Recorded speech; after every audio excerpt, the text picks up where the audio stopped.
One error detected. Grandpa, when are you going to finally write a book about water or the ocean? I mean, look at it. The ocean is beautiful, don't you think?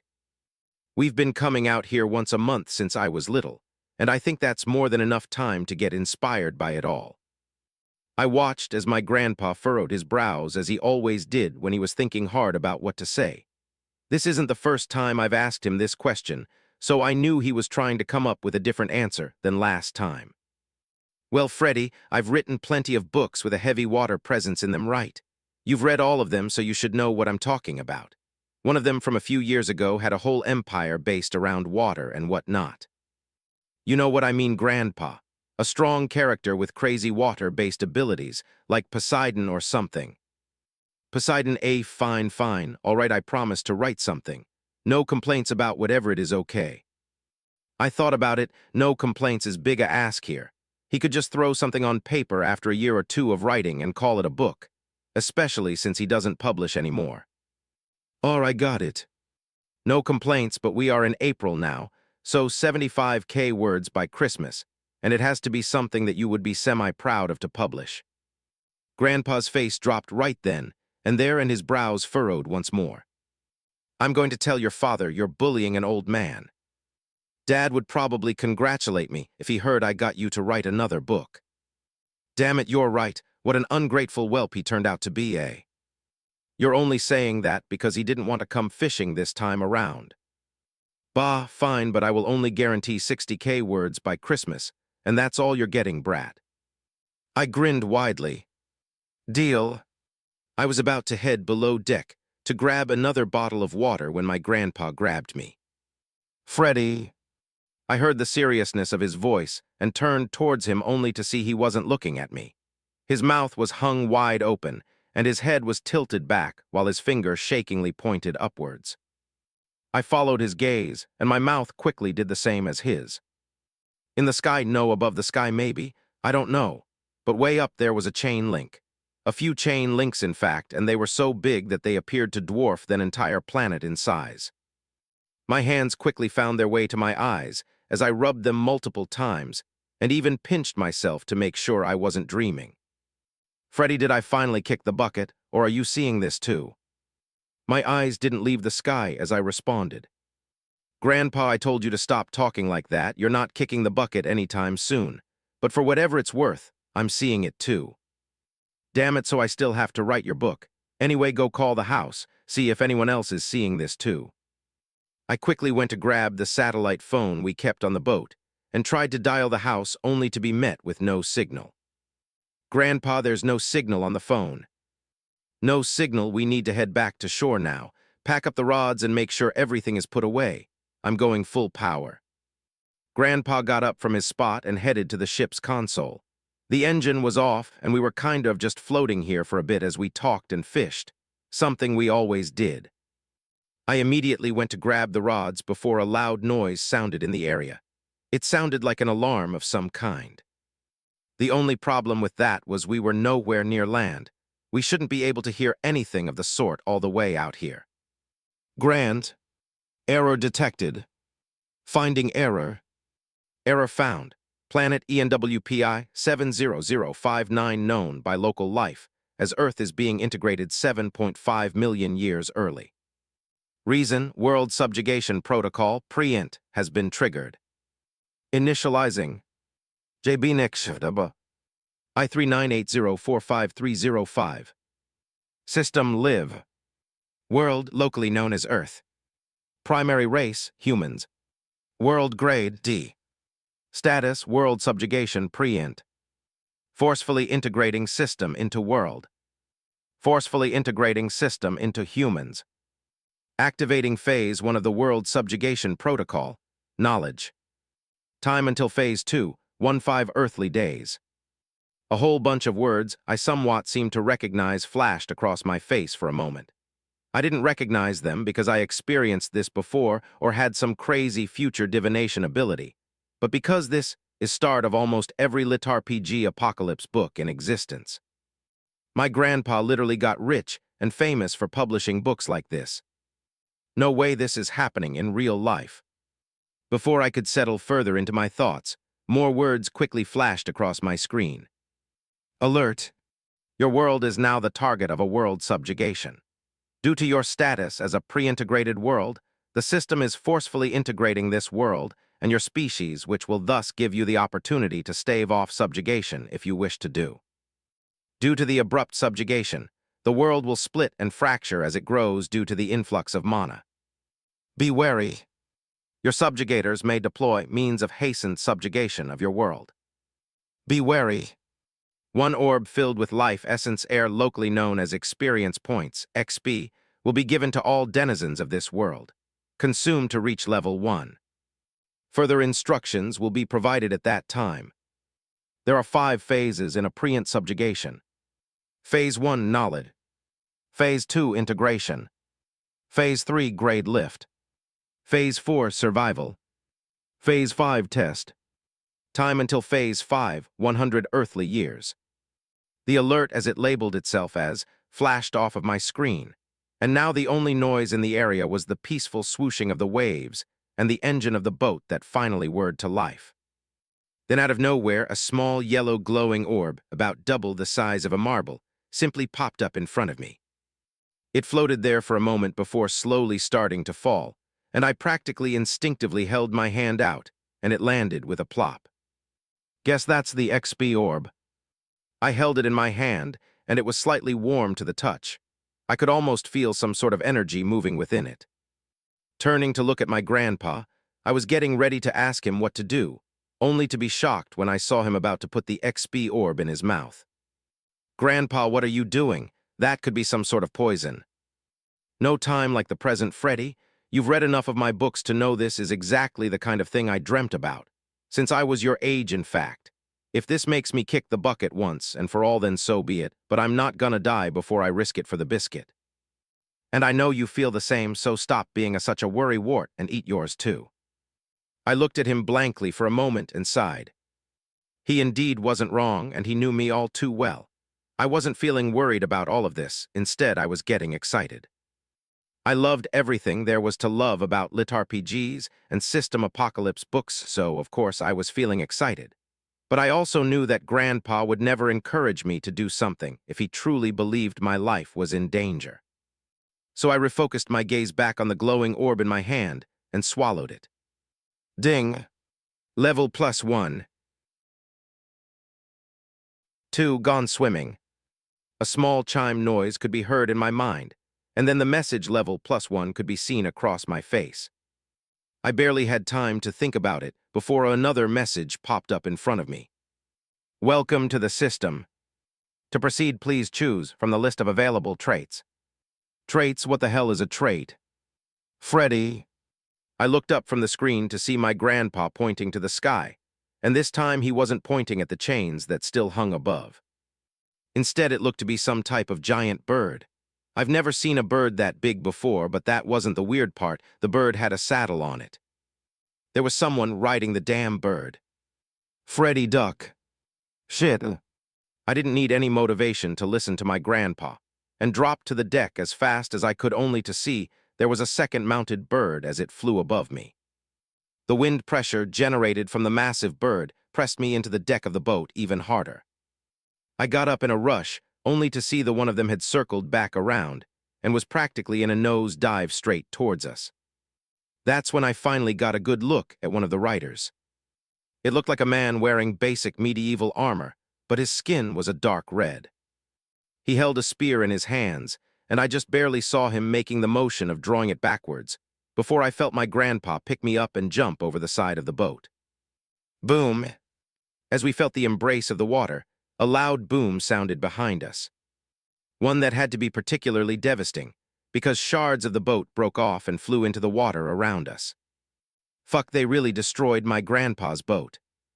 No time to worry about that, though. How the hell are we gonna get out of this, damn it? 2 red people on giant birds are launching spears at us, and our only ride back to land was smashed into who knows how many pieces. I felt Grandpa pulling us up to resurface, and when we broke the surface of the water, I could quite clearly see the remains of the boat. It was just big pieces of wood splintered all over the place, and what looked to be an oil fire on top of the water from the destroyed engine. But the giant birds hadn't left. In fact, they were hovering directly above us. My boat, my fucking boat. Grandpa sounded distraught as we flopped around in the water. Then out of nowhere, he reached behind his back with his off hand and pulled out a pistol. I knew he brought it everywhere, but I didn't realize he managed to get it off the boat. Come here, you dirty red bastards. They didn't seem to realize that my grandpa held a gun in his hands, as they made no movements to get out of the way. Bang, bang, bang, bang. Grandpa fired 4 quick shots. And if there was one thing that's been true about Grandpa, he's always been a good shot, a great shot even. All 4 shots connected, 2 into each bird. Kowe. Cries of pain resounded from both of them, but Grandpa hadn't stopped firing shots. The red people on the birds began screaming out words I couldn't understand, and before I knew it, they were flying away as fast as they could and Grandpa stopped firing. Come back here, you red pieces of shit. Think you could just destroy my boat and get away with it? I've had that since before you've sucking on your mama's tits. Come back here. Well, Grandpa wasn't lying about how long he had the boat. It's even older than my dad, but my grandpa has always refused to get a new one. It's the one he bought with my grandma. In fact, it's named after her, the Andrea. My grandma died a few years back, and whenever Grandpa missed her a bit more than usual, he would come to the boat and just relax by himself. Yet now it was destroyed. Fuck it. He cursed one final time, then closed his eyes. A moment passed before he opened them and looked towards me. Come on, Freddy. There's a few pieces of her left that's big enough to float with. Grab onto one. He tucked his gun away and began swimming towards the wreckage. I followed after him. I grabbed onto a piece of wood and used to it give my feet some rest. My grandpa did the same, and when I looked over at him, he had his eyes closed as he rested. He is probably thinking about Grandma. Best to leave him alone then. Sigh. Well, a lot of shit just happened. One minute I was casually fishing with Grandpa, and the next we were being attacked by red people on giant birds. Now we're floating aimlessly in water with no way home. I don't think a single one of Grandpa's LitRPG books ever started this bad. Where's the damn tutorial? Or the old sage in my head to explain things to me? What about being teleported to a white room where a system robot can give me a quick rundown of the situation? Nope, instead we just get thrown right into the thick of it. Guess reality is always a bit different. Anyway, we're still alive, and the giant birds and their red riders got scared off by the gun. We're good, we're good. Phew, that feels better. All right, what was this trait thing now? Status. And the screen is back. Okay, guess I just need to think about it and it appears. Simple enough. Welcome to the system. To proceed, please, choose a trait from the list of available traits. Traits. Toughened skin, rooted. Balanced stance, rooted. Quick reflex, rooted. Efficient digestion, rooted. Early night vision, rooted. A massive list of traits quickly expanded in front of me. It was honestly a bit overwhelming to look at. It seems like there were hundreds of traits here, and I hadn't even received an explanation as to what they were. But I guess it doesn't take a genius to see that they would improve my body somehow. As I focused on toughened skin, another window opened up in front of it. Toughened skin, rooted. Your skin is slightly more resistant to cuts, scrapes, and friction. Provides minimal physical defense. Oh, so if I focus on an option, I'll get a description. Toughened skin is quite literally as the name implies. Let's check another one. Quick reflex, rooted. Grants a marginal boost to reaction time during sudden danger or fast-moving encounters. All right, I get it, but do we even have time for me to go through this entire list? Maybe I can filter it. Something for lungs, maybe. We're probably going to have to swim back to land, and who knows if we get attacked again. Being able to swim for longer underwater should help with that, I think. Filter by traits related to lungs. Oh shit, it worked. Traits. Water-holding breath, rooted. Oxygen-efficient lungs, rooted. Steady breathing, rooted. Controlled exhalation, rooted. Cold air resilience, rooted. Yeah, okay, I can make this work. 3 sushi.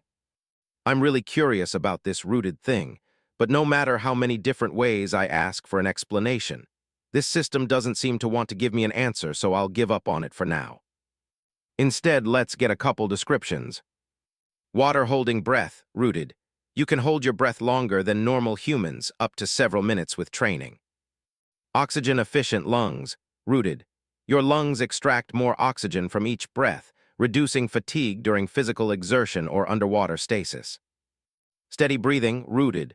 Your breath remains calm under pressure, reducing panic effects and helping with precise movements in tense situations. Honestly, I didn't think I needed to look past the first one, but I looked over 10 or so more before circling back to the first couple I looked at.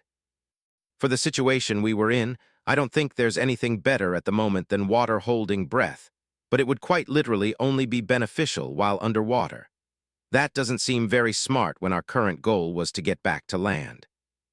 And although I don't know what's going to happen after that, it's probably safe to assume that more red people on birds will be around. So getting a trait that won't be of any help at all in that situation won't be smart. Need a trait that can help now in my current situation, but still have use for later. After thinking about it for a moment, oxygen-efficient lungs it is. Once I made and confirmed that choice, my chest immediately felt warm. It wasn't uncomfortable, but it truly felt weird. Didn't feel particularly bad or good, just weird. I took a deep breath, and I immediately felt the difference. Well, maybe that's a bit of an exaggeration, but I think some of the fatigue I felt from swimming just now faded ever so slightly. All right, that will help. The screen in front me updated to match my selection. In fact, it updated with a whole bunch of stuff. Status. Name, Fred Williams. Born world, Earth, ENWPI 70059. Race, human.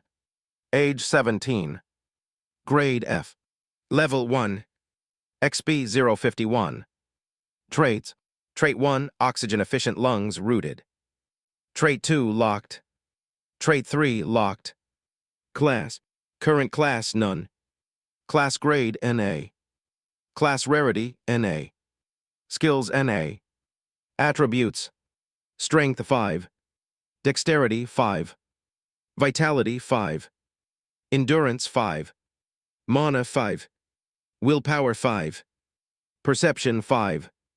Intelligence, 5. 5's all around A. I'm going to out on a limb and assume that those are the average stats of every human on the planet right about now. So I'm neither special nor bad in comparison to everyone else. Of course, I could be wrong, and these stats are the peak of Earth, or the very bottom rung of society, but both of those seem far-fetched. Anyway, F grade, hopefully that's the lowest possible grade, and it's only up from here. Then there's levels, XP to gain, a class I could unlock at some point, and even more traits to unlock. All right, yeah, this is happening. I didn't read all those LitRPG books for nothing. Just gotta make sure I help Grandpa and the others adjust as well. Oh yeah, Grandpa. Hey, Grand. Freddy, did you pick your trait yet? I hope you didn't pick something useless. I knew he was just joking like he always did, but I had to snap something back. And I hope you didn't pick something to do with hair growth for that head of yours, Grandpa. Heh, this is your future you're looking at. Better get used to it from now. Whatever you say, Grandpa. It was good to see him bounce back a bit. I know losing the boat would affect him for a long time.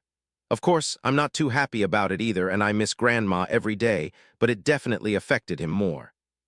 Though for your information, I didn't pick anything to do with hair growth. I'm damn sure proud of my bald head. Don't worry, your dad will be joining me soon, haha. Anyway, I chose something called hardened bones. It felt a bit warm and itchy after selecting it, but hopefully it'd help us get back to land faster. What about you? I chose a different one called oxygen-efficient lungs. It will help me breathe better and reduce fatigue, or something along those lines. Good enough. It seems you're not completely hopeless. Anyway, might as well start swimming now. We got a long way to go. Sure you don't need me to pull you along, Grandpa.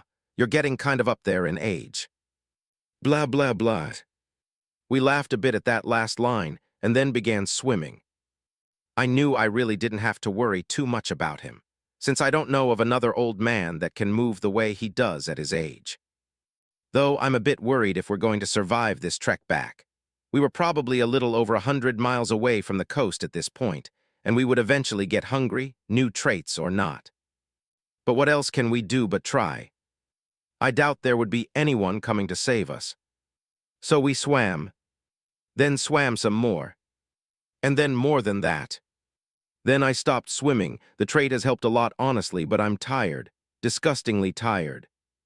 And I think we've only been swimming for maybe just a little bit more than an hour or so without break, much longer than I could have gone before. I wasn't an Olympic swimmer or anything.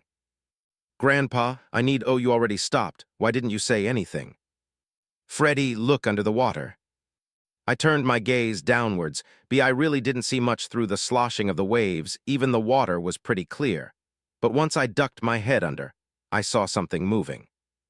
Actually, I think I see a few somethings moving. What are those sharks maybe?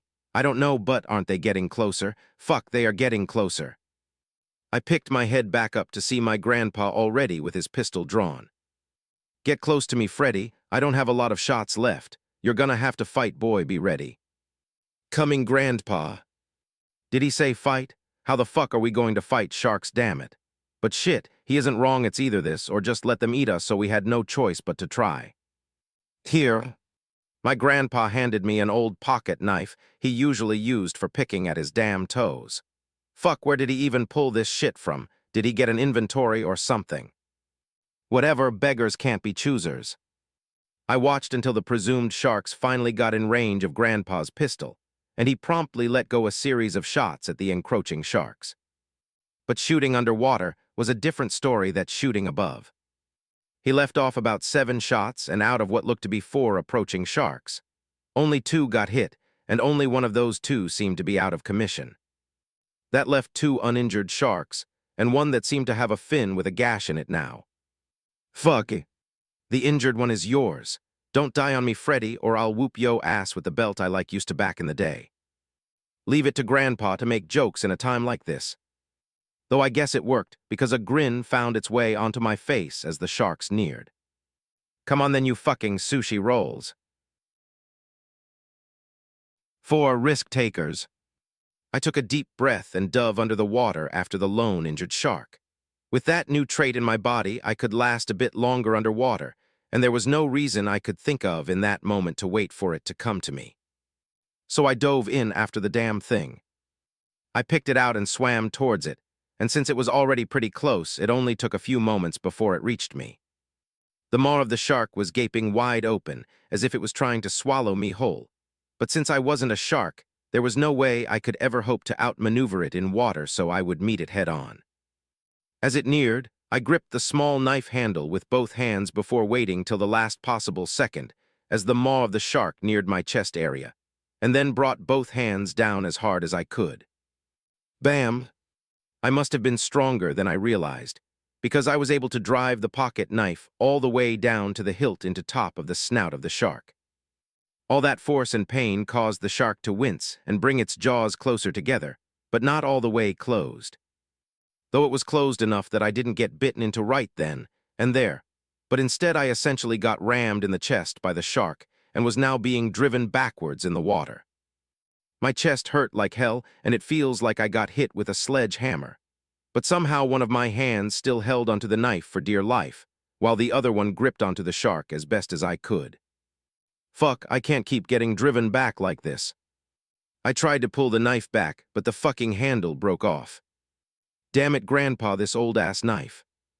Shit, not seeing any other option. I grit my teeth, then slid the old wooden handle down a bit in my hands, and just repeatedly stabbed it into the eye of the shark. Maybe if I wasn't underwater, I would have screamed out, but instead I focused all my energy into stabbing the eyes of the shark as hard, and as many times as I could. The shark eventually stopped going forward, and instead began thrashing about widely, and I was pushed aside in the water. I kept my guard up, but without a proper knife, I wouldn't be able to do much now that we were separated.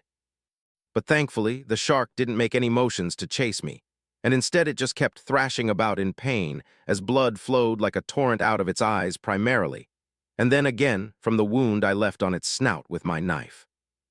The thrashing went on for a few moments later before it slowly came to a halt, and then its body hung limp in the water. Oh shit, I did it. Then, as if to hammer home the fact I actually killed the shark, a notification flashed. Ding! 8 XP gained. Only 8 XP for one shark. That's quite the distance to level 2. But no time to worry about that, where's Grandpa? I quickly swam up, and once I broke the surface of the water, I looked around to frantically trying to find Grandpa. Thankfully, I didn't have to look too far, and I could see some splashing not too far from where I was, and quickly started swimming in that direction. When I got there, the splashing had seemingly just ended, and what I saw left me kind of shocked. Not kind of, but really shocked. Grandpa's upper body could be seen above the water, and he was looking at me with a wide grin on his face. So you really didn't want to get that ass whooping, huh? Fair enough, I guess. Good job on killing the shark. I didn't even have time to give him a snappy reply, because what I saw shocked me. 2 sharks floated ominously by his side, but that wasn't even the shocking part. It was the fact that he was bloody all over, and even from where I was, I could quite clearly see teeth marks on his arms and shoulders.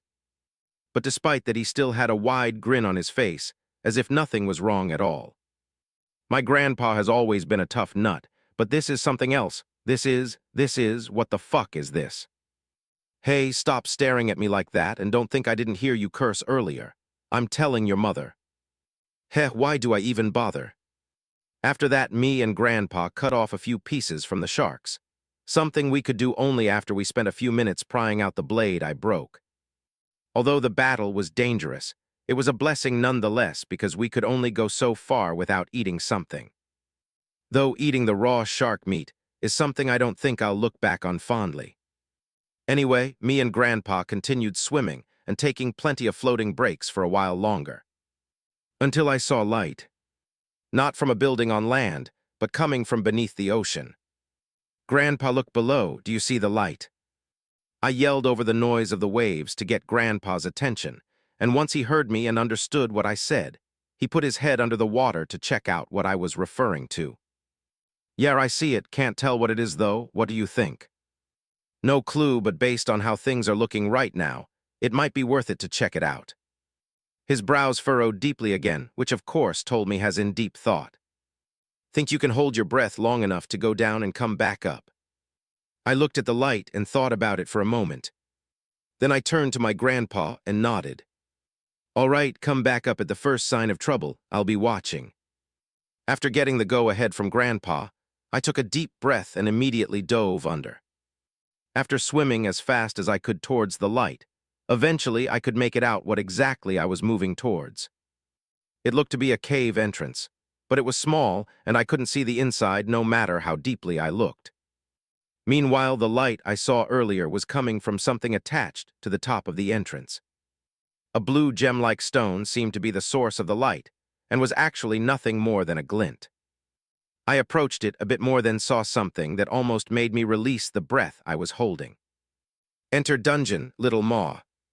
Grade F. Yes, no. Oh shit. A damn dungeon, and it's F grade just like me and Grandpa. I wonder if Grandpa is going to want to do it. A few moments later, after I swam back, and I got my answer. Hell yeah, we gotta risk it for the biscuit man. We still have a long way to go to get back to shore, and if there's anything I learned in writing all those books of mine, it's that you gotta take risks, and there might be something in here that could aid us in making it back to land. So let's do it. 5 little more. We spent a few minutes just floating around on the surface and talking, just to recuperate as much energy as possible and consider a few things. Once that was done, we took deep breaths and dove down towards the dungeon. Grandpa would only be able to hold his breath long enough to make it to the dungeon, so it would really suck if it didn't let him in, or if we just ended up in more water on the other side. Which is one of the things we talked about. There is definitely a solid chance of just reappearing deep in another ocean inside the dungeon.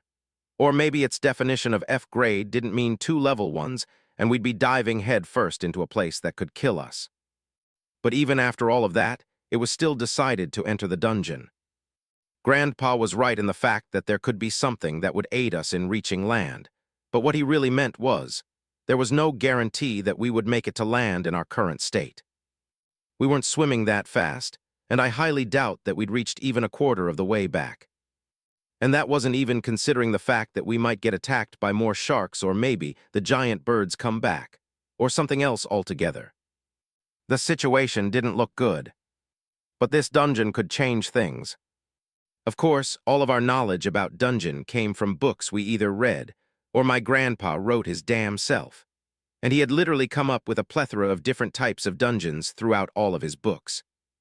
But we quite literally had systems and levels and XP right now, so why wouldn't it be reasonably safe to assume that some dungeon functionality from our reading-writing life exists as well? Like a reward from clearing the dungeon. No matter which path we took, we were risking dying. Might as well take the risk with the chance of a reward at the end of the rainbow. Enter dungeon, little maw. Grade F. Yes, no. We held hands, then both selected yes, and I immediately felt my vision blur. Once my vision cleared, it took me a second to realize we weren't in water anymore. Hey, you can let go my hand now, Freddy. I don't think monsters are coming out of your closet at this age. I was 3, Grandpa. Don't worry, no judgment at all here. Ignoring him, I took in the scene around us. It was a simple cave. Honestly, it feels like it's just what was behind the darkness we saw at the entrance. The walls here matched whatever the entrance was made out of. There were no signs of monsters or anything like that in the cave, only what looked to be a small pool of sorts on one end. A small pool that Grandpa was already standing by. Freddy, come here. The humor in his tone was gone, and he sounded serious. I quickly ran over to stand beside him, and he didn't have to say anything to me to understand why he was serious. A notification flashed before me. Clear conditions. 1. Kill 3 little maws. 06. Kill 3 little maws, and I guess the number said 06 because it was 2 of us. I looked past the screen and into the pool, which was of course no pool, but the entrance to a wide expanse of water. And within this water, I could see our targets swimming by every now and then. More sharks, or maybe it's best to say shark-like? I don't know. I've never in my life seen a shark with jet black scales before. And they were big. Maybe around 10 or so feet in length. It looked nothing like the ones we fought earlier. They called this a little maw. I really didn't want to meet a big one. And the kill count, we had to kill 6 of these things. Now how the hell were we going to do that? My grandpa's brows were deeply furrowed at this point, and I knew he was thinking hard. Not wanting to leave all thinking up to him, I looked around the cave frantically for a moment until my eyes settled in on the ceiling. The framework of an idea began forming in my mind. On the ceiling there were stalactites. Some were small and some were big. That really didn't matter though, we just need to get some down, lure the shark into opening of the water, and then smash it with one of the stalactites. Simple enough. I quickly relayed my plan to Grandpa, and after thinking about it for a moment, he nodded his head and then he proceeded to hold me up on his shoulders, and I did my best to break off a few of the stalactites. Once they were gathered, it was time for the most important part of the plan. Luring the little maws. If they behaved anything like sharks did, then they should come to the entrance once they smelled blood in the water. Grandpa's shirt was still stained with blood, so he ripped off a piece of it and tossed it into the water. Both of us grabbed some stalactites and waited. And waited. What? The little maws didn't come. Maybe it wasn't enough blood. Maybe. Grandpa still had the little blade with him, and used it to cut his thumb and let more than just a few drops fall into the pool. Once again we waited, and then nothing. They weren't going to come for the blood. And a sudden realization dawned on me. I was going to have to go into the water and lure it here. No, if anyone is going in that water, then it's me. But No, Fred. You've risked your life enough today. If these old bones can take on the risk in your place, then that's what we'll do. Usually I would just accept his words because I trusted him, and ever since I was a kid, he's always had mine and all my cousins' best interest at heart. Always. But in this situation, I knew I would be the better choice. Grandpa was definitely stronger than me, but this situation needed speed, not strength. Plus, maybe I wouldn't even have to go in all the way. What if just a little half dip was enough to bring it here? He literally just taught me about taking risks, so he can't be mad about what I was going to do. Not giving my grandpa the chance to stop me, I jumped into the pool without hesitation. Freddy. I could hear him screaming my name after I got into the water, but I didn't have time to war. Oh wait, shit. Swim, swim, swim, swim, swim, swim, swim. Fucking swim, Freddy, SWMMM. The first thing I saw after opening my eyes was a monster of a black shark that looked way bigger now that I was in the water making a beeline straight towards me. I immediately put every single thing I had in me into swimming as hard as I could back to the entrance. There was no time to worry if it was close to getting me or not. I just swam. I eventually got to surface and practically jumped out of it like a damn dolphin. BOOOMs. Grandpa had brought down the stalactite in his hands on top of the little maw that followed up after me. Stone, water, and flesh flew everywhere. 6 rewards granted. A notification rang in my ears as I quickly scrambled to my feet and turned around to see a bloody scene behind me. Ding! 5 XP gained. I ignored the number for a moment and just focused on what was left of the little maw. There was just its hide and lower part of its body. Grandpa practically bisected the little maw with one hit, leaving a tangled mess of blood and guts in the middle of its body. His hardened bones were really showing their usefulness at that moment. I stared at the mess a few moments longer, then took a look at the quest counter that calmly floated in the corner of my vision. Only now did I realize that it was practically hidden during the craziness I just went through, but I could see it quite clearly now that I was out of battle. Neat feature. 1 kill 3 little maws, 1 6. All right, this is good. 5 more times and we. Fred Williams. Aw shit. Yes, Grandpa. Come here. Grandpa had his hand on his face as he spoke, pinching at his thoroughly furrowed brows. But I walked over towards him anyway. Once I was next to him, Grandpa lifted his large hands and placed them on my shoulder. You know what you did. Yes, sir. You understand that there will be consequences, right? Yes, sir. All right, good. After saying that, he pulled me into a tight bear bug. I hugged him back until he was satisfied and we separated. Grandpa rarely talked like that to any of his grandkids, but while he spoiled us a lot, there was always a line we knew not to cross. Grandpa was every much a jokester as he was a strict and serious man. Something my dad, my aunts and uncles know very well. I knew I crossed his line, but it was worth it, and he knows that too. You did good back there, Freddy, but you scared the shit out of me, and because of that I'm definitely telling your mother you were cursing. No ifs, ands, or buts about it. In the meantime, I gained 25 XP from that kill. Did you get any? Ignoring the small feeling of dread in my stomach from hearing he's going to tell my mom I cursed, I looked back at the notification I saw earlier. Only 5 XP for me. So while you didn't actively fight the thing, you still get a bit because you helped with the kill. Interesting. Well, I'm almost to level 2, which I assume will give me a boost and make it easier to kill the remaining 5. Grandpa paused for a moment and furrowed his brows once more. I knew what he was about to say, and he knew that I knew what he was about to say. Doesn't mean he liked it, though. Think you can do that 5 more times, Freddy?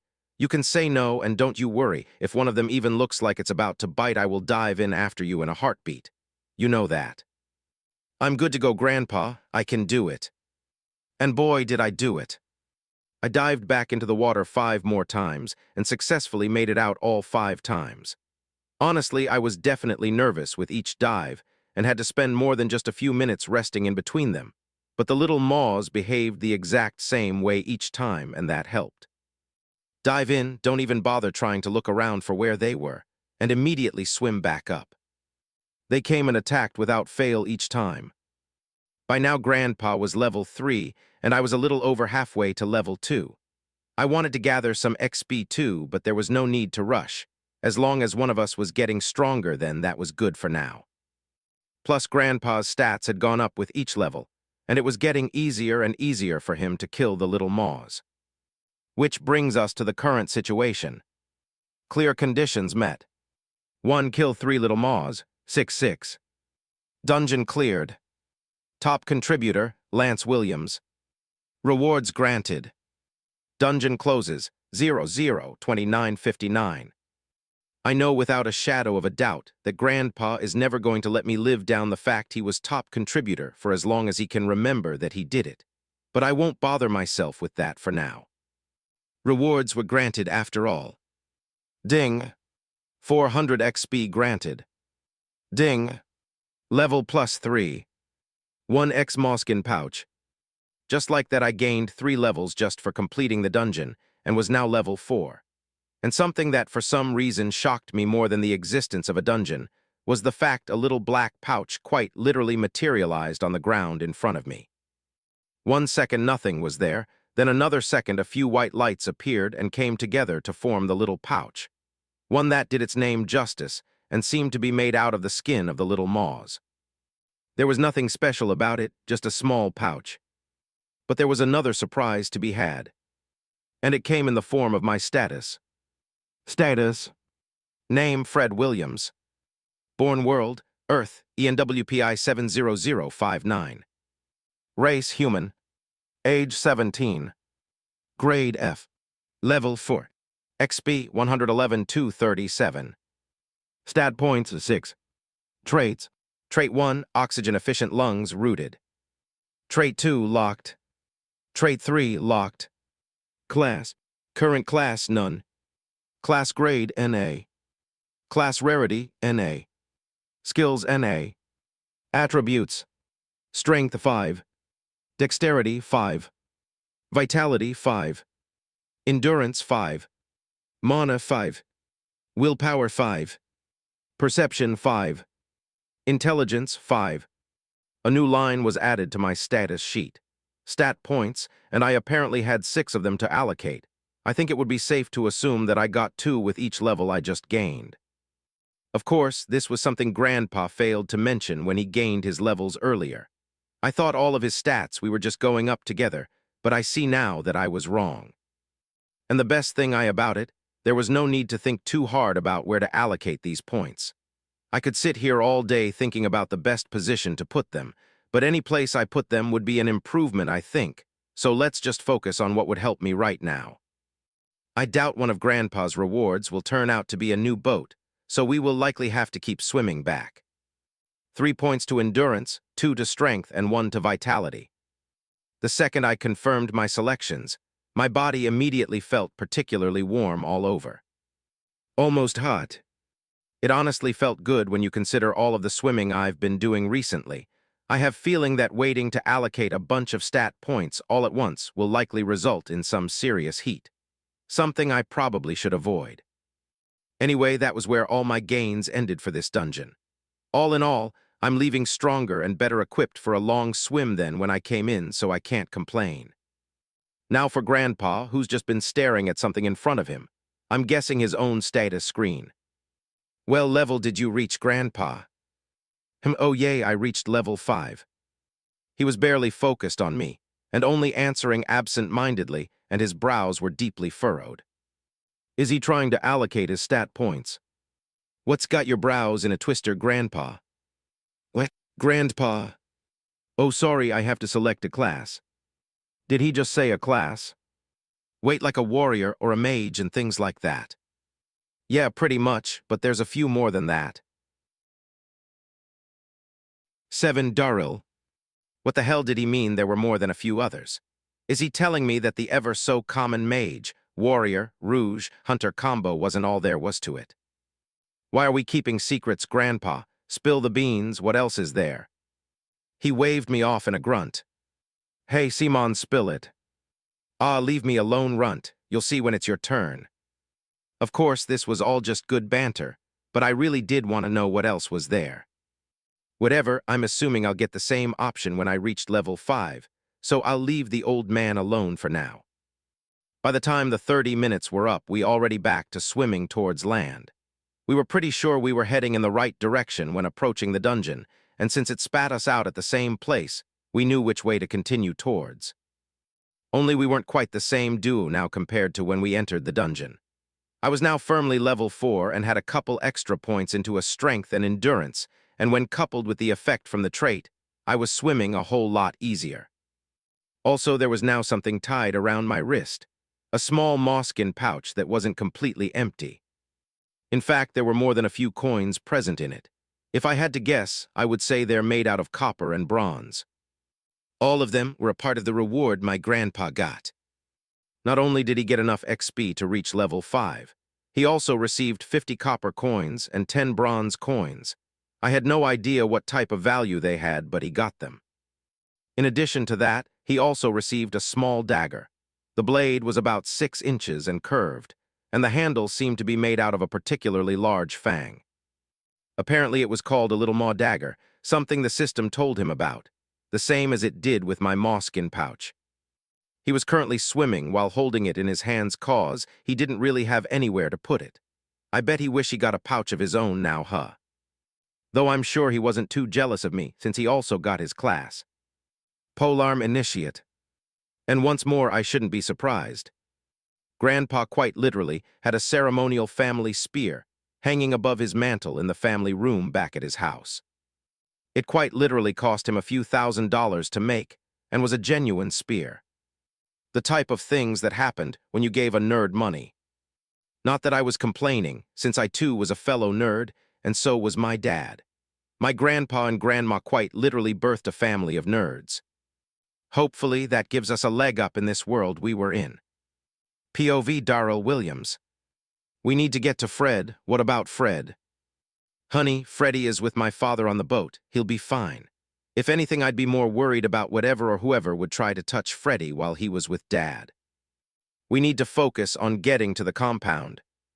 My wife was a calm and powerful woman in almost every situation, except when it came to Fred. And how could I blame her? Fred was our only child, and he was our pride and joy. No good parent worth their own shit would be all right when their child was in potential danger. So of course I felt the same way. But I wasn't joking when I said I'd be more worried about whoever attacked Fred because he was with my dad. My father was and still is a crazy man, and practically raised us like we were in the damn military. And the level of discipline he instilled into us was multiplied by 10 when it came to the standards he held himself to. The man was in his early 70s, but I would bet my house that he was stronger than most 20-year-olds out there. And if this system stuff was what I thought it was, then it would be like giving a tiger wings. I'm pretty sure I read that in a book somewhere. Anyway, we need to get home. We were currently hiding behind a truck in the parking garage we ran into after everything went to shit. The system came, made everyone level 1, and plenty of cars and whatnot immediately crashed when faced with the sudden distraction. Maybe things wouldn't be so bad if that's all there was. But practically, a whole army of red people with leather armor and medieval weaponry showed up right after that from who knows where, and they didn't waste any time in starting to kill people. Just like all my brothers and sisters, Dad made sure we practiced gun safety, did training with guns, and ensured we at minimum had our licenses to carry a weapon if we chose to. Of course, not all of us did, but I wasn't one of them.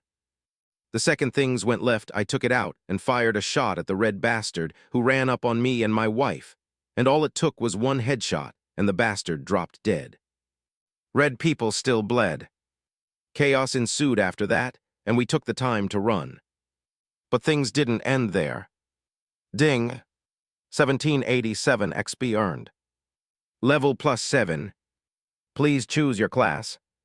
I hadn't even picked one of those trait things it mentioned yet, and now all of a sudden I was being asked to pick a class. Footsteps. YDFGD, JKDHFJ. Fuck, there's no time. All my knowledge about everything happening around me came from my dad's books, and I'm sure if I took the time to scroll the available list of both traits and classes, then it was likely that I picked something that synergized, but reality isn't always so kind. My wife was worried sick about our son and scared about what was happening around us. And my son was probably still in the middle of the ocean dealing with who knows what. There was nothing that would stop me from reaching him if I needed to, and also protecting my wife. Nothing. I quickly picked the first good trait I saw and picked a class that dealt in combat. And I apparently had 14 stat points to allocate, so half were dumped in strength and the other half in endurance. A burning sensation immediately overtook my body as the gains from the newly allocated trait, class, and stat allocation made themselves known. The burn wasn't enough to kill my drive, though. We would make it home, and I would see my son again. These red bastards are about to find out there was price to pay for threatening my family. POV Fred Williams. Night had descended on the ocean. Maybe other people would have been scared about swimming in the darkness like this, but honestly this was one of the best parts about being in the water for me. I loved how the night sky looked out here. No buildings, smoke, or man-made noise to ruin the experience. The only sounds were the ones nature produced. It was beautiful. And it was this beauty that was ruined by the return of the destroyers of my grandpa's boat. The giant birds and their red riders were back. And Grandpa was furious. 8 tears. I have no idea if it was the same duo of riders as the ones who destroyed our boat, but at this point it didn't matter. They clearly had bad intentions as their spears were already gripped and ready to be thrown towards us, and well, if they were different then, they should have done a better job of controlling their people. Or at least that's probably what Grandpa is thinking. No time to worry about that, though. They were upon us. Dive. I was already in the process of taking a breath when I heard his shout and dove under the water. Neither of us wasted any time in swimming as far down and off-center as possible. THWMP. THWMP. Two almost dull yet still somewhat loud noises could be heard as 2 spears pierced into the water after us. I'm 100% sure if we were on land with nowhere to hide then, both Grandpa and I would have been pierced, though, without being able to do anything about it. But the water not only helped to obscure our position, but also affects the trajectory of the spear upon contact. And that, combined with a bit more strength in our bodies, allowed us to swim faster and harder, is probably the reasons we still live. And based on the mad grin on Grandpa's face, they're going to wish we were dead very soon. Both the spears didn't travel all that far past us, and Grandpa swam to the nearest one and grabbed it. I followed suit and went after the other one, but I barely had time to grab before Grandpa shot off towards the surface. How the hell could he swim that fast? He hadn't swam that fast the entire time we've been out here. Did he put all of his points into strength? Grandpa burst out from the water and yelled something I couldn't understand as he cocked his arm back and launched it forward with speed and power. These had to be different people because the ones before should have been ready for at least some type of projectile, because my grandpa had the gun last time. But these guys were just hovering there like they were all powerful. Newsflash, they weren't. The bird my grandpa aimed for tried to veer out the way at the last moment, but it was too late, and unlike the small bullet that only created one small, clean hole in the target, the spear completely ripped through one of the wings of the birds, and it immediately began spiraling down towards the ocean. Grandpa didn't wait to see the result of that, and he was already back into the water, and he turned around to find me waiting with the other spear. I gave it to him, he handed me his dagger, and I came back up for air before diving back and swimming as fast as I could towards the location of the falling giant bird. At this point, I was barely thinking and just acting on instinct. This was my chance. I don't know if Grandpa can kill the other one. I don't know if they have more spears. I don't know if reinforcements were on the way. All I knew was we needed to take every advantage we could. My heart and trait combined to flood my body with more oxygen, and a rush of adrenaline helped me to ignore the fatigue and stress that was building in my body after all the swimming we've been forced to do. By the time I reached the massive bird and its red-skinned rider, they were flailing about in the water aggressively. The bird was screaming in pain and trashing about wildly, and the rider seemed to have a foot stuck in the saddle, and his body was being thrown back and forth in the water. I don't even think he realized I neared him, as he was also screaming, trying to pull his foot from the saddle, and fighting off all of the water he was inadvertently swallowing. The dagger in my hands was gripped tightly as possible, and the red-skinned man didn't notice my approach until I was right upon him. He tried to bring his arms up to block my strike, but he was far too late, and far too tired and simply far away from any luck. I drove the dagger down into his heart, or where I assumed it to be since he had a body similar to humans, and it appears I was right as his hands slowly went limp as he stared into my eyes. I stared right back, and it was almost like the world went still all around us for a moment as his red pupils met mine, and even the bird had stopped thrashing about now as if it could finally sense the death of its rider. Unconsciously, I pulled the knife out, and a gut-wrenching noise followed after it. My stomach twisted. There were a few notifications that popped up after that, but I didn't register any of them. My body slowly drifted away from the red-skinned man and his bird, but all I could see were his eyes. His red eyes, and the dwindling of that remained within them. I have no idea what kept my feet kicking, but I bobbed in the water for a few moments until my stomach twisted so much that all the raw seafood I ate today no longer wanted to stay within me. A disgusting amount of vomit left my body in those moments, and it felt like more was coming as the sight of the man's eyes kept roaming around in my head. I killed a man today. He might have been an alien, he might have been someone trying to kill me, but it doesn't change the fact that I killed him. Me.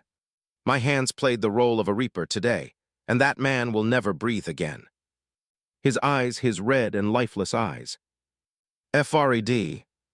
I felt the strong grip of my grandpa's hands on my shoulders, and it seemed to shock me back to the real world. I don't know where he came from, and I hadn't even heard him approach me. It's all right, Freddy, it's all right. Blood. Grandpa was covered in blood. Grandpa. I'm all right, Freddy, and you're all right too. Come here, boy, it's okay. Tears I didn't even know I was holding back slowly came flowing from eyes as my grandpa held me tightly. In this moment, I was no longer 17-year-old Freddie Williams, a young man fearless enough to dive into waters filled with massive sharks that would rip me to threads. No, in this moment, I was just a boy that needed the support of his grandfather. Grandpa allowed me to stay in that state for as long as I wished, and I knew this would be something he never joked about, at least not if I didn't joke about it on my own. But eventually I was fine enough to float on my own, and I separated from my grandpa. I don't think I was fully over the situation that just happened, and honestly I don't think I ever will be. But for now, I can push forward. Taking a look at the notifications, I saw that there were indeed a couple of things waiting for my attention. For example, please choose your class. 9 classes and skills. Before I could even begin to scroll the selection of classes, I heard my grandpa's voice.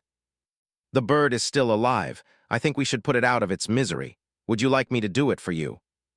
I got it. I had no problem killing the sharks earlier, but after what just happened, the act of killing in general now has a bit of a sting to it. And based on how things are looking, this wasn't going to be something I could avoid in this new world. There was no doubt in my mind that my grandpa would be all right with it, or at least hide any of his troubles better than I could. Even my father. He was a no-nonsense type of man, and there was nothing he wouldn't do if it meant protecting Mom and me. So I steeled my heart and swam over to the body of the massive bird. It was only now that I truly realized how big this bird was, and it had to be. For an actual person to ride it, there was no way it couldn't be anything other than massive. Though I realized the problem quite quickly, I was here to put the bird out of its misery, not put it in more unnecessary pain. It was already tired and likely lost a whole lot of blood, but if I were to walk over and there and start stabbing it with my small dagger, sure I'd speed up the process, but I'd also put it in more pain. I heard movement behind me and saw Grandpa shaking his head with awkward expression on his face. Maybe it's best to just leave it alone. I don't think either one of us can give it a clean death with what we have. And he wasn't wrong. Both spears were who knows were at this point, and the Red Riders didn't seem to have any more on them. In fact, apart from their armor and the spear they threw at us, they didn't have much else. Swimming away from it, and the body that I was purposefully ignoring, which was still attached to its saddle. I once again focused back on the notification I've been looking forward to. Please choose your class.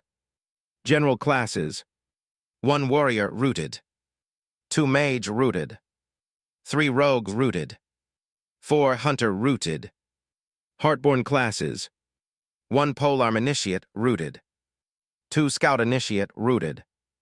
3 tide initiate rooted. Oh, so this is what Grandpa meant when he said there were more options out there. What are heartborn classes? No answer. Figured as much. Well, I think I understand exactly what the general classes are from all my extensive reading, but let's go through all 4 of them anyway. Warrior A, direct combatant trained in melee weapons and frontline tactics. Balanced focus on strength and endurance. Mage A, beginner in the study of arcane forces. Specializes in basic spells and mana control. Rogue A, nimble fighter who relies on speed, positioning, and precision. Excels at striking exposed targets. Hunter A, ranged combatant skilled in tracking and engaging from a distance.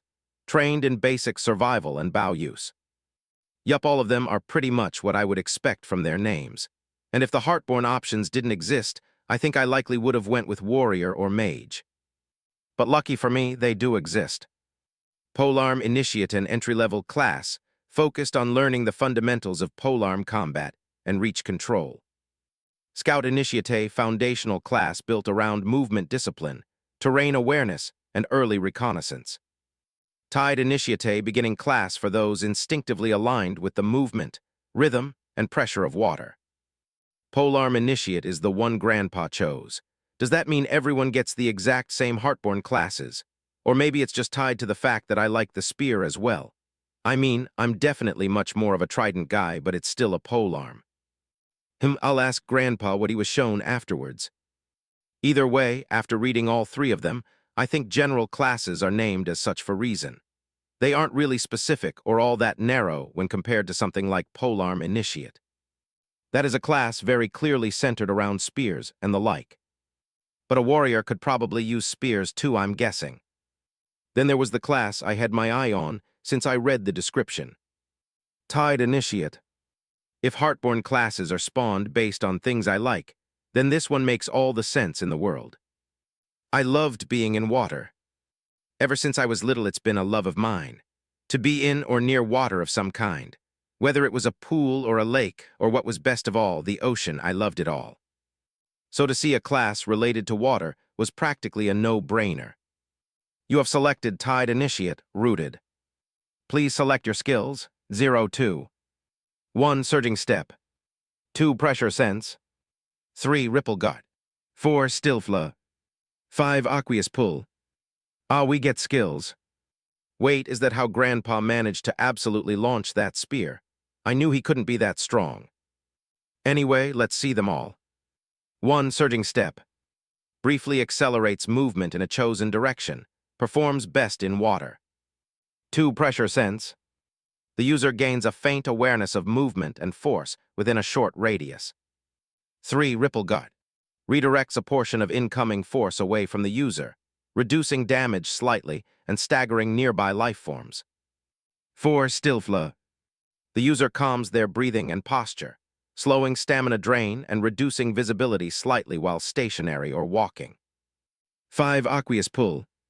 Generates a faint water pressure around the hand or weapon, increasing grip strength or improving drag control during swings. Damn, I can only select 2 of these, huh? Alright, I definitely need Surging Step. Anything that lets me move away from danger faster or chase after a target quickly is probably a good thing. But for the second skill, every single one of them has good uses. Let's rule out Aqueous Pull. It has benefits, but I think I can do without that for now. That leaves 3 other skills that will all be highly beneficial now and in the future. Well, if I'm already picking one that can help me both run away and attack, then why not keep that theme going? Ripple Guard should allow me to do something similar if I'm understanding its description properly. Alright, let's not think about it any further, or I'll be here all night. I confirmed my choices, and then more notifications replaced them. Ding! 1787 XP gained. Level +4.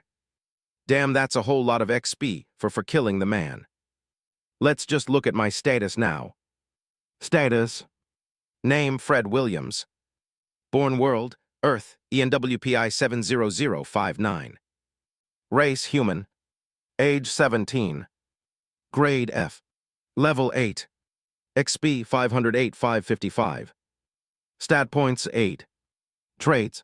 Trait 1, oxygen-efficient lungs, rooted. Trait 2, locked. Trait 3, locked.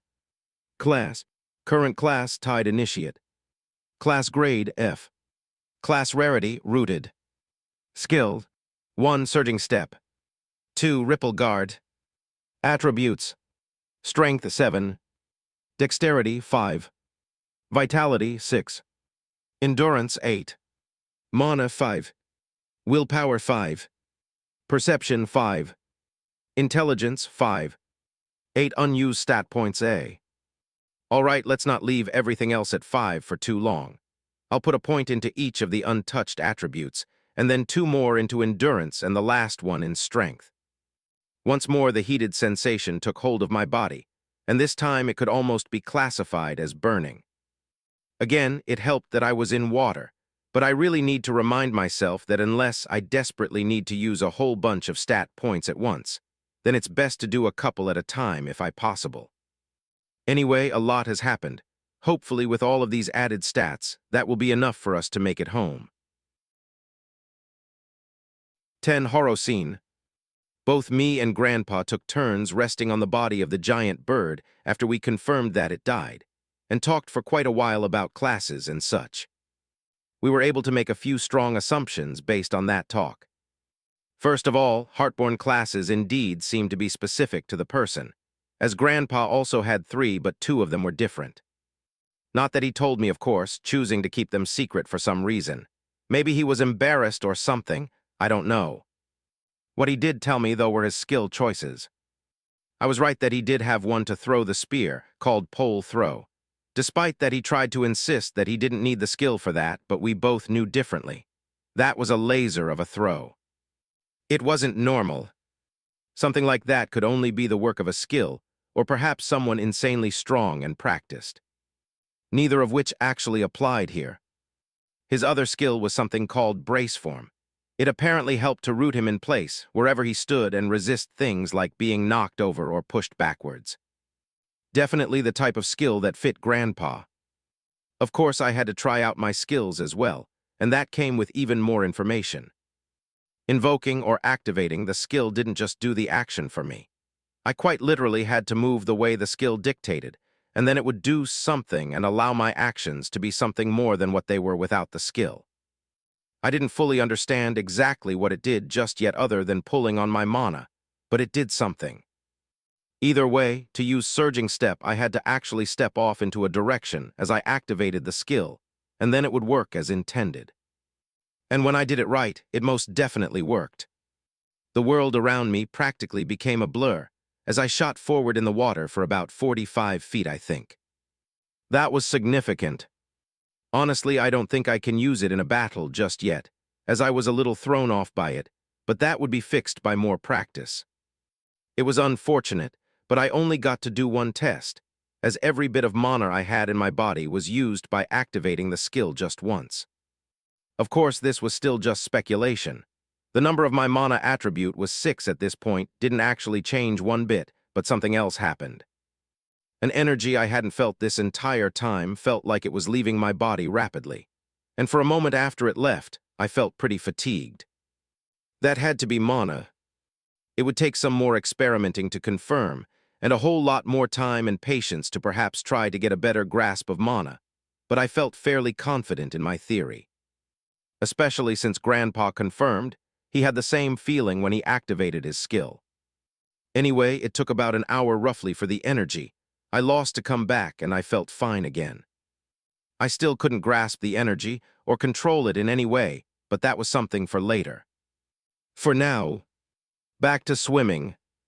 Both me and Grandpa had stopped swimming, and we were looking in front of us. By this point, both of us were haggard and starving. I had no idea how long we've been swimming, and at this point I didn't care. It was still pitch black outside, and if it wasn't for the stars, we wouldn't even know if we were still swimming in the right direction. But there was something in front of us. A small boat. In fact, there were a number of boats in the distance across the horizon. Most of them were destroyed, and nothing but wrecks similar to the one we swam away from were all that remained of them. Though that isn't the reason why we stopped. Bodies. Remains of bodies. One of the ships had a broken light bulb at the top that was hanging by a wire and rotating slowly around the area. The light was still lit, faintly so. In fact, all it really did was flicker. And what it showed was something straight out of a horror film. Even though Grandpa and I were still relatively far from the scene, we were able to make out the carnage that remained. Fred, I'm all right, Grandpa. Try to swim as quietly as possible, slow and steady. Whoever or whatever did this could still be nearby. And even if they weren't, this amount of blood will attract predators. Assume things worse than those sharks. We will go in, try to find a working boat, and use it to return to land. Understood, Grandpa. Grandpa's words carried a much more solemn tone at the moment, and his facial expression was dark as he gazed upon the scene in front of us. I couldn't blame him. I was actively fighting the urge to throw up, which I'm sure he realized, and that's why he called my name. We looked on for a few moments longer before we began our swim towards the horror scene. We were moving slowly, but there was no real way to actually swim quietly on the surface of the water. But thankfully, the ocean was never completely quiet, and we mostly blended into the natural sounds of the ocean. Or at least I hoped we did. As we neared, the urge to throw up only grew in intensity as the smell hit us in full force. It was putrid. The smell of death and decay wasn't something I think I'd be getting used to any time soon. In fact, I eventually had to stop and throw up as I couldn't take it anymore, and then the feeling began anew. It didn't make it any easier to handle, but it at least reset the feeling in a way. By the time we finally made it to the blood-filled waters, I had grown somewhat resistant to the smell and the sight, but only slightly. We swam through the waters as carefully as possible until Grandpa spotted a boat that appeared relatively functional. And by functional, it just wasn't destroyed and floated normally, though it was still covered in a lot of blood. After making it to the boat and climbing aboard, we were met with the sight of two disfigured bodies. It was gruesome to look at the sight, but we did our best to ignore it, and while Grandpa went to check if the boat cold start, I went to check for supplies. Desperately searching for water. Grandpa, there's water. I found a cooler below deck, and it thankfully contained a few bottles of water and other drinks. Of course, we were most in need of the water at the moment. I took out a bottle and brought the other one up for Grandpa. We downed both of them as if we had never drank fresh water before. Which is practically how it felt. Rev, rev, rev. The sounds of an engine trying to turn over could be heard as Grandpa tried to get it going, and it took a few tense moments, but it eventually came on. There we go, Freddy. Just as I was about to smile and be happy at the win, loud splashing could be heard coming from somewhere in the distance.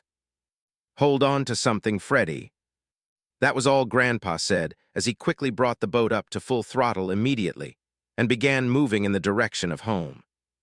The engine of the boat was drowning out some of the noise, but the splashing was growing louder and louder behind us. 11 to the beach. Hold on, Freddy. Grandpa bellowed that out as the boat began swerving left and right as he tried to shake off our pursuer. Even now we had no idea what it was, only that we could hear and see something making a beeline straight towards the boat. We were weaving side to side as we tried to shake it, and Grandpa was also having dodge all the debris in the water from various other wrecks. The situation was far from ideal. Freddy, throw the bodies behind the boat. What? Throw 'em off behind us, Freddy. I looked down at the two disfigured bodies and grit my teeth as I grabbed what I could from one of them and tossed it off the back of the boat. Not waiting to see the result of the toss, I went back to do the same with the other one. Blood that hadn't yet dried from the bodies now covered my hands. But before I could let something like that even distract me, the lack of noise drew my attention away from my hands and towards the scene behind the boat. Actually, it would be more apt to say the lack of noise trailing after the boat drew my attention away. There was still quite a bit of noise, And in fact, it had only grown in intensity as whatever was following us seemed to dig into the bodies with an almost disgusting amount of energy. Ignoring the nasty feeling in my stomach, I went to wash my hands off before joining my grandpa at the helm. It seems for now we had escaped whatever it was that was chasing us, and barring any more visits from giant flying birds, we would probably make it back to land. Hopefully, I didn't raise a flag with that thought. By the time the sun began rising into the skies that still had massive chains marring its beauty, we could finally see land. And what we saw was about what we expected to see when you considered how we managed to acquire the boat we now sailed on. Billows of smoke continuously rose from the buildings bordering the beach, and even further from the community behind them.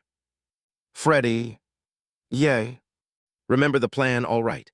We park the boat and head straight for the compound. It sounds bad, but my mother used to tell me don't go out acting like a hero because heroes die young. That means we can't stop to save or help every single person we see. It just doesn't make sense. If we can help someone without deviating from our path or bringing more trouble on ourselves, then we'll do it. But we won't go out of our way and risk our lives to help anyone unless it's friends or family. Once we have our family secure, and hopefully the compound secure as well, then we can talk about going out and playing hero. For now, we just focus on getting to the compound. Sounds good. This is the third time we were having this conversation since we escaped whatever was chasing us. And Grandpa wasn't usually one to repeat himself 3 times, so it was very clear how serious he was. Though I can't say I don't understand him. There was a reason why on every single plane ride I've ever been on, they always said to put on your oxygen mask first before helping others. Of course, I've never actually had to do that, but the principle is the same. Secure ourselves, and once we are stable, then try to secure others. We might end up losing our lives, and whoever it was we were trying to save if we helped people willy-nilly. Shit, there was a chance it would be us needing the help too. It wasn't like we were suffering from main character syndrome and thought we were special. And that's exactly why we shouldn't go out there playing hero like this is the movies. Get to safety, get secure, then act accordingly. Sounds good, Grandpa. We continued our advance towards the beach in front of us, and Grandpa made no attempt to veer his course towards the boat ramp area. There wasn't any time to be picky in where we parked the boat. So Grandpa revved the engine a bit and simply rode up onto the beach itself, and then we jumped out onto the sandy beaches of Laja Beach. FL and immediately began making our way towards the city behind it. Well, calling it a city is kind of a stretch. It was effectively a really big town north of another city in Florida called Green Palm Beach. But it was home. As the sun rose, so too did our pace as we scaled the beach, jumped over a fence or two instead of looking for an entrance, and eventually made our way onto the street. There was something of an eerie silence as we observed the street in front of us. No screams, shouts, or even any bodies could be heard or seen. After a few more moments of observation, we continued our journey until we eventually reached a main road, and there was no more lack of seeing anything. Cars were on fire, buildings were partly destroyed, but most of all bodies. Who knows just how many bodies littered the ground for as far as we could see. My heart was practically threatening to jump out of my chest as I imagined the members of my family among them. Grandpa probably sensed how I could feel and placed a firm grip on my shoulder. "They're all right, Freddy, they're all right, let's get home." I didn't respond and simply nodded grimly at Grandpa as we began a much more cautious approach now. Although humans made up majority of the bodies scattered across the ground, there were others among them. More red-skinned people were on the floor dead as well. And from what me and Grandpa could observe, it appeared to be from bullet wounds for the most part. That's America for you. Anyway, there were a few spears from the red people all over the place, and both me and Grandpa helped ourselves to one each. We didn't see any guns laying around, and we didn't bother trying to look for any either. Instead, we kept up our current pace, as carefully made our way forward towards the compound. If we were driving and things were normal, it would probably take us all of 10 minutes to reach it. But in the current situation, it probably would be another 2 hours or so just due to the caution we were taking. Speaking of the compound, that's quite literally just what my grandpa likes calling it. but practically almost everyone here in Laja calls it the Laja Castle. It wasn't actually a castle, but there was a reason for the name. Before I was even born, Grandpa somehow purchased an old middle school and all the land around it, and then converted the entire thing into a compound for him and his family. 8 feet walls were constructed around the land, and a few different houses popped up over the years as the family grew. Anyway, it was one of the safest places in the area, and it would be where all members of the family that was currently here would be heading, which is practically everyone, or at least everyone in the close and immediate family. At this point, all I could do was hope that all of them had safely made it to the compound. 12 honey buns. We were just walking past a pharmacy when someone called out to us. "Hey, you two, get off the streets, damn it, another squad of those bastards will be here soon." Both Grandpa and I looked behind us to see a man peeking out from inside the pharmacy, motioning us to get inside. We looked at each other for a moment, and Grandpa nodded at me. "It's worth checking." I thought so too. And it's starting to make sense where all the people went if everyone is hiding indoors. There weren't nearly enough bodies on the ground to justify not seeing a single soul nearby. Everyone was hiding. We made our way over to the pharmacy, and after being let inside, the man that initially called out closed the door behind us and drove an umbrella through the handles. I don't think that will hold much, but I guess it's better than nothing. Anyway, looking around the pharmacy, there were about 20 or so people tucked away in here, including the man from earlier. What the hell were y'all doing? If you got caught by a squad, then that would have been the end for you. The man asked that question mainly at Grandpa, who just furrowed his brows as he thought about the situation. I knew right then and there that he immediately tossed that question out of his mind. "You mentioned a squad will be here soon. Are they patrolling the area?" The man looked confused, and even some of the others in the building started throwing odd looks our way. "Well, where the hell have y'all been?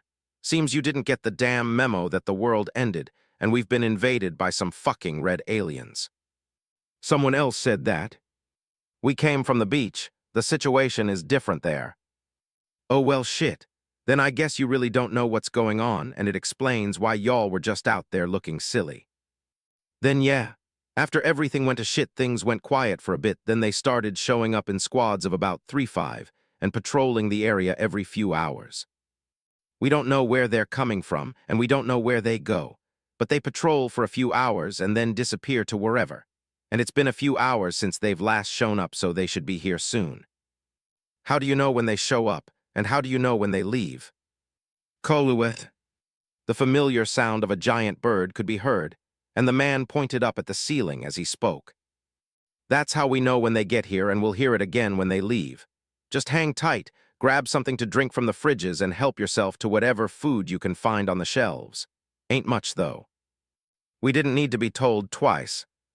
Both Grandpa and I ducked off to a corner by ourselves and scavenged for whatever we could find remaining on the shelves and in the fridge. I ended up with a stack of honey buns and water. Grandpa had only one honey bun, some jerky, and water. Not the most high-quality meals, but it's better than eating raw little maws. Either way, we got some food in us and started talking in hushed tones. "We'll wait out the squad or whatever is out there to leave, then we'll head straight for the compound." "Is it wise to not wait a day or two, Grandpa? What if the rotation of these squads change?" No matter which direction we took or how fast, slow, or cautious we moved, it was always going to be a risk making it all the way to the compound. Better try to risk it when we have somewhat reliable information than to potentially miss a good window. If we're out there and we hear the bird, then we'll do our best to hide and figure things out. For now, let's just rest and recover as much as we can. We'll be doing a lot of running here soon. Well, his logic was good enough, so I didn't see any reason to ask any more questions. I'll just rest and do my best not to think about the fact that my parents could be one of the bodies decorating the ground outside. Kiowa. The sound of the bird caused me to jump out of the nap I unintentionally found myself in. "That's us, Freddy." Shaking the sleepiness off, I stood up and grabbed my spear and made sure the granola bars I tucked into my pouch were still there. "Good to go." Everyone in the pharmacy was sitting around in their own little spots. Some were asleep. Some were awake and watched us as we walked towards the door of the pharmacy. I think it's safer to stay in here. Who knows when they'll come back? A woman said to us as we neared the door. We'll take our chances. That was all Grandpa said before we slowly opened the door, and after peeking outside and seeing no immediate threat, we left. Shit, it's your funeral. I heard her mumble that as we left, but paid her no mind. It wasn't my place to tell someone else how to survive the apocalypse, but I didn't think waiting around in a pharmacy for who knows what to happen to you was the right way to go about it. All right, Freddy, let's see if those legs of yours still work. We'll stick to sidewalks and run near places right next to, or as close as possible to spots where we can duck behind or in for cover as much as we can. If there's nothing close by, then we run as fast as we can to the next location, that is. We'll keep that up until we reach the compound. Sounds good. Got it, Grandpa. Try not to faint on me, you're getting up there in age. This generation has no respect for their elders, boy, I tell ya. We chuckled to each other for a moment longer, and it somewhat helped to release a bit of the tension I didn't even realize I was holding tight to. It's all right, Freddy. Mom and Dad are all right. After that last thought of reassurance, we departed in something more than a proper jog, but not quite a full sprint. Stinking to the areas with cover as much as possible and sprinting when we needed to sprint. The amount of bodies we saw on the ground as we ran never ceased for even a second, and I couldn't help looking at every single one we passed by hoping I wouldn't recognize the face. Part of me felt selfish to think the way I did, but I couldn't help it.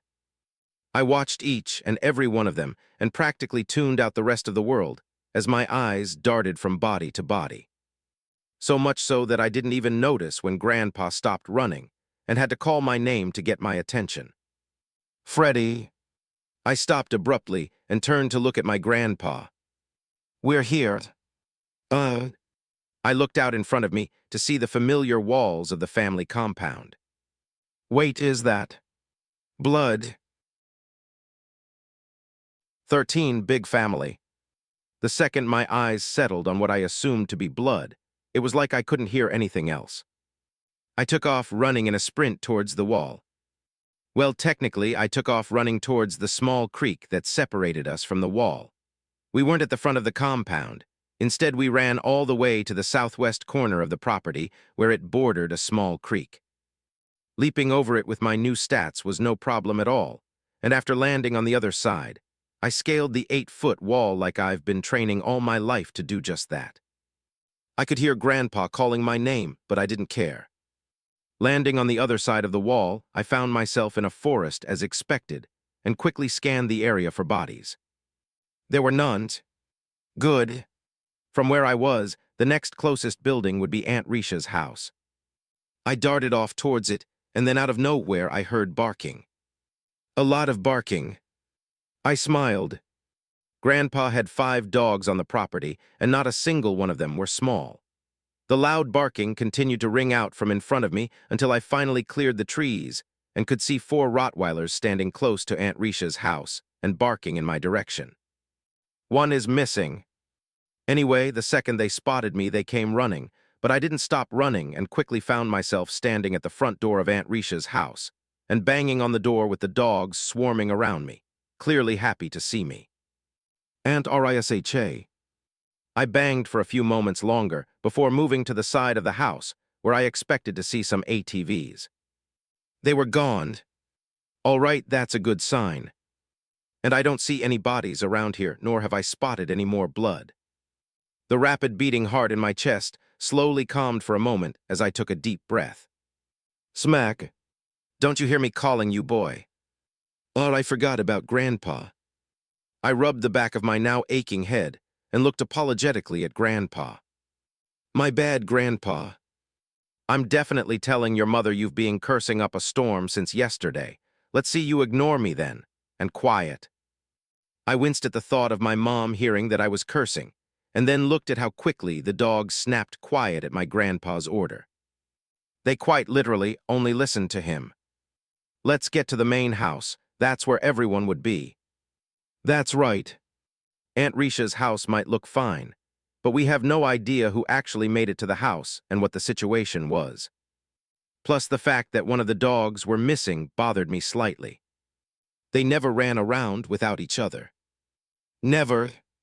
We took off in a trot along the road that led to the main building, which served as Grandpa's house, and the gathering point for everyone during any event or holiday.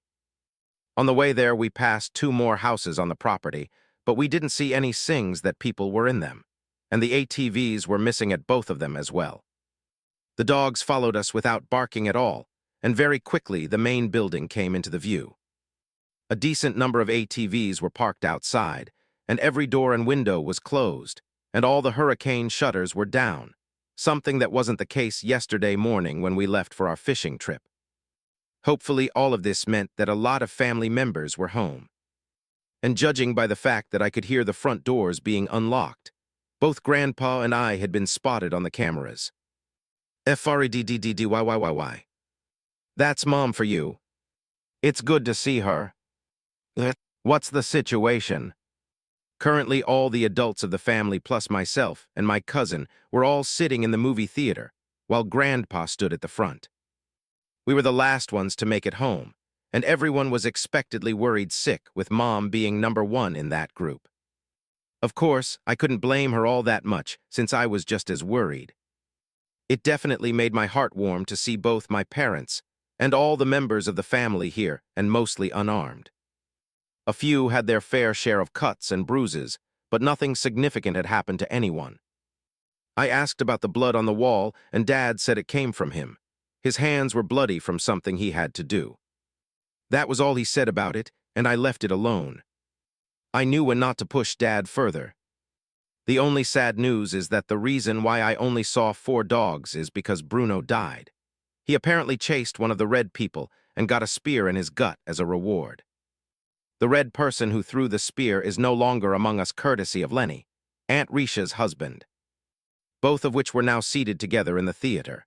Now between Aunt Risha, my dad, 3 more uncles, and 1 more aunt. My grandparents had a total of 6 kids, 4 boys and 2 girls. 5 of them were married. My dad to my mom, Aunt Risha and her husband Lenny, Uncle Robert and his wife Abigail, Uncle Mac and his wife Kimberly, and finally Aunt Renee and her husband Terrence. The only one that wasn't married was Uncle Grant. He was divorced, I think. Well, I think they were legally divorced, but his ex-wife still came to family events from time to time, so who knows. So in total, there were 12 people seated plus Grandpa standing, and we made up this family meeting of sorts. I had a few other cousins, but they were deemed too young to join in, and my older cousin Raycon were the only 2 from the younger generation, which included 2 girls from Uncle Mac and Aunt Kimberly, a boy and a girl for Aunt Risha and Uncle Lenny, and finally my youngest cousin was a boy from Uncle Robert and Aunt Abigail. It was a decently large family. Anyway, well, Dad, the situation is that one of your books finally came to life. I can't really tell which one yet, but yep, this is definitely your fault. Uncle Mac's wife slapped him on the arm as Grandpa ignored him. What, it's true, we all have statuses to prove it. Anyone else? We got enough food to last a couple weeks if we ration, a relatively secure shelter, but not enough ammunition to fight an army of those things. I saw the police go up against them, and I swear bullets didn't do much to 1 or 2 of them. If that's the case, then guns might not mean much at all. Dad spoke up next, and Grandpa's brows quickly entered their furrowed state. A few other comments were made here and there about the situation, and Grandpa took it all in for a couple of minutes, then began talking. Well, Mac over there had a point. As I was saying, he had a point. What we're experiencing is a lot like the things that I wrote about in my books and what so many other authors wrote about in general across the LitRPG genre. Freddy and I even found and completed a dungeon. Raycon shot me a thumbs up at that while Dad looked over at me quizzically. I won't even bother looking at Mom. I knew right away she was giving me a death stare. I might have severely downplayed the journey me and Grandpa took to get here when I explained it to them before this meeting. Way to go, Grandpa. We leveled up, received classes, got skills, and even got rewards. This is exactly like those types of books. Then before we get into any other discussion, there is one thing we gotta remember about all of those books. Getting stronger matters. Your own strength matters. And if any one of you has already leveled up, then you know we can already grow stronger as things stand. Other people will eventually figure it out. Animals will probably do the same too. But most of all, those red bastards will too. I don't doubt for a second that they definitely have forces stronger than what they've sent to us initially. And once they learn that we have enough guns and bullets as a planet to cause them a lot of damage, then I'm gonna bet they'll send more of those people Daryl said he saw not be affected by bullets. If that happens, then we'd be shit out of luck. So goal number 1 is to ensure we are safe here. Then goal number 2 is to scout the area around us.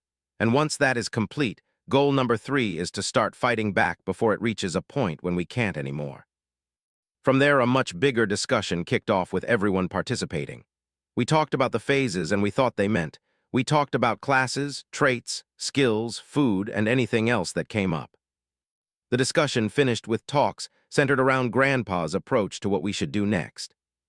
Some disagreed with what he wanted to do and tried to petition against it. But I knew. They knew, we all knew Grandpa was probably right and will likely do as he said. But it was fun to argue about it anyway, I guess. 14 tat tat tat. So you're really not going to tell me about the dungeon? That ain't right, man. I told you, not much happened there. It was an F-rank dungeon, and all me and Grandpa had to do was kill a few sharks. A few sharks, my ass Fred, give me the deets, man. I ignored my cousin as we walked through the entrance of the compound and out into the community that bordered us. As always, Grandpa won out in the end, and scouting was kicking off. We weren't going to go very far, and there was nobody going alone. I had my spear with me and a pistol tucked in the waistband of a fresh pair of pants. It was nice to be in a fresh set of clothes again. Anyway, Raycon had a pistol as well. He didn't have a class since he was home when everything kicked off and fortunately didn't have any opportunities to level up and gain one. Or I guess it could be unfortunate depending on how you look at it. Our little scouting job was really simple. Head down the street to the nearby park and see what the situation was. Grandpa thinks areas like the park that are filled with a lot of nature and less human presence like buildings and whatnot could be prime locations for a dungeon to spawn. So we'll check the park to see if there's a dungeon or anything else of interest and come back. Simple enough. Fine, ignore me. Don't think I forgot about the fact you snuck a girl in your house not that long ago. Oh, what would your mother think? I know where you hide your stash. Druce. Speaking of my mother, it took some convincing for her to allow me to leave on our scouting trip, but Dad took care of it, I think. Technically, I didn't need permission, and if I wanted to do something, I would do it. But it's a respect thing, and I would always respect the woman who raised me. Plus, Dad might break me in half if I didn't, and that's not even mentioning what Grandpa would do. So, Freddy, what do you think is going to happen from now on? Think the Gov is going to get control of the situation? Honestly, I doubt it. I don't think Grandpa is wrong about this getting worse. I got a bad feeling that something else is coming, and it won't be pretty. Don't go jinxing us, Freddy. I got a lot of life to live. Our little banter carried on for a bit as we walked towards the park, and despite the fact we appeared calm and even joked a bit with each other, we were constantly watching for any sign of trouble. We weren't out here to fight. If it looked like a fight was coming, the #1 priority was to get back home. We were only to fight if it couldn't be avoided. Thankfully, nothing happened on the way to the park, and we made it and began looking around for any signs of a dungeon. Or anything else for that matter. We found absolutely nothing. It was the same old park as it always was. The scouting trip was over, and we began making our way home. Attention, attention, attention. Phase 2, integration has been activated. Be wary. Freddy, let's G. CAWWWWWWWW. CAWWWW. CAWWWWWW. CAWWWW. There was no more need to talk. We took off in a mad sprint back to the compound as the loud cries of giant birds could be heard coming from seemingly everywhere. I don't know how many different cries I heard, and I don't really want to spend time figuring it out. We weren't that far in the first place, so it didn't take long to run back, even though I had to slow my pace a bit not to leave my cousin behind. The difference in attributes making itself known already. Tat tat tat. Tat tat tat. As we neared the gates, the unmistakable sound of a rifle going off could be heard in the direction opposite of the way we took to the park. I stopped. That was the direction Dad went in. Freddy, come back, your dad can handle himself. He was probably right, but as always I couldn't help myself. Go tell Grandpa the situation, I'll be back. I dashed off after that, and I could hear my cousin curse as I took off. He probably wanted to follow me, but I was too fast for him at full speed, and well, someone did have to tell the others back home. Running with a spear in one hand and a pistol in the other, I hit a corner just in time to see Uncle Mac and Dad hiding behind an SUV that was left in the middle of the street, as about 5 or so red people were on the other side of the street, shooting at them with bow and arrows. The situation didn't look good. Uncle Mac was sitting on the floor with an arrow through his damn thigh. Fuck it. All right. I hadn't been spotted yet, so I turned back around and quickly ran around to the street parallel to this one. They had my dad and uncle pinned, but they obviously didn't advance too much either, as they were probably scared of the bullets. Well, I'm going to give them something to really be scared about. I sprinted up the street for a bit, then slowed my pace as I neared the edge of the street to where it connected, and I could hear them yelling in a language I couldn't understand. Using the house on the end of the street as cover, I crept around until I could see the bastards clear as day, and as I brought the pistol up to shoot, one of them turned towards me with wide eyes and turned his already drawn bow in my direction. I turned to my right slightly, and as if I had been practicing the move a million times, I activated surging step and dashed to my right just in time as an arrow whizzed past me, thankfully missing by a good margin. The distance I traveled was a lot smaller than what it was in the ocean, but for now it didn't matter. Bang, bang, bang, bang. I squeezed the trigger as many times as I could until the slide of the pistol locked back, showcasing that it was empty. The red people scattered as best as they could as I was firing, but it was futile. They weren't faster than bullets. And my dad wasn't stupid. The second I started squeezing the trigger, I could hear a rifle going off from the other side, and very quickly the ground was filled with the bodies of red people. A few notifications filled my eyesight, but I ignored them and ran off to help Dad with carrying Uncle Mac, and I could see Grandpa and the whole family, save for the young children rushing down the street as well. Grandpa was yelling, "We need to hurry up, there are a lot more of them." Fuck it. 15 stat bonus. We made it back to the compound with hurried steps and some with gasping breaths. Grandpa wasn't lying when he said there were a lot more of them. We had to fight off smaller groups on the way to the compound, and having a lot of guns helped. But at this rate, we would run out of ammo before the day was over. Which means we would have to get up close and personal to a bunch of enemies who are clearly trained in fighting exactly like that. Uncle Mac was taken back to the house by a couple of us. Meanwhile, everyone else, even those that didn't yet have levels and classes, were posted in the forest area inside the walls. As long as you could hold a gun, you could fight at this point. There was no use in going all the way back to the main house and allowing ourselves to get surrounded. We would very quickly run out of means of fighting back. It was better to stand our ground here and now. The plan now was simple. Ambush whoever came through the gates, kill them and take their weapons. We will eventually run out of ammo and our guns will become useless, but spears, swords, bows, and arrows will still have a place. And of course, in this new world, skills will probably play the biggest role going forward. But that's for the future. For now, I was hiding behind a tree as a group of about 10 or so red people came running into compound. We held back from firing until more groups entered of various sizes and weapon configurations. There were probably over 20 of them in the compound now. Don't think we can wait any longer. A thought Grandpa seemed to share as he finally gave the signal for us to attack. My family members and I leaned out from our hiding spots and let out enough shots at the red bastards to trick someone into thinking today was the 4th of July. They clearly weren't prepared to deal with the array of bullets heading their way from the trees and didn't handle it all that well. A few shaky arrows, knives, and not well-aimed spears came flying at us, but it was the trees we hid behind that took the brunt of those attacks.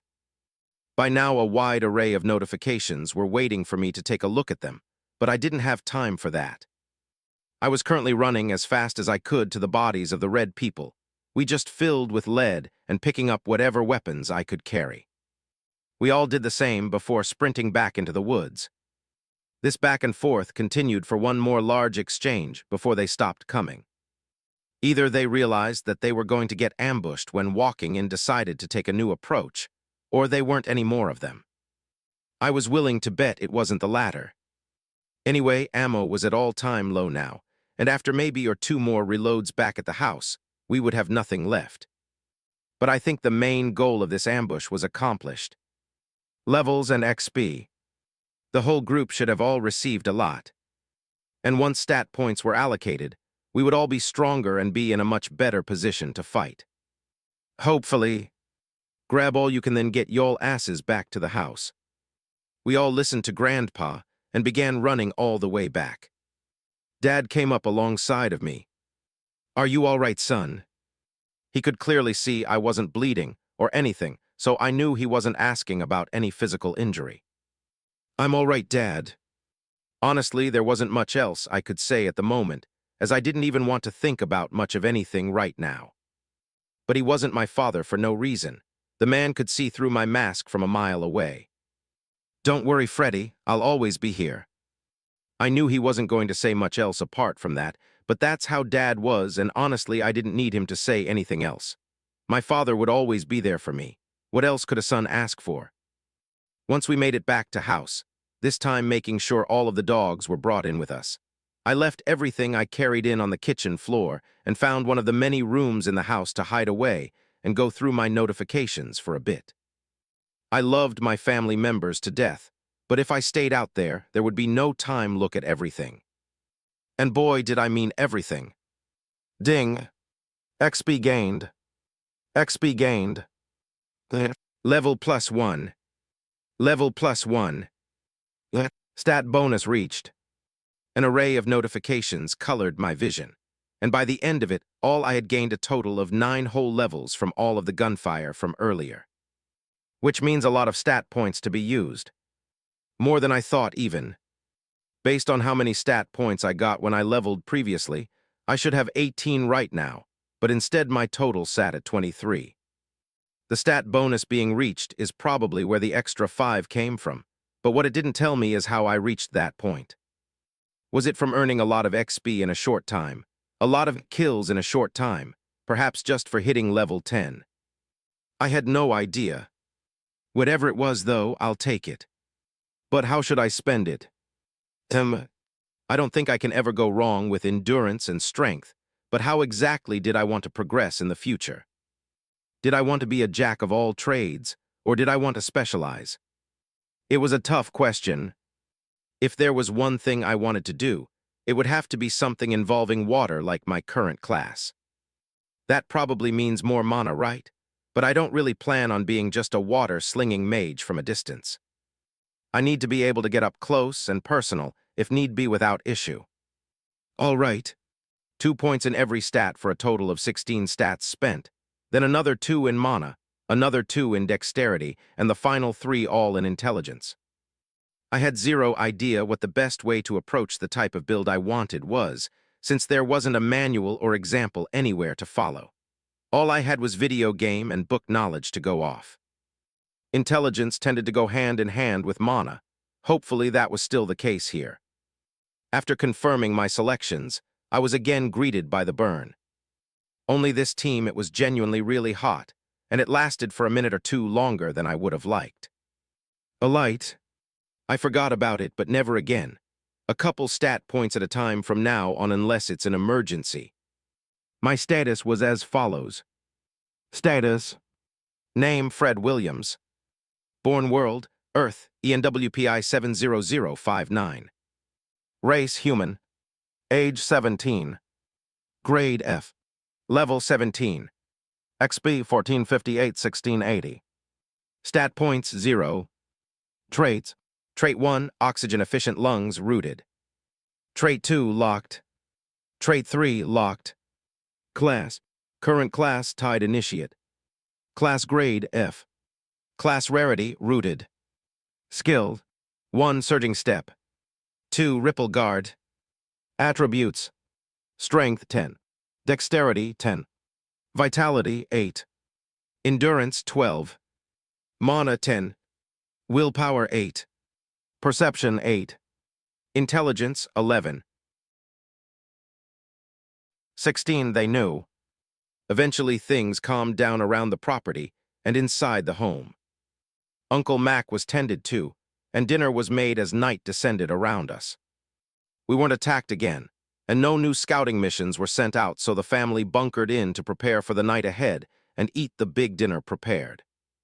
Big in the sense that a lot of food was made, but it wasn't necessarily a feast.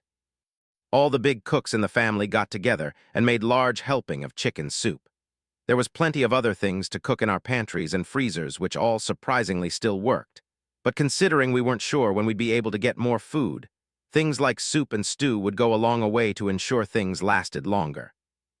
There were a lot of tough things to deal with today, but thinking about not having food in a couple days or weeks was ranked pretty high on the list of worries for me personally. Which is why I suggested to Grandpa that we do a grocery run during the night. And that was the current talking point in our second familial meeting. It would definitely be dangerous to run all the way to the grocery stores and back, but at some point we would have to do something. There were no gardens growing on the compound, and who knows when the power would go out and all of our perishables would, well, perish. Plus, there was no way we would be the only ones that had the idea of stocking up on food in the grocery store. That was literally Florida behavior 101 when a hurricane was coming. We weren't dealing with a hurricane here, but the principle was the same. When a disaster came, make sure you're stocked up on essential goods like toilet pod, damn it. We can't run out of toilet paper. Just as I was about to raise my hand to interrupt the meeting and remind everyone that toilet paper should be priority number 1, and the grocery trip was a necessity, a notification sounded. Based on the reactions of everyone else in the room, they all got it too. Ding! System integration is complete. Mana integration is complete. There wasn't any time to even consider if those words had any deeper meaning to think about. The ground beneath us started shaking. First it was slow, but it didn't stay that way for too long as it picked up to the point where we could hear a massive rumbling all around us. It was like a massive giant had grasped the planet within their grasp and began to shake it. That was just supposed to be a random thought in my head, but in this new world of ours, could there be a giant shaking the world right now? Earthquake, everyone get down. Whoever yelled that obviously didn't think it could be a giant person shaking the planet, and against my vivid fantasy imagination, I agree with them. The earthquake continued its rumbling activity for a few more minutes before things finally settled down. Everyone got up, and after a quick scramble around the house, it was verified that all members of the family was okay. A couple of my younger cousins were crying, but they'll be fine. The only damage of note was a few different things around the house fell over and broke, but at this point that didn't matter all that much. Everything was mostly fine. Until a few moments later, when the lights in the house started flickering. We all paused as we stared up at the ceiling, watching the lights flicker ominously. And then the flickering stopped. The lights were out. No one had gone to check the fridge and freezer as of yet, but I didn't think there was a need to do so. The AC had turned off with the lights. The power was out. Silence descended for a few moments, then the sounds of something sparking, then sputtering out could be heard. That was probably the batteries for the solar panels. If those didn't work, then the generators should kick in next. Grandpa didn't sound very confident. And he was right to have doubt. It didn't take long for loud sputtering noises to be heard coming from the rear of the house as the generators were trying to start, but to no avail. I know without a doubt that it wasn't a maintenance issue with either the solar power batteries or the generators, as everything was properly maintained. Grandpa wouldn't allow for anything less. So either the earthquake knocked something loose on the outside, or that mana integration thing messed things up. I had a feeling I already knew the answer. About 30 minutes or so later, candles were lit all around the house. Over the years, Grandma had bought hundreds or thousands of candles, and she never threw away a single one. Of course, a lot them were used, but they were plenty that had never been touched, and Grandpa didn't throw away a single one after she passed. So now the entire house smelled like different sections of a candle store, depending on what room you walked in. After that was over, the grocery store-run idea had reached a point of forced necessity now. With no signs of power coming back, and all of perishables now on a timer, we simply had no choice but to go. But of course we were met with a massive surprise when we finally exited the house for the first time since the earthquake. All of our windows had closed shutters on them. Taking that into account and the fact our cameras no longer worked, nobody knew the state out of the compound until now. There was massive gash running from the western wall all the way across to the eastern wall. And it was filled with water. The walls all around the compound were cracked in most places, but nothing too damaged, except for the area where it was completely destroyed. And now, a dam river ran through the compound from west to east. Now if our compound looked like this, I could only imagine what happened to the rest of the area around us. I really hoped the grocery store we had in mind wasn't badly destroyed. We needed that toilet paper. But apparently, the world didn't want me to get it. As we all took in the scene of the small river running through the property, while also being geared up with our remaining guns and ammo, loud yelling could be heard coming from the front of the compound. Shit. Didn't need AI to tell me what was happening. They were back. And this time they were here in full force. Get back in the house. Everyone that had been out gawking at the river scampered back into the house at the sound of my dad's voice. Everyone except those of us armed with guns. And once the first sights of the red people could be seen, we brought the guns to the ready and didn't waste time squeezing the triggers. What? There was only one problem. Not a single gun had successfully fired. No matter how much we squeezed the triggers, nothing was firing. Now, unless we just broke a record of how many guns could jam at the exact same time, then it's quite obvious that not a single gun is going to start working anytime soon. A dark feeling crept up my spine as scary thought made its way into my mind. The reason why the red people backed off earlier, they knew.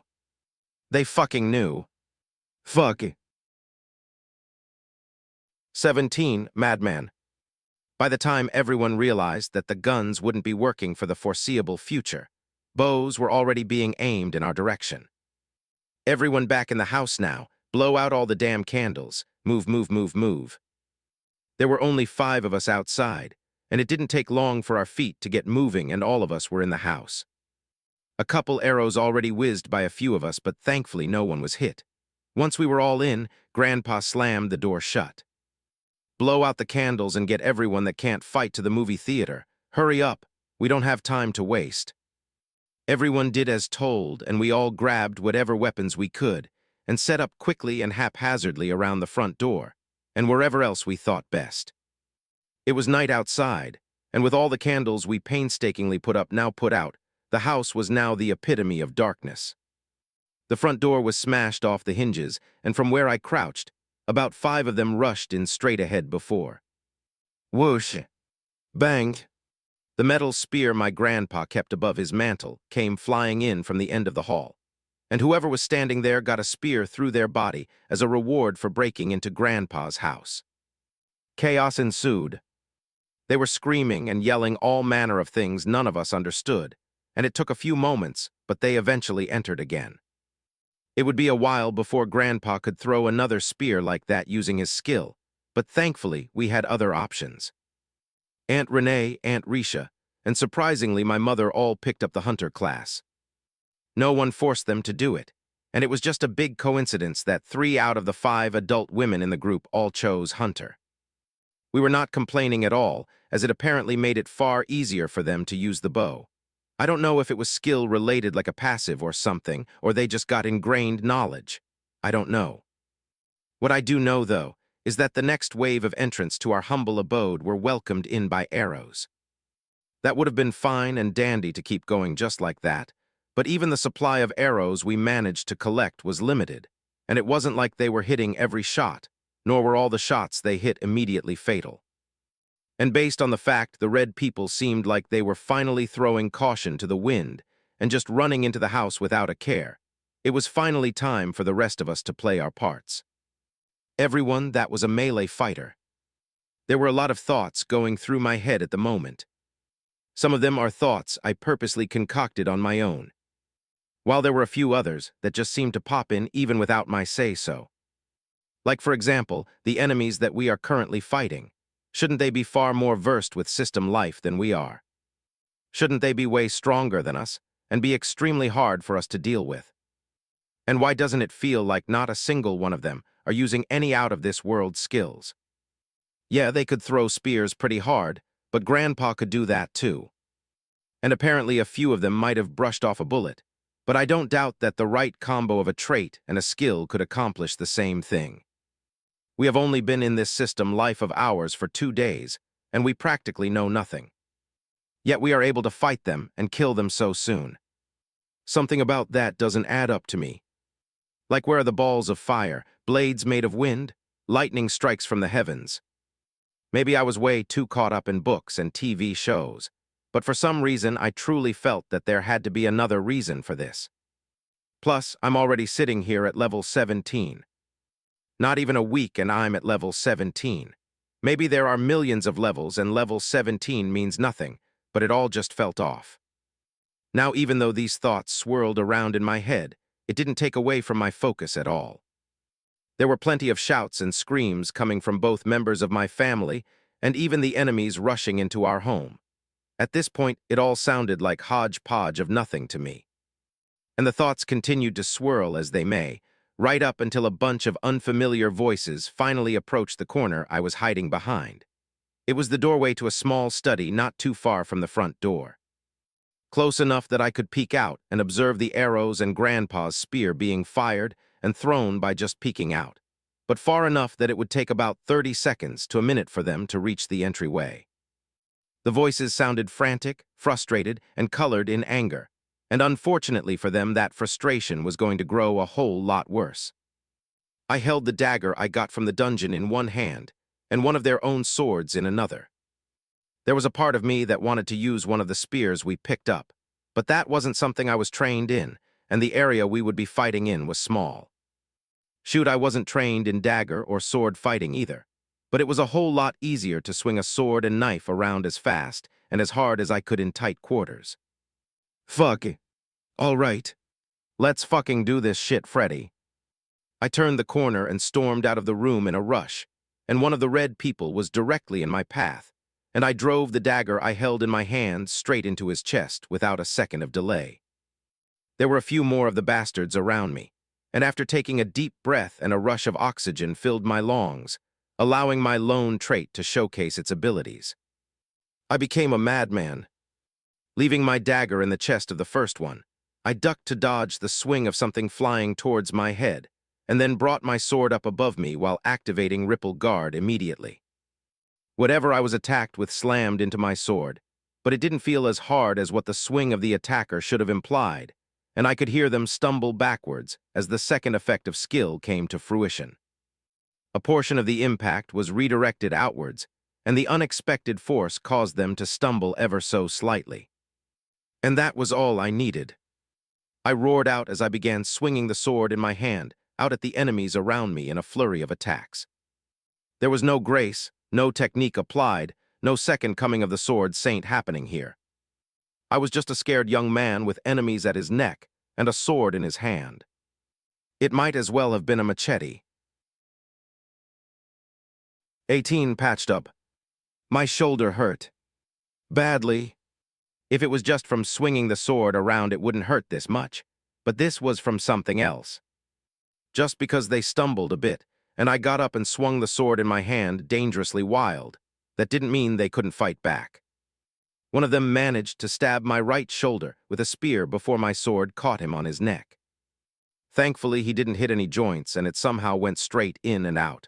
So maybe it wasn't accurate to say he hit my shoulder, but my shoulder area, I don't know, I don't study anatomy. Anyway, I had to go. There were still enemies in the house, and I had no idea if the rest of the family is still alive or not. Fucking die, you piece of shit. Well, there's Aunt Risha. I ignored the pain in my shoulder, the notifications at the corner of my vision, and the weird feeling of the fact I just took a few more lives. None of it felt right, but for some reason it didn't feel as bad as the man in the water. I shivered as that thought crosses my mind. Let's leave it alone, no time for that. I ran to the sound of the voice, which led me to the kitchen. There were plenty of bodies on the way there, but thankfully none of them so far were members of the family. Turning a corner and seeing the kitchen in entirety, Aunt Risha was straddling a red person as she repeatedly rammed one of the kitchen knives into his chest time and time again, while tears streamed down her face. Aunt Risha. Making my way over, I reached out to grab my aunt to get her to stop, only to see a bit beyond her and finally notice the cause of her tears.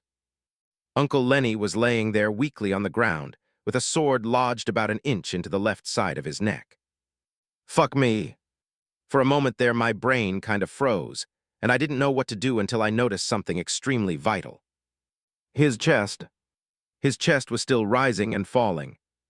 Part of me wanted to question how the hell he was still alive, but there was no time for that either.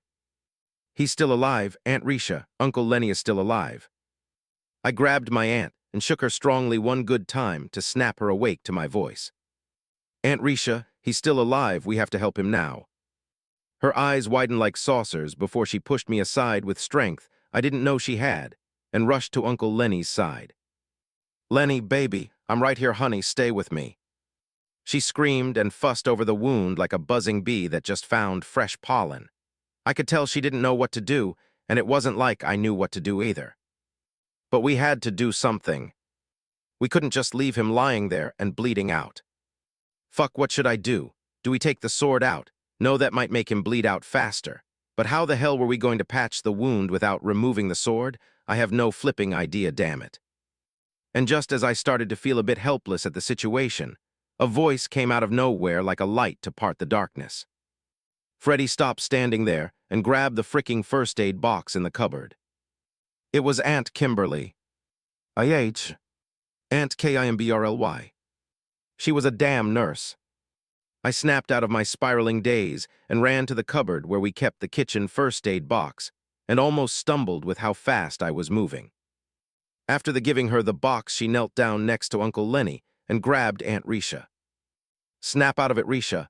We can't save him if you're losing your damn mind. That was apparently all Aunt Risha needed in terms of a wake-up call, and she looked as serious as ever. She stared Aunt Kimberly in the eyes. Tell me what to do, Kim. Right now, I need you to grab some water and whatever towels you can find. Freddy, you come sit down right next to me. Both of us did as asked as quickly as possible, and in the middle of everything that was happening, a red person stumbled into the kitchen from the way I came. But before any of us could react to it, a spear came flying from God knows where and skewered him. Grandpa then come roaring into the room while being covered in blood. He looked like something that jumped right out of a mythological piece of Viking history. His eyes darted around the kitchen as he took in the situation, and his brows furrowed more deeply than ever before. I'll protect you, focus on Lenny. That was all he said before he stormed off again, making sure to pluck his spear from the body it was lodged into. Well shit, Grandpa. You heard the old man, focus. Aunt Risha came back with a couple bottles of water and an entire roll of paper towels. Aunt Kimberly then used the water and the paper towels to wash and wipe away all of the blood and grime that surrounded the wound. It honestly wasn't a pretty sight. She then opened the first aid kit and revealed its contents. There were a whole bunch of things in there, and she took one of them that looked to be wipes and started wiping around the wound with the sword still placed there. Her hands moved with ease and precision. There wasn't a single wasted movement in her actions as she did everything in silence and without missing a beat. She then took something else out of the box and ripped it open. It looked like a really thick piece of gauze. Freddy here, now listen carefully. I am going to remove the sword. The second I do so, I need you to take the blood stopper bandage and apply it to the wound very quickly and hold it there tightly. Do you understand, Freddy? You can't be slow with this. I nodded seriously. Good, Risha, go around to his feet and prop them up on your lap, okay? And no matter what happens, do not freak out. Just keep his feet in your lap nice and steady." Aunt Risha nodded, but her body was practically shaking as she did as Aunt Kimberly asked, "Ready, Freddy?" "Yes." I stared at the spot the sword was lodged into Uncle Lenny's neck and brought my hand as close as possible. Once I was in the position, Aunt Kimberly placed her hands as gently as possible on the sword and then yanked it out sharply. I had no idea if she was supposed to do it gently and slowly or as sharply and suddenly like she just did it. But it was out, and I didn't waste any time placing the blood stopper thing on the gruesome-looking wound. Uncle Lenny's body jolted for a bit, but he didn't wake up. Aunt Kimberly then grabbed the small roll of gauze in the kit and began wrapping it around the wound tightly. I slipped my hand out slowly as she wrapped over the area I just moved my hand away from. The wrapping continued until Uncle Lenny's neck was tightly bound. He needs stitches and a whole host of other things, but we don't have time for that. Keep his legs elevated, but we also need to find a blanket to cover him. The warmer he is, the better. And you, let me look at your shoulder. If your mom saw you now, she might faint. She then spent a few minutes patching up my shoulder as best as she could without stitches. After that, I left to go find more work. I wanted to stay and help them, but I needed to check on the rest of the house. It was going to be a long night. 19. Cleanup. Honestly, I was there the entire time, but I still don't know how we did it. We were attacked by, I think, a little over 50 of the red people. We didn't have guns to help us anymore, and every battle had to be fought with weapons we had no real training with. Yet despite that, not a single member of the Williams family lost their life last night, even though Uncle Lenny wasn't the only close call. Uncle Mac almost bought it too. He was still nursing an arrow wound in his thigh and couldn't move as nimbly. As a result, he ended up getting a spear driven straight through his gut all out the other side, and apparently that wasn't enough to put him down. Of course, it only makes sense in a poetic sort of way. Since he couldn't move all that much, he was the one guarding the theater where all the small kids were hiding. His daughters were in there. Shoot, even the dogs were in there. A lot of them were dealing with the guilt of accidentally leaving the dogs outside on day one, so I doubt that mistake would happen again. Anyway, there was no way he was going to die without giving it his all, and he managed to kill 3 of them on his own before the biggest contributor to last night's survival came and helped him. And it was Grandpa. Flipping Raycon. Because of the situation we were in, he felt like he had to pick the Rouge class to give us a better chance of survival, and boy am I thankful that he did. One of the skills he chose was a passive one that basically helped to conceal him when not being directly looked at. He wasn't invisible or anything, but in a dark area where you didn't already know where he was, it would be far harder to find him. Now he didn't tell me what his second skill was, but I'm sure it had something to do with killing because he was like a reaper coming for the necks of our enemies. Someone in the family would be fighting for their lives, and Raycon would come out of nowhere and drive a knife straight through the neck or heart of whoever we were facing before seemingly vanishing again. Classes and skills really mattered, and our experiences last night helped to drive that thought home. Something else we almost paid a dear price to learn was the importance of stat points and where you place them, or even if you placed them. Something Uncle Mac and Uncle Lenny both learned firsthand. Neither of them had placed a single stat point they received until last night. Uncle Mac didn't because he wanted more information before doing so, while Uncle Lenny was just confused by it all. Just because Grandpa and Grandma birthed and raised a bunch of nerds, that didn't mean Uncle Lenny and anyone else who married into the family was a nerd as well, and he wasn't really one. So he left them alone. Until last night. He had earned a decent amount, and when he ended up with a sword through his neck and life was quickly slipping away from him, he had the quick thinking to dump every single stat point he had into vitality. Just because he wasn't a nerd, it didn't mean he was dumb. He knew vitality had something to do with life and thought that was his best chance to surviving. It was literally his last act before he fell unconscious. And that act saved his life. Uncle Mac went through something similar, but he's been grumbling about having to waste his stat points all morning. At first his grumbles were said aloud, until Grandpa smacked him upside the head and told him to shut up, and now his grumbles were low and not said at all if Grandpa was in the room. The only other thing I think helped us to survive last night was the fact that the main house was disgustingly massive. Even the kitchen that I found Aunt Risha and Uncle Lenny in last night was only one of two. Two damn kitchens. One was for family cooking, while the other was a proper chef's kitchen for when Grandpa held events here. Either way, the size of the house played in our favor, and the red people obviously didn't know where to go, and we knew all the hiding spots. It was a mess for them, especially when you consider Raycon and Grandpa were prowling. I'm just glad we survived. Once the night was over, and no more enemies came, and it was confirmed that we all survived the night, the morning was spent on cleanup. Everyone who could handle it spent the morning carrying all the bodies out of the house and into a large pile outside. Raycon wasn't one of the helpers, though, as he spent the better part of the morning puking his guts out and crying in his mother's arms. No one laughed or made fun of him. We weren't a family of killers. This wasn't us. Of course, we owned guns, a lot of them even, but the goal wasn't to use them on people.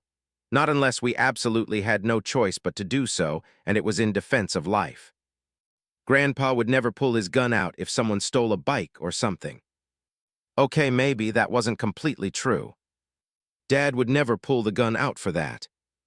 And if any of us did, then it wouldn't have been the rifles. Those never left the house unless it was packed in box and they were heading to the range to shoot. So it was understandable, at least in my opinion, that the feeling of taking another life wasn't a fun one. Though I don't feel the urge to puke or even throw up as I helped carry the bodies out of the house. It was only when I thought back to the man in the ocean that my stomach started to feel weird. Right now, I felt mostly fine. But it wasn't something I wanted to dwell on at the moment. Instead, I focused on moving all the bodies from the house outside, and once we were done, we lit them all on fire. Thankfully, matches still worked. Something we thought was entirely useless to have before all of this because lighters existed, but Grandpa liked them, so we had them. Once that was done, a little watch was set up outside to watch for enemies and monitor the big pyre burning to make sure it didn't spread to the house or the forest. Everyone else was on cleaning duty. I doubt we would abandon the compound anytime soon, as it was kinda the perfect base to hole up in during this mess. So cleaning it was a must, as it probably wouldn't do us any good to live amongst all the dried blood in the house.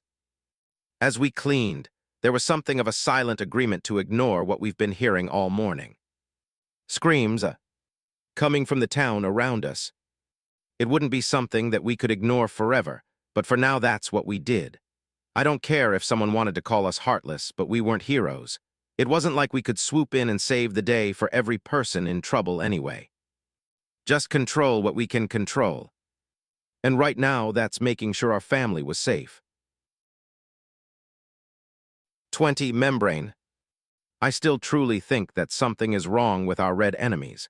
It just doesn't make any sense that we are able to level so quickly and even fight back against them so easily. It just doesn't add up, not one bit. I've had plenty of time to think, and there's only one thing I could think of. The enemies we were fighting now were nothing but cannon fodder. Of course, they were still able to kill us, as proven by the carnage on the water and all the bodies we saw out in town. But they aren't walls we can't get through. We proved that in full last night. These are opponents we can not only kill but also surpass. To drive the thought home, I didn't see a single powerful skill, magic, nor anything other than fighting with medieval weapons. It just doesn't make sense. And at this point, I really believed my theory to be true. The notifications I just finally looked through this morning helped to confirm that even more. Ding. XP gained. XP gained. Level +1. Level +1. Stat bonus reached. Please choose your second trait. Status. Name Fred Williams. Born world, Earth, ENWPI 70059. Race human. Age 17. Grade F. Level 25. XP 1188-15570. Stat points 21. Traits. Trait 1, oxygen efficient lungs rooted. Trait 2, locked. Trait 3, locked. Class. Current class, tied initiate. Class grade F. Class rarity rooted. Skill 1. Surging step. 2. Ripple guard. Attributes: strength 10. Dexterity 10. Vitality 8. Endurance 12. Mana 10. Willpower 8. Perception 8. Intelligence 11. I was currently level 25. Last night's events granted me 8 total levels, but there were a couple things to note here. The level of XP required to reach level 26 just took a very sharp incline. It was steady all the way before, and after doing some rough math from all the notifications, I found out that I gained roughly 18,000 XP last night, which gave me 8 levels. But now, that would only get me 1 level. That's not a small difference at all. I'm willing to go out on a limb and guess that level 25 is a significant milestone. It has to be, and after looking at the list of available traits, I think I'm right. These don't look anything like those initial list of traits I saw at level 1. Traits: Whirlpool Membrane, rooted. Veil Touch Membrane, rooted. Thorn-Laced Membrane, rooted. Slickflow Membrane, rooted. Lumen Thread Membrane, rooted. Every single one of them had the word membrane attached to it. And after looking at a few of them, I can see clearly just how different these were from the first trait selection. Whirlpool Membrane, rooted. The membrane spirals inward at the gut and lower spine, constantly drawing in ambient mana. Slightly improves passive mana absorption in natural environments and increases mana stability when wounded.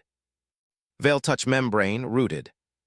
Thin and layered like mist, this membrane muffles internal mana signatures, makes it harder for enemies to detect you using mana sense, and reduces skill cast noise slightly. Slickflow Membrane, rooted. Silky and fluid, the membrane shifts like liquid under the skin. Slightly reduces mana friction, making spellcasting feel smoother and lowering the cost of sustained techniques. They sounded cool as shit. But now, I needed to decide what would be my way forward. My first trait had to do with my lungs, and I'd say it's been pretty useful. My class is Tide Initiate, and my skills are water-related in some way. And I've been trying to guess my way through with stat points allocation to be more attuned for water. This next trait needs to follow the same path. Show me traits related to water. It worked. Traits: Tidebound Membrane, rooted. Guild Conduction Membrane, rooted. Driftflow Membrane, rooted. Soaked Pulse Membrane, rooted. Rainwake Membrane, rooted. All right, let's spend time going through a few of these. There were a lot of them, and I didn't plan on spending the rest of my day looking at them all. Once I found one or even a couple I'd be happy with, then I'd stop and make my decision. Now, after about 30 minutes of searching, I finally settled on 2 of them. Soaked Pulse Membrane, rooted. This sponge-like membrane soaks ambient mana like water. It stores a small reserve that refills slowly over time, especially in humid or wet environments. Offers a bit more mana to draw on between rests. Tension Skin Membrane, rooted. A thin layer of mana-reinforced tissue forms between muscle and skin, helping the body maintain posture and form while wet or submerged. Reduces water drag slightly and improves underwater control. Increase overall strength slightly out of water. There were a bunch of others that I liked as well, but for some reason I kept coming back to Soaked Pulse and Tension Skin. Both of them provided benefits that while they are heightened in water or near it, they still had uses outside of it. I wanted water abilities, but I didn't want to be useless outside of it. And having a reserve pool of extra mana to use, or being slightly stronger, fits both of those billets. But I think I know which way I'm leaning. I don't even think I have a pool of mana to be added on to, but part of me wants to take the chance to see if picking this trait will help me form one. It would be great to know exactly how much mana I use when I cast a skill. All right, let's not think about it too much. Soaked Pulse Membrane it is. I made my selection, then the expected feeling of heat came, but it felt different this time. Instead of being concentrated around my chest area, it felt like water. Yeah, like a thin layer of water was flowing to all parts of my body. Heated water, that is. The feeling continued for a couple of minutes, and then it felt as if it was hardening. I don't really know how to describe the feeling, but after whatever it was finished flowing, it essentially settled into place, and then I felt something take form within me. This felt indifferent. It was like I was somehow more connected to the world around me. One look at my status was all I needed to confirm the feeling. Status. Name Fred Williams. Born world, Earth, ENWPI 70059. Race human. Age 17. Grade F. Level 25. XP 1188-15570. Mana 50/51. Stat points 21. Traits. Trait 1, oxygen-efficient lungs, rooted. Trait 2, soaked pulse membrane, rooted. Trait 3, locked. Class. Current class, tied initiate. Class grade, F. Class rarity, rooted. Skill. 1, surging step. 2, ripple guard. Attributes. Strength, 10. Dexterity, 10. Vitality, 8. Endurance, 12. Mana, 10.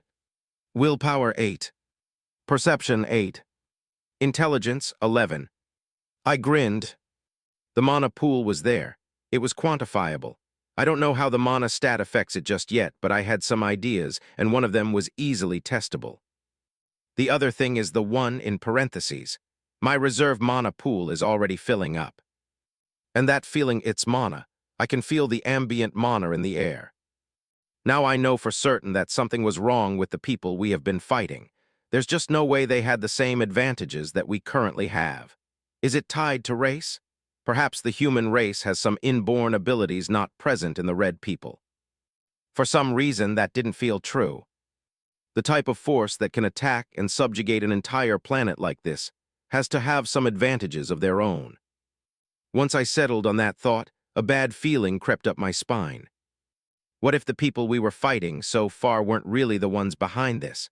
What if they really were just cannon fodder sent to soften us up? As soon as the thought settled in my mind, I couldn't quite shake it. I can't stay here sitting on my ass like this. We need to be going out and looking for more ways to get stronger. Now, 21, black armor. Grandpa was currently having a pretty serious talk with a few of the other adults. It's happening because I made my thoughts and intentions known that I'd be leaving for a bit to scout the town, and as much as I can around us, and Raycon followed suit. Apparently he reached level 25 last night as well, and chose his trait. Now our mothers and aunts really didn't want us to leave, and they were arguing over that at the moment. Grandpa backed us, and they apparently didn't like that. But this wasn't theirs or even Grandpa's decision. I was leaving, especially since I knew that they were all safe for now. This is perfect time to do something. I had a few different goals to accomplish out there. Explore the rest of the town and see just what else the earthquake affected. If a brand new river is now running through our property, then there should be plenty of other things happening all over the place as well. That's one. Next, just survey the situation. Are there still people fighting back in the city? Are there any more red people coming to attack us? Just getting as much information I can get without endangering myself too much. And finally, finding a dungeon. Rewards, stable leveling, and those coins. We need all three. I highly doubt the coins were given to us as a reward for no reason, so getting more of them should be a priority as well. And since none of the red people we've faced so far had them, then a dungeon is probably our best bet at the moment. From where I was sitting and observing the fire, I heard footsteps approaching me. It was Dad. How are you feeling? I'm doing all right, you. You know me. He shrugged slightly after saying that before continuing. I'll be fine. And Mom? Well, she's not happy. I figured, what about Aunt Renee? Raycon wants to leave too. Yeah, neither of them are happy, but that's kind of expected. Listen, Fred. Everyone here knows if you really wanted to do something we can't, and probably won't try to stop you unless it's something truly stupid. So let's talk. You mentioned a bit of your thoughts this morning, but go into detail. Dad was always fairly practical and logical. He cared for me just as much as Mom, but his leash was always a little bit looser than Mom's. especially if I gave him a truthful and logical explanation for whatever I did or was trying to do.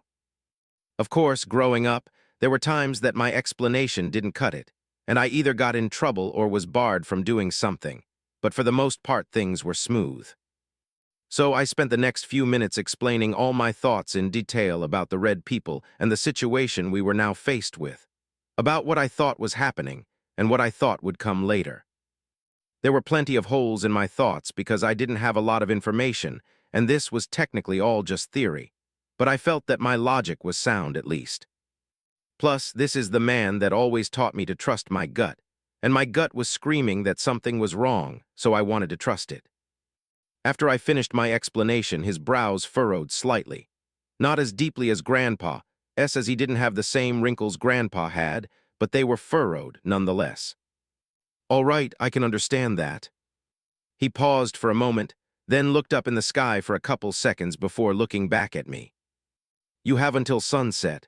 If you're not back by then, I'll turn that city upside down to find you. Understand me? Yes, Dad. All right, now go before your mom finds out. I know for a fact he wasn't joking one bit about that, but it's interesting that he didn't clear this with her first. I wonder if he's prepared for the fallout. Sigh. I'll pray for you, Dad. After saying a short prayer for my dad, I quickly departed towards Aunt Risha's house, and close to the destroyed part of the wall that now doubled as an entrance for the brand new river the property now featured. It didn't take long after making my over the wall to see the state of the area beyond. Destruction. A lot of it. I carefully and slowly advanced towards the destruction as best as I could. Roads were destroyed, buildings were toppled, and the few small ponds and marshes in the area had overflowed with water. It almost felt like Mother Nature was reclaiming what was rightfully her own. If this wasn't the apocalypse, then I don't know what was. It took me quite a while, but I eventually made my way deeper into the town. There was some noise coming from deeper in, and I wanted to get eyes on what it was. Though I didn't feel too confident about what I would see because despite all the screaming we heard this morning, there was no more of it now. There were only so many things that the lack of screaming now could mean. I tried not to think about it. Making my way around the building, I now found myself behind. I could finally begin to make out the noises I could hear earlier. And what I made out was that it was people talking, but I couldn't understand a word of what they were saying. Not good news. I was already being extremely cautious with every step I took, but after hearing the voices, I was practically moving at a snail's pace as I continued to approach. Maybe the smart thing to do at this point was run all way back home, but I wouldn't have accomplished anything by doing that. Getting eyes on the source of these voices would go a long way in helping the family to plan our next steps. We know we can't just sit still and continue to wait for problems to come to us, but that didn't mean we should just run around like children with no clue about what's going on. Information won wars or something like that. Anyway, I finally got close enough to see the location where the voices were coming from. It was the large parking lot of a store I couldn't recognize anymore due to the fact it was destroyed. In fact, I was currently hiding behind the wreckage of a building myself. Though I wonder how most of the large parking lot stayed fine, despite all the chaos around it. Didn't have time to figure that out though because what I was looking at didn't make me feel good. A camp. Before me sat a sprawling camp with plenty of bodies moving around it. That had to be a few dozen red people. They were gathering weapons, fixing armor, eating food, and talking amongst each other. But none of that was what worried me. One of the red people. He was different. Everyone else had brown, leather-like medieval armor except him. He was dressed in what looked to be some form of black-plated metal armor. It wasn't a full suit, just a chest plate and arm bracers, but it was enough to throw me off.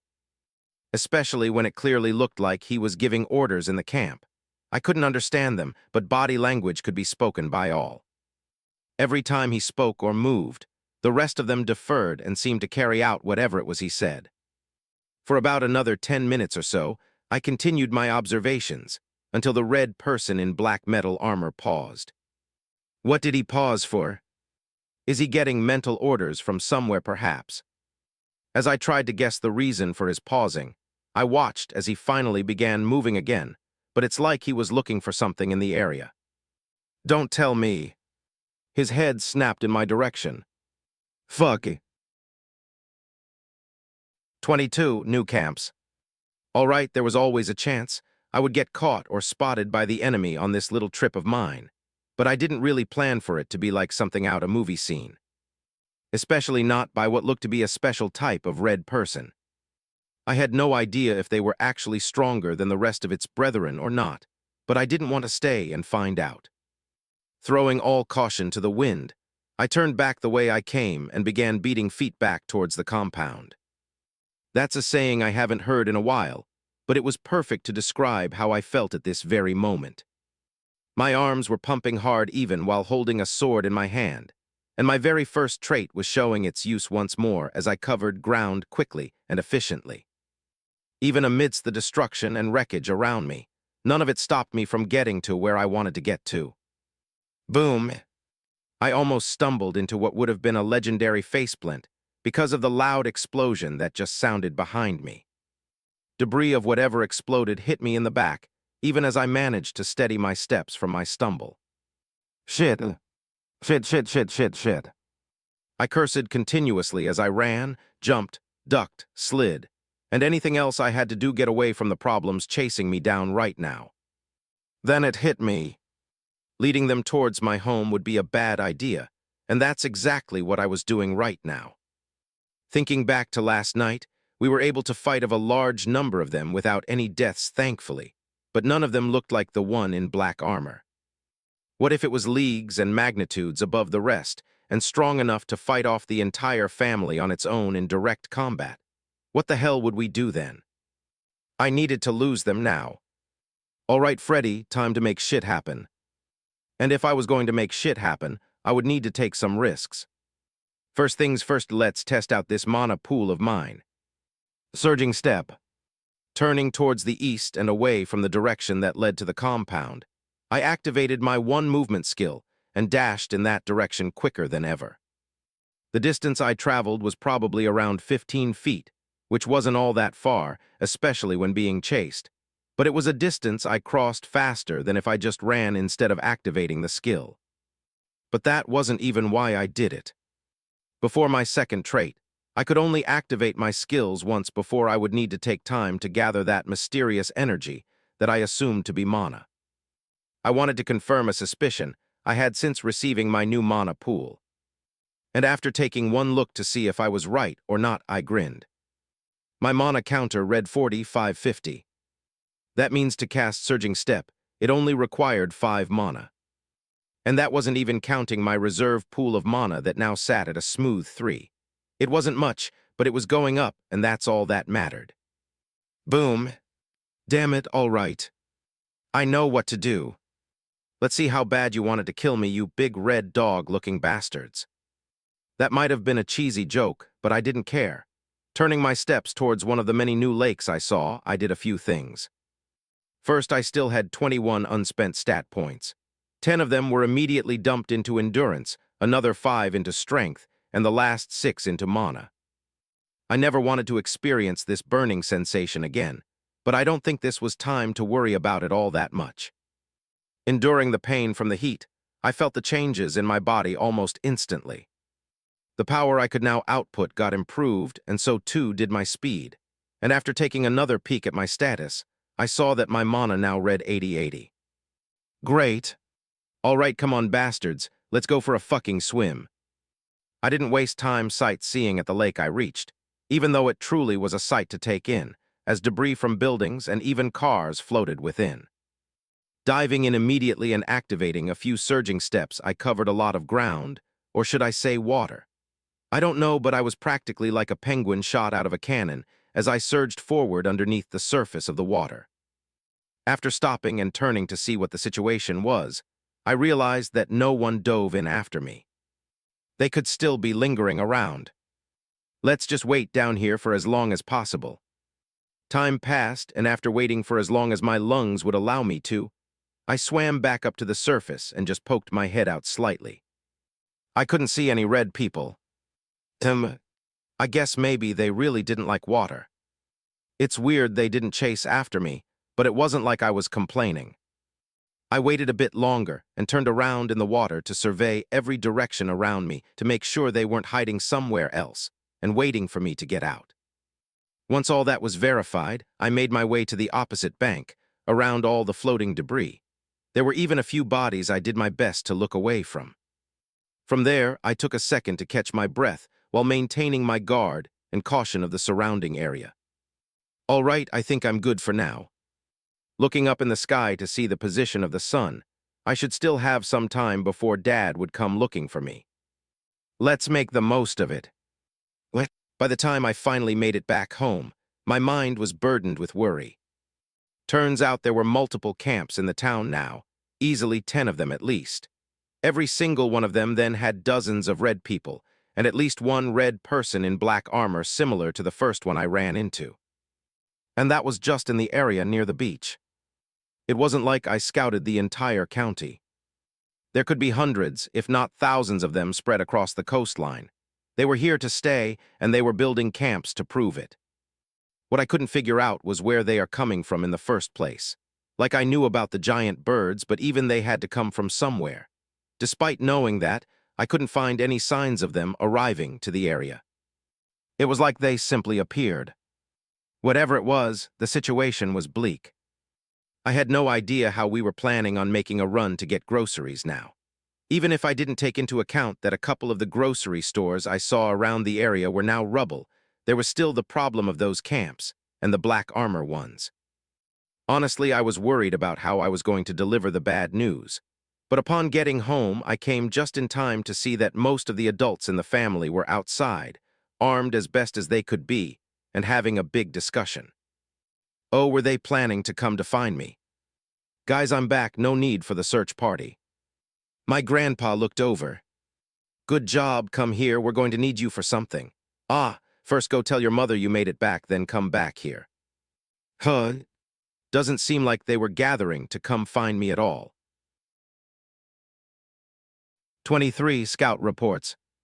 I walked into the house to find my mother in the kitchen making fruit plates for everyone, which makes sense, of course.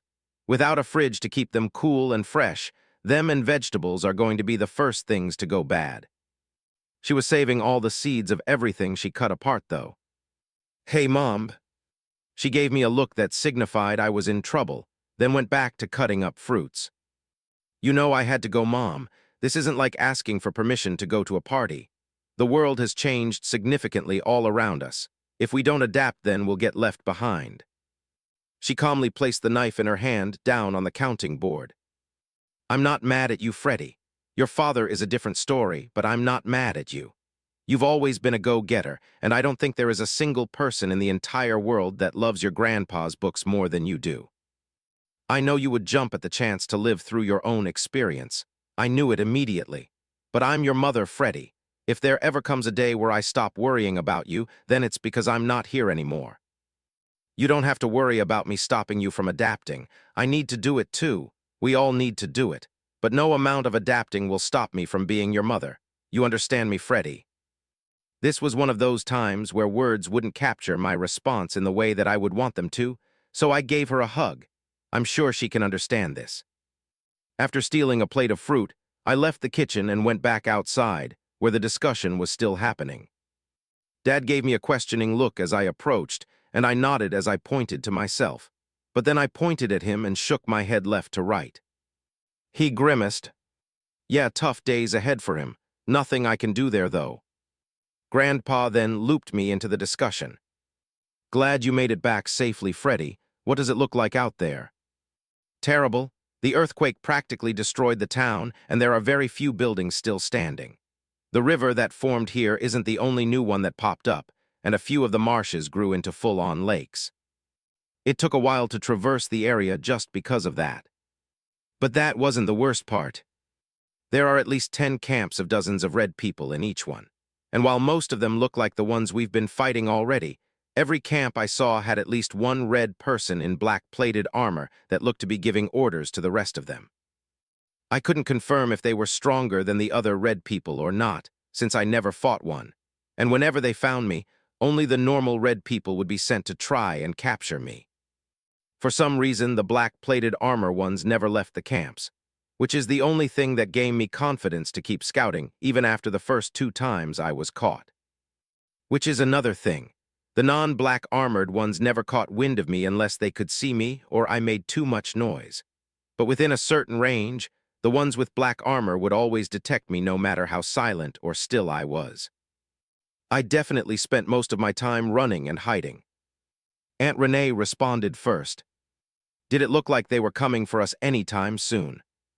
Honestly, I'm not sure, but it definitely looks like they were preparing for something, and based on how robust those camps look, I don't think they are planning on abandoning them anytime soon.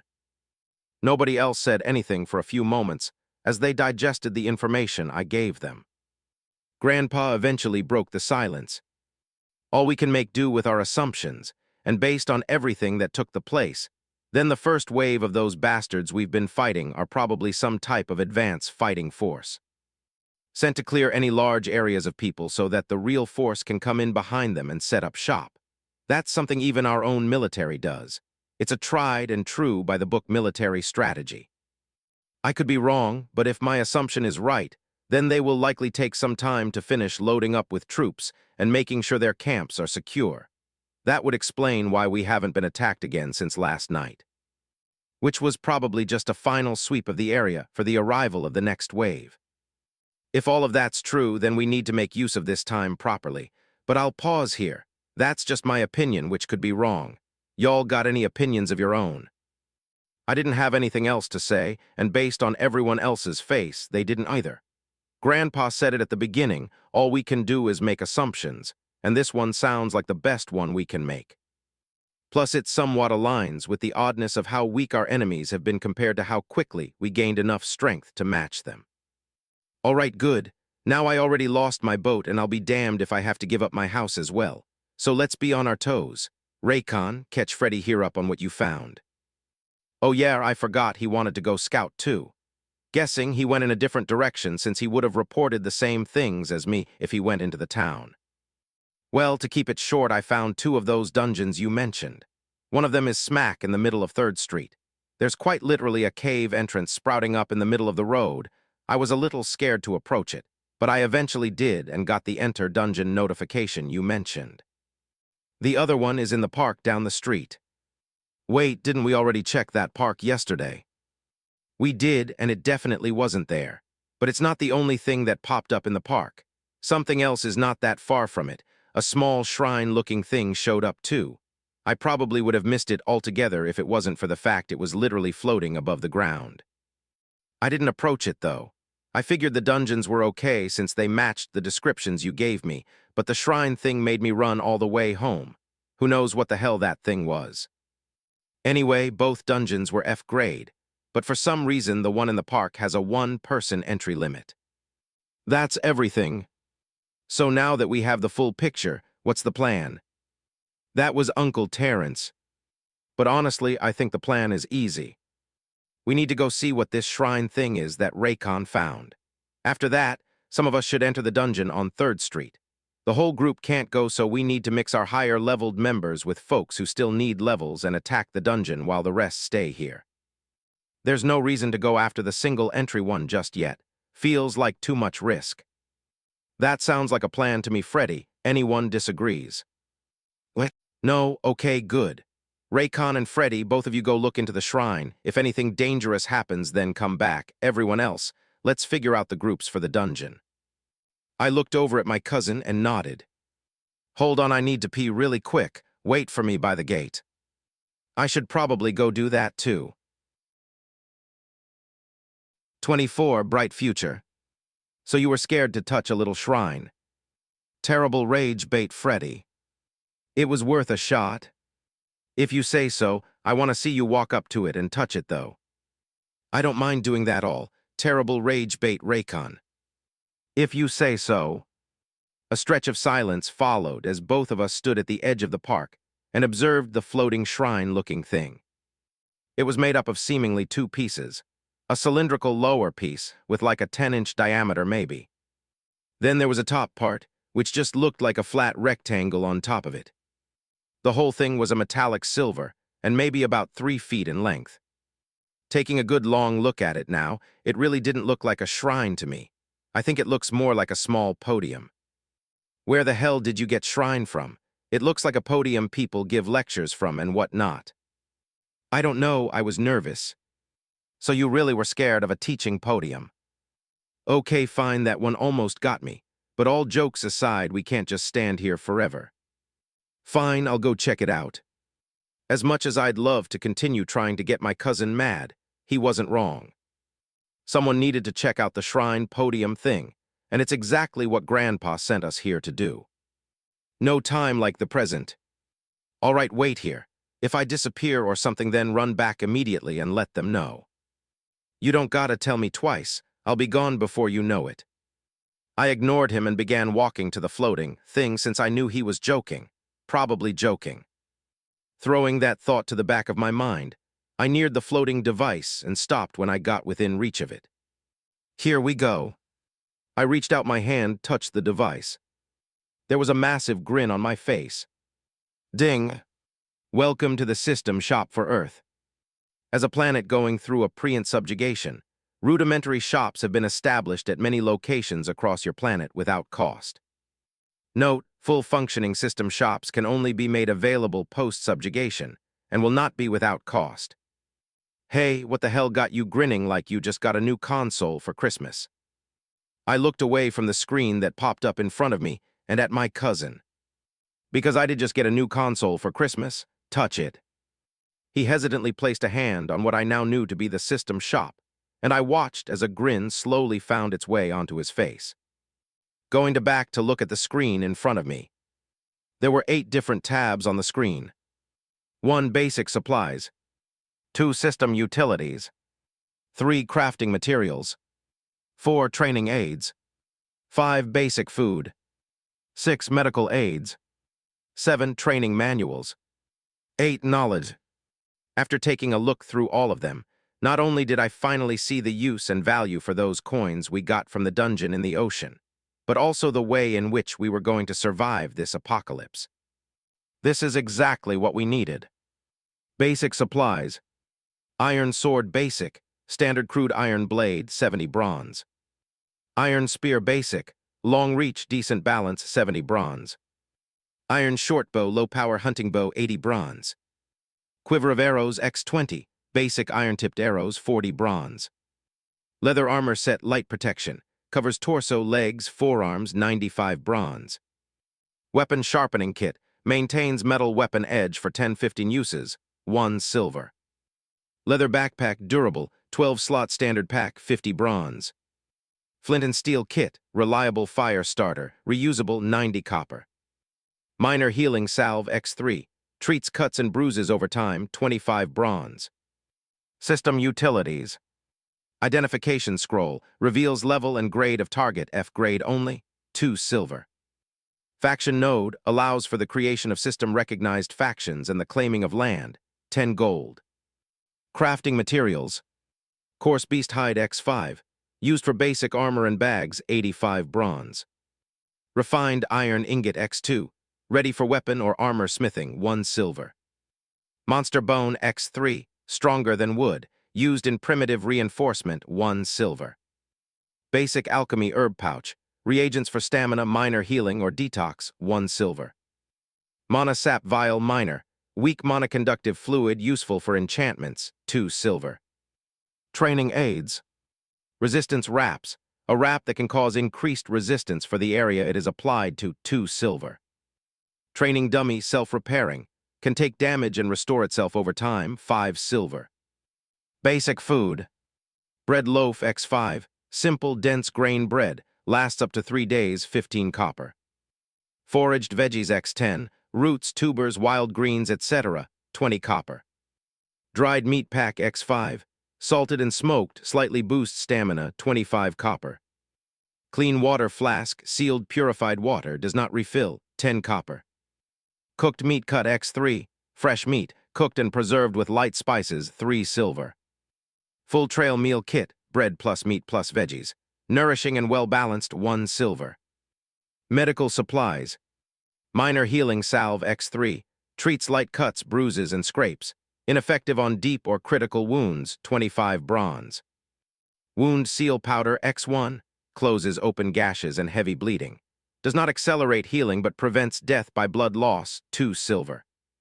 Standard healing paste X2, treats punctures, slashes, or torn muscle tissue that minor healing salve cannot address. Useful for battlefield injuries, 5 silver. Vital repair elixir X1, restores damaged organs, halts internal bleeding, and stabilizes life-threatening trauma. Reserved for emergencies, 2 gold. Training manuals. Basic weapon handling, teaches stances, grips, and form across multiple weapons, 4 silver. Foundation of martial movement, general movement. Balance, reflex, center of gravity, 4 silver. Principles of craftsmanship, covers forging basics, metallurgy, shaping, tempering, 5 silver. Survival and fieldcraft, teaches foraging, traps, camp setup, navigation, 3 silver. Mana control techniques, entry-level guidance for sensing and channeling mana, 5 silver. Knowledge, understanding classes, overview of how classes form, evolve, and interact with traits, 3 silver. Introduction to mana, natural laws, flow structure, and basic metaphysical theory, 4 silver. World subjugation, explains how worlds fall under the rule of another, 5 silver. The grades, abstract outline of higher realms, 6 silver. There was a whole lot of things here, and if I was right about the coins from the dungeon being copper and bronze, then the only thing we could reasonably buy right now was food. And that wasn't something to complain about. As long as this system shop didn't go away, then we would have food. We currently didn't have any way to store the food, but we would at least have access to get more. And of course, there were many other things to understand and digest from the list of the items available, but out of all of them, my eyes immediately drifted to the books. There was a lot of knowledge to be had in them.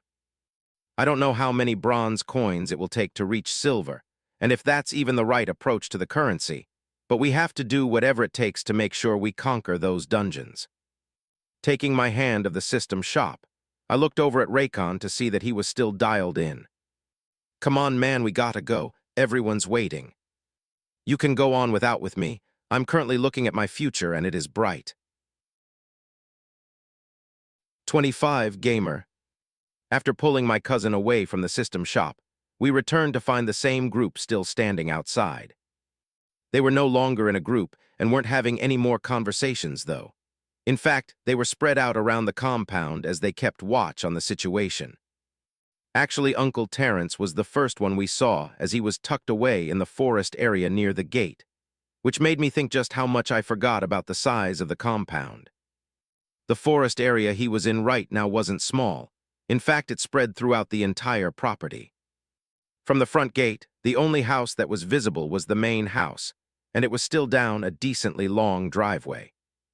Anyway, after waiting for the whole group to gather round, I then spent a few minutes explaining the system shop.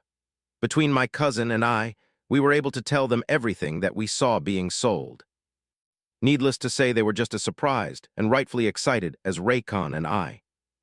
The existence of the shop and fact it was so close to us was a blessing. This is now quite literally our lifeline. Something everyone here understood. Then let's get this over with. There's a lot of stuff in that shop we need and we can't jack without money.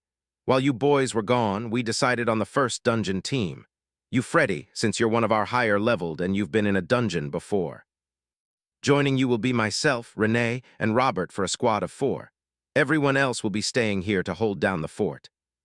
Now I don't mean to whine here, Dad, but you chose your nephew over your own son. This has gotta be some form of betrayal. The worst kind of betrayal, even. Raycon, you got the next one, just keep your grandpa company. You know he's getting up there in age. That caused a few chuckles from the group. Watch it, Terrence, just cause I like you, don't mean I won't slap you upside the head. We all laughed a bit, and the banter continued for a while longer. It was really nice to see that we could all still laugh like this while being in the situation we were in. But the 4-person squad isn't bad. I would have rather had Grandpa be with us in the dungeon, but we still needed people here to keep watch and fight if needed. If all the strongest people went off into the dungeon and the red people attacked, then who knows what we could come home to see. Anyway, a few more discussions were held, Small backpacks were packed with the few provisions we had, and eventually we departed towards the dungeon on 3rd Street.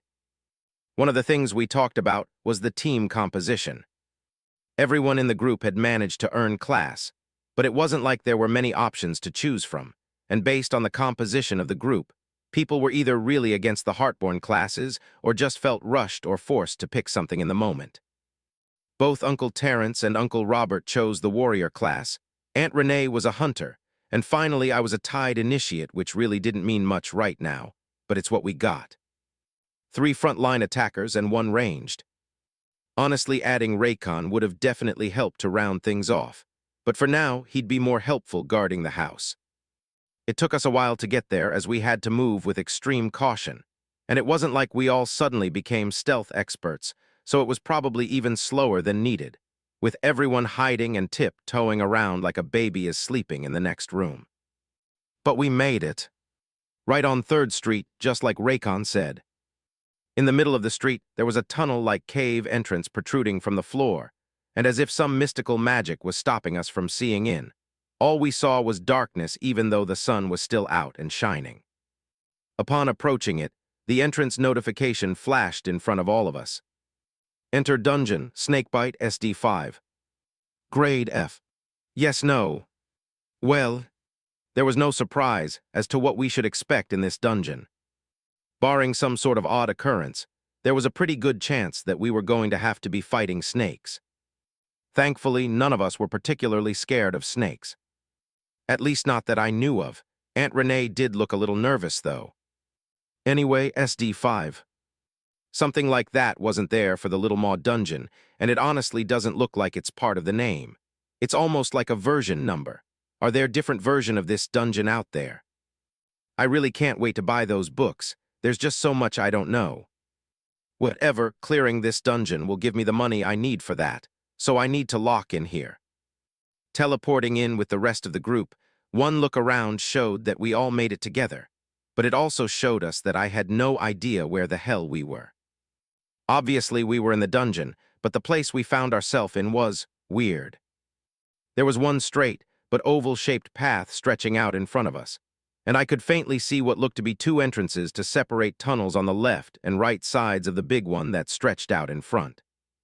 But that wasn't the weird part. Are we in a damn skeleton? Aunt Renee voiced the thought that lingered in my mind. The walls around us quite literally looked like massive giant pale whitish or yellowish bones, and each one of these individual bones, if that's what they were absolutely massive.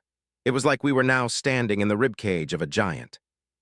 The fact that the so-called bones were built into the wall was my only reason of doubt. Who knows, it could actually just be a weird bone-like type of stone. Anyway, we weren't here to sightsee, and the notification in front of me was proof of that. Welcome to Snakebite, SD5. Defeat the floor boss to advance. Note, leaving is only possible after a floor or the dungeon is cleared. I dismissed the notification and turned to my family members who were all looking around with various degrees of caution. All right, everyone, all of you should have seen the notification. We can't leave until we defeat whatever the floor boss is. We weren't given a time limit, so I'm going to assume we can take our time. We haven't been attacked yet, but that can change at any moment. I'd guess that we probably gotta walk to the end of the path in front of us to find the boss, and there are likely going to be snakes hiding everywhere. So let's be careful. With that being said, I think we should stay in a group formation. Uncle Terrence, you'll be in the front to the left. Uncle Robert, you'll be on the front to the right. And Aunt Renee, you'll be in the middle but trailing at a short distance to give you time to use your bow. I'll be standing close to Aunt Renee and helping where I'm needed. Any questions? They all looked at me with very confused gazes until Uncle Robert decided to say something. What the hell are they teaching kids in school these days? Why do you know all of this? I just play a lot of video games, Uncle Robert. 26 like an idiot. The group left the little area we teleported into and began walking forward ever so slowly. We figured this dungeon would contain a whole bunch of snakes just based on the name alone, but we actually haven't seen a single thing, so we were prepared for anything. Well, as prepared as we could possibly be. Turns out all we had to was start walking, and we'd find out exactly what was in this dungeon. And not so shockingly, it was snakes. It only took about 15 feet of walking before snakes started slithering out from the two branching hallways. Roughly 5 snakes came out of each hallway, and they were of varying colors and patterns, but their sizes, these snakes were flipping massive. Not necessarily in length, but in width, but they were wide, real wide. They hissed loudly as their large bodies moved towards us with real haste. "All right, Freddy, let's lock in. Start shooting, Auntie." I guess actually seeing the snakes coming at us surprised her a bit, but that shout seemed to jar her out of her stupor, and she immediately drew an arrow and fired. That shot and my shout to Aunt Renee seemed to also help my uncles lock in as well. I guess the snakes caught all 3 of them off guard. "Auntie, focus on the snakes coming from the left side. You too, protect Aunt Renee." As I said that, I dashed off towards the right side with a spear gripped at the ready. Perhaps I should have stuck with the sword, but that's not what I wanted to use. Grandpa's spear addiction has spread too deeply within me over the years, and I wouldn't be able to get it out of my mind. So spear it is. But same as the sword, I didn't actually know any techniques or have any real practice with the weapon. I have enough common sense to know that the pointy part goes into the enemy, but that's about it. Hopefully some real-world experience, and that basic weapon handling book should help in that department. Neither of which I have right now. Another thing I didn't have was the ability to sense arrows flying at me from behind, at least not while actively fighting. Which is why I wanted Aunt Renee to aim to the left side only. I'd start fighting on the right and they could pick up on the left. Simple stuff, really. But reality is not always as simple as things were on paper. At first, I managed against the snakes just fine. They were big, but honestly they weren't all that fast, and once they rose up from the ground to try and bite at me, it was somewhat easy to stab them at least once before pulling back. Even if I didn't kill them with that one stab, it was good enough to at least hamper them significantly. And after a couple of minutes, I almost allowed myself to think that this would be an easy dungeon. Just take our time stabbing all these snakes one by one. Plus, when I looked over at my family, they seemed fine too. Uncle Robert and Uncle Terrence were doing a fine job of killing any snakes that Aunt Renee missed or wasn't able to get to in time. Things were fine, until around 30 minutes passed, and it finally hit me. The snakes. They hadn't stopped coming. While they weren't hard to kill, it was only now that I realized we hadn't moved up from our location since we started. Then I thought back to the clear condition. We needed to defeat the floor boss, which I'm willing to bet wasn't going to come out these halls. Yet we wasted 30 minutes here. Aunt Renee didn't have a lot of arrows left. My uncles were probably feeling fatigued from all the swinging and stabbing they were doing, and we likely haven't made any real progress to clearing the floor. So what to do? Do we make a push into the rooms and destroy whatever is spawning the snakes? Or perhaps we should push them completely and try to get to the boss, wherever it is they were. But then what if we were supposed to wait out here until the snakes finished coming and pushing ahead would just get us killed? Surprisingly, I was still fighting the snakes in front of me just fine, but my mind was slowly spiraling as I thought about our next move from here. It was easy to come up with initial tactics before any fighting began, but in the thick of it, with people's lives on the line. This wasn't something I was used to. And it's not like I was the official leader of this group. Uncle Terrence or something probably should have been the one to set us up. So maybe I should just FREDDY, we can't stay like this forever. What's next, nephew? Hearing Uncle Terrence's shout made me snap my head in his direction, and I could see him looking straight at me with nothing but trust. Come on, Freddy. Stop acting like an idiot. Think about it, make a decision, and then commit. We'll deal with whatever happens after that. And I've already thought enough about this. Hold it down a bit longer. I'm going to rush ahead and scout the rooms. If I see something spawning the snakes, then our next steps will be to destroy whatever it is. Hurry up. Be careful. We got it. Uncle Terrence, Aunt Renee, and Uncle Robert all gave me their respective responses, and that was all the acknowledgement I needed. It was nice to have family that believed in you. Really nice. Couldn't really afford to let them down. I cleared the snakes that were the closest to me, and then used 2 surging steps back to back to get past the rest, which wasn't all that difficult, and I probably could have done the same thing without the skill active. But I needed to be fast. They were going to face some increased pressure for a bit, so wasting time wasn't on the list at the moment.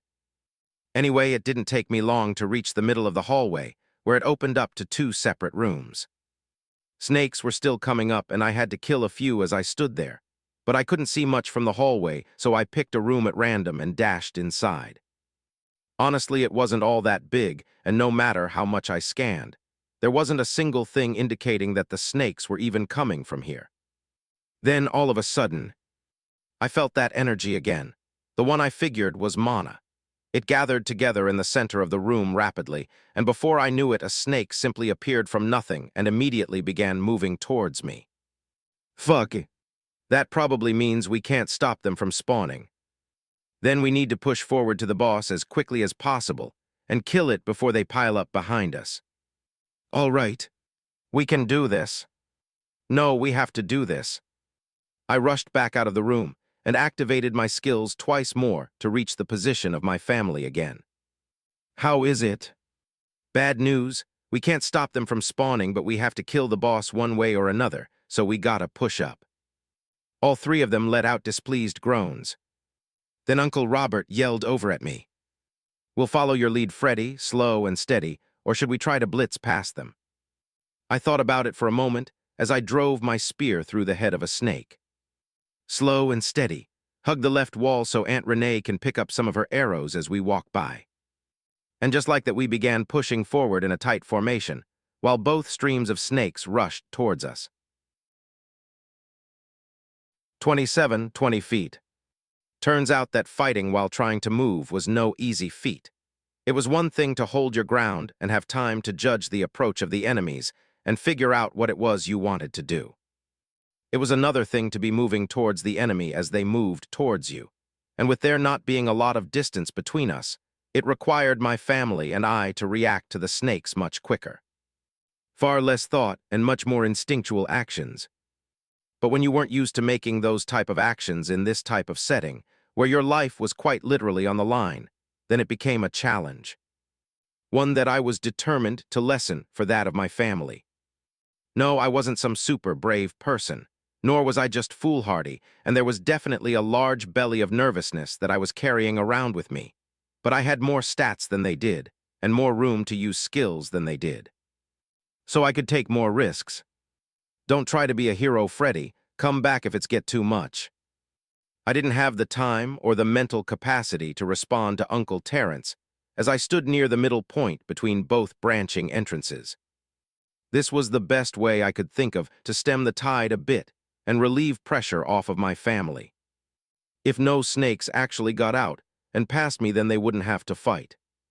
Of course, there were already a few out, but they should be able to handle those. In the meantime, I planted my feet firmly and gripped my spear tightly. The second a snake moved to exit one of the tunnels, my spear would be waiting for it. Or so I thought. The main problem was that they weren't coming one by one. When we first advanced after entering, 5 snakes came rushing towards us immediately for a total of 10. Since that, anywhere from 1 to 5 snakes would come out all at once, and I was currently trying to hold off about 5 of them slithering towards me with bad intentions. I activated Ripple Guard as the first of them lunged at me, and the snakes didn't necessarily stumble, as they didn't have feet, but the energy reached them nonetheless and caused them to falter slightly. From there, I stabbed the closest one to me, and activated Surging Step as I did so. Using it to drive forward at the snakes in the rear, I smashed into them with the body of their fellow snake as a shield. Of course, it wasn't very pretty, and I managed to find myself on the ground as well. Not wanting to linger on the ground, I quickly tried to spring to my feet, only to find a snake bearing down on me. Fuck it. Swoosh. The sound of something flying right above me was quickly followed by a wet noise, as the snake was punctured by an arrow, and blood fell on my face. Oh my shit, it smells bad, but I don't have time to worry about it. You all right, Freddy? This time it was Uncle Robert who called out to me as he ran up alongside me and helped me to my feet. I quickly stood, and as I wiped some blood away from my eyes, I could see Uncle Terence using his sword like a damn baseball bat and smashing the flat side into a snake coming for him. If the situation wasn't what it was, I would probably laugh at the sight of it. Thanks, I'm all right. Good shooting, Auntie. Let's get a move on. From there, we fought together to push back the snakes around us before rushing off deeper in the dungeon. It was dark, and we couldn't really see all that far ahead, but we ended up running for a couple minutes before slowing down and finally taking stock of what's around us. Not much. So what's next, Freddy? We find this floor boss thing and kill it, right? I hope so, Uncle Terence. This floor could be really long, and we might have a few more battles on our hands before we even find the boss. Or it could pop out from the ceiling right now. I have no idea. Now, realistically, I think it will be at the end of this long path we're on, but who knows? Let's just be as ready as possible. No more small talk was made after that, as everyone was just focused on watching our surroundings. Honestly, it was quite stressful to be on edge the whole time like that, but we managed to keep doing it until we finally saw a change in front of us. The wide path ended, and what we were met with instead was a narrow entryway, one that we couldn't see beyond of. Well, if I had to bet all my money on the fact that there was a boss on the other side of this entrance, I'd personally feel pretty safe about it. I didn't have to explain that to my family, as one look at their faces showed the solemn looks as they thought about what was coming next. Thankfully, we brought water along, and since nothing was attacking us in the moment, this was probably the only time we would get to take a small break, quench our thirst, and catch our breaths. Once that was done, all right, same formation as before, only Auntie Renee, I need you to be very cautious with your shots. They are limited, and I don't know if you'll have time to pick up any lost ones, and we need to keep our range capabilities for as long as possible. Have any of you leveled since entering the dungeon? Turns out all three of them had. I had gained some XP myself, but it was almost like a drop in the bucket compared to what I needed to get to the next level. Okay, good, assign whatever stat points you have right now. Every little advantage counts. A couple moments passed as they finalized their selectins and dealt with the warmth that came afterwards. Then I entered, and they followed in after me. What we walked into was a massive room, but I don't think a single one of us cared about the size of the room. Instead, our eyes were practically glued to the being that was laying down in the center of the room. A massive snake. Like truly massive. Its body had to be over 20 feet in length, and I had no doubt it was more than a few 100 pounds in weight. No, that thing had to weigh at least a ton. Now how in the fuck were we going to kill that? My God. Aunt Renee muttered that under her breath, and it was like a trigger went off in the room. Hanging braziers we didn't notice before suddenly lit up with fire all around the room in a chain reaction. It was then followed by a deep rumble as the massive creature began to move from the slumber it seemed to be enjoying. Shit. This is bad. This is very fucking bad. How the hell were we supposed to kill that? Anyone got any bright ideas to kill that thing? Uncle Terence's question went unanswered as I scanned around the room, desperately trying to find a solution to our problem. I even thought for a second that we should turn back, only to see the entrance we walked into was blocked off. Damn it, I didn't even hear it happening. Just as I was about to tell my family about being trapped in here, the snake seemed to finally come to life, as it rose up from the ground and hissed so loudly that it was practically a roar. Then Uncle Robert yelled out, "Shoot it, Renee, before it gets going." My aunt didn't need to be told twice before she let an arrow loose. It flew with purpose, and the snake either didn't care for it or was too big and slow to react to it, and the arrow reached its mark cleanly. But our fears only grew when we realized the arrow didn't do a damn thing to the snake, except making it mad. Ah, fuck. 28, easy one. There were no windows, no cracks in the walls, no other way in or out of the room other than the one we just entered from, one that was now slammed shut. This was it. No one was coming to save us. It was either we killed the giant snake or died trying. A giant snake that was now looking towards us. I could practically feel the anger wafting off its body. Run! I barely had time to scream that out before the snake lurched at us. Its giant body that was wider at the top moved faster than it looked like it should be able to as it rushed at us. My family and I dashed off to the right as fast as we could. The snake didn't let that stop it, though. As if it was ignoring laws of physics, it turned sharply at our sudden movement like all of its previous momentum was nothing but a joke. Shit, how the hell can it just turn like that? No time for talking, run. I was barely paying attention to what my uncles were talking about as I furiously tried to come up with a solution in my mind regarding the snake, when I heard a familiar swoosh noise, and an arrow came flying past me and straight into the maw of the snake. It was almost like the snake ran into an immovable wall, the way it hitched backwards from the pain it felt from the arrow. A thought that must have been creeping around in the darker parts of my mind began to surface, as I witnessed the snake writhing in pain from one singular arrow that managed to enter its mouth. Its outer skin was hard enough to deflect arrows, but its insides were weak and squishy. If one arrow could cause it to be that in pain, then what about a sword? Or a spear? What would that do? HISSSSSSS. Of course, this blasted snake wouldn't be kind enough to give me the time I needed to formulate a plan. Get back to running. Auntie keeps shooting arrows in its mouth whenever you get a chance. I have a plan. All the members of my family let out respective curses as the giant snake, whose eyes were practically a burning red now, hissed loudly and began chasing us once more. There was only one problem. The bastard had closed its mouth. Just our luck that it would only take one little mistake to learn its lesson. There goes the plan I barely had. What now, Freddy? Think, damn it. Shit, there's no way we were going to outrun it at this rate, especially not grouped up like this.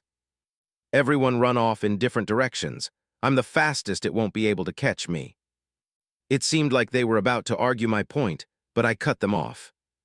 We don't have time to argue, just trust me. They relented eventually and broke off to the left and right as I slowed down just a bit to ensure the snake would stay on me. And of course it did. All right, mission accomplished, and now I'm the only one running like a headless chicken with its ass on fire. Now what? I scanned the massive room again, trying to see if I missed something earlier, something I can use to flip the situation. Anything. That's when I noticed something, my family members. I didn't really have time to look behind to see exactly what they were doing, but I could see their shadows on the floor, and it looked like they were running. We're gonna figure something out, Freddy, don't worry. That was Uncle Terrence. They were probably chasing after the snake as it hissed and chased after me. Surging step. I dashed forward as the giant beast finally neared closed enough that the vibrations caused by its movement could be fully felt through my feet. Anyway, it wasn't the fact my family was running after the snake that caught my attention. It was the shadows, and the reason I could see shadows in the first place. Fire. And then the dots began to connect in my brain. Aunt Ariane, shoot at the braziers. We need to light the bastard on fire. Got it. She yelled back, and I could immediately hear the sounds of arrows flying through the air. And it wasn't until the third one got released that I finally heard a loud noise. Dong! The noise echoed around in the room for a few moments before Aunt Renee seemed to lock in, and then a series of dongs could be heard as she hit all the braziers hanging above.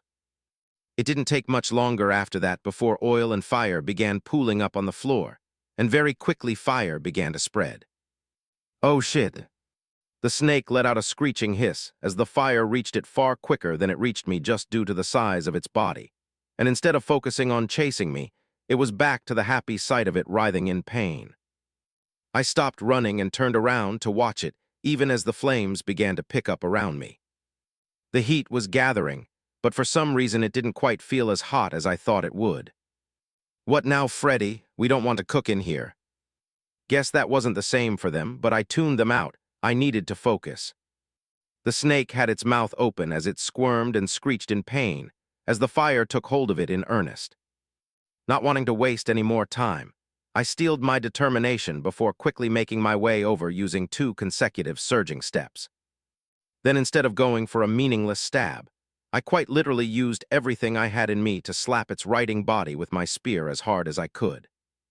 Of course, that didn't do anything to damage it on any real level, but now it was mad. like even more mad than it already was. It was a good thing I dashed away immediately as it lashed out at the spot I was just at. Then it spotted me a short distance away and roared out at me. I had now become an even bigger problem in its eyes than the flames that still plagued its body, which was quickly proven true as it rushed after me with all the intention in the world to eat me alive. This time I stood my ground. Not yet. Freddy, move, damn it. The hell you doing, Freddy, move. Freddy. Not yet. The snake continued to rush towards me like a runaway train, dead, set on destroying whatever had the unfortunate fate of being in front of it. Not yet.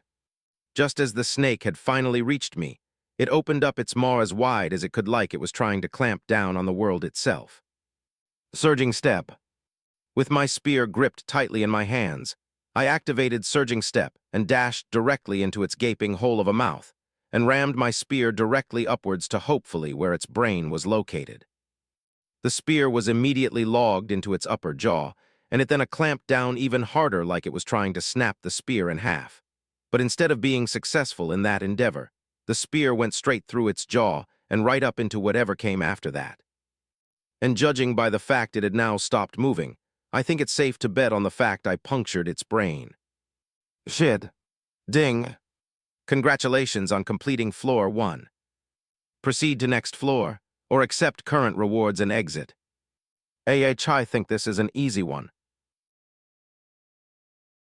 29 visitors. After accepting the prompt to exit the dungeon, I suddenly found myself in the middle of the street near the entrance. Then out of nowhere, my family members all showed up around me. Every single one of us on our ass, and every single one of us wearing clothes that were burned in multiple places. The notifications came next. Rewards granted. 1100 XP granted. Top contributor of floor 1 awarded. 10x snakeskin leather. 5x snake fibers. 1x snakebite dagger. 150x coins. Then without warning, everything that I was awarded appeared on the ground around me. It wasn't just me either. My family members received similar rewards as well. I was about to call out to them, but then I heard something like a door opening, and my head snapped in that direction. There was a row of houses lined up behind us, and the front door of one of them just opened as someone slowly stepped out. Pack up quickly. What's wrong? Asked Aunt Renee with some tension after hearing the seriousness of my voice. Does that mean they didn't hear the door being opened? We have visitors. It was plural because the first person who stepped out wasn't alone. 3 people had walked out of the house and were now watching us from their front porch.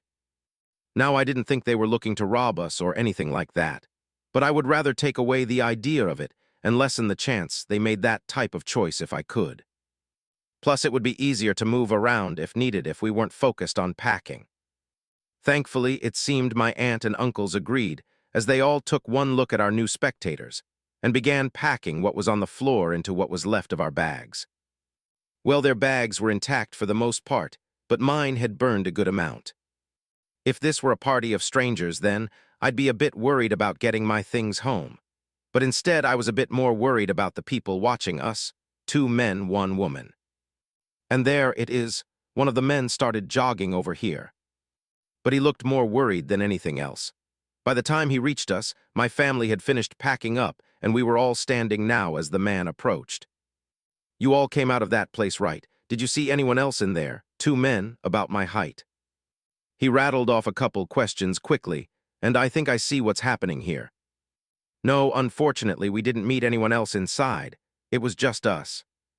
I watched as his expression went from one of worry to one of deep sadness in matter of seconds. So they probably aren't coming back. He muttered that softly before going quiet, and just when the silence was about to become awkward, he looked up at me. What's inside? How did you all make it out? I saw no problem answering these questions. It's a dungeon and there's a whole bunch of snakes in there. We managed to make it out by killing the first boss, though I don't recommend going in there without weapons and some decent levels on you. We then talked for a bit about what else he could expect to find in the dungeon and how we managed to beat it. He was still clearly sad about the loss of the 2 people who went inside the dungeon, but at least he was trying to move forward. Eventually, he gave his thanks for answering all of his questions, and then he ran back over to the house. I'm not sure if he was actually planning on trying the dungeon, but I hope the information I gave him would help out. The one thing I didn't tell him was that there was a chance the people he was looking for were further in the dungeon on the second floor. Honestly, I doubted it, and I don't like the idea of giving someone empty hope like that. It will just hurt more in the end. Though I couldn't help but wonder about the possibility of the dungeon being different for everyone that entered. Not like a whole new dungeon with different environments and whatnot, but an entirely different instance of the same dungeon. I've been in 2 now, and each time the people I entered with showed up with me. But what if someone showed up 30 minutes later and tried to enter? Would it lock them out? Would they show up in the same dungeon as us if it did? Or would it possibly allow them to enter, but in a different instance where they would fight their own snakes and follow their own progression? I kept wondering about it the whole way home, and it wasn't until we made it back that my focus finally shifted to something else. More people. But this time it was around 10 of them, and they were in our compound. Grandpa and a couple of the other family members were standing in a group talking to them. Then once Grandpa noticed us walking up, he motioned the group to move to the side, and he practically broke out into a jog towards us. Everyone, glad you all made it back safe and sound, though y'all look a bit rough. I'm sure we did. A few moments later, myself, along with Uncle Robert and Uncle Terrence, were sitting in the theater with my dad. Aunt Renee decided that freshening up was more important than hearing about the people outside. Can't say I blamed her. Anyway, Dad was giving us the rundown. Well, to keep it simple, they are here for help. At first, they were just stopping by to ask for supplies, but once they noticed the state of the compound, they were now asking to stay. Stay where? Here, on the property? Uncle Terrence seemed almost offended that they would ask that. Yes, right here on the property. And what's the old man going to do?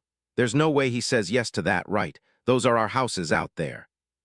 Uncle Robert did indeed have a smaller house on the compound with his wife Aunt Abigail and their family. I highly doubted he wanted strangers living in it. Well, in 9/10 of situations, he indeed would probably agree with you. But this is not a normal situation now, is it? It would be better for us in the long run to have more support on the compound. We don't want to be pushing people away when there are literal aliens on the planet trying to kill us all.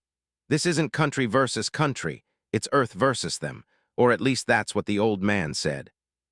Both of my uncles looked as if they wanted to argue the point a bit more, but they clearly couldn't come up with another argument. Eventually, they both kind of gave up before looking at each other and reaching what seems to be a silent agreement. Fine, but we're putting them in Lenny's house. He's too hurt to walk over there anyway. Sure, but I'm not telling Lenny the news, so figure that out. Dad then left to go back outside, and I followed after him, only I was going to freshen up and not back outside. I feel like if I lingered any longer, then they would have tried to force me to tell Uncle Lenny he was about to lose his house. Didn't seem like the kind of task I wanted. 30 squads. Having to wash myself out of a bucket of cold river water isn't something I've had to do since I was little. Grandma's side of family was Jamaican, and we would visit the island a lot when I was young. We literally never went to a resort, and instead was always in the rural areas where Grandma's family lived. It was honestly pretty fun to go bathe by a river and even do laundry, and this reminds me of that time. Haven't been there for a while since the family still living there now are a bit more distant since Grandma died, and Dad wasn't necessarily on the best terms with his cousins. Something about money, but I still hope that they're all doing just fine in this new life of ours. Anyway, I eventually found myself in the theater room where it was time for another big family discussion. One glance at the still bandaged-up Uncle Lenny was all it took to know he'd learned of the fate of his house. The entire compound was owned by Grandpa, of course, but they all invested their own money in getting those houses built. I think Grandpa helped, but from what I knew, it was mostly them. Either way, there were now about 10 people living in their house.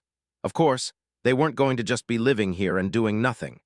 Grandpa made sure to make it explicitly clear that if they chose to stay here, then they would also help keep the compound safe. And if we needed their help for anything at all then, they would provide that help. There was a woman who represented the group by the name of Vera, and from now on, she would meet with Grandpa every morning to plan and go over things. As I listened to Grandpa explain what the relationship between us and them would be, I couldn't help but think that it reminded me of vassal and lord system from back in the day. Especially when I thought about every single LitRPG book I've ever read. Of course, most of them are from Grandpa, but all of them had something in common. Governments completely changed how they worked since soft power was no longer a thing. If someone or a group could wipe the floor with your government, then it wouldn't be them following the local laws. Instead, they would become the law if they so wished. Governments fell, then so-called kings and queens rose. Of course, there were some stories where the governments managed to make a comeback of sorts and regain some level of control, but it was never completely on top. Whatever it was, I couldn't help but wonder if that's the direction Grandpa was actually moving in. After all, he was responsible for a large percentage of all the revenue ever generated from LitRPG books. Now that I think about it, he was probably living out his greatest fantasies right now, huh? I can't say I blame him since I kind of am too, but I just hope it doesn't cause him to make a bad call later. Like potentially letting strangers live on our property. Anyway, the discussion in the theater room continued for a few hours more, as we went over the dungeon in as much detail as possible. We discussed how we handled the situation, and all the different ways we could have handled it better. And there were quite a few. For example, although Aunt Renee would have ran out of arrows eventually, that didn't mean we necessarily had to rush ahead that quickly. My uncles had gained levels, and if they were allowed to stay at the entrance and essentially farm the snakes a bit more, then they obviously would have gained even more levels and likewise stat points. Though there were two very quick counters to that idea. The first was that we had no idea if there was a secret time limit to complete at least one floor. The other one was unless they reached level 25, then they probably wouldn't be too much more help than they already were. Well, there was no need to dwell on it too much. Now that the family was aware of the layout and what exactly to expect in the dungeon, we would be able to come up with a proper plan. Then of course came the best part, the rewards. I personally received 10 pieces of some snake leather, 5 pieces of snake fibers, which kinda just looked like really tough string, a nice-looking dagger, and then 150 coins. The latter was weird, since I don't remember the Little Maw dungeon announcing the coins as part of the rewards list. I didn't actually get any coins myself last time, and only Grandpa did, but all my family members who completed this floor with me received coins. 100 copper and 50 bronze for each of us. It was weird, I kind of assumed all dungeons would have the same core rules, but I guess it was different in a way. But it's fine, I still don't know enough about anything to draw concrete conclusions. Anyway, the only differences in our rewards this time came in the form of the dagger. It was small, with a green and purple snake scale pattern on the handle. Stretching out from the handle was a straight black blade roughly 3 inches in length. Kind of reminds me of camos for different weapons in video games. It was nice, and I was the only to get it, along with a bit more final XP. So we got some materials, a dagger, and 400 copper coins, along with 200 bronze coins to top it all off. And now that we know just how valuable these coins were, we could all agree that the dungeon run was definitely dangerous, but well worth it.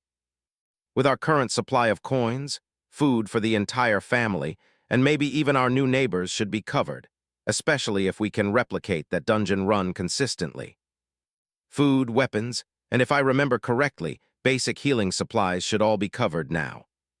All that was left was to figure out the conversion rate and then save up for some of those books. I'm pretty sure they all contain vital information. With that being said, our current plan was simple. Keep on hitting the dungeon, getting stronger and saving up to buy the things we needed. Of course, it didn't need to be said that we would be on the lookout for the red people, and we were ready to fight them if needed, but we wouldn't be going to seek them out. Not yet, at least. Now Grandpa had one last announcement for us before the meeting was over. Once again, good job Freddie, Renee, Robert, and Terrence. You all worked well together and survived the dungeon. So I think you all should just stick together. If we're going to keep sending members of our family into dangerous places, then having some good fighting chemistry is going to help with that. I think we should just go ahead and make you guys a regular squad, and Freddy over there will be in charge. A squad captain. What's everyone think? Yep, this just about proves it. Grandpa was living out his fantasies. I can see it now. Lance Williams, patriarch of the powerful Williams family, and with all of his descendants responsible for a bunch of different things that the family was in control of. Literally, almost all of his different series had the main character eventually take up some sort of leadership position. Whether it was a whole kingdom, a clan, or even something like a mercenary group. The thing is, it's not like any of us can even disagree with the decision from an objective standpoint. Having a group that already knows how to fight together and continue to stay together is definitely beneficial. And it's not like I'm mad about it. In fact, I had to fight back a smile. Of course, I'm a bit worried about this squad captain thing, but I would be stupid to ignore the fact that I was the one that was basically in charge during the dungeon run. Squad Captain Freddy it is then. 31. High Elder. The subjugators. Out there in the space and void far above Earth was the projection of a planet millions of light years away. On this planet, there was particular area that was considered a dead zone by all who called the planet home. This area contained the largest concentration of active volcanoes and lava across the surface of the entire planet. It was the type of place that the denizens of this planet would consider to be the most beautiful above all else. Though a vast majority of them would never step foot within a few 100,000 miles of this place, for it where the palace of the Vicar was located. The Vicar. It was the name of the position held by the ruler of Vika, a massive D-grade planet known for its rivers of lava and a native race who finds joy in bathing in such rivers. The Vakalans. Their race was one that revolved around a rigid caste system. On one hand, there were the Vailish, the lowest members of the race who happened to be born without a very specific feature. It was known as the blessing of the Vakma. It was a trait specific to the Vakalan race. It is what allowed the Vikav, the greater caste of the Vakalan, to wield and command lava as if it was one of their own limbs. It was no skill or class, just a trait allowed them to do as such. But those who were born with the trait versus those who weren't naturally created a large disparity between the two groups, especially since the Vailish outnumbered their greater counterparts 100-1. Majority of the race lived their lives from start to finish as the lower caste, while a smaller portion enjoyed the position of greater power.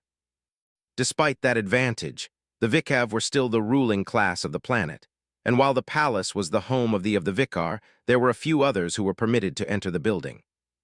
One of them was currently sitting behind a veil, as he listened to the report being given to him. POV High Elder Evok. High Elder, the sentient natives have put up significant resistance across the entire planet. It is outside of our expectations. The Vicar will not be pleased to hear this. We must produce the results soon. What is our current posture? High Elder, as per instructions, we have ceased all active attacks and have moved to fortify all captured locations. Upper F Vailish have also been dispatched to each location. Where are the Crimson?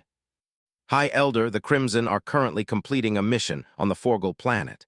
It is expected that they will return in 38 days according to the Vika calendar. Quicken the process of the fortifications and double the amount of lower F Vailish. Once that is completed, I want sweeping attacks twice a day to eliminate as many natives as possible. Use as many ash birds as necessary.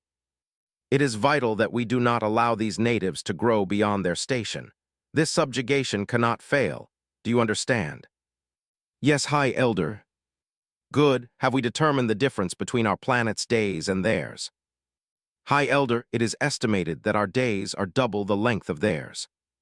So roughly 76 days on that planet until the Crimson return. Not bad. Continue this process for the entire duration. We will use that time to wait for the arrival of the Crimson, brief them, and end this conflict once and for all. It will be done, High Elder. Now to brief the Vicar. POV Fred Williams. 3 days have passed in relative peace. We haven't been attacked by the Red people this entire time. The change was noticeable. When they were initially setting up their camps, I didn't see any other people out and about, but now that the red people have been quiet for a bit, that was no longer the case. There were now a few people here and they're cautiously moving about. It wasn't like the area had now become a hub of activity, but the difference was clear, especially since a number of them have entered the dungeon. Some have returned with major injuries. Very few come back mostly fine, while there are others who don't come back at all. My family didn't stay still in all of this either. I myself have gone into that dungeon with my aunt and uncles twice more. None of us were strong enough to truly contend with the snake just yet, but the fire strategy was now the first thing we implemented instead of running around aimlessly. Things were still sketchy, but we were managing. And it was very easy to agree upon not attempting the second floor until we can go blow for blow with the snake. While we did that, another team was put together, this one led by my dad. It was him, Raycon, Uncle Mac, and Auntie Risha. Raycon was technically the stronger one right now, but he wasn't too keen on any leadership positions, though. This second team was responsible for scouting missions. They watched the movements of the red people back in the town center in detail over the course of the last 3 days. Of course, they made sure to enter the dungeon at least once to gain levels and such, but their primary focus was to watch our new tourists. And it was this very morning that Raycon came rushing into the house. He immediately started yelling after bursting through the front door. "The red people are coming. I repeat, the red people are coming." Despite the seriousness of the situation, I couldn't help but chuckle at the British are coming reference, and how silly it sounded. But that didn't stop me from grabbing my spear and running outside with the rest of the family. Dad and the rest of his team came running up a few moments later. I guess Raycon ran ahead to warn us. "It's at least a few hundred of them," Dad said between panting breaths before continuing. "Maybe more. We didn't stay long enough to count them all." Then Grandpa took charge of the situation. "How long do we have? If they don't start moving any faster, then maybe 45 minutes. What about those ones in black armor? Are they coming?" Dad's face turned grim. "Yes, we spotted a few." "Well, shit." Grandpa didn't let that faze him, though. "Don't worry, we will handle it. Raycon, run around the community and warn as many people as you can. We're going to need everyone on deck. You got 30 minutes, go. Freddy, go tell Vera and her group to gather here. Everyone else, make sure the kids are safe. Get armed, then get ready to protect our damn home. I've said it before and I'll say it again. I'll be damned if they think they can take our home from us." We all scampered off to do as told, since we genuinely had to get armed now. In the 4 total dungeon runs completed by the family, we have racked up a decent amount of coins, and it was pretty easy to figure out the conversion rate. 100 copper is 1 bronze, 100 bronze is 1 silver. We have assumed that 100 silver is 1 gold, but we don't know for sure yet. Needless to say, all that meant was we now had 16 bronze and 8 silver to our name. I don't think that makes us rich now, but it sure did open up the possibilities in the shop. For example, we were able to buy 14 sets of armor for all the adults in the family, plus weapons and plenty of arrows for all the bow wielders. Now we still hadn't bought those books yet, since it wouldn't be wise to spend every last coin we had, but they were definitely next on the list. For now, food, medical supplies, weapons, and armor for everyone were the priority. The only problem was that we wasted a bit of money on the armor, since the armor set bought would only fit whoever bought it. While we all got the exact same set of armor, if a large person and a small person bought it, then they would get 2 different-sized sets. No idea how that worked, but Raycon called it system mumbo-jumbo, and no one really disagreed with him. Either way, the family was now properly armed, and as Grandpa said, we will not be losing our home. I will ensure it. 32, Community. "Miss Vera, it's an emergency." I banged on the door of what used to be Uncle Lenny and Aunt Risha's house, as I called for Miss Vera to come out. She eventually came running. Miss Vera was a relatively tall Caucasian woman that had a real mom vibe about her. Brunette bangs, rosy cheeks, and enough jiggle in her arms that kind of made you believe she knew how to cook. "What's the matter?" she yelled out as she came bursting through the door. "We're getting attacked by red people. A whole bunch of them, get everyone and come back to the main house. We don't have a lot of time." She looked like she wanted to scream right then and there, but managed to stifle it and ran back into the house and started yelling. I could hear her from out here. "Get up, the aliens are coming to get us."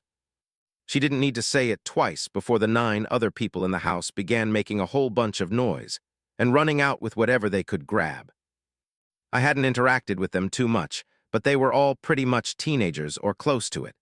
Every one of them was probably somewhere between 12 to 14 years old, give or take a couple years.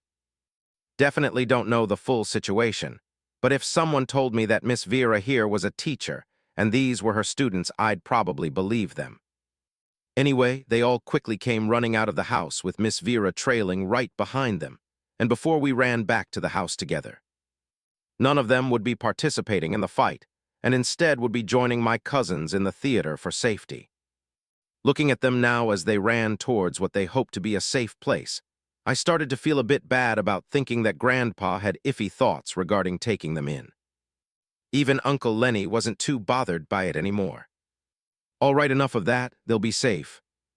I then went to grab my own armor, as the rest of my family were already standing outside and armed up as best as they could be. While doing that, I took one last look at my status. Status. Name Fred Williams. Born world, Earth, ENWPI 70059. Race human. Age 17. Grade F. Level 25. XP 5998155570. Mana 80/80/30. Stat points 0. Traits. Trait 1, oxygen efficient lungs, rooted. Trait 2, soaked pulse membrane, rooted. Trait 3, locked. Class. Current class, tied initiate. Class grade, F. Class rarity, rooted. Skilled. 1, surging step. 2, ripple guard. Attributes. Strength 15. Dexterity 10. Vitality 8. Endurance 22. Mana 16. Willpower 8. Perception 8. Intelligence 11. Sigh. Having to risk my life in that dungeon already 3 different times, yet still being so far from my next level was a little disheartening, but at least my second trait was still proving to be a good choice. 30 extra mana at my peak is definitely a plus. Though with this next battle heading our way, a part of me is kinda regretting not having a skill that was purely an offensive attack, like Grandpa's spear throw thing. Both of my skills have served me well, but I couldn't help the feeling from showing up. Well, this isn't the time to cry about it. I'll just have to make sure I pick differently the next time I get the chance. Whenever that was. Anyway, have to wash those ideas out. It was time. All archers to the front. Which was basically just a few of the adult women in the family. Aunt Renee, Aunt Risha, and my mother. All 3 of them clad in leather armor, strong bows in their grips, with a quiver-filled arrows having off of their hips. Joining them was Aunt Abigail and my Uncle Grant, both of whom picked the mage class only recently since they were lagging behind in levels, and that is why they made up the 3rd and final team we decided to make. It was basically made up of everyone else that weren't in the previous 2. Aunt Abigail, Uncle Grant, and Uncle Lenny, who would be staying home and protecting the kids since he still wasn't 100% healed. Mom and finally Grandpa. I don't know about the 3 ranged attackers plus a melee fighter combo, but Grandpa seemed to like it, and it was only this morning that they finally got a chance to enter the dungeon. We didn't even get to spend any of the coins they brought back, since Raycon came running only a couple hours after Grandpa's team made it back. They might not be as rested, but the journey was worth it. We were no longer on the compound, as we relocated to the street that ran parallel to the southwest wall of the property. It was the same street that the red people were marching down on. The street was damaged in places, but it kind of played in our favor as there was plenty of cover between all the debris and cars that remained. Even better, since it wasn't a long paved road anymore. Their march wasn't easy, and they had to move around the cars and debris as well. I could see them now. Dad wasn't lying when he said there was a few hundred of them. Kayawut. Then out of nowhere, a few of those same giant black birds rose up and began flying towards us. "We'll handle those big-ass birds. Everyone else focus on those sunburnt sons of bitches." Thankfully, we weren't alone. There were probably about 200 people out here that had all found some courage after the last couple of days. My family and I didn't keep the system shop a secret either. We spread it to anyone who was listening, and it clearly paid dividends. People had armor, weapons, and a decent amount of them had classes. Me and my family weren't special. It wasn't very hard to reach level 5 to get a class, and if you really pushed yourself and managed to survive, then getting to 25 from multiple dungeon runs wasn't out of the reach over the course of 3 days either. The only real benefits my family had was that it was a lot of us. We were truly together, and we had an easily defendable location. Long story short, we were still outnumbered, but the humans here weren't just going to stay in their houses and hide any longer. It was time to fight back as a community. Once the red people were in range, the sound of arrows being loosed could be heard from everywhere, as the sky was quickly dotted with them.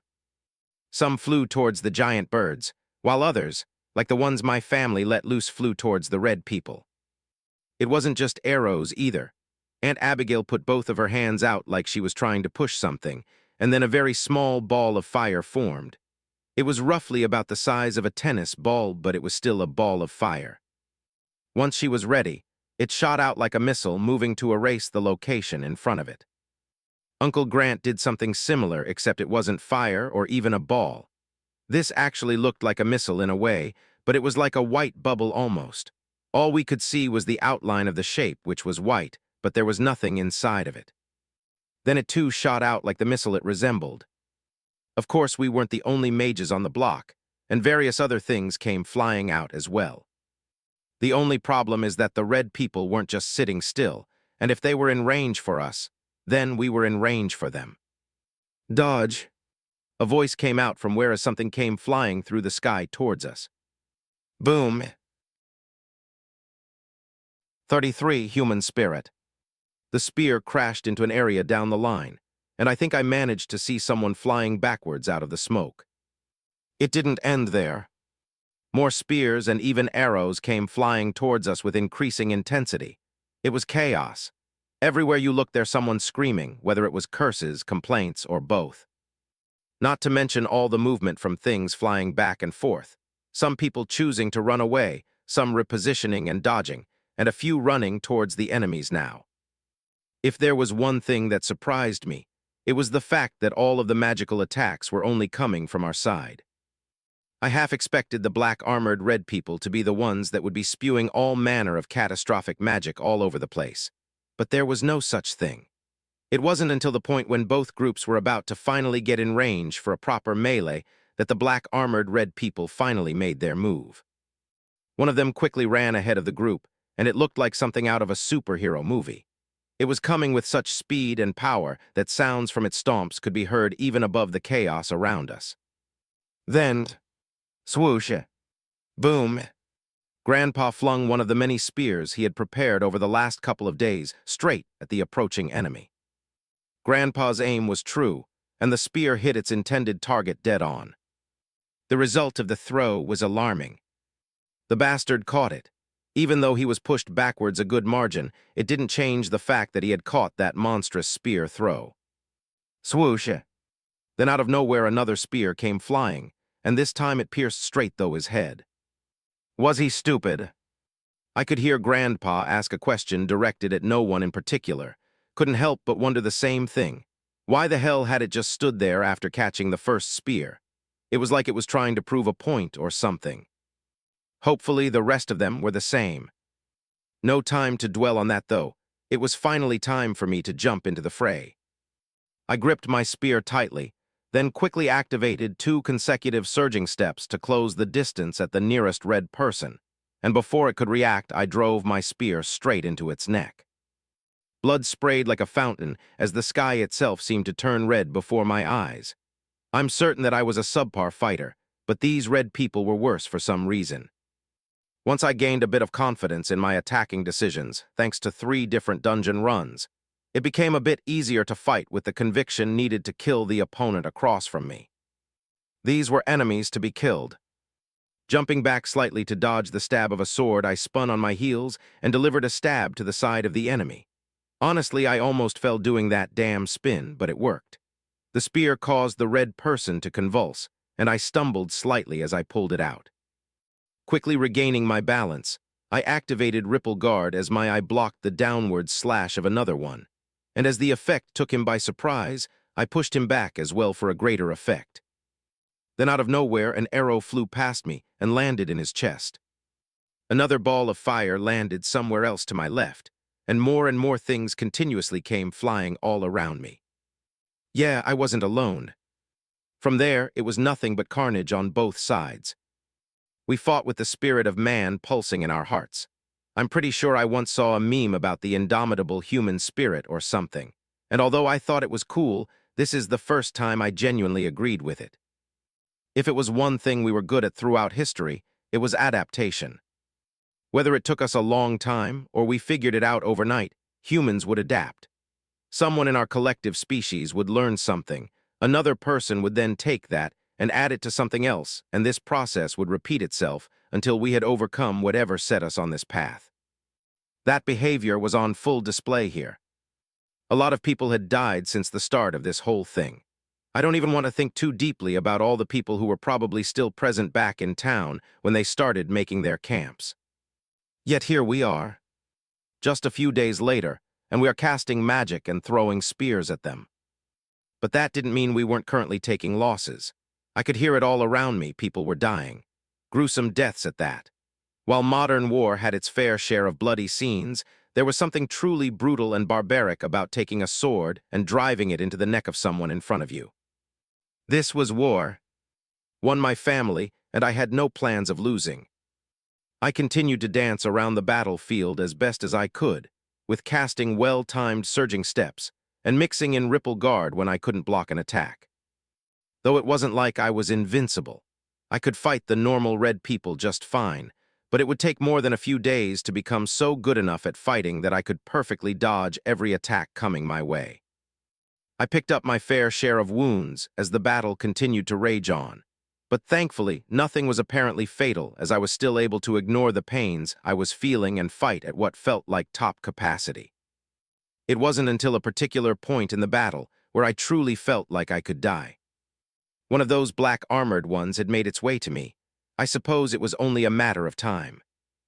I had only just dodged the attack of another, when I turned to find a sword coming at me from the side faster than any other attack thus far.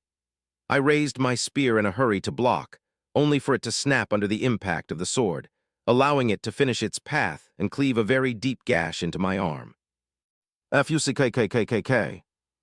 I screamed out loudly as my right arm dangled to the side. No amount of adrenaline was enough to numb the pain I now felt. It was like someone took 1,000 knives and shoved them into my arm rapidly. Fuck. Even though I knew I should focus on the battle around me. Even though I knew that the black armored red person was likely already coming at me with a follow-up attack intent on taking my life. Even though I knew I needed to move or do absolutely anything else. My mind kept being pulled back to my arm, as the pain seemed to overwhelm all of my senses. I've never in my life received a wound like this. Never in my life have I ever been in such pain. So much pain that I barely registered when a few different pairs of hands grabbed onto me, and then the next thing I knew, I could hear the booming voice of my grandpa.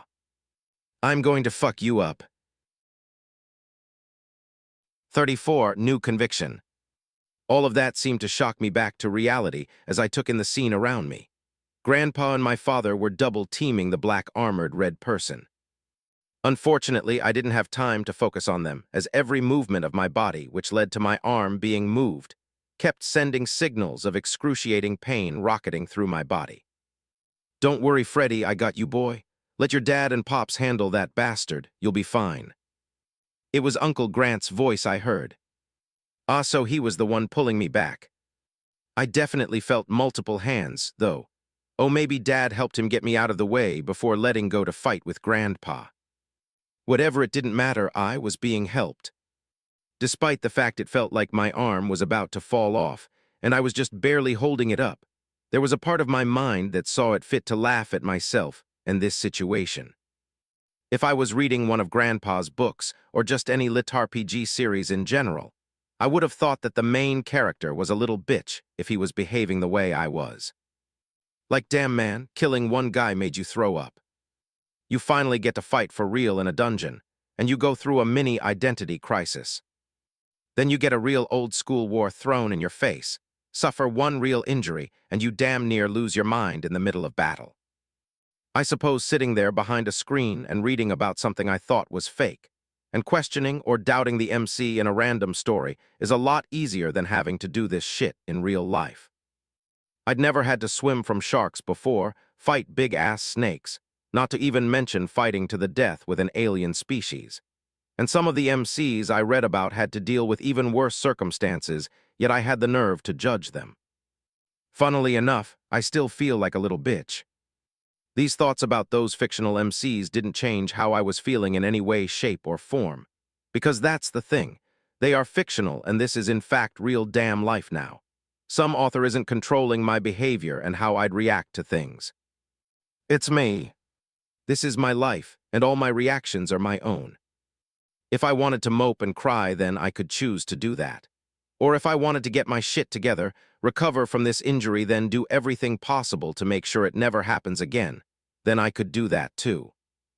I knew right then and there which choice I would pick. Then Uncle Grant spoke up again. "Freddy, we got some of that healing paste stuff. Get ready, this shit might hurt." Uncle Grant then began applying the paste, and in the same moment someone else stuck a piece of cloth. I don't know, but whatever it was, they stuck it into my mouth, and I bit down on it hard as Uncle Grant had no idea how right he was. It hurt like shit, especially since he was practically holding my arm together as he applied the paste to the wound. Man, fuck. Trying to find anything at all to distract me from the pain, I finally took a look at the notifications waiting for me off to the side. Ding. 12,509 XP earned. Level +1. All right, that should have given me 2 more points to spend, and I didn't waste any time in putting them in vitality. The increase wasn't much, and apart from the warmth that did little to distract me from my arm, I couldn't notice any immediate changes. But this is all I can do right now. We're laying you down, Freddy. You're doing good. We got you. This time it was Aunt Abigail's voice I heard. I looked around a bit to see a few of my family members around me. A couple of them were fussing over my arm, while I could literally see Uncle Grant out of the corner of my eye shooting off more of those mana missile things. Guessing he probably switched with Aunt Abigail. The screams of the battle hadn't died down in the slightest, and by now it all just sounded like white noise, as my own pain continuously pulled my mind away from focusing on anything else for too long. So I just laid there.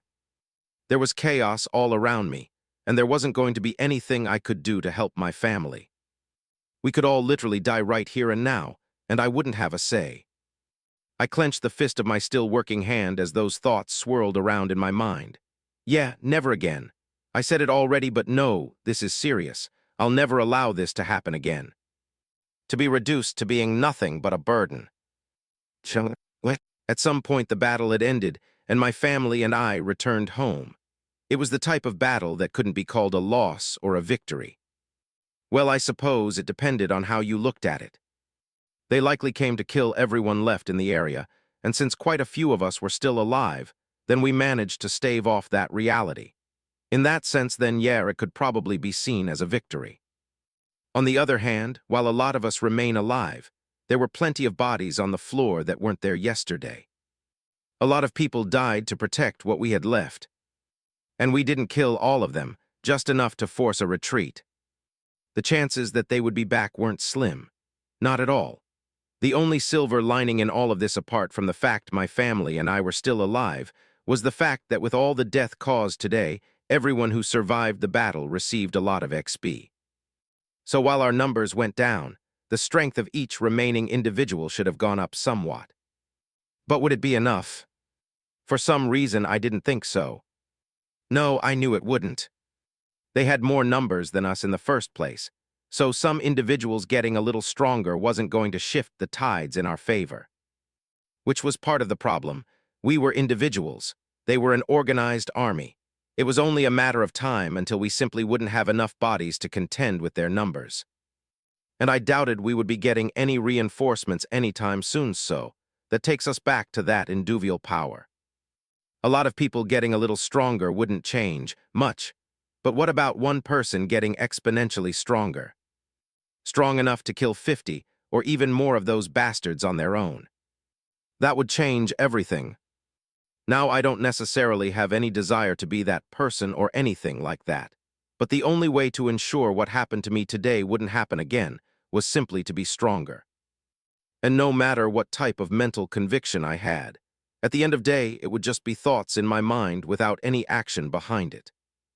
It was like when people, me included, would have random bursts of motivation at 1 am to change something about your life and strive for something more, and then it would all go away 3 days later. I can't afford for that to happen now. So after resting and allowing my arm to heal, which it did surprisingly well for a few hours, I left the house. And the only person I told was Raycon. If I told anyone else, they probably would have physically tried to force me to sit my ass down. And honestly, they were probably right. My arm didn't look like it was one hard swing from falling off now, and that healing paste stuff really worked wonders over the last few hours. But it wasn't like my arm was fully healed. It still hurt like shit, but this was no time to sit around and it was functional enough. It would do me no good to have the same thing happen in the next attack. So I would take a risk. I couldn't leave without telling at least one person, and that person had to be someone who wouldn't be trying to keep me here and could also keep his mouth shut for a few minutes, while I ran to my target. Raycon served that purpose well. It wasn't the first time we've held secrets for each other. Anyway, I now stood before the entrance of something we were supposed to leave alone. Enter dungeon, gauntlet. Grade F. Yes, no. One-person entry. I don't know what that asterisk means, but who cares at this point? Let's do it. 35 battles. Entering the dungeon, I was immediately greeted by the largest notification I've seen since this new reality was announced to us.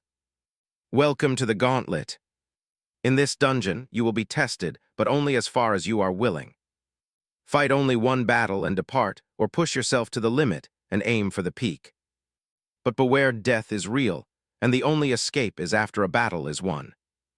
You may leave after this prompt is over, but take one step forward and you must fight at least once. Win your battle and you will be rewarded. Lose your battle and that will be the end permanently. So what will it be? Strive for glory or go back from where you came? The choice is yours. Notes: there are 50 battles per grade. Battles progressively increase in danger. There is no help. Well, I don't think I need much more explanation than that. It's literally a gauntlet. The further I go, the harder it becomes, and I'm sure the rewards it mentioned increase in quality as well. Simple enough. Now, take one step forward, and I have no choice but to fight at least one battle right. Considering I walked in here ready to risk my life, then this is the best situation I could possibly ask for. I would only ever fight one battle at a time, and it would be up to me to continue or not. Honestly, it feels too good to be true, and some might say it is a bit too coincidental, but it was here the entire time. Someone just needed to take a chance, something I planned on doing. Though before I took that step forward, I looked around the room I was in. It was a small room in the shape of a square. The walls seemed to be made of wood, and the ground was a grayish stone. On the wall opposite me, there was a simple metal gate. It reached from the floor to the ceiling, and even though it clearly had empty spaces, only darkness lay beyond it. To the right, I saw something that caused me to smirk. On the wall hung a signboard which was titled Gauntlet Leaderboards. There was only one entry on it. 1 Derek 200 23547. So I wasn't the first person to take the chance, huh? If I'm understanding this board right, then I think it means this Derek took 2.5 hours to clear 2 battles. Interesting, but at the end of the day, it doesn't matter all that much. I won't rush ahead trying to beat anyone's time if it adds unnecessary risk to an already risky situation. Anyway, there was nothing else of note in the room, so I finally took that step forward and was promptly greeted by another notification. Enter the gate to begin battle. Time until automatic start 00:00:29:59. So I can either start right now or be forced to start in 30 minutes regardless. Well, I saw no reason to wait and began walking to the gate. All I had on me was the dagger I earned on the first run of the snakebite dungeon. I didn't have a spear for two reasons. One, it was easier to be inconspicuous with a dagger. And two, I don't think my right arm can handle the pressure of handling a spear right now. Handling a dagger with my left will hopefully be all I need to clear at least one or two battles here.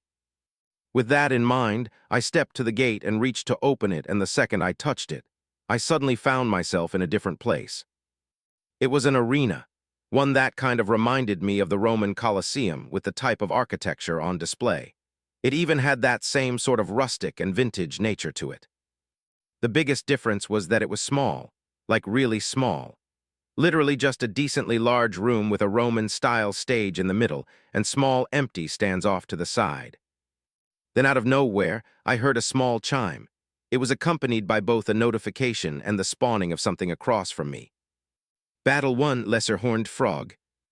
It was a frog about the size of a basketball, brown in color, and two horns that curled backwards.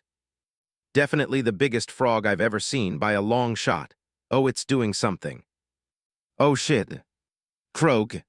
The giant frog let out a loud croak before leaping towards me like a damn cannonball. Though I simply stepped out of the way. It was fast, but my eyes could keep up with its speed with no problem. It landed past me with a loud thud, and as it moved its turn around one surging step was all it took to quickly rush to it, and before driving my dagger straight into the top of its head. Weird green blood spurted out as it made another loud croak, only to fall still moments later as I pulled the dagger out. Then it simply disappeared. Even the blood that fell on the floor went away. You have won a battle. Claim rewards or continue. The choice is yours. I was completely fine to continue, but there is no harm in testing out the full process now. After making my selection, another choice selection popped up, one that made my eye twinkle. Rewards claimed. Please select. Weapon armor XP coins. Well then, this will definitely serve me well, I think. Now let's think about it. I'm willing to go out on a limb and say that because I only completed one battle that was relatively easy, that these rewards won't be much of anything. With that in mind, I don't think I'm in dire need of new armor, and my dagger will probably serve me fine for now. Next, if I'm going to assume this reward will be meager, then getting a few copper coins don't seem all that important. Now I'm probably not going to get a lot of XP either, but considering the chasm that exists between my current level and the next, then even this amount should help. Rewards granted, 200 XP. Yep, pretty small amount. After that, I was promptly teleported back to the first room. Leave or continue. Time until automatic start 00:00:29:59. So either I left or I would be forced to return to battle. Makes sense. Ignoring the countdown for a minute, I took a look over at the leaderboard just to see if there would be a change. 1 Derek 200, 235.47. 2 Fred 10000, 215. Interesting. All right, let's get back into it then. Entering the arena once more, I was once again faced with the big-ass frog, and I didn't waste any time killing it. You have won a battle. Leave or continue. So I don't get rewards again for completing the same battle, which means this isn't farmable. Well then, this time let's just go as far as I can. Continue. Battle 2, Ashen Viper. Oh, another snake. This one was pitch black in color and looked pretty normal for the most part in terms of size and overall appearance. Just based on appearance alone, I think the frog should probably be here instead of the snake, but it didn't take long for it to prove why it was worth its slightly advanced battle position. The snake spit at me, and like the frog and its cannonball leap, I easily dodged it.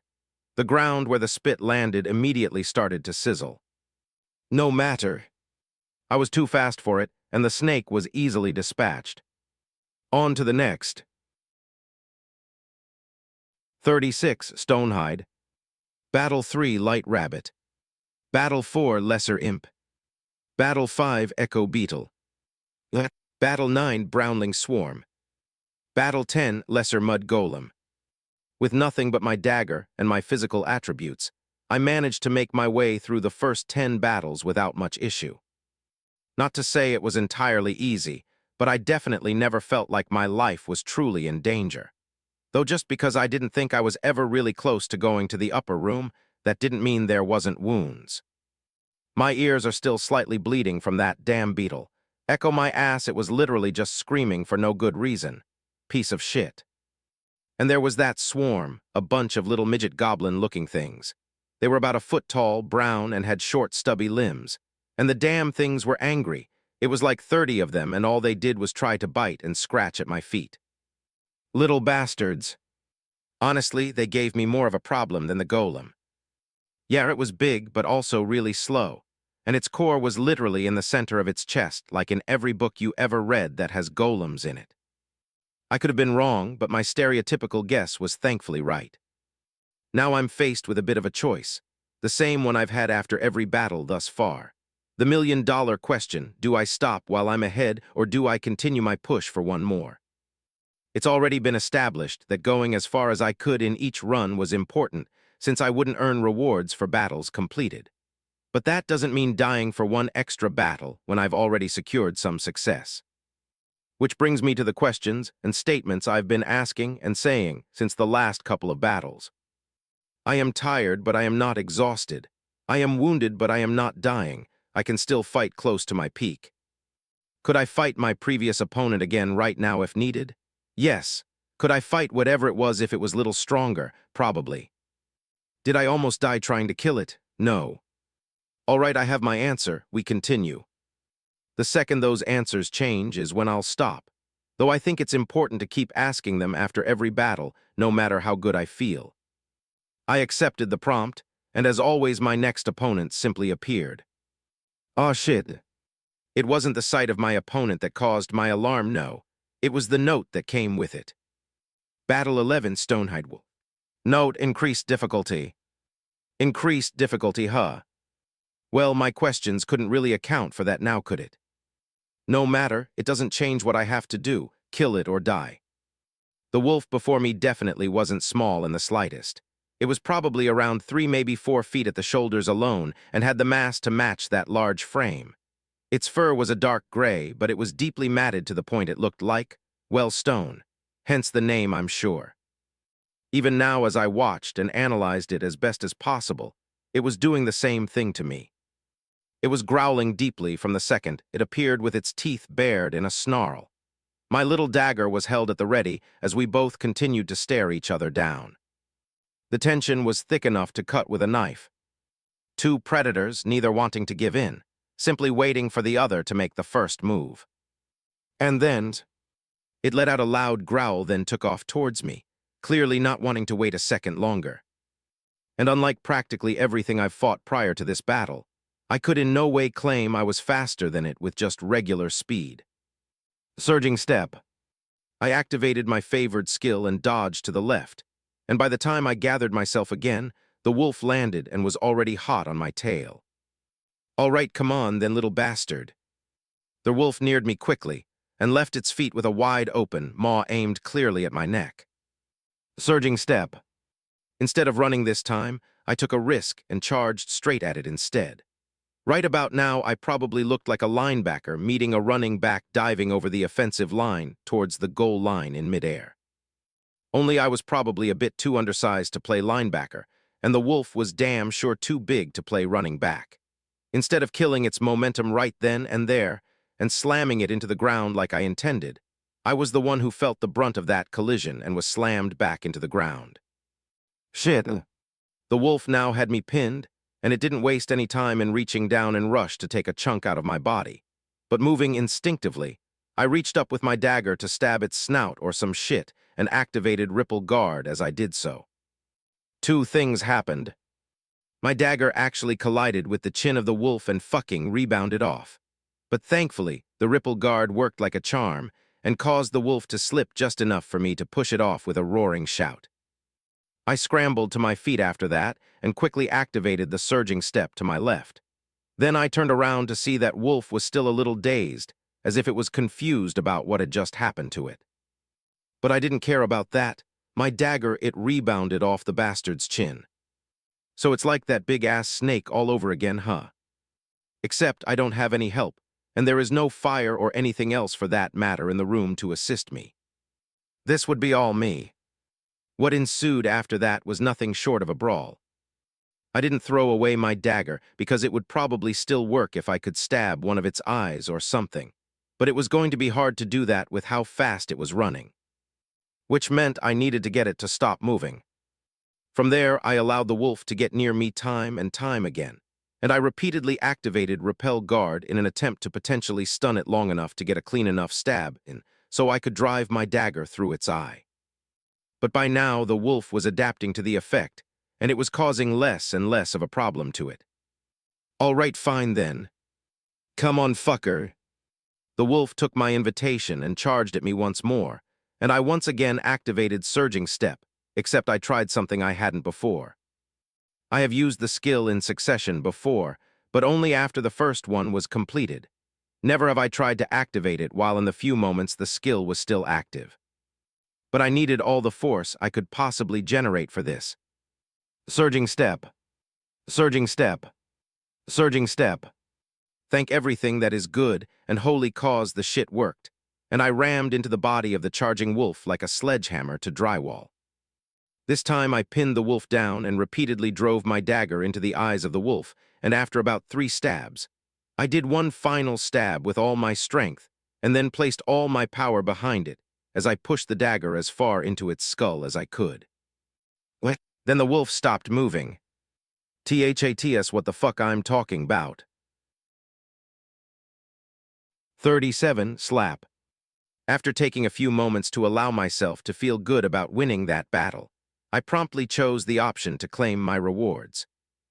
There was no need at all to ask myself any of those questions. Absolutely zero doubt in my mind that I'd be able to fight that wolf again in my current state, let alone a stronger one. My regular mana pool and even the extra was at a whopping 0. No way I was going to be able to pull that off again, not to mention all the exhaustion that had finally caught up to me. By all metrics, it was time to go. Then, just when I thought there would be no more surprises, something popped up in front of me that made me grin like I just saw a gold scar for the first time. Rewards claimed. Please select. Weapon Armor XP Coins Skills. Skills, there was now an option to choose skills as a reward. I don't know if it was because of the added difficulty or what, but I didn't care. This is exactly why I took the risk entering the dungeon in the first place, to get stronger. All right, come on, give it to me. Reward granted skill. Piercing Tide Rooted, coat a weapon or limb with a thin veil of water as it moves forward. The water extends sharply upon impact, aiming to pierce through the intended target. Man, hell yeah, this is it. This is exactly what I needed. Something that can truly help me change the tide of battle. Pun intended and everything. Man, I couldn't be happier. I was then returned to the waiting area, where I immediately took a look at my status. Status. Name Fred Williams. Born World, Earth, ENWPI 70059. Race Human. Age 17. Grade F. Level 26. XP 3237163555. Mana 0/80 0. Stat points 0. Traits. Trait 1, Oxygen Efficient Lungs Rooted. Trait 2, Soaked Pulse Membrane Rooted. Trait 3, Locked. Class. Current class Tide Initiate. Class grade F. Class rarity Rooted. Skill. 1, Surging Step. 2, Ripple Guard. 3, Piercing Tide. Attributes. Strength 15. Dexterity 10. Vitality 10. Endurance 22. Mana 16. Willpower 8. Perception 8. Intelligence 11. All right, everything is as it should be. My stats are the same, so I didn't physically get any stronger, but I did have to fight 11 different battles against vastly different opponents. There was definitely some on-the-job experience gained there. But most of all, I gained a new skill. One that sounded truly deadly. Something that would give me the confidence of attempting battle number 12, at least. Though that wasn't something to do now. I should probably get home now. I'm sure Raycon had to spill the beans shortly after I left, and I wouldn't be surprised to exit the dungeon only to find both my parents standing out there waiting and praying I made it out alive. The last thing I did before leaving the dungeon was take a look at the leaderboard. 1 Fred 1100 010547. 2 Derek 200 023547. I can't lie, there's a part of me that feels good about being number 1, but how did Derek take that long for the frog and the snake? Maybe he tried to do it when he was still level 1 or something. I can see how that would have been challenging. But just about an hour to finish 11 battles, huh? I'm pretty sure most of that was spent fighting the little midget swarm. Anyway, it's time to go. FREDDY. Upon exiting the dungeon, I was immediately met with my mother's worried voice as she ran up to me and squeezed me tight. "I'm all right, Mom, I'm all right." She held me for a moment longer before releasing me, looking me in the eye with a stern look, and then smacking me in the face. Never, never do that again. It didn't hurt, but that slap had nothing to do with pain and more so to do with intent. Mom was truly pissed off. I could tell she wanted to say far more, but there was apparently something else a bit more important than further discipline, because she sighed heavily to collect herself, then grabbed my arm. "Come quickly, the aliens are attacking again." "Wait, what, so soon?" She answered me while she started running. "They aren't here yet." I followed after her quickly as the thought of another war with them so soon danced around in my head. I'm sure we all knew they would come back eventually, but wasn't this too soon? It was only this morning that we somehow managed to push them back. If they come back with the same type of force as this morning, would we be able to push them back? After making it back to the house with Mom and learning the full brunt of the situation, I realized I'm not the only one who had similar thoughts. There was a big discussion happening with the family, so much so that not many people reacted to me coming back, apart from Dad offering me a nod and Raycon a shrug. Tuning into the conversation, I could hear the crux of the problem. Some of the people we would be counting on for support with the battle were instead planning on running away. Raycon had gone around again trying to warn and alert everyone of the threat, but some of the people he ran into were more inclined to just run away instead of fighting. So the question now was whether we should do the same.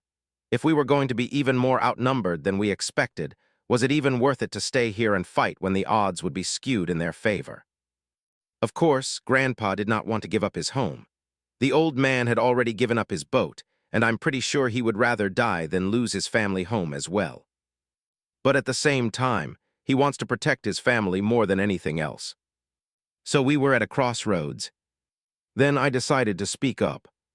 "Everyone." The conversation paused as all of them turned to face me. "I think we should stay and fight. For one, it's going to be hard trying to run away with so many people. Who's to say the aliens won't chase us?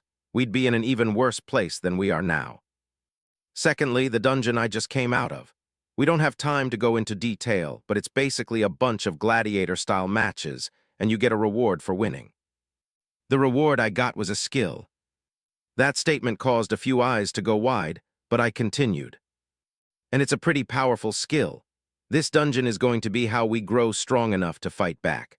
Like properly fight back, not just scramble for our lives, but truly push them back to where they came from." The last part was said with a bit more conviction than I intended, but it seemed to help drive the point home. Though there was still one big hurdle here. If literally no one else gathered to fight back against the Red people, then we would just be standing our ground just to die anyway. So, after another discussion kicked off, it was decided that we first planned to fight, but we should also prepare to escape and run for our lives if the situation called for it. We didn't have long left before the battle came to us, which means I didn't have long to rest. But this is exactly where my second trait can truly shine. After the meeting was over, I assured my mother I wasn't running away again, and made my way outside to the river and jumped in. Yeah, this was necessary. Not only did my mana start filling up faster, but even some of my exhaustion seemed to go away with each passing second. I'll be ready for them. 38 piercing tide. Turns out we were mostly worried about nothing. There were people here. Less than before, and probably less than what was available since some of them did actually run away, but there were, in fact, people here. Enough that my family and I didn't feel the need to turn tail and run away. At least not yet.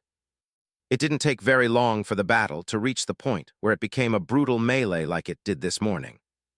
Only the family decided to do things a bit differently this time, emphasizing that we should fight together.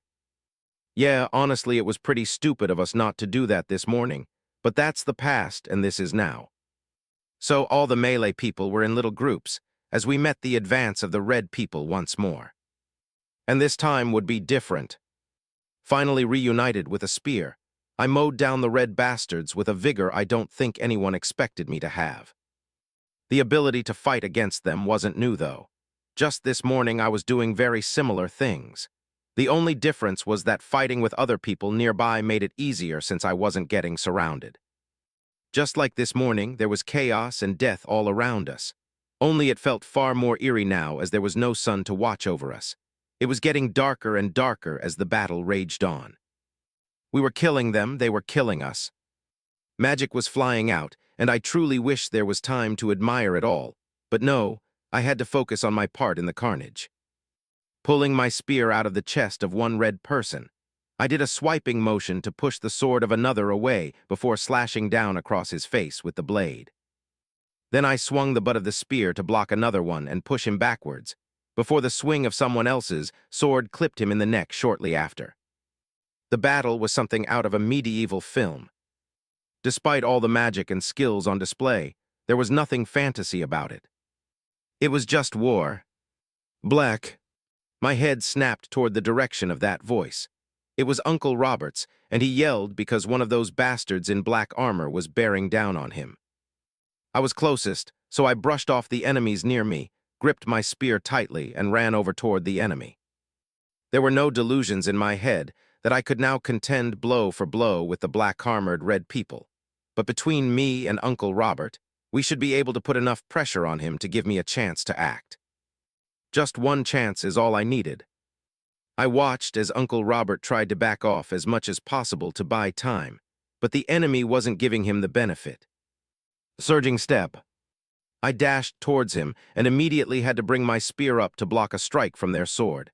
Only I wasn't going to make the same mistake twice. I jumped backwards and activated Ripple Guard at the same time. He barely stumbled at all, which was troubling in and of itself, but my spear was left intact, so that's a positive.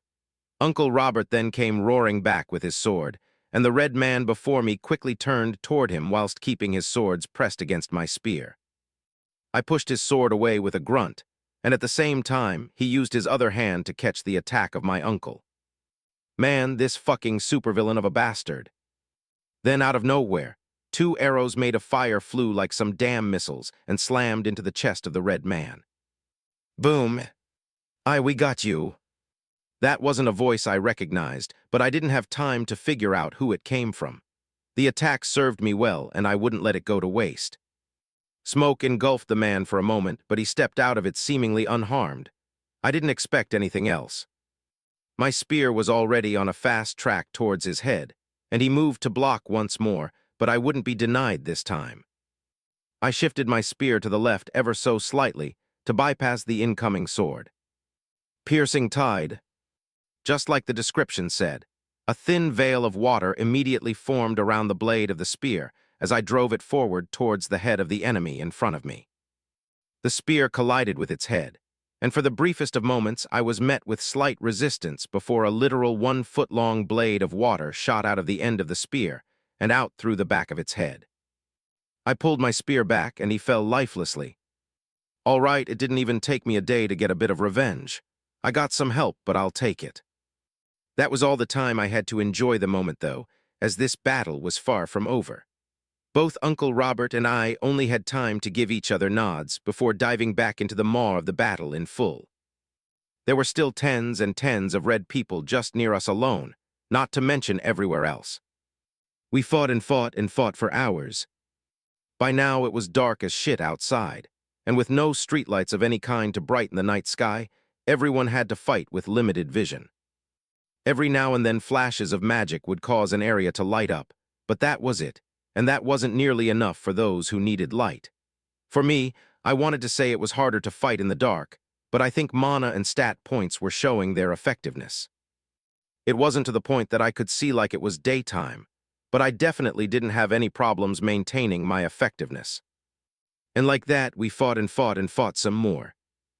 I was a helpless burden for a good portion of the battle this morning, but not this time.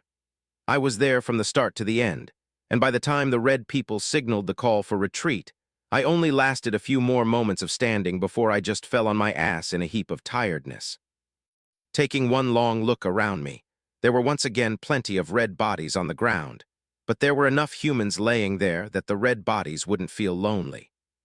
Sigh. I closed my eyes for a moment, then stood up.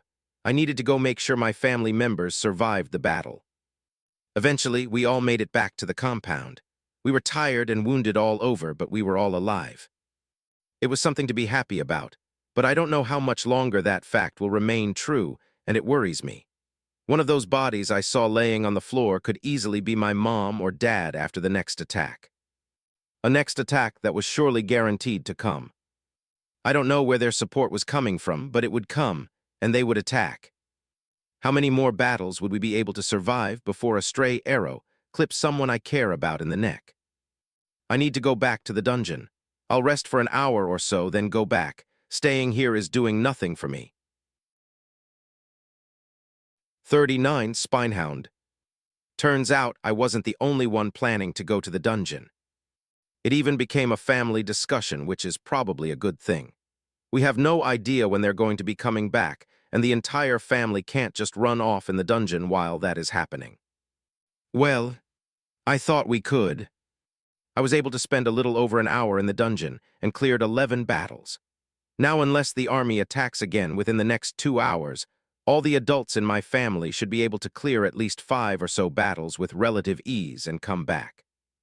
By now, we had all reached at least level 25 or very close to it, and as long as the difficulty of those battles didn't change, then it should be within their abilities to clear the first couple, especially since they know what to expect for the most part. Even if the beasts change, then at minimum they know to be prepared for a battle against something. Of course, it would be risky, having so many of us fighting battles to the death, but what choice did we have? The answer was none. Either fight for a chance at strength or die trying. There was no in-between, not for me and not for the Williams family.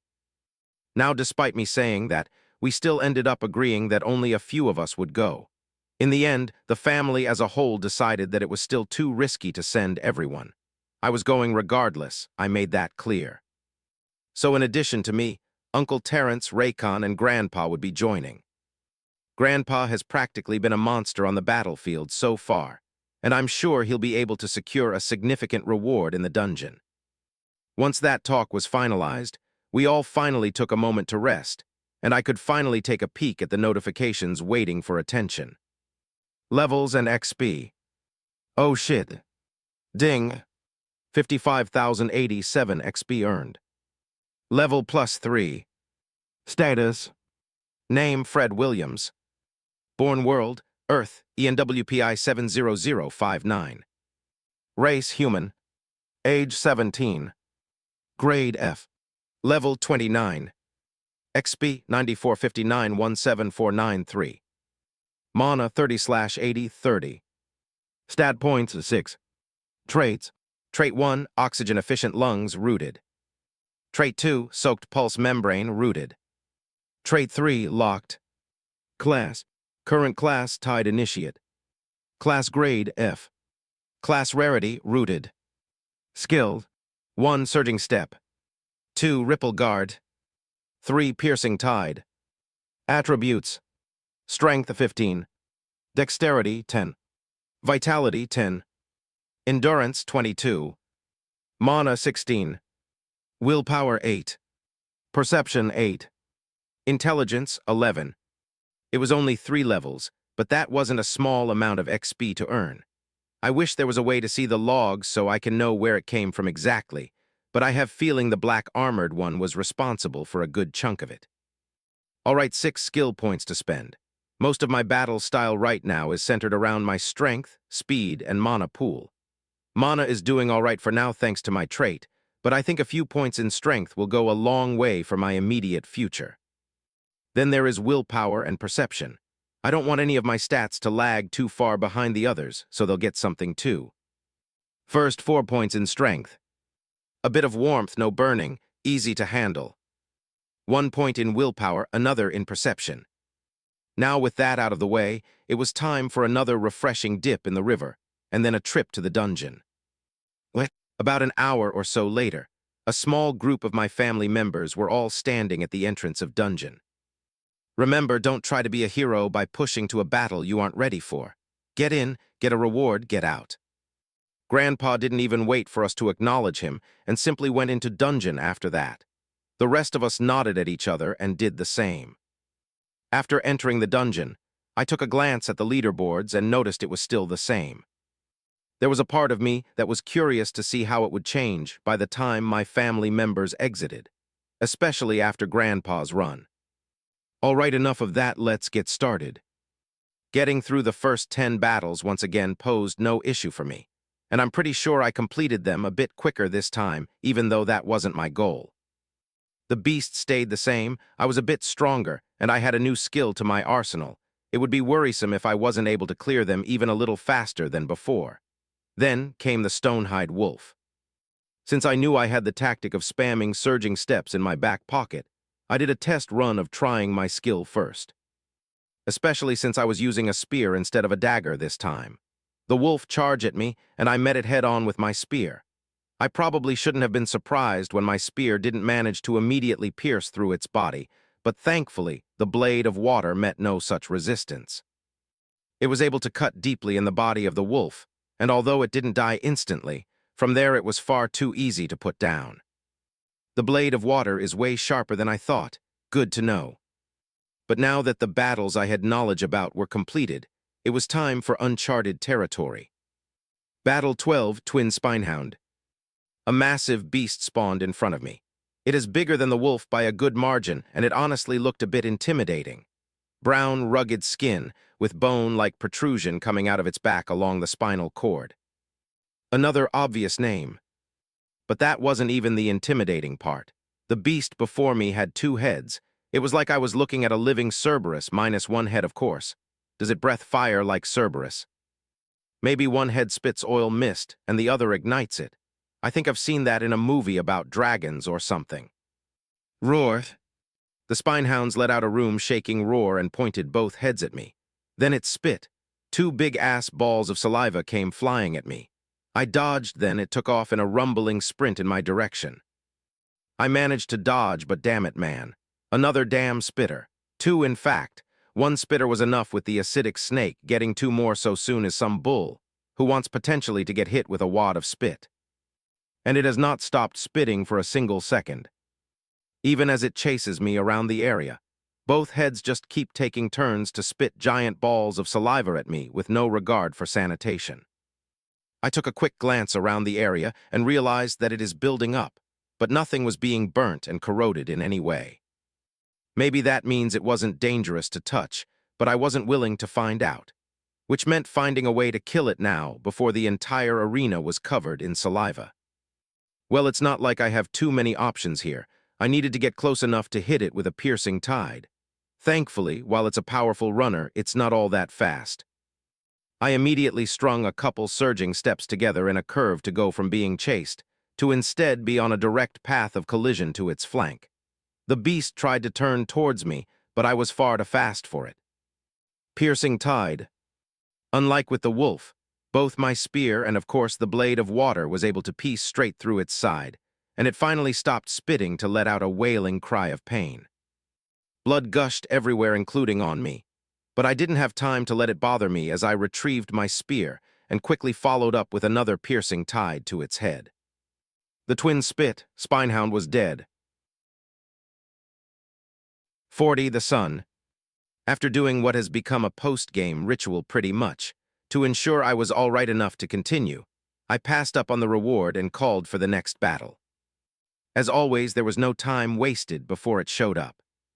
Battle 13, Emberflame Lizard. Well then, this time it was quite literally big-ass lizard. If I didn't know any better, I would think that it was a Komodo dragon.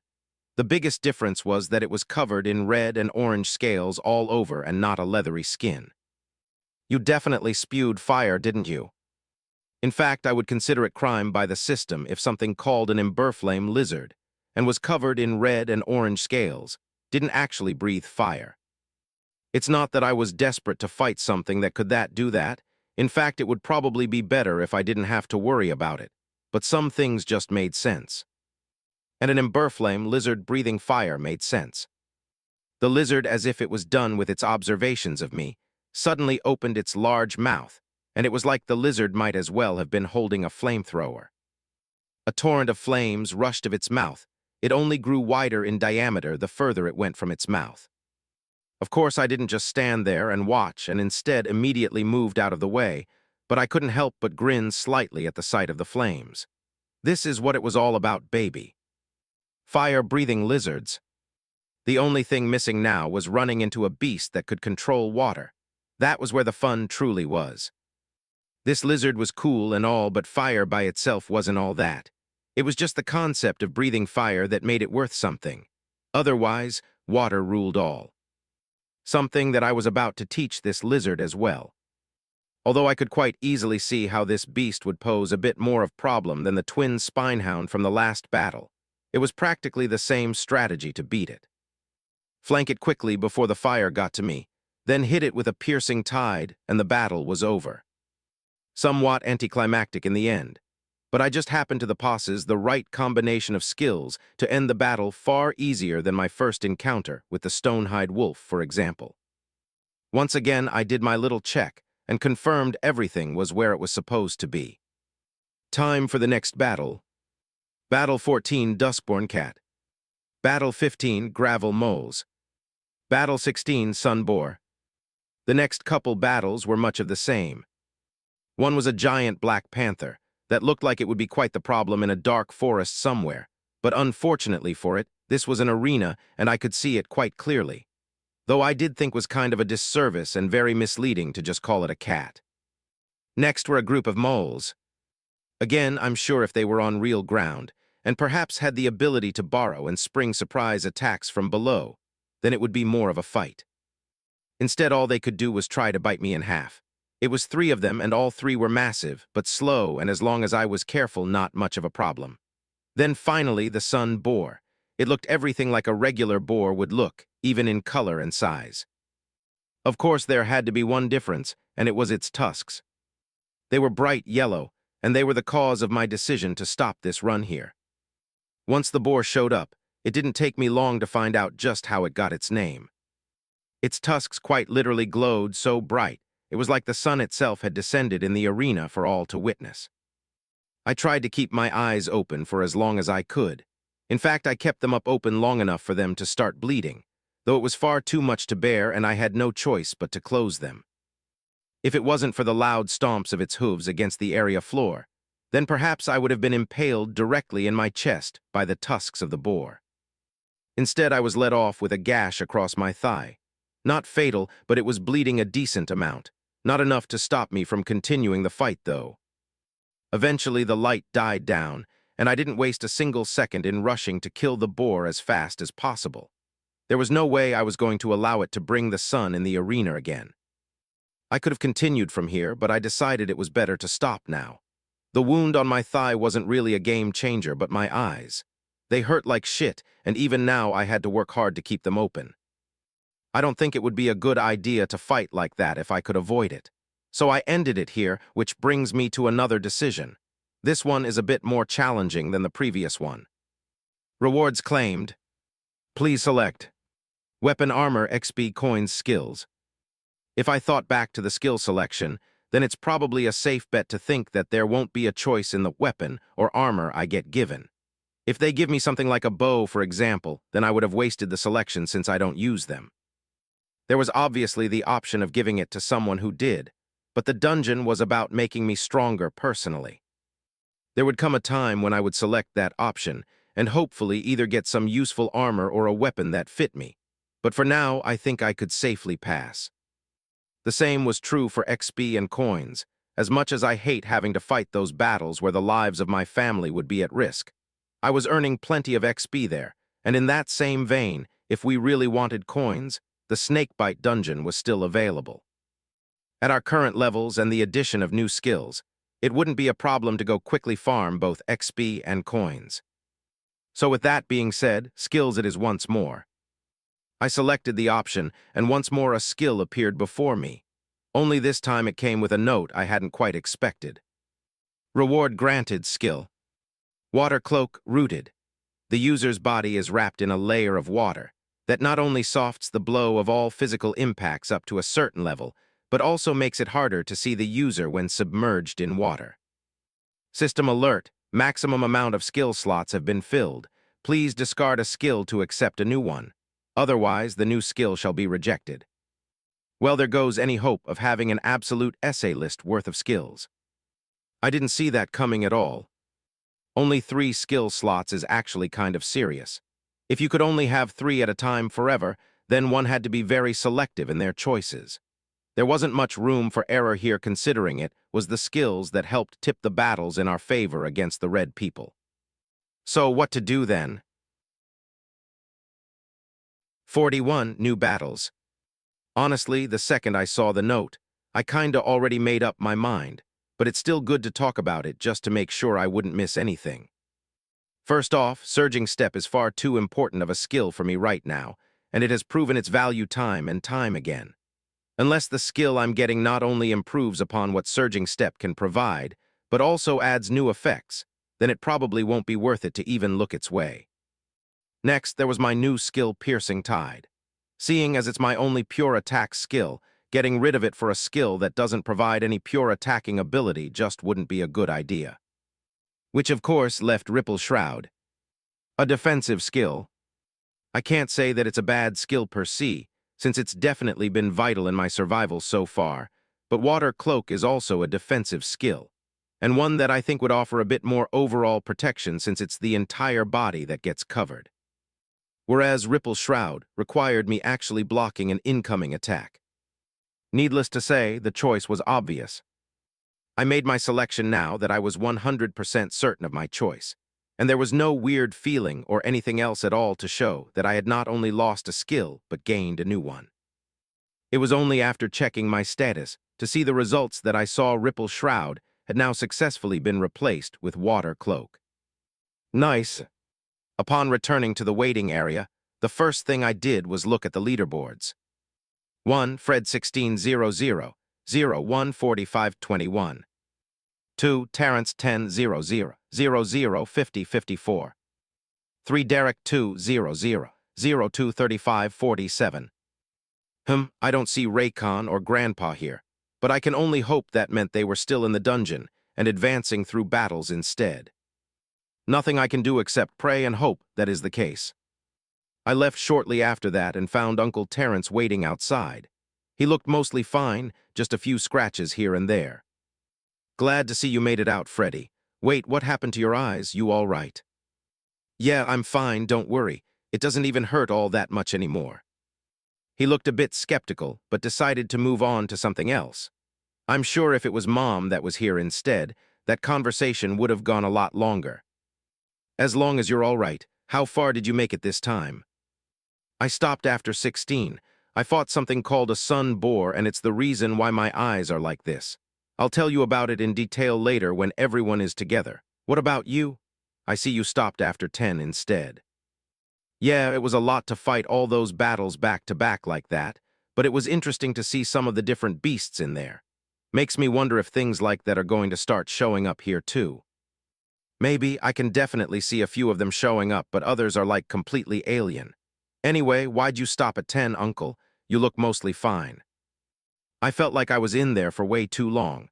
Who knows if they attacked again, so I decided to call it quits just in case. But when I exited, I didn't see anyone else out here waiting to call us to fight, so I decided to just wait out here for everyone else. Ah, makes sense. Well, what did you choose for your reward? He then held up a small pouch. Coins. We were running low on medical supplies. Oh yeah, I didn't see anything about a skill, Freddy. All right, then it's probably because of that difficulty thing I mentioned, which kind of confirms that going up in difficulty will unlock more stuff. I'm sure if you completed the next battle, then the skills option would have showed up for me like it did for you. I was going to wait until we were all together to talk about all the battles I faced in my latest run, but after a couple of minutes passed and there were no signs of either Raycon or Grandpa, I just kept talking with Uncle Terrence. We discussed his battles and how he handled them, and I did the same. He actually had a much better time than I did for the first 10 battles, which he attributed to the fact that he knew what to expect while I didn't, which will probably remain the case if I keep outpacing everyone. I think it was about 30 minutes after that when I learned I would no longer need to worry about outpacing everyone. Grandpa came out of the dungeon before Raycon, and he looked rugged. A lot of wounds covered his body, but he was still standing and not wincing at all. The old man made it all the way to battle 21 before he was forced to quit. Raycon came out not too long after that, and he revealed he was forced to stop at battle 18. Both of them had passed me. Since everyone was back, Uncle Terrence checked to see if either Raycon or Grandpa had chosen coins, but neither had, so he took what he had over to the nearby shop and purchased those medical supplies he mentioned. After that, we returned home, and while some people were asleep, there were a couple up around the compound keeping watch. Grandpa decided not to wake anyone up, so a smaller family meeting was held with whoever was available. Both Raycon and Grandpa went over their experiences in the dungeon, detailing what they fought and how they beat it. There were some interesting things after the sun bore, and honestly, I don't think I would have a problem with anything else that popped up. It wasn't until Grandpa explained the 21st battle that I had to seriously consider if it was possible to beat it. The conclusion I came to was that I shouldn't even attempt it. Not yet, at least. Even if the reward Grandpa got for completing, it was better than I thought it would be. Traits. Battle 21 marked another increase in difficulty like Battle 11 did, and the list of available rewards increased alongside it. Traits were now an option, and according to Grandpa, they felt far more premium than the ones available in the first two selections we were presented with. That was important, very important. And all it did was reinforce what we already knew.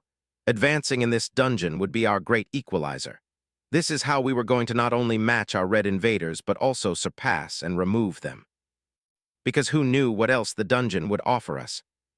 It wasn't lost on me that all of our skills, traits, and classes shared the same rooted tag. And if I had to take a wild guess as to what that meant, I would definitely guess it was some sort of rank or rarity value. Assuming I'm right, then I wonder if it's reasonable to assume that this dungeon would eventually offer things above that level, whatever they may be. Either way, the entire family would now have no choice but to enter the dungeon. Even the rest of the community needed to know about it as well. The more people we had that were strong, the better off we would be. 42 a month. The night passed, and when morning came back around, so too did the red people. They came marching back with similar numbers, but they did not meet with similar humans. By now, anyone who wanted to run had already left. Everyone who remained would likely not be leaving unless they quite literally had no other choice. Especially since every single one of us who remained on the front lines had only gotten stronger since then, especially those of my family. Grandpa now had 3 traits. Raycon too received a powerful new skill, and there was me, who had 2 skills in my arsenal that would be able to affect the outcome of any battle. Plus, every single person had gotten their share of levels and the associated stat points that came with it. Needless to say, the Williams family and the community of humans who fought alongside us were far better equipped to deal with these invaders than literally just yesterday morning. And we showed them that. It wasn't necessarily a resounding victory where we destroyed them to the last man, but it was better than the 2 battles yesterday. A lot better. In fact, the number of people dying drastically reduced in comparison to yesterday. I'm sure that had something to do with the fact that there were fewer people in general involved. But no, even though I barely had time to pay attention to the entire battlefield myself, I was still able to catch bits and pieces of other people fighting, and it could clearly be seen that people had grown in strength. After the battle was over and everyone was okay, we made sure to tell who we could about the dungeon and its benefits, while also sending a few different members of the family to go and do it. I decided not to include myself in that group. Half a day later, and the nighttime battle was upon us once again. It was a bit harder than the one in the morning since a good number of people couldn't see quite as well, but overall we survived once more. Then another batch of William's family members went to the dungeon.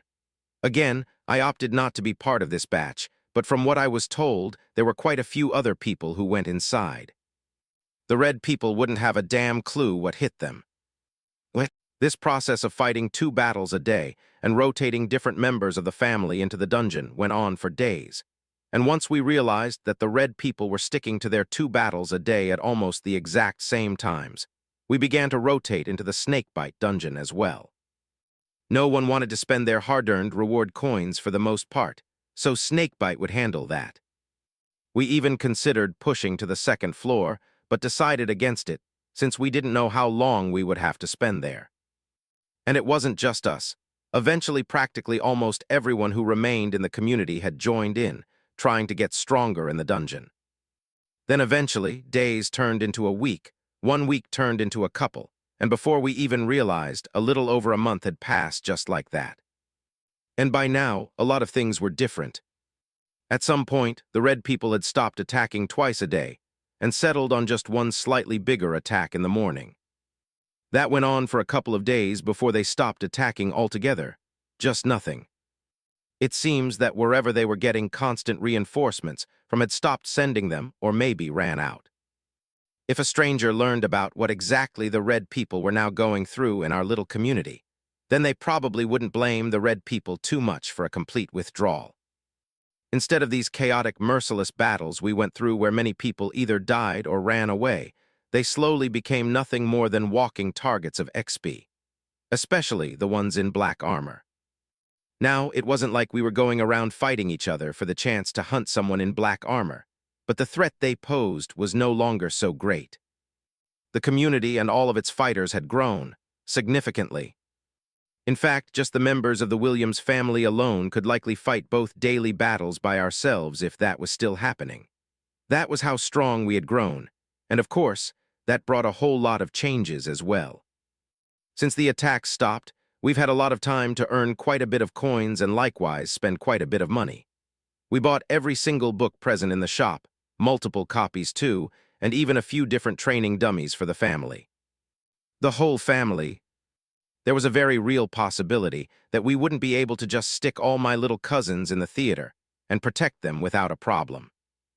These books and training dummies would be a great way to let them get their foot in the door of this new reality, instead of just throwing them in the middle of a battle and asking them to fend for themselves. Well, there were also a few talks about taking them in the snakebite dungeon so that they could farm XP, but not a single one of the mothers in the family was willing to sanction such a decision. Not yet, at least. Grandpa would eventually win, probably after they became proficient in fighting against the dummies and perhaps each other. Anyway, we were all benefiting from these books, and for the most part, the family kind of entered a training arc of sorts, as corny as that sounds. But it was true. All of us were training with a focus unlike ever before in our lives, probably due to the fact that our lives quite literally depended on it. Not because of the battles we've been facing, but because of what we learned upon reading the book on world subjugation. There was nothing to be confused about either. The book said a lot of complicated things, but the core of it was simple to understand. In total, there were 2 different types of world subjugation. One type was simply another planet declaring their intent to the system, and then an all-out war would begin with both planets. No rules or restrictions or any form of safeguards, just war. The complicated part is how exactly that war would end. The book was a bit vague on it, but I did understand enough that all the natives of the invaded planet would need to do is kill their invaders. While the invaders would have another objective in mind, one that killing most of the natives would make easier. The other type was the one that Earth was currently going through. A prescient subjugation. Our planet was not integrated into the wider multiverse, and thus we didn't have access to mana and all the abilities we are displaying today. Apparently, this integration is something that Earth would have gone through immediately, but who knows when. Regardless of when it would have happened, though, the fact is that they are here now. And since we are pre-int, this world subjugation attempt comes with restrictions for the invaders. There are safeguards in place that will give the planet being invaded a chance to retaliate. The invaders will have no restrictions on numbers they can deploy, but the levels of power that they can possess are very restrictive. And it explains in detail why our enemies have generally been so easy to overcome. It was almost like the system was punishing the invading planet for trying to take the easy way out and invading a planet that had yet to be integrated, instead of attacking another established planet. Now, while these restrictions were in place, they wouldn't be there forever. At some point, they would be lifted in full, and the Red people would be able to fight at full power, something that included deploying higher-graded enemies. Which brings me to the next thing we learned, or better yet, got confirmation about. Grades.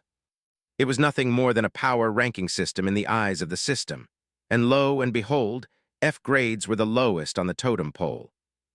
I've read enough books to guess that from F would come E, then D, C, B, A, and perhaps even S. It was a pretty common occurrence in LitRPG books, and I guess it would once again ring true here. And once all the restrictions were lifted, the invaders would be able to use whatever they had. So people were training. Everyone was doing whatever they could to get stronger, including me, something my status reflected in full. 43 Recent Battles.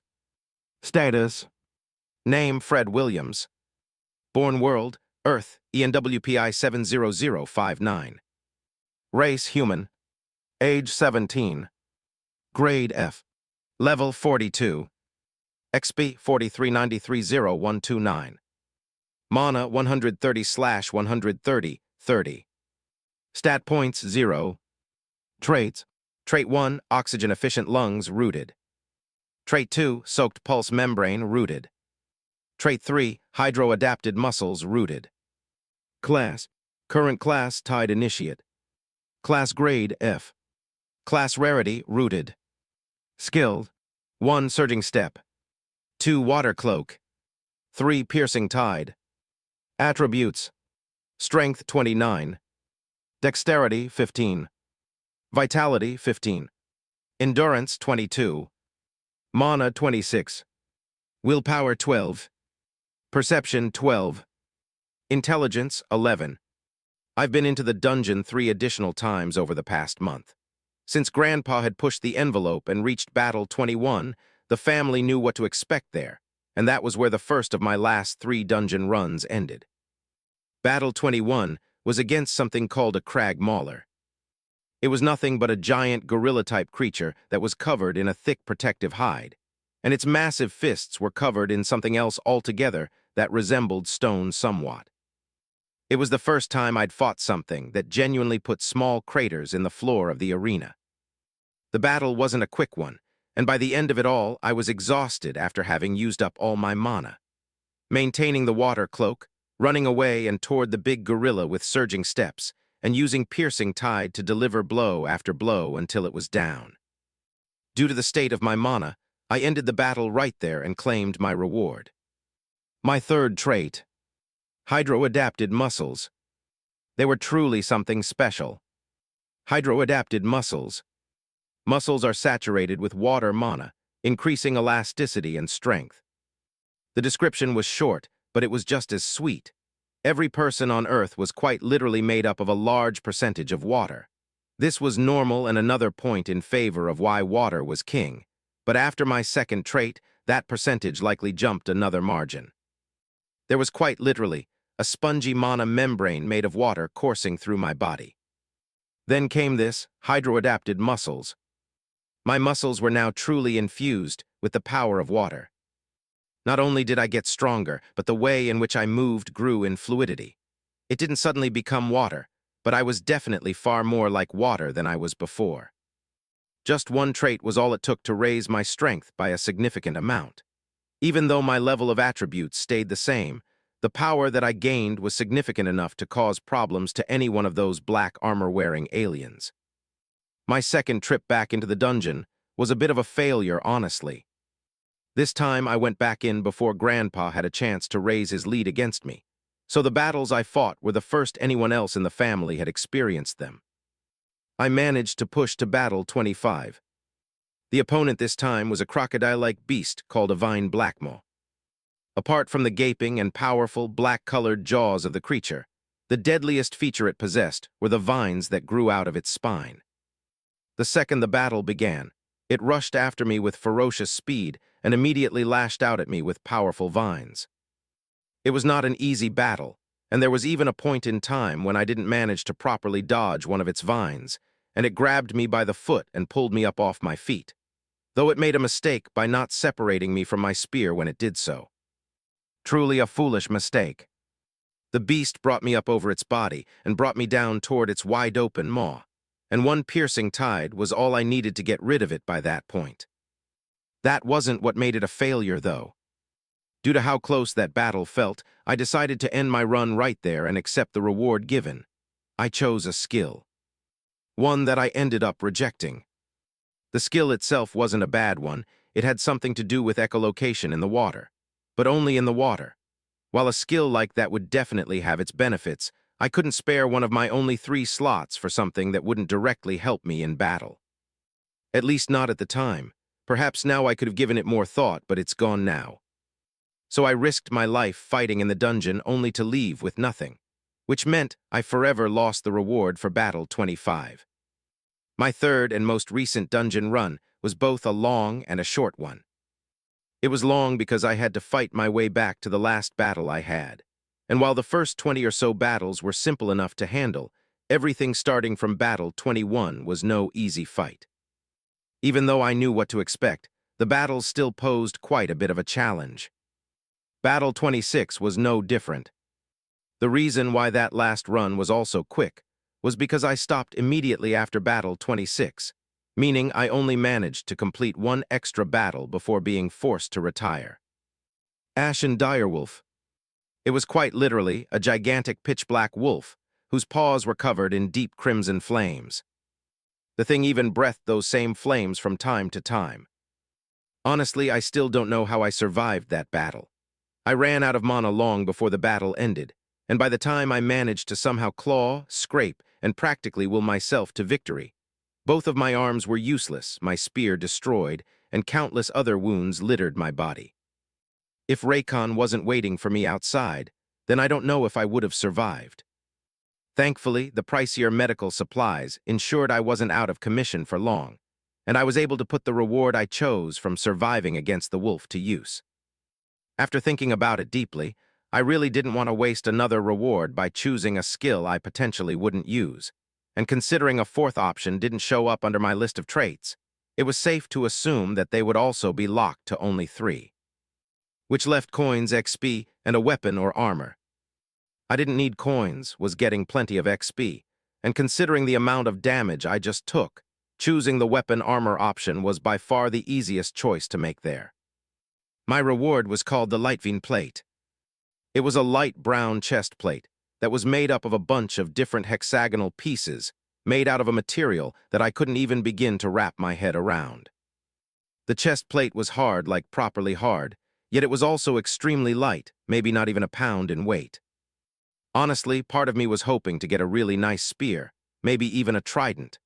The dungeon was obviously tailoring its rewards to whoever earned them, so I thought the same would happen here in a way, but I couldn't complain about the chest plate.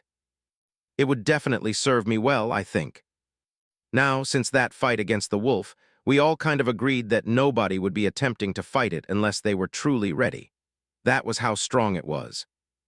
And I knew full well that even with this armor, there was no telling what the result of the next battle between us would be. So instead, I focused on training. After all, we finally got our hands on the basic weapon handling and foundation of martial movement books. There was even the introduction to mana book as well. My main focus has been trying to digest every word in these books and applying them to my fighting. A training arc, if you will. 44. Book reading. Both basic weapon handling and foundation of martial movement were somewhat interesting to read. Both of them covered things we were pretty much already doing. For example, the basic weapon handling book quite literally focused on how to hold a few common melee weapons. Of course, we have all been doing that already for over a month now, so if that was all there was to it, then the book would have been a waste of money. Thankfully, that wasn't the case. The book described many different ways in which to hold each of the weapons it discussed based on what it was you were trying to accomplish with it. There was a different way to hold the spear when trying to parry versus a simple block, striking forward or trying an overhead slash. Again, these were things I was kinda sorta doing already, but I didn't focus on any of that. I was simply trying to defeat the enemy before me. There wasn't much technique involved beyond the common sense that came with knowing what to do with a spear, a sword, or even a dagger, for example. Even if there wasn't any common sense involved, I've read enough books and watched enough anime to get a general gist of how it all worked together. This book would help firm up what I knew already and make a nice foundation to grow and improve from. The martial movement book was much of the same. We were doing some of it already just through natural movements when fighting. But like how there were better positions to place your hands when holding a spear and trying to parry a strike, there were also optimal positions to place your feet as well. This book touched on a bunch of different common scenarios that could arise in most battles, and the correct positions the user's feet should be in based on a multitude of things. Neither book provided any sort of fighting technique or some grand new ability that would cause me or anyone else to improve by leaps and bounds, but having a proper foundation to build from was very important. I'd rather have a one-story house that will stand firm in the face of any storm than some towering mansion that will fall at the first sign of trouble. Or something like that. Anyway, then came the book on mana control techniques. The most interesting book of the three. This book was quite literally the way to the type of abilities I wanted to possess in the future. I'm sure as I grew stronger and unlocked better and more powerful skills, there will come a day when one of them could cause immense destruction. But unless the higher levels provided more skill slots, then having only 3 abilities would simply not do well for what I wanted, which made me think about the whole mana thing. I refused to believe that the mana stat and the whole membrane thing I got for my second trait was only there to power my 3 skills. It didn't make sense. If there was mana coursing through my body, then I should be able to use it to do things. I really do think skills are things we could do on our own if we understood mana properly, but instead, the system handles it for us. I compared it to a website, for example. When I clicked the Add to Cart button on a shopping website, I expected the item I clicked to appear in my cart and even to see a little +1 next to the cart symbol. But it wasn't magic that made that happen. Some developer had to use a combination of HTML, CSS, and JavaScript to make my little Add to Cart button a reality. What I'm trying to say here is that in the case of skills, the system was the developer. I clicked a skill, then the system would handle the back-end stuff, gathering the necessary mana, putting it into the right form, water for example, and then adding the necessary outputs to it, like extending a veil of water into a blade for piercing tide. I think I can do that process on my own, and this book is helping me with that. The book spoke about meditating and sensing the ambient mana in the air. Now that Earth was integrated, mana existed all around us. I like to think of it like an element of sorts, kinda like oxygen. We breathed it in every day, but I don't think I've ever actually seen oxygen, except from digital images in textbooks. Once someone could sense the mana in the air, the book moved on to actually trying to guide that mana. Honestly, I was a long way off from guiding any external mana. Sensing it was easier than I thought, because I could feel it move within me whenever I used a skill, so I just tried to look for that same feeling. And the best way I could explain it externally was that it felt like heavy air. I myself didn't even know if that made sense really, but for some reason that was how I thought about it. Heavy air. Internally, though, it didn't feel exactly like that. The feeling of heavy air was still there, but there was also something else, something that reminded me of water. Pretty sure it had something to do with that second trait, but I'm sure I'll understand that better with time. For now, while sensing mana was not a problem, and commanding the world to bend to my whims was still a long way off for me, I could still move the mana that existed within my body. I had a natural command over it since it was within me, but I was still not able to use it to do anything of substance. All I could do was move it around for now. And after observing the mages in the family, I realized classes had a bigger impact than I thought. Aunt Abigail, for example, could already form little tiny flames without the use of any skill. Just by controlling her mana and willing it in a shape or form, she could do that. I tried to ask her for some advice, but all I got was that she asked it too. Like, what does that even mean? I tried to do the same thing, and it didn't work at all. Either way, I could move it, which is progress, so I'll just have to keep at it. Speaking of classes, there was a book on that as well, and the information it provided was interesting. The first class in particular was mostly a foundation setter of sorts. It would be how one's journey would begin. The basic classes the system provided were nothing but empty templates waiting for the person to add various inputs to the template. Those inputs would be the traits that were selected, the skills selected, and even where you allocated your stat points. All of it played a massive role in how your template, or initial class, was shaped for the future. Heartborn classes were much the same, except it was like having a template that already had a few pre-filled values instead of being completely blank. They were the reflection of a person in the eyes of the system, so kinda like what we thought they were when they first appeared. But although they had those pre-filled inputs, they too were still templates at the end of the day. Which brings me to the book on grades. Something that wasn't a new concept to me and was present in many books was the grading system. It went as follows: F, E, D, C, B, A, and finally S.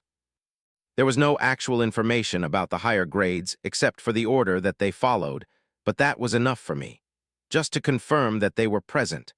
The thing that was most important was learning that the template classes we selected at the F grade would only truly blossom at the E grade. We would get to choose another class, but it would only be an evolved version of our current class. And that evolution would be based on all the inputs we placed into our class. What I didn't know is if there would be multiple classes to choose from, or if we would only get one option. Either way, I was looking forward to it. Though that wasn't the only thing the book mentioned. It also talked about rarities, and just like the F grade, Rooted was the lowest of them all. Rooted, Unbound, Tempered, Ascendant, Transcendent, Exalted, Mythborn. 7 different rarities that also matched the 7 different grades. I'm not sure if reaching E grade automatically upgraded my skills and traits to the Unbound rarity, but what if I already had Unbound skills and traits? What would that mean for my class evolution at the E grade? Wouldn't that be something special? 45. Proposal. If it was up to me, I would have spent the next few weeks, maybe even months, doing nothing but training and fighting in both dungeons, with the goal being to focus on my strength and skills, but it wasn't completely up to me. At least not if I planned on continuing to be actively involved with happenings in this family. Which I did, so there was work to be done.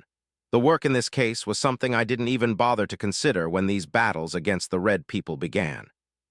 Someone came to the compound this morning with a proposition. A group of people in the community were planning to attack the camps the Red people made out in town. They wanted our assistance for said attack. It made sense that they would come to us and ask for something like that, since no group out there that joined us in the battles could contend with us as a whole. There are probably a few of them out there who are stronger than a few of us individually, but not as a family. More than enough of them have either seen us in action or heard it through the grapevine. If that wasn't enough to dissuade them, then the leaderboards in the gauntlet should help to tip the balance in that regard. Anyway, it wasn't like we were trying to go control anyone in the first place, so it didn't matter all that much. What mattered now was what we would decide to do regarding the proposal. So a family meeting was currently being held. Thankfully, everyone was present for this one, since people have been in and out of both dungeons constantly. In fact, a few others in the family have already made their way down to the 2nd floor of the Snakebite dungeon. Something I plan to replicate soon enough. Well, soon enough depending on the result of this talk.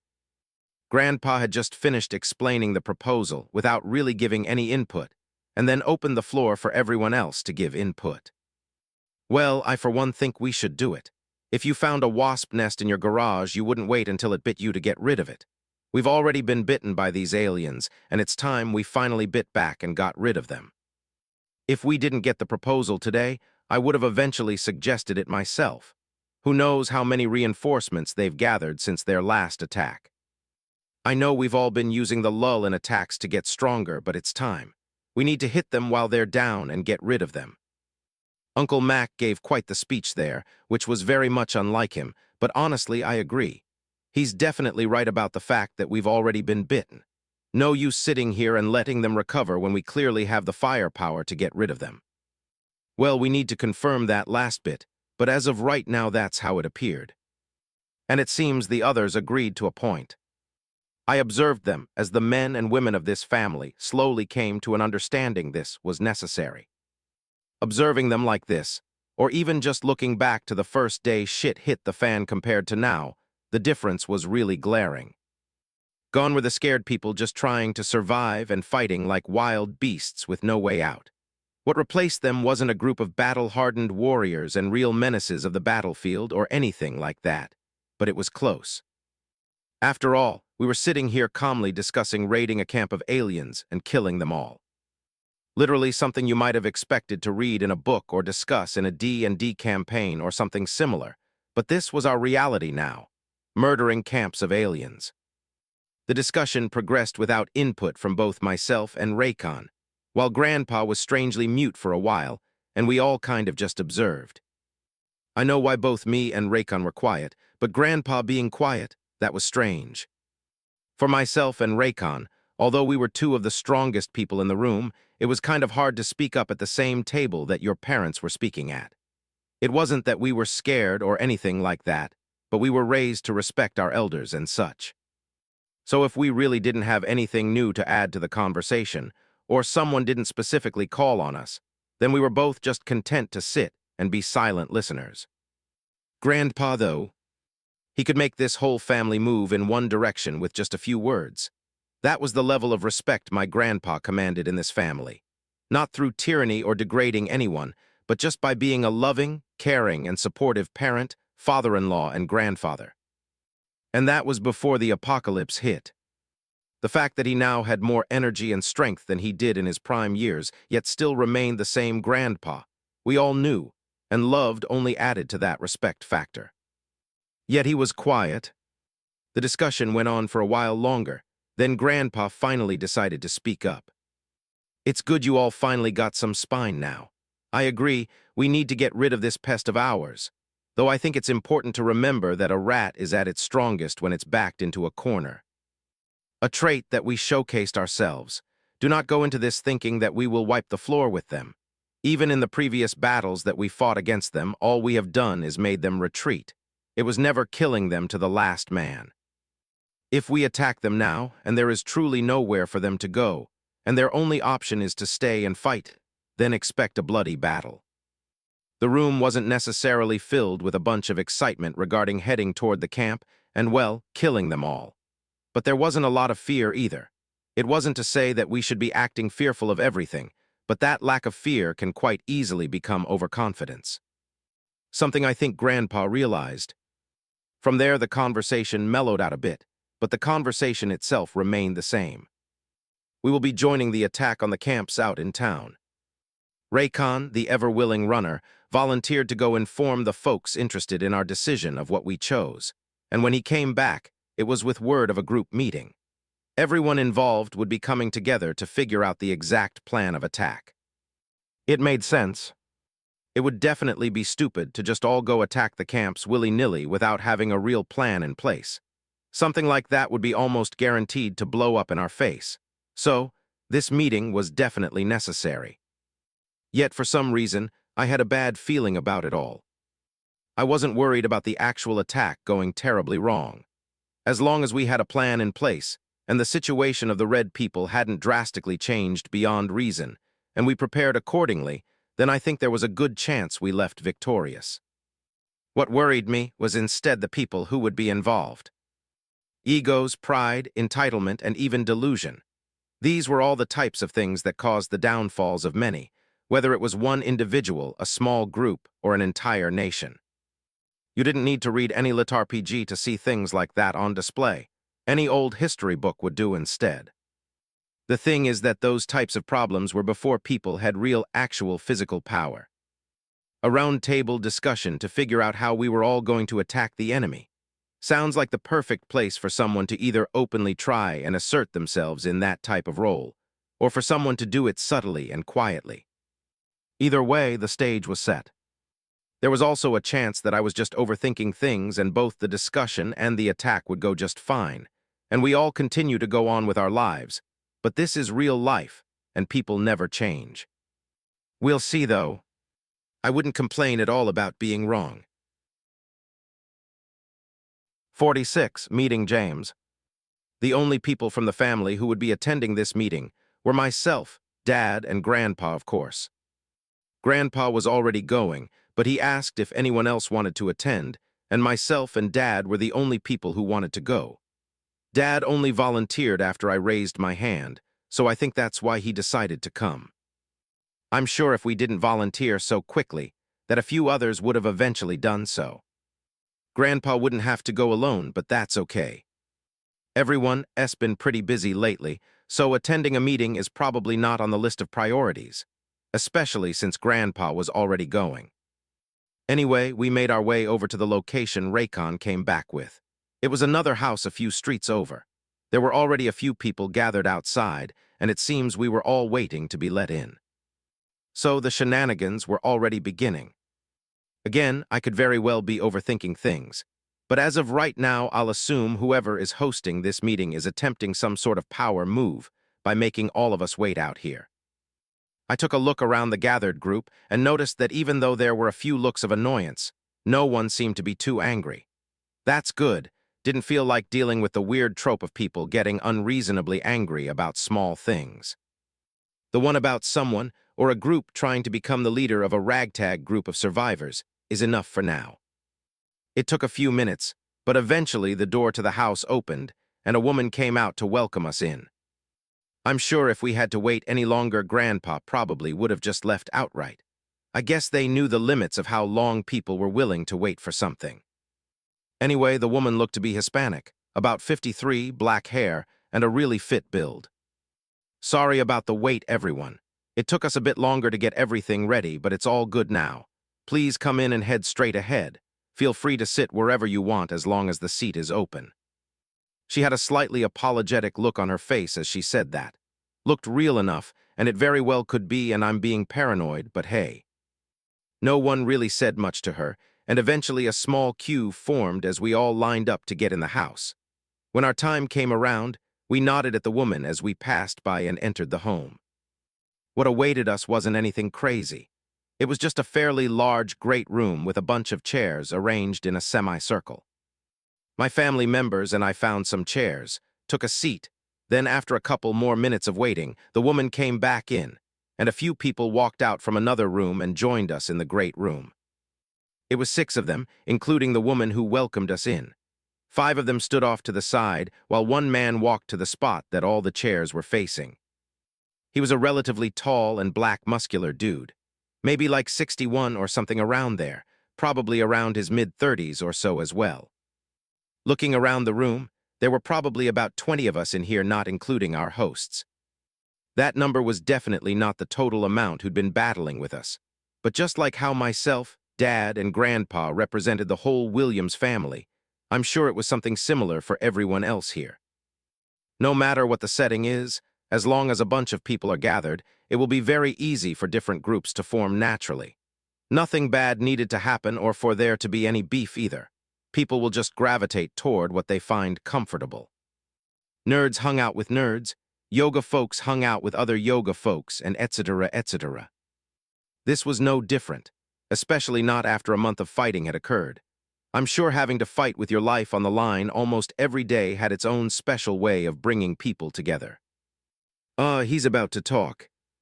My name is James, and I want to thank you all for coming.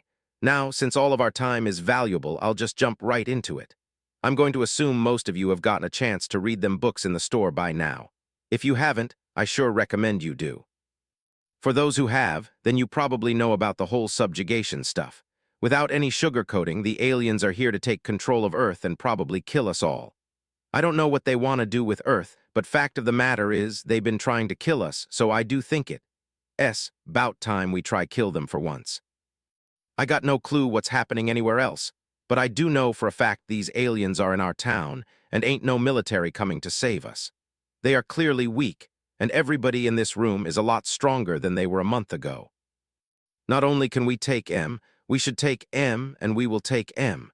Now my people and I are already planning to attack their camps with everything we got, but it would be a whole lot better if all of you could join us.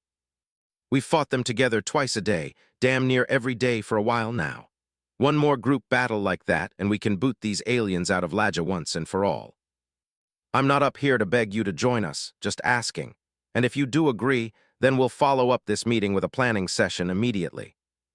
If you're interested, please stay seated. If you aren't, feel free to leave. Honestly, I thought just the fact we showed up to this meeting was proof enough that everyone here wanted to participate. But I suppose it's not a bad idea to get a final confirmation before you move forward with anything. The room was silent after he finished talking, and as expected, no one got up to leave. Everyone here had already agreed to go alien hunting by coming here. James over there smiled when he saw this. Good, glad to have you all. Then unless anyone has any questions, let's get right into it. No one said anything, and James nodded over toward his little group that was standing off to the side. Two of them went back to the room they came out of, and this time when they came out, they were pulling a large dry erase board with them.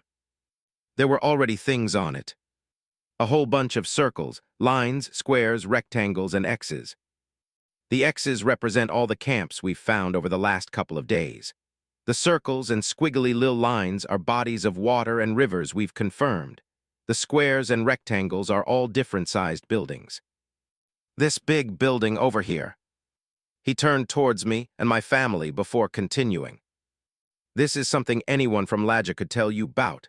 The Laja Castle, home to the Williams family. A few heads turned in our direction, but it wasn't a secret who we were or where we lived.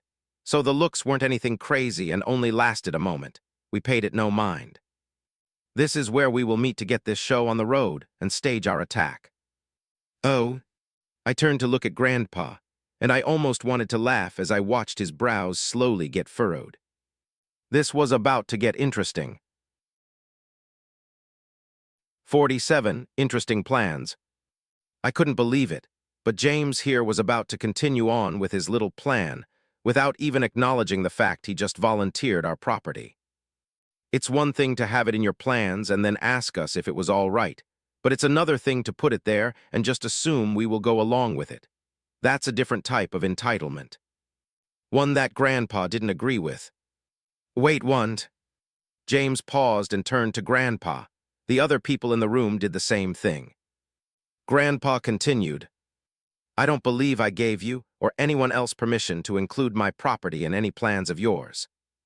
That's the thing about Grandpa, he was always direct. James didn't back off, though. Mr. Williams, as you can see, times are a bit different now. I don't think this is time to be arguing about what's whose and all that. But I'm willing to play ball. Is it possible for us to use your property as our standing ground for attack? Not only is it the closest stronghold we have to the rest of the town, but it is also easily defensible in case we gotta retreat for some reason. It's the perfect spot, Mr. Williams. You know, maybe if he apologized for what he said, then there might have been a chance for Grandpa to change his tune. But he chose to suggest that Grandpa was trying to argue over who owned the property. Is he an idiot? The answer is no.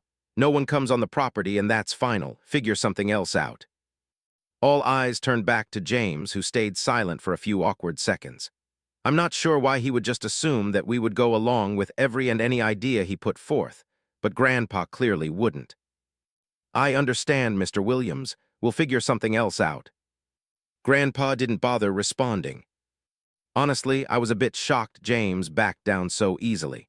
Like suspiciously easy. Earlier in the conversation, he made sure to look in our direction when he brought up the Laja Castle, but shortly afterward, he followed that up with hinting that the ownership was a point of argument. This was already a silly conversation in my eyes, but if that's the path he was going down, then after Grandpa firmly said no, the most likely decision for James to take would be one of conflict. James threw a punch, Grandpa followed up with one of his own. James then countered, and Grandpa blocked and threw another. Now at this point, James countered again in some way, but instead he retired from the fight. Something about that just screamed suspicious behavior. It was almost like testing just how much shit Grandpa would put up with. Again, I could just be paranoid about all of this, but it was rubbing me the wrong way. Though since Grandpa didn't say anything else, the rest of the meeting progressed as James went back to explaining what all the different points of interest on the dry erase board were. I'll admit that he and his team were being particularly thorough about all of this. The area from our family compound all the way to the center of the town was drawn out.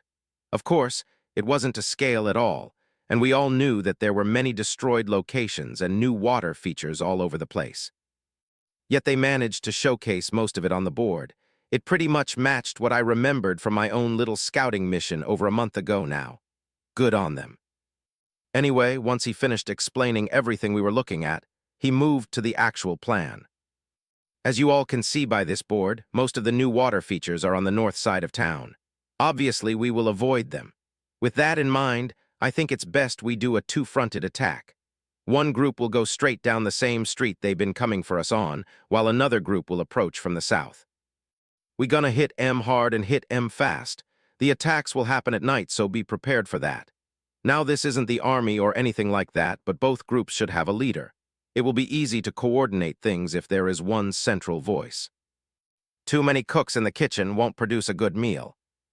I'm willing to handle the central group, but someone else is gonna have to take care of the southern group. Before anyone else could speak up, Grandpa beat them to the punch.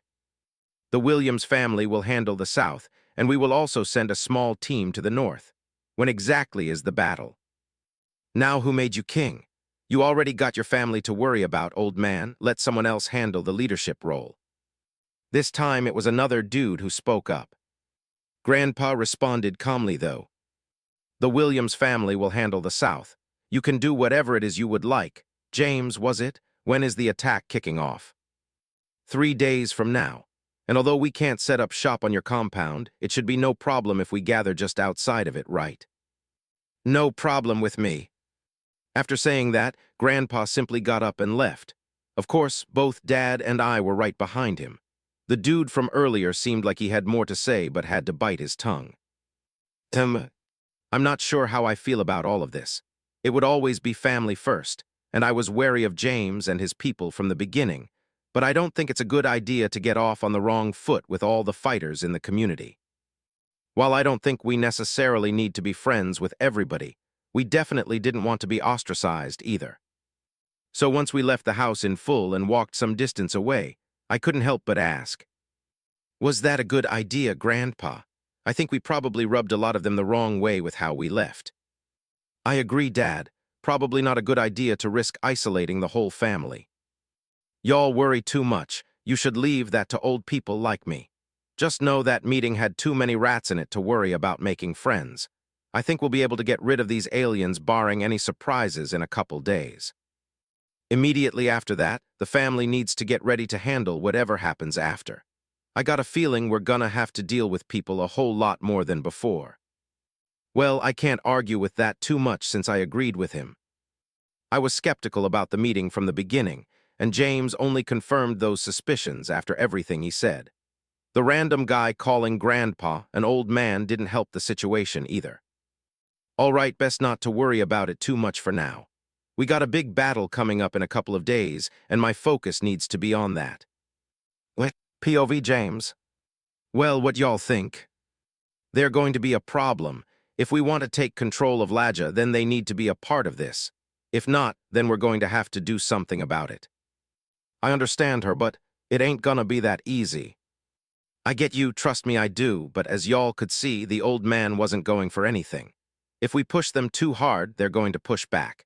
It wouldn't be a problem if all we had to worry about was the old man, but they're all crazy. Did you not see the other two? Both of them looked like they were just itching to fight if we made one wrong move. I'm not sure going toe-to-toe with them is a good idea. At least not yet. 48 Squad Planning. POV Fred. The family meeting room, otherwise known as the theater. was currently packed with all the adults in the family. Usually a couple of us would be on watch duty, but the dogs were currently roaming the property. We've been extremely hesitant to let them out, especially since we already lost one, but being cooped up in the house this long wasn't good for them. We fed them, of course, but it wasn't until recently that it was agreed that we could start letting them out of the house, and today was one where we were all right with letting them out unsupervised. They knew to stay in the yard, so we weren't worried about them running away. Though what was interesting was the suggestion that we should bring them into the dungeon too. Of course, it was a suggestion from none other than Uncle Mac, but it wasn't one that I disagreed with, at least not after actually thinking about it. Why couldn't they level up too? Or at least do something similar? I didn't think they could actually level up in the same way that humans did, otherwise they probably would have gotten an XP orb like we did, but there had to be something else they could do. How else would I explain all the different beasts we've fought against in the dungeons? So, just like my younger cousins, why not take them in the dungeon too to kill some snakes? Well, I suppose that's a conversation for another day. For now, we needed to finalize our plans.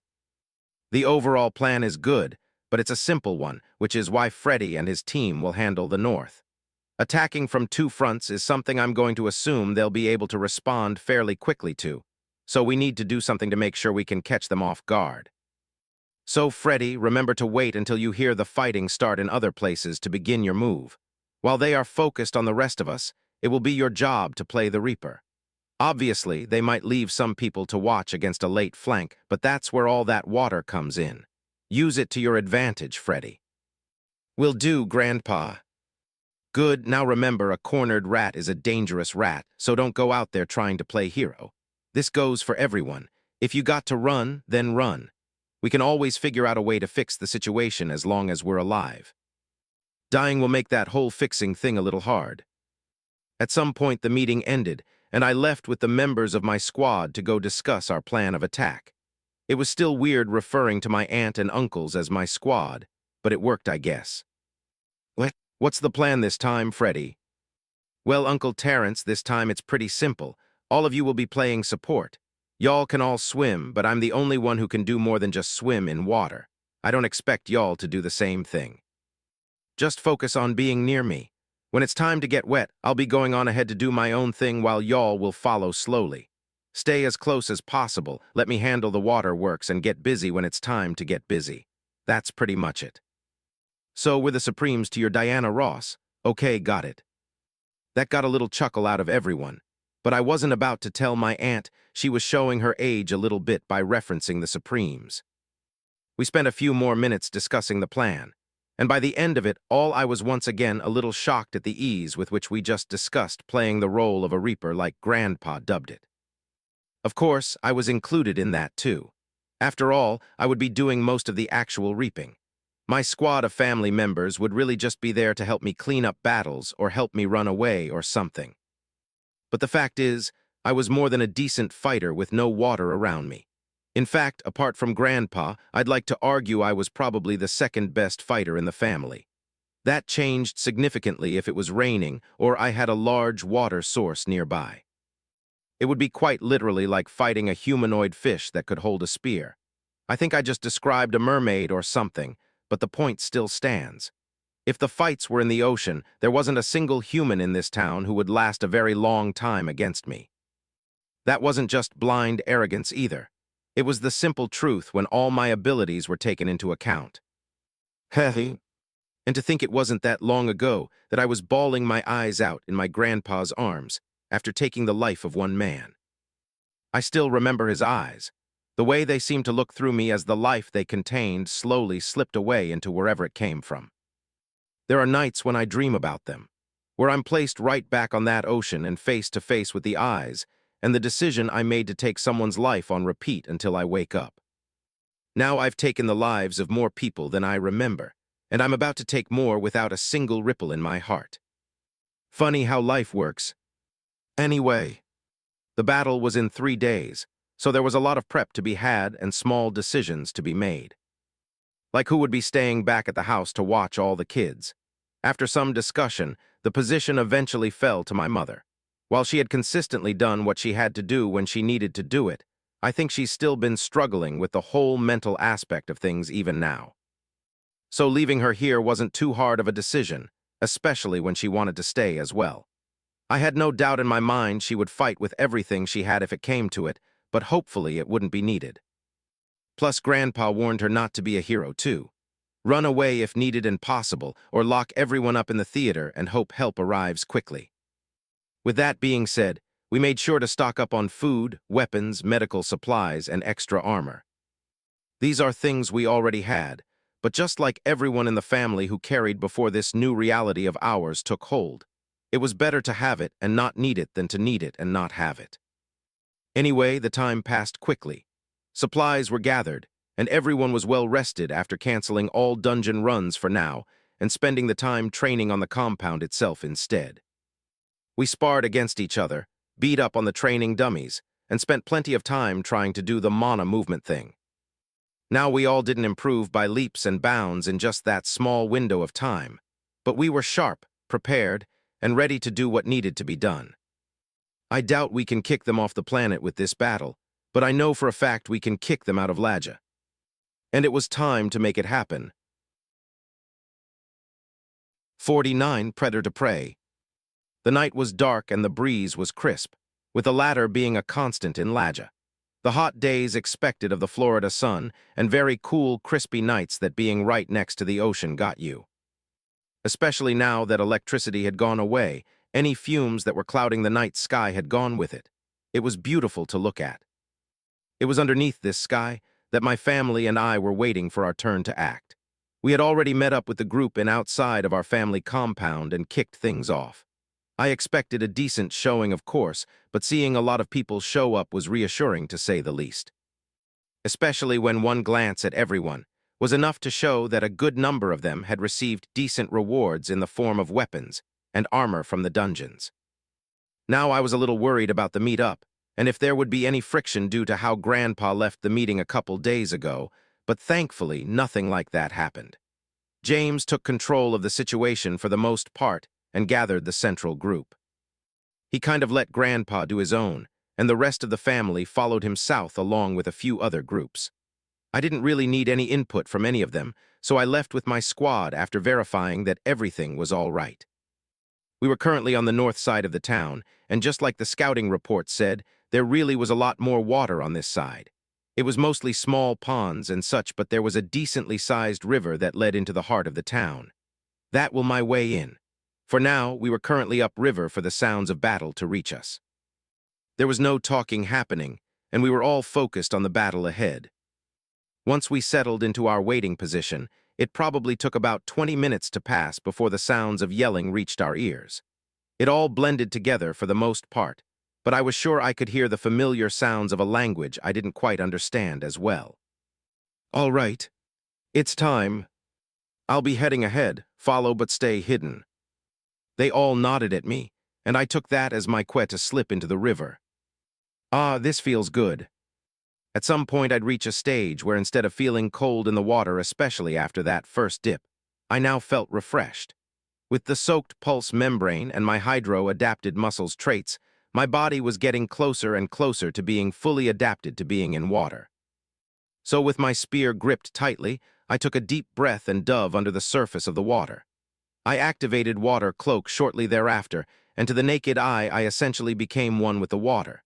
It would be very hard to spot me, especially since I barely made a ripple as I moved through the river. Water Cloak would eat through my mana the longer I kept it active, but since being in water helped me to replenish it at an almost even rate, the loss itself was negligible. And like that I continued down the river for about 5 minutes before coming to a stop and raising my head out of the water slowly. I then deactivated Water Cloak as I took a look around the area. Maybe it was more accurate to say I took a listen, as I didn't see anyone for the most part, but I could hear a lot more shouting and the chaotic sounds of fighting in the distance. Turning around, I could see my family members slowly creeping along riverbank towards me. Let's keep going then.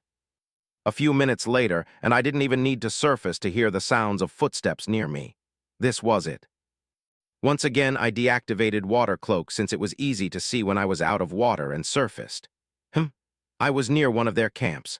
A good amount of them were in the distance running towards the sounds of fighting. Let's begin. I calmly swam to the river bank and very carefully got out of the water. No one seemed to notice me as of yet, so let's use that to my advantage. Using the cover of night, I managed to successfully circle around to the back of the camp. Now I was behind all of them. I steadied my heart and then activated Surging Step. The head of the closet red person went flying as my spear flashed across its neck. Then before the head even touched the ground, I was already stabbing it towards the back of another. In this fashion, I managed to kill 3 of them before they noticed my presence, and a few of them broke off from the group and turned around to face me. No one in black armor was among them. I made quick work of the group that chased after me before jumping back into the river and swimming away before I was ganged up on by the rest of the group that were now fully alert to my presence. Although I was stronger than them now, I wasn't equipped to deal with a large amount by myself without risk of a major injury. So while my family members made their way towards me, I would simply play cat and mouse. After swimming around for some time, I exited the river at a different point and began wreaking havoc on the red people nearby. I managed to do this one more time before the group grew too large for just me. Now a few of them in black armor had joined the fun as well. Whoosh! But the members of my family were finally here, and Aunt Renee didn't waste any time introducing herself to the enemy. Arrows flew out rapidly, and unlike the first time she picked up the bow, every single arrow met their target. 1 arrow for 1 life. They started shooting back in her direction, and they had to reposition, but that was more than enough of a distraction for me. I activated Water Cloak and became the Reaper that Grandpa asked for. Uncle Terrence stayed with Aunt Renee to help in case she got rushed, but Uncle Robert eventually made his way into the thick of it with me. By now, he had truly embraced the sword as his weapon of choice, and the Gauntlet dungeon had rewarded him with something special. A 2-handed great sword.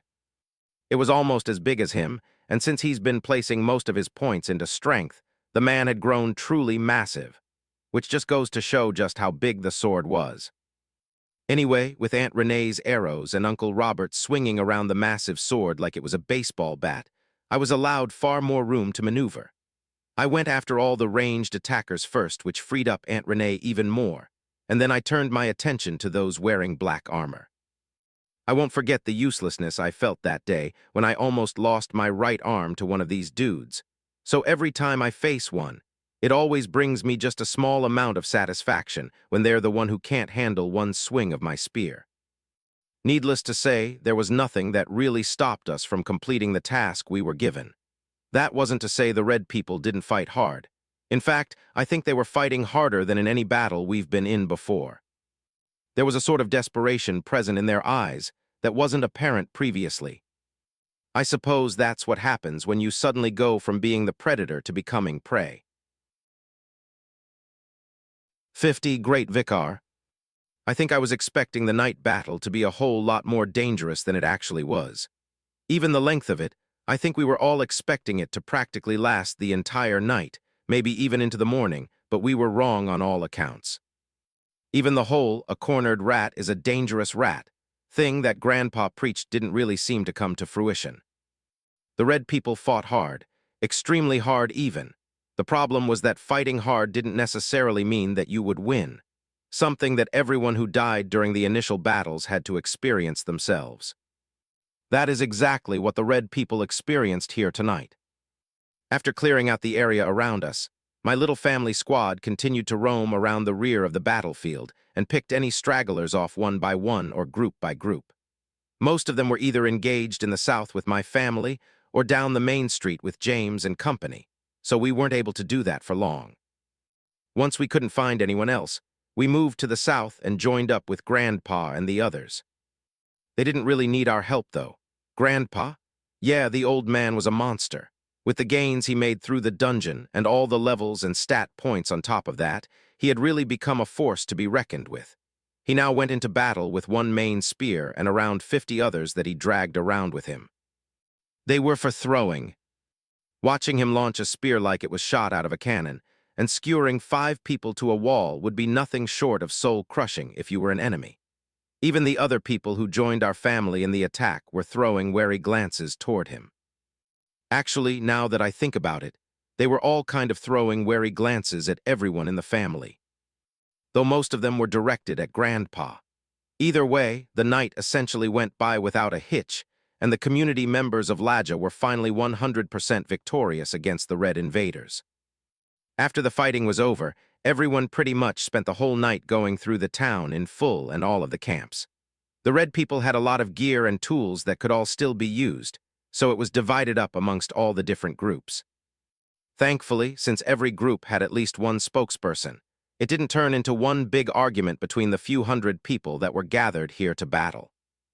Once all of that was completed and James reached a point where he wanted to gather everyone and make a speech, Grandpa decided that it was time for us to go, and this time I agreed. I really didn't need the speech. We accomplished our goals, got some spoils, and most of all everyone was alive. It was time to go home. Back on planet Vika, the situation on the planet has reached somewhat of a lull, High Elder. Explain. At once, High Elder. Across many of the major hubs of native activity, we have managed to gain control, and while there was heavy resistance, we are in control of those locations. But there are a few where our people are no longer responding to hails. It is expected that the natives have taken control of those areas. So we allowed them to grow after all. The Vicar will not be pleased. Should I pass the order to attack the areas where we have lost control, High Elder? You will do no such thing. Instead, focus our remaining forces on all locations in which we still have control. Order a full retreat from any location where we are not in control. If at all possible, do not engage with any of them without making sure we have an overwhelming advantage. We are doing nothing but making the natives of the planet stronger. That needs to end. The Crimson will handle the rest. Understood, High Elder. Good, dismissed. After receiving the report, High Elder Avako took a deep breath before leaving and made his way up to the highest floor of the palace. Being who he was, there was no one to question his steps or block his path until he reached two massive doors.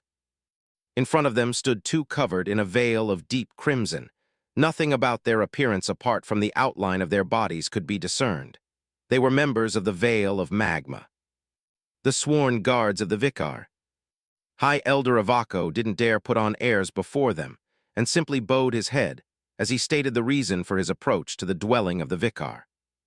To the Veils, I respectfully request an audience with the Great Vicar. The guards in question didn't so much as twitch at either the approach of High Elder Avako or at his request, but as if expecting nothing less, High Elder Avako didn't rise from his bow, nor did he show any reaction at the reaction, or lack thereof he received from the guards. It was only after about an hour of waiting in that position that the large, heavy doors finally began to open. Though High Elder Avako didn't move a single muscle despite the fact that the doors were now open, he continued to wait in that position. Then, come. A single word that carried enough power behind it that even without intending to cause harm, those who were too weak would at minimum suffer a great injury. Fortunately for High Elder Avako, he wasn't someone the people of his planet would refer to as weak. After hearing the order, which by no mistake was an order, High Elder Avako rose from his bow and walked with a respectful gait into the room. Once he entered, the doors closed once more, with the veil still not having moved a single inch. Thud. After walking forward for a few feet inside the room, High Elder Avako immediately dropped to both knees and bowed till his head touched the floor. I greet the Great Vicar. His voice contained every bit of humility that High Elder Avako could convey with his words. There wasn't a single hint of unwillingness or anything untoward anywhere to be seen in his pose, expression, or tone. For if there was, he would already be dead. Such was the power of the being who sat calmly in a pool filled with magma that burned hot enough to melt entire moons in a matter of days. Why have you come, Avako? Good news, yes. I apologize, Great Vicar, for the news I have brought is not completely favorable. Speak. There was a tone of annoyance coloring the voice of the Vicar now. We have managed to gain control of many of the natives, cities, and claimed the lives of all who lived there. But we have not managed to establish control of the planet. The natives who have managed to resist us thus far have instead only grown in strength. It is surmised that many of them are now at or close to the peak of the F grade. The magma surrounding the vicar pulsed for a few seconds, as if it was responding to the emotions of the being dwelling within it. So the natives of the planet are not entirely cowards then. I suppose that is to be expected from a D-grade planet. You are intending to send in the Crimson then, is it? Yes, great vicar. Good, but do not have them attempt to conquer the planet. If they are spread too thin, then these natives will simply get stronger. Focus the entire group on one location at a time. Drown them in the magma of our motherland and move on to the next location. Be slow, be methodical. The slower, the better. I did not expect for it to come to this, but we will use the grade lift to our advantage. Let us no longer underestimate a group of people fighting for their lives. Do you understand, Ivako? Yes, great vicar. And Ivako, do not fail again.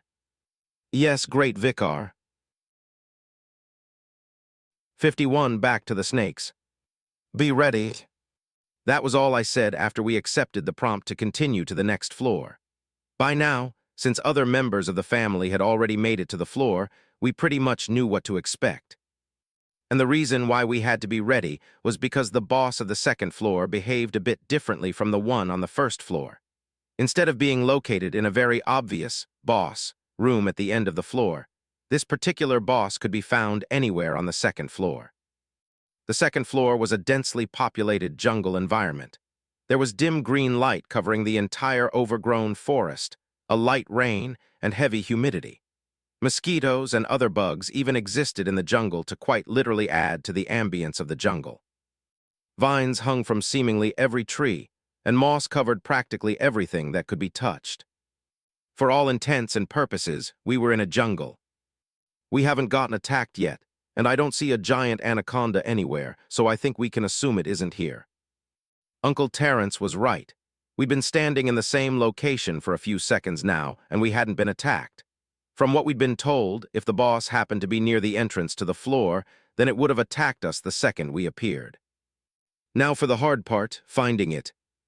Again, unlike the previous floor, the boss here was somewhere out in the jungle, and it could actually move around. Only it wouldn't necessarily be moving toward us and would only attack if we neared it. Worse yet, the thing was apparently perfectly camouflaged in the forest and would only make the task of finding it that much harder.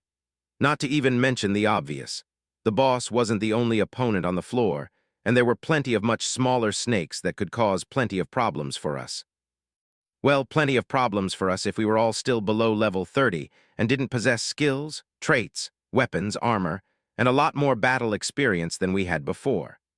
As long as we stayed focused and gave the floor the respect it deserved as a place where we could lose our lives, we would clear the floor with ease. This wasn't arrogant speaking. This was the result of surviving long enough to not only grow in personal power, but also be able to benefit from the power of information. And the second part was far more important. We knew what to expect, and since the dungeons didn't change, we just had to prepare accordingly and allow our preparation to showcase its worth. It probably took us about an hour to both find and eliminate the boss of the floor. Along the way, we were attacked many times by the smaller snakes, but seeing as we stayed focused the entire time, no attack was ever really a surprise, and nothing came close to forcing any sort of desperation out of us. It was a clean operation from start to finish. Ding! Congratulations on completing floor 2.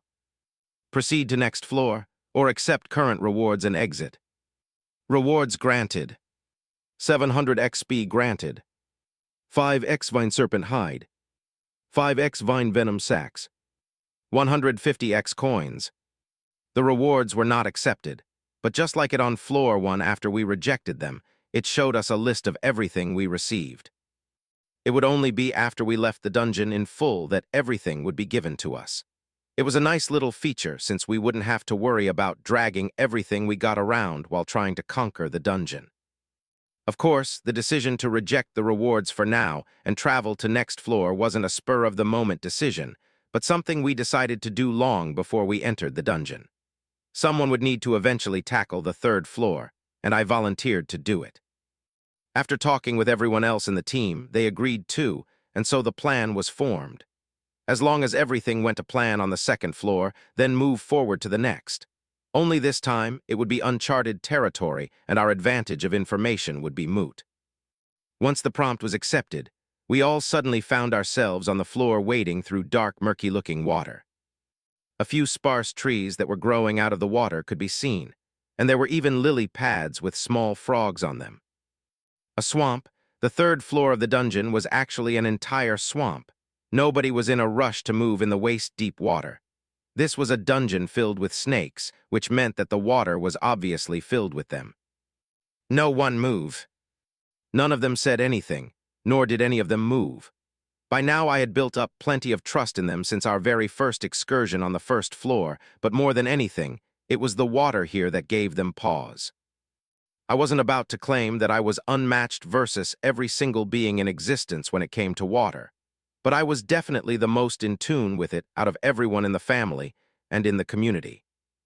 A few moments later, I thrusted my spear into the water with both speed and power, and the sound of water splashing around was mixed in with the sound of a blade piercing flesh.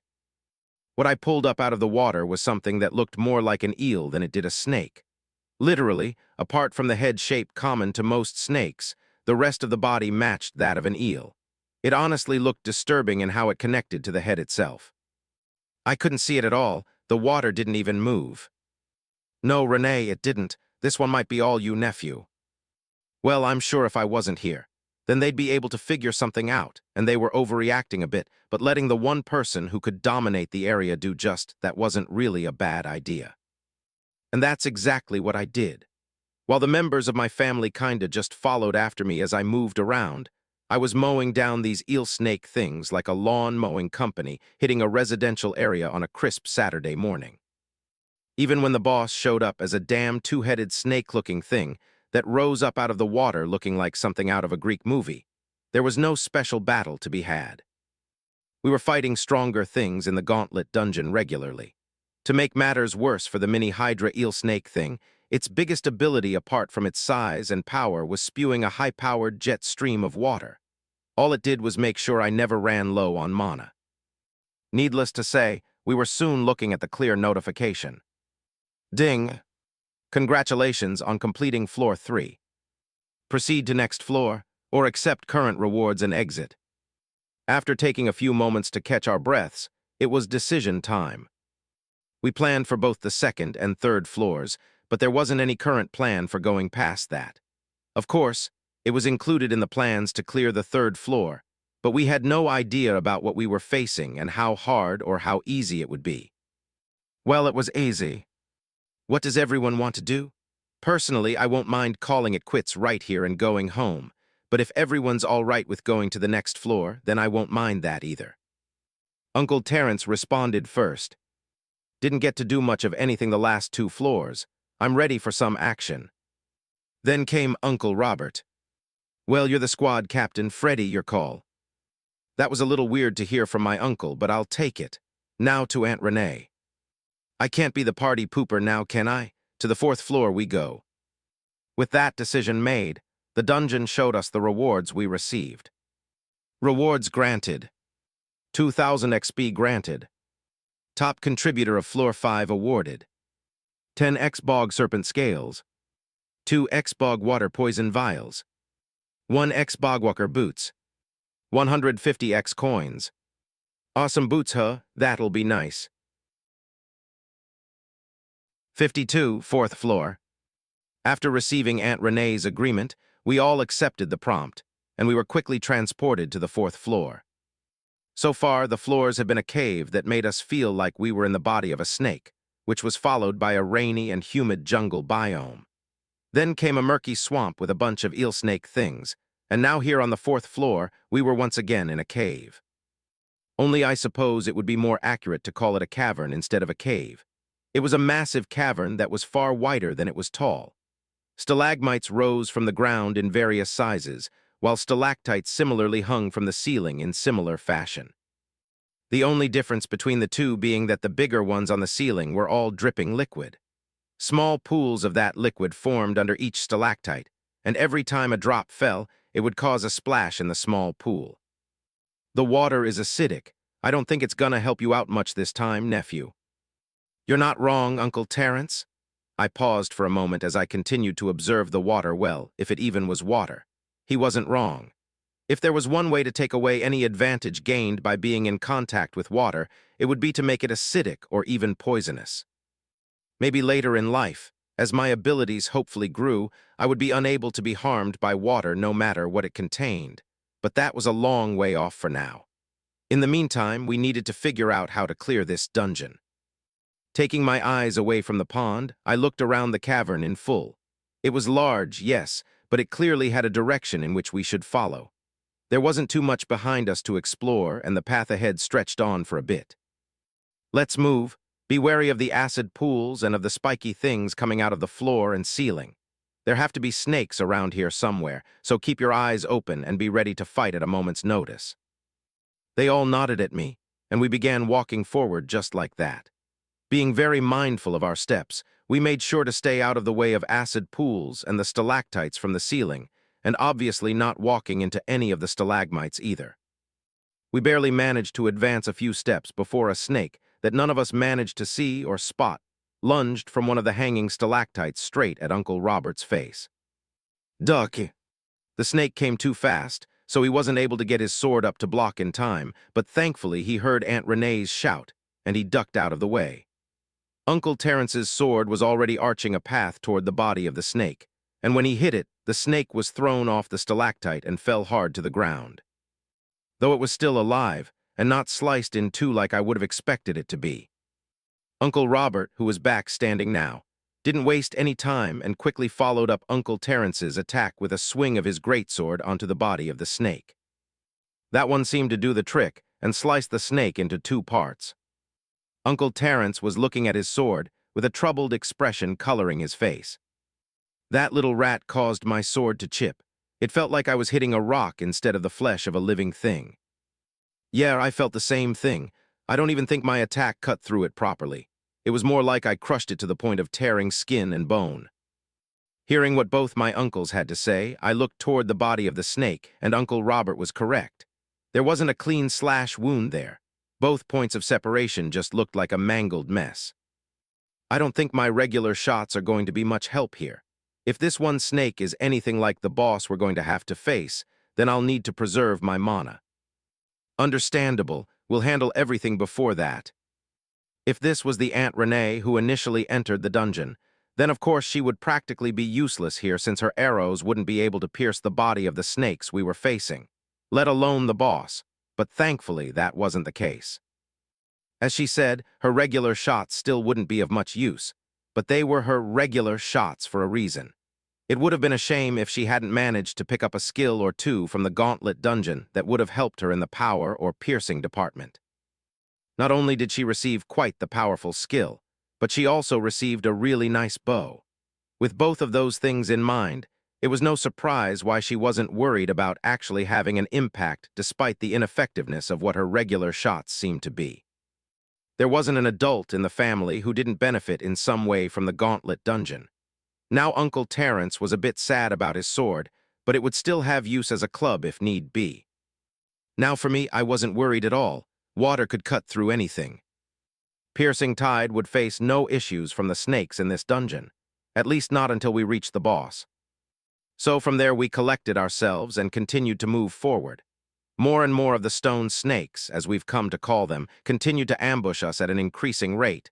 But now that we were prepared for them, it was a bit easier to deal with. It only became problematic when they started ambushing us from the pools of acid. We were honestly caught completely off guard by that since we all kind of assumed that the acid was a problem for everything. Well, assume was the wrong word. We simply didn't even think that there was a chance that anything else was possible. And the problem wasn't with the snakes themselves. It was with the water that splashed off of them as they lunged at us. Uncle Robert was once again the target the first time it happened, and some of the water splashed onto his armor, and it immediately began to sizzle. Thankfully, it didn't make it all the way through, but that added a new wrinkle with how we progressed through the cavern. Completely avoiding the pools of water was impossible since they were literally everywhere, And it wasn't like we could blitz past them, since the number of stalagmites on the ground didn't seem to be lowering in number or size anytime soon. This obviously slowed our progress down significantly, but slow motion is better than no motion, so there weren't too many complaints as we took our time navigating the cavern and fighting off the stone snakes that sought to impede our paths. The two main fighters during this period were me and Uncle Robert. Uncle Terence could still help with his club sword thing, but he didn't have a backup weapon with him, so we were trying to preserve it as long as we could. Now Uncle Robert continued to crush anything that dared to ambush him, and for me, piercing tide never once failed to cut through anything that came even remotely close to me. That was how we managed to slowly progress to the end of this section of the cavern. 53 Heavy Slash. The cavern that we'd painstakingly traversed this whole time was only the first part of the dungeon. Well, let me not say that as if there were a whole bunch of parts. It was simply one of two. Down below us, the cavern ended in a way, and a circular bowl area was before us.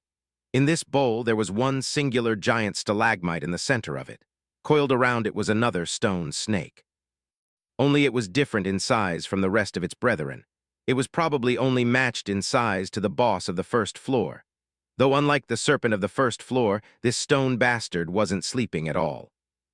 Its head was pointed straight at us as we observed from our position.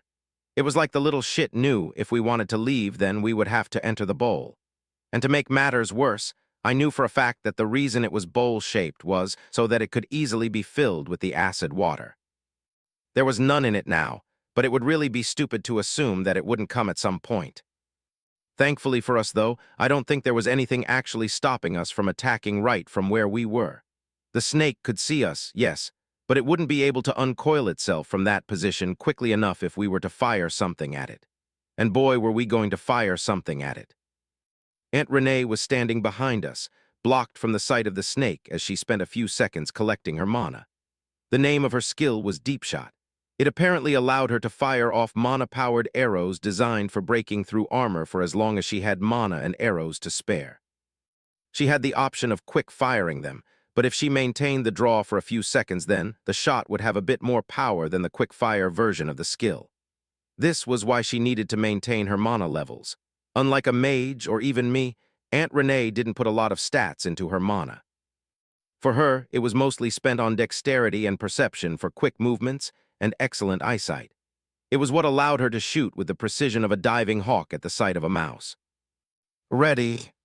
We quickly got out of her way, and she stepped up with conviction. Before the snake could react to what was happening, she aimed and fired all before 1 second elapsed since she stepped up. The arrow shot out like an actual bullet, leaving a streak of white in the air as it moved faster than my eyes could track and made contact with the snake, which hadn't managed to move out of the way. Boom! The walls of the cavern shook under the impact of the arrow on the snake, and a cloud of dust quickly gathered that obscured the result of the impact. Aunt Renee drew another arrow and was prepared to power up again, as we all watched with bated breath to see what happened. We knew it didn't die since the clear notification didn't show up, but there was no telling if it was even effective in the first place. But before the dust cloud cleared up in full, a booming roar left the mouth of the snake, and that alone was enough to push away the cloud of dust from around it. It was wounded. Gray-looking blood was leaving from a significant wound not too far from its head. Though before we could celebrate the result of the strike, a loud rumbling was heard coming from behind us, and with it, the sight of who knows how many stone snakes were all slithering toward us while hissing with rage. Fuck, I suppose those are the snakes we didn't run into based on the path we took. Shit. Into the bowl, Aunt Renee ready up another one of those powered strikes. Uncle Terence, protect her. Uncle Robert, you're with me again. Let's go see if that snake wants to box. I rattled off some instructions quickly as we all moved into the bowl. There was no need for any of them to respond verbally since they were all responding with actions. But honestly, the situation wasn't a good one. I didn't want to find out just how dangerous fighting against all those snakes and the big one at the same time was about to be. We don't have long before they reach us. Let's do as much damage to the snake as we can. Fire whenever you have a shot, Aunt Renee. Uncle Robert picked up his big-ass sword and took off in a mad sprint toward the big snake, which had long since left its coil and was now positioning itself to attack us. But I wouldn't let that happen. Surging step, surging step, surging step. I used the skill in quick succession to dash straight at it before darting to the left, and then once more toward its flank. The snake was far too massive to keep up with my movements, and as a result, its flank was wide open to me. Piercing tide. I jumped up and raised my spear directly above my head, before bringing it down like a hammer on the body of the snake. That strike didn't manage to bisect it at all, but I created a large gash that more and more gray blood flowed out of. The snake was obviously enraged and tried to lunge after me again, only for it to fail to realize the real danger. Heavy slash. Uncle Robert activated a skill that added more weight to his sword, and he brought it down with immense force on another part of the snake's body. Boom! I quickly backed off and spared a glance toward Aunt Renee, who was aiming her bow toward the snake while Uncle Terence used what was left of his sword to literally slap away the first couple of snakes that managed to reach them. Get away, Uncle Robert. He jumped back quickly without a second thought, and just as fast another streaking arrow came whizzing through the air, and this time it struck the head of the snake directly. Once again the cavern shook, but there was still no clear notification. The stone snake was practically seeing red now, but only in one eye since the other one was claimed by Aunt Renee's arrow. Unfortunately, my previous fears turned out to be true, as the sound of running water reached my ears from all around us. We need to kill it now. The acid water is coming. Aunt Renee readied up another arrow while running since the snakes were becoming a problem, while both myself and Uncle Robert went back toward the snake. Once again it lunged at me since I arrived first, but instead of letting me get free rein to its flank again, it literally threw its entire body toward Uncle Robert instead. Fucking move, Uncle. He didn't have time to get out of the way, and instead he roared. Stalwart. He stood his ground and placed his sword in front of his body. Uncle. Time seemed to slow down for a moment as the snake's body made contact with Uncle Robert's sword. And then out of nowhere, it was like it sped right back up, as Uncle Robert was pushed backward toward the edge of the bowl rapidly. When the snake finally came to a halt, I snapped out of just watching and sprinted after them. Then, heavy slash. I heard the roar of Uncle Robert once more as I saw his blade rise up above the body of the snake, since he literally leaped up in the air. And then he brought it down on the head of the snake like he had the strength of 1,000 men powering him up. Boom! As he made impact, the acid water came spilling, and not long after that, and I hurriedly prepared another piercing tide strike, but it appeared it was no longer needed. Congratulations on completing floor 4. Proceed to next floor, or accept current rewards and exit. The choice this time was pretty obvious. 54 new problems. Appearing safely outside the dungeon in the middle of the street, with all of our rewards sitting around us, should have been a breath of relief. But we were instead crowding around Uncle Robert, who was kneeling down with blood leaking from his head. I'm fine, just a little blood. That's more than a little blood. Stop moving and let me help. It's all right, Renee, I'm good. Are you now? So if I called Abigail here, would she agree with you? The mention of his wife seemed to shut Uncle Robert right up, and Uncle Terence just chuckled. Yep, let's stay clear of that. While Aunt Renee applied first aid, Uncle Terence and I decided to pack up the rewards we received. Stonefang scales, vials of acid water, and a small round gray shield, the latter being for the top contributor. Of course, we got the standard amount of coins as well. Although it got a bit risky at the end, it was a good run. Once Uncle Robert was patched up, we made our way home. 3 days had passed since we officially kicked the red people out of Laja, and as a result, there were far more people walking around nowadays. In fact, not only were people walking around, but the actual meaning of being in a community was coming back in full force. People were bartering and trading with one another. The shop was there, of course, but it was simple. The dungeon rewards, on the other hand, people genuinely got a variety of rewards. It only made sense that the natural progression of such a system was the exchanging of said rewards for goods or money. Coins, that is. USD wasn't really worth much these days. But that was only the beginning.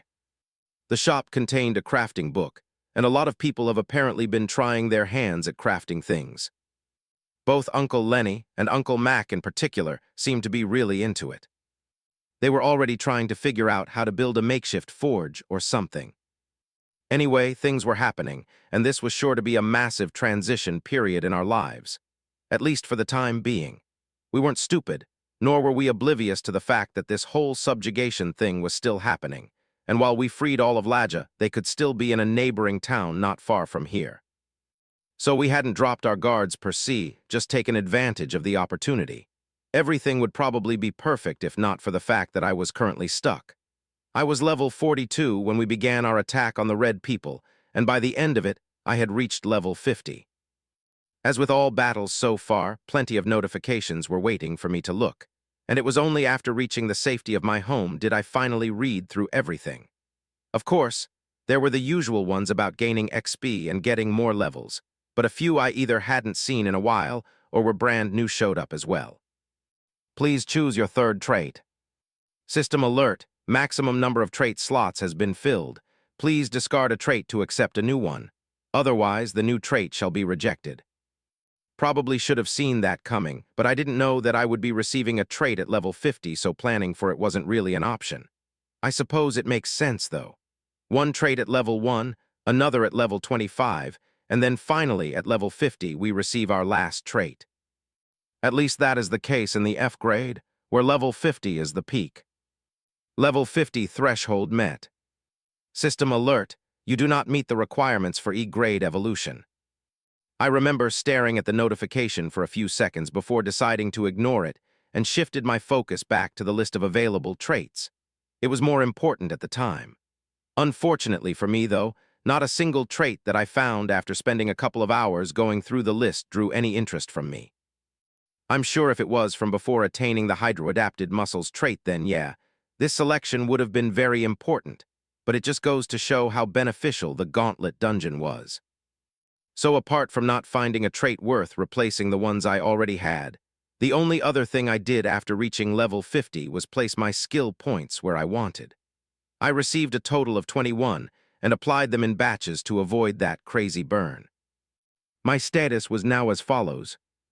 Status: Name Fred Williams.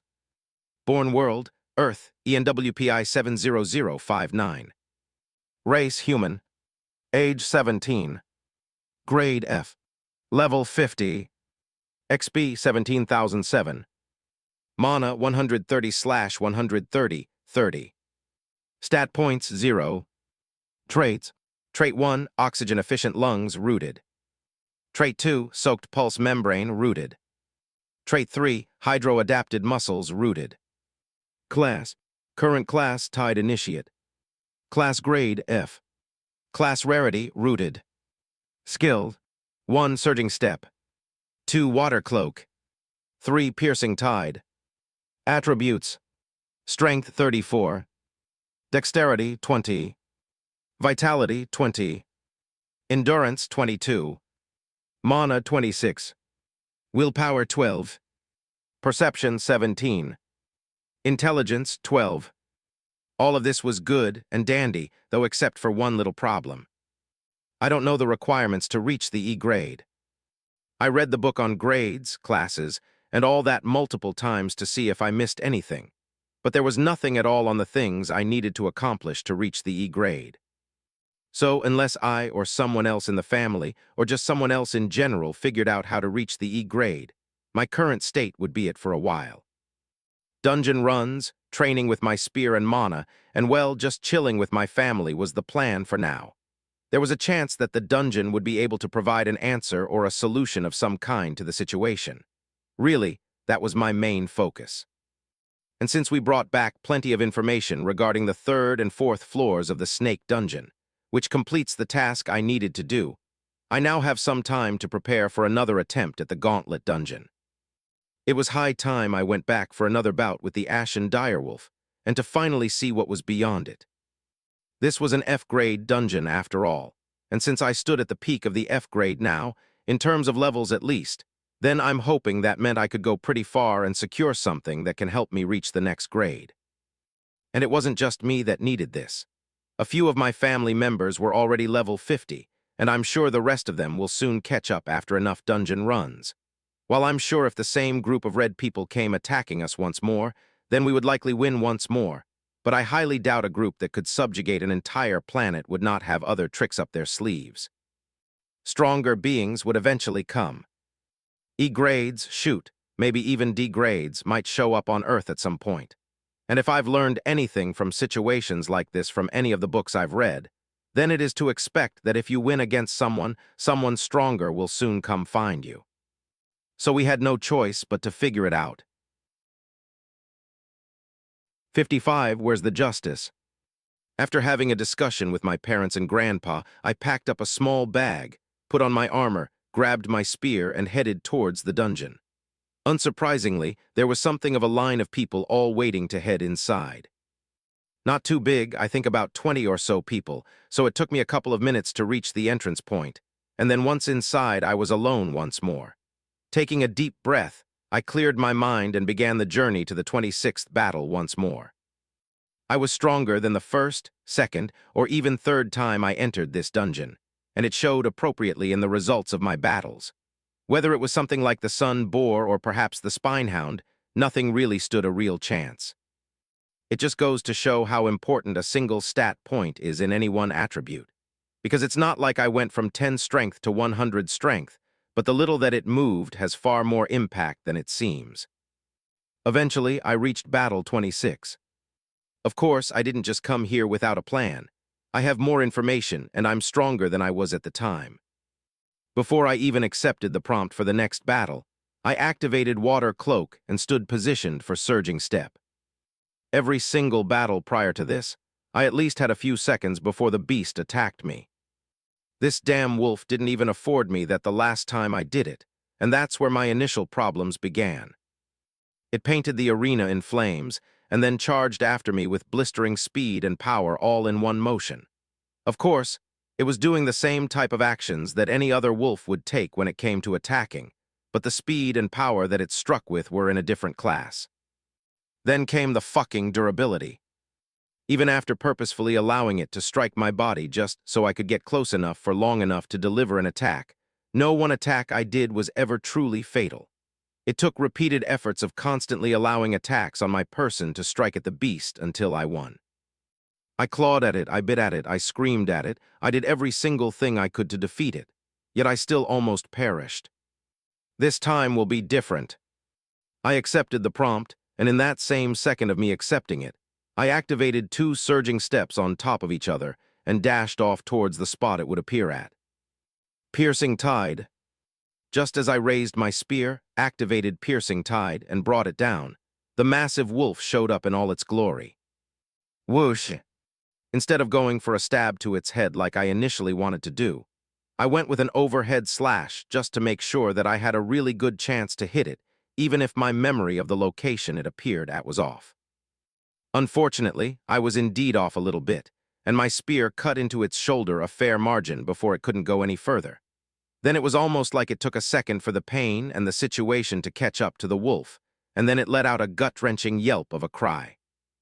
I had already dislodged my spear and jumped back, and at that very next moment, the giant wolf locked onto me and then opened its giant maw once more.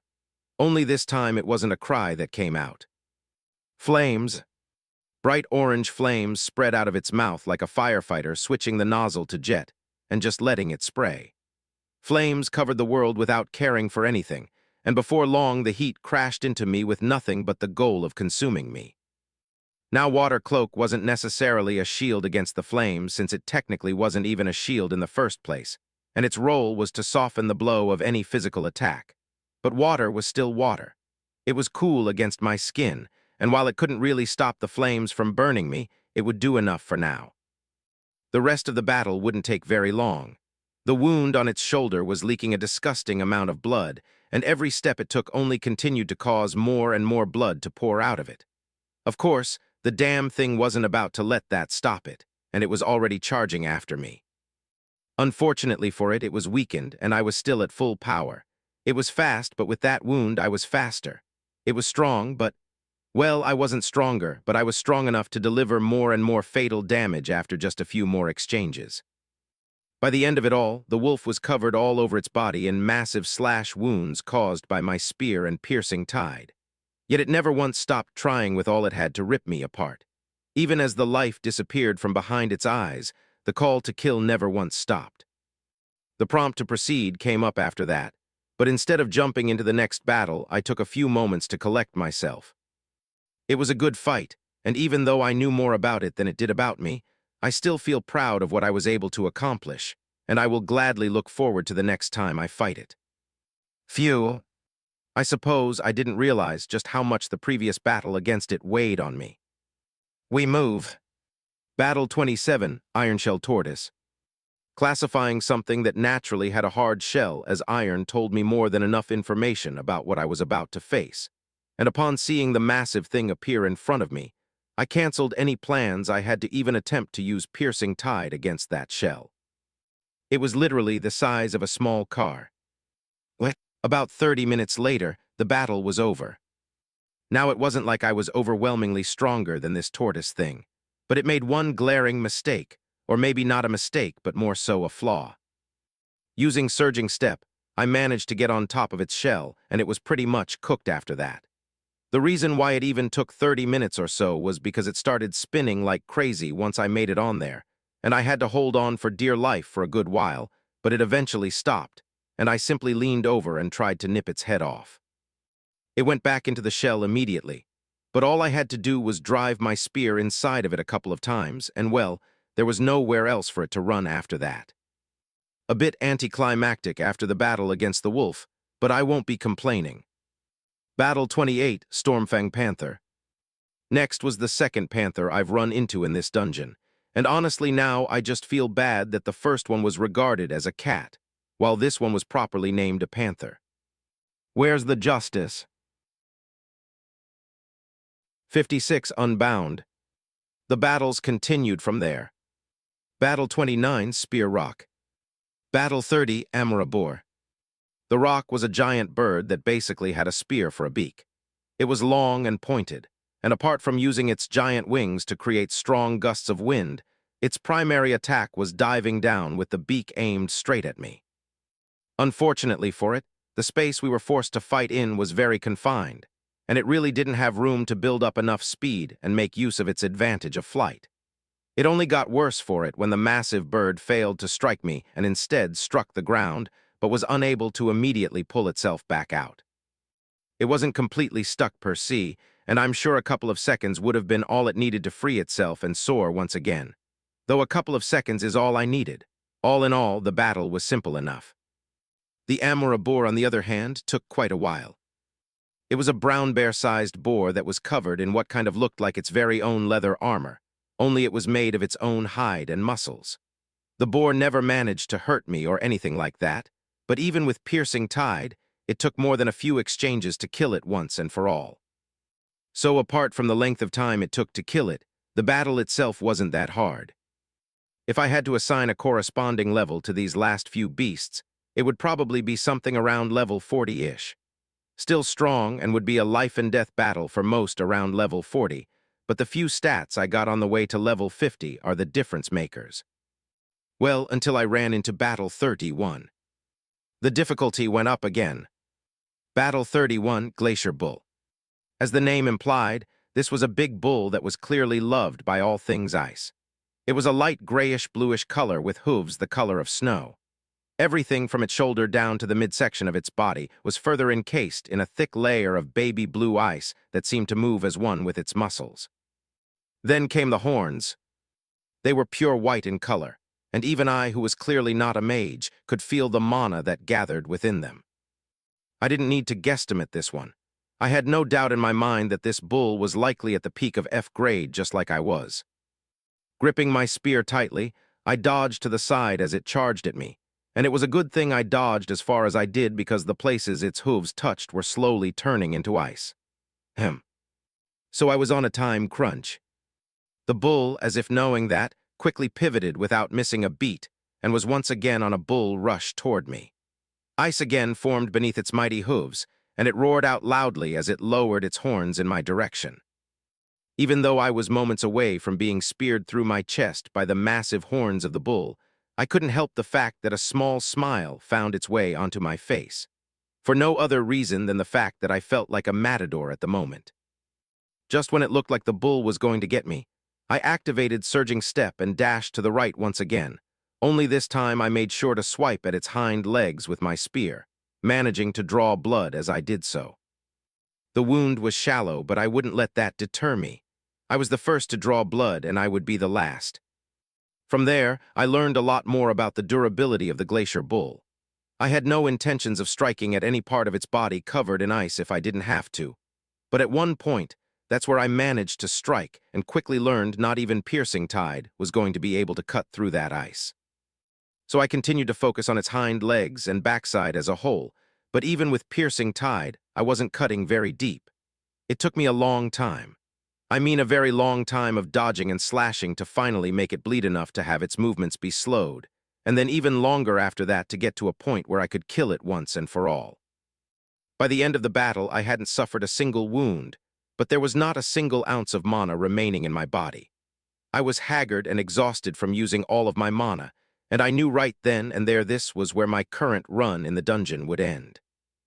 There simply wasn't enough time for me to gather enough mana between now and the next battle if I chose to move forward. Plus, there was also the problem of my feet kinda sorta being covered in ice, which in part made the battle longer since I couldn't move them as freely. It was already melting, which was good, but it still hurt like shit. Anyway, time for a decision. Considering the restriction on number of skills and traits, and the fact I didn't want to waste this reward, the most logical option would be to take the armor weapon option or even money. XP wouldn't make too much sense since I was as far as I could go, and I had no idea if it would carry over once I reached E grade. Plus, even if it did, it wouldn't help me right now.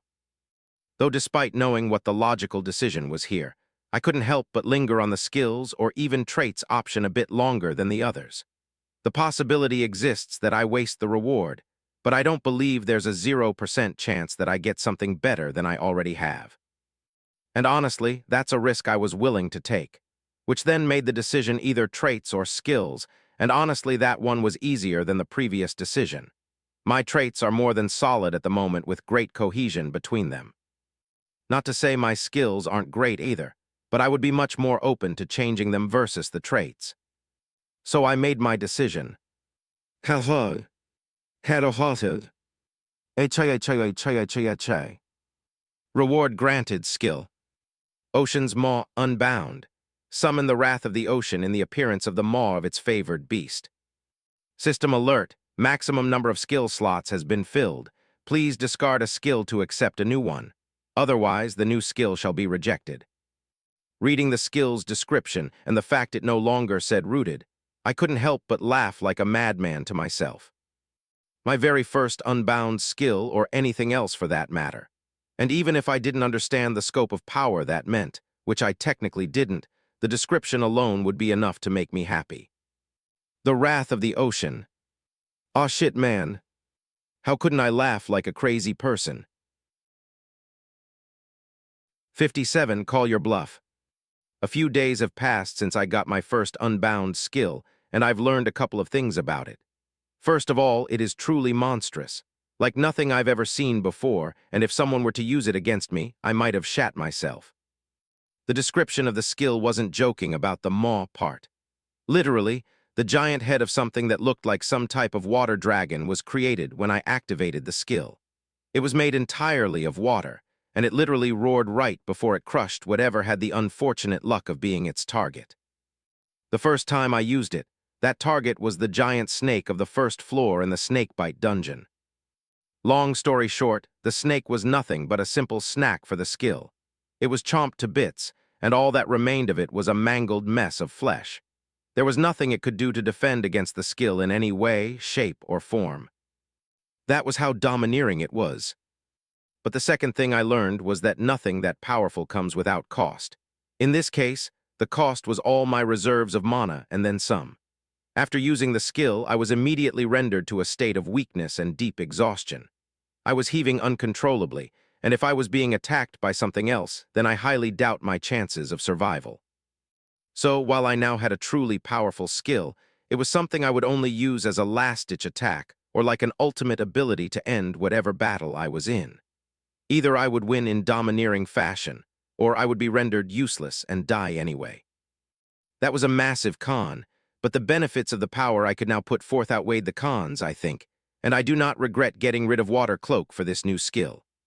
Water Cloak was a great utility skill, and it had a couple of different benefits, especially when I was in water, but Ocean's Maw took my maximum amount of power to a whole new level. All in all, I was happy, though I think I'm done asking for new skills for a long while now. While having 3 unbound skills sounds like the right thing to do, I would be severely limited in their use if I could only use one of them per fight. Maybe there were different mana requirements among them, and I could get 1 or 2 that I could use repeatedly, but there was no use in risking it since the benefits didn't outweigh the risks in this case. The next battle will either be weapons, armor, or even money. We were still a long way from collecting enough gold coins to buy the faction thing, so it wouldn't be a bad idea to take money as a reward at this point. I actually like the sound of that. But things weren't all sunshine and rainbows. While there was a massive surge in the participants of the Gauntlet dungeon, things were now calming down a bit over the last couple of days. People had entered, but they were not coming back. There was no way of knowing for sure whether they were still alive and just going through battles, but no one has ever been inside for days and made it out so far. And if people were going in without learning information about where the difficulty spikes were and what to expect, then things could go left very quickly. And well, based on what's happening here, they did for a number of people, from what I could gather from conversations I overheard or someone else in the family overheard. That didn't stop people from entering, just the intensity at which they did. Then another week passed. Things were changing, but I don't know if I could quite say they were changing for the better. Actually, no, they were. James doing his leadership gimmick a little bit ago for the big battle was basically the start of it. The problem was that he wasn't the only one who apparently felt that way. Today was a big day for the Williams family. After plenty of training and extensive conversations on following instructions, and more than enough worrying arguments from their moms, my little cousins were finally about to be allowed in the snakebite dungeon. And it wasn't just them. All the kids that moved in with Miss Vera have been training and getting the same type of warnings and instructions as my cousins. Obviously, we weren't about to bring the whole group with us, so just a few of them were here. Not including Raycon, I had 5 other cousins in the house. 2 were the daughters of Uncle Mac and his wife, Kimberly, another girl and a boy from Uncle Robert and his wife, Abigail, and finally, Raycon's little brother, son to Aunt Renee and her husband, Terrence. On this dungeon run, there would only be Raycon's little brother, Rendon, and Uncle Robert's son, Patrick. I thought we could take more, but the agreement was no more than 2 at a time. So both Rendon and Patrick would be joined by myself, Raycon, and Uncle Robert. It was also unanimously agreed that no moms were allowed, as it felt like it would be detrimental to their growth. That was all good and dandy, until we ran into a problem we really didn't see coming. Once we made it to the entrance for the dungeon, quite a few people were gathered there, and tensions were obviously high as people were shouting. It actually looked like a few of them could start fighting any second now. It didn't take us very long to hear what was going on. I'm not repeating myself after this. This dungeon is now our property. It rose up in front of my house, and by right I can claim it. If you want to enter, all you have to do is pay a small tax either now when you get in or when you get out. Just a few coins will do, and there won't be any problems. I couldn't believe what I was hearing. No matter how big their group was, or how strong they thought they were, there was no way he realistically believed that he could force people to pay taxes just to use the dungeon. It just didn't make sense. Then out of nowhere, a loud thud resounded in the area, and almost everyone's focus shifted to our direction. I looked to the source of the sound to see the tip of Uncle Robert's big-ass sword lodged in the ground. He usually just walked around with it resting on his shoulders, but I think this situation was kind of pissing him off. Probably because he was out with his son today. I looked back over at the one who was talking initially, and I could see he kind of tensed a bit. Not necessarily scared, but perhaps a little nervous. It was no surprise since the members of my family were kind of known far more these days than before all of this began. And we weren't known for being weak. The man in question mustered up his courage and then began speaking toward Uncle Robert. Don't think this doesn't apply to you and your family as well. Pay the tax and you can go in the dungeon. Simple as that. I think I'll let Uncle Robert handle this situation, but the grip on my spear was firm. If any one of them tried anything then, well, some things are better left unsaid. And if we do? It was a simple question. So simple it was practically the most cliché response Uncle Robert could give in this situation. Yet it was as effective as it was cliché. The words not only cut into the present tension like a knife through butter, they raised the curtain on what was sure to be a fight. Right. There's no way they came out here with such bravado that they wouldn't be willing to fight for what they were saying. The situation was a little unfavorable because we had Rendon and Patrick here, and neither of them were even 14 yet, but I'm sure one Ocean's maw would be enough to get things in order. So what will it be then? Fighting, or did Uncle Robert call their bluff? 58 node activation. It turns out they were bluffing. I'm not sure if they really would have forced the other people gathered to pay the tax, or they were bluffing from the beginning. Either way, they backed off and simply left the area. I didn't know where they went, nor did I care at the time. We just continued on our way and entered the dungeon. I still didn't understand their purpose, but I decided not to let it bother me. My focus was needed to make sure my cousins survived the run and actually learned something. It wouldn't be for a couple days later when I learned that the situation with the dungeon wasn't going to be the only situation like that we'd have to deal with. Once again, a completely different set of people tried to charge others for entry into the Gauntlet dungeon, but stopped after some pressure. A few days after that, they tried with the shop, and they would just try with a bunch of different things but never really commit to any one thing. That's when it all added up. They were once again testing just how far they could push the people in this community. But what were we going to do?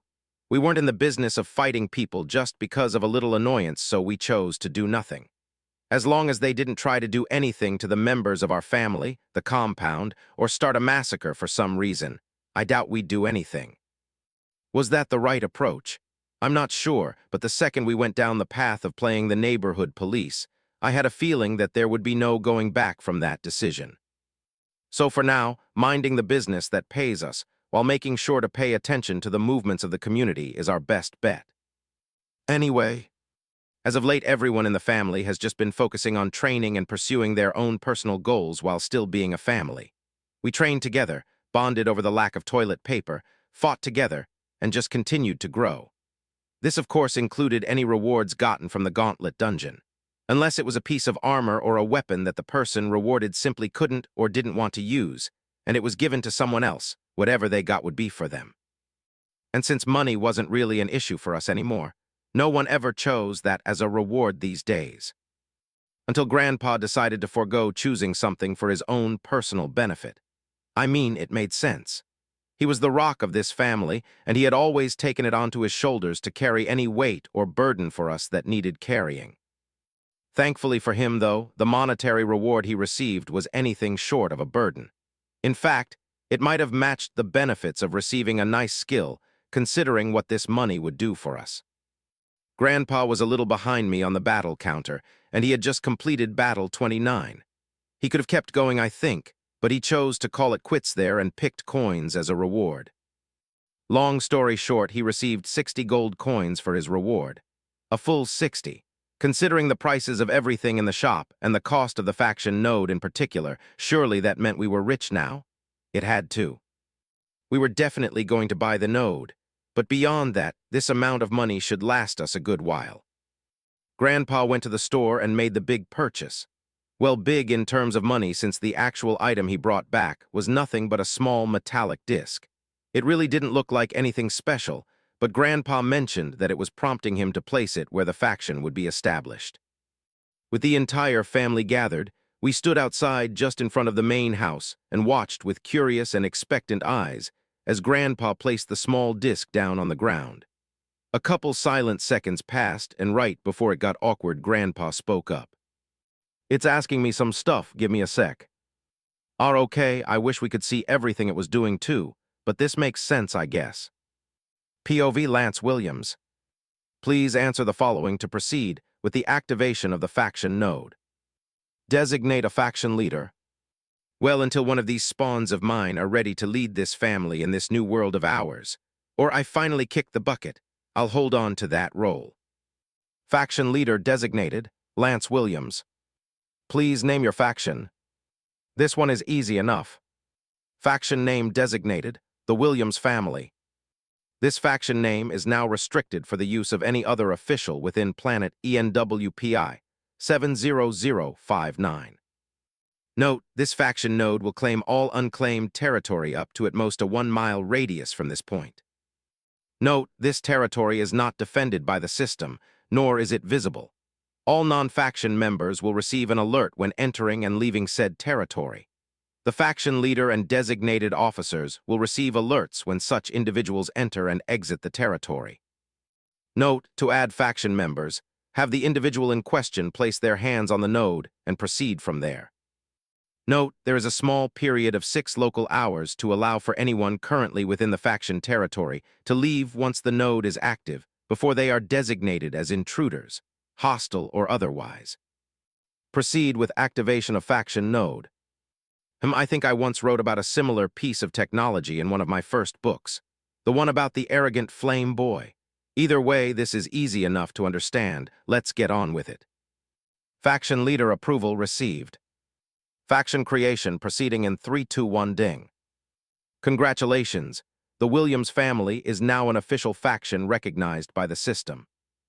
Alert, this faction node was activated within a preant world in the midst of a preant subjugation. Gold to system credit conversion is activated. Restrictions have been applied to faction system shop. All concessions have been activated. System credit and a faction system shop. Freddy, Raycon, and Mac are going to love this. Oh, a light show. What? Hey, someone go get Vera and company. Everyone else come touch this one by one. POV Fred Williams. Honestly, it killed a little bit of the excitement just sitting here like statues, as we watched Grandpa stand still for a couple minutes, as he went through whatever questions the node was asking him. And then finally, the little disc made a clicking noise. Then a blinking white light appeared in the middle of it, and after a few moments it stopped blinking. The disc then started spinning slowly as it rose calmly into the air till it reached about 3 feet in height, and it just stayed there, hovering and spinning slowly. Oh, that was dope as shit, not gonna lie. Hey, someone go get Vera and company. Everyone else come touch this one by one. Looking around, no one seemed to be in a hurry to run off to Miss Vera, and well, I didn't blame them. We all wanted to touch it and see what it all meant. Oh, I got it, you lazy bastards. After saying a silent thanks to Uncle Lenny, I might have accidentally used a surging step to get to the floating disc first, and while ignoring the comments from my other family members, I placed my hand on the node, and immediately my eyes lit up almost as bright as it did when I saw I got an unbound skill. I had to stop myself from laughing. 59 Faction Shop. The reason for my laughter wasn't because I saw anything crazy like the first time I opened the system shop. No, it was because of the prompts that I received. 2 very different prompts, in fact. Of the 2, it was the first one that really made me begin to laugh. It was such a crazy message. Would you like to begin conquering the faction node of the Williams family? While I really liked that fact it said the Williams family there, what I was laughing at was the implication of what it said. I knew Grandpa probably named it that, but the fact that we could conquer it. Of course, I'm not laughing out of happiness. I'm laughing because this is a concept I recognize in not just books Grandpa has written, but in others as well. We will not be the only ones to start a faction. No, there will be others. Whether another group here in Laja starts one or many others across the planet starts one, and even outside of this planet. I am sure there are plenty of other factions out there.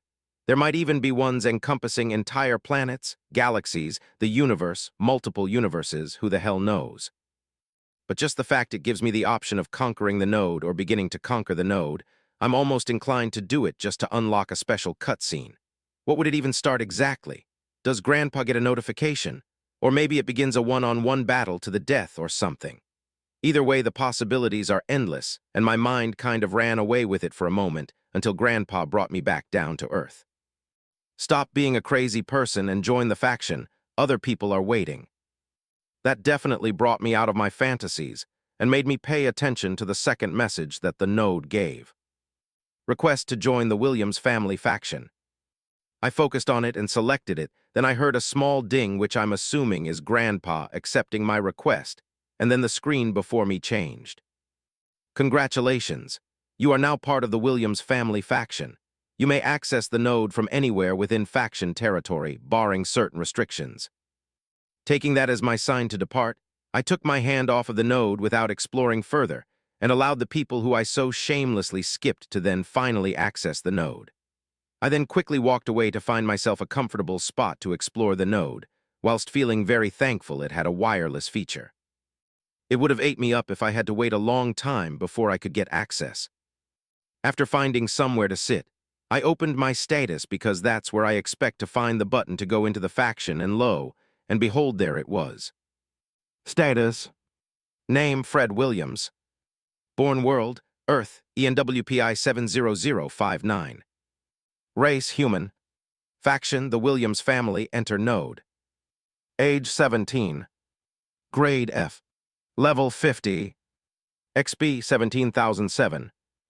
Mana 130/130, 30. Stat points 0. Traits. Trait 1, oxygen-efficient lungs, rooted. Trait 2, soaked pulse membrane, rooted. Trait 3, hydro-adapted muscles, rooted. Class. Current class, Tide Initiate. Class grade, F.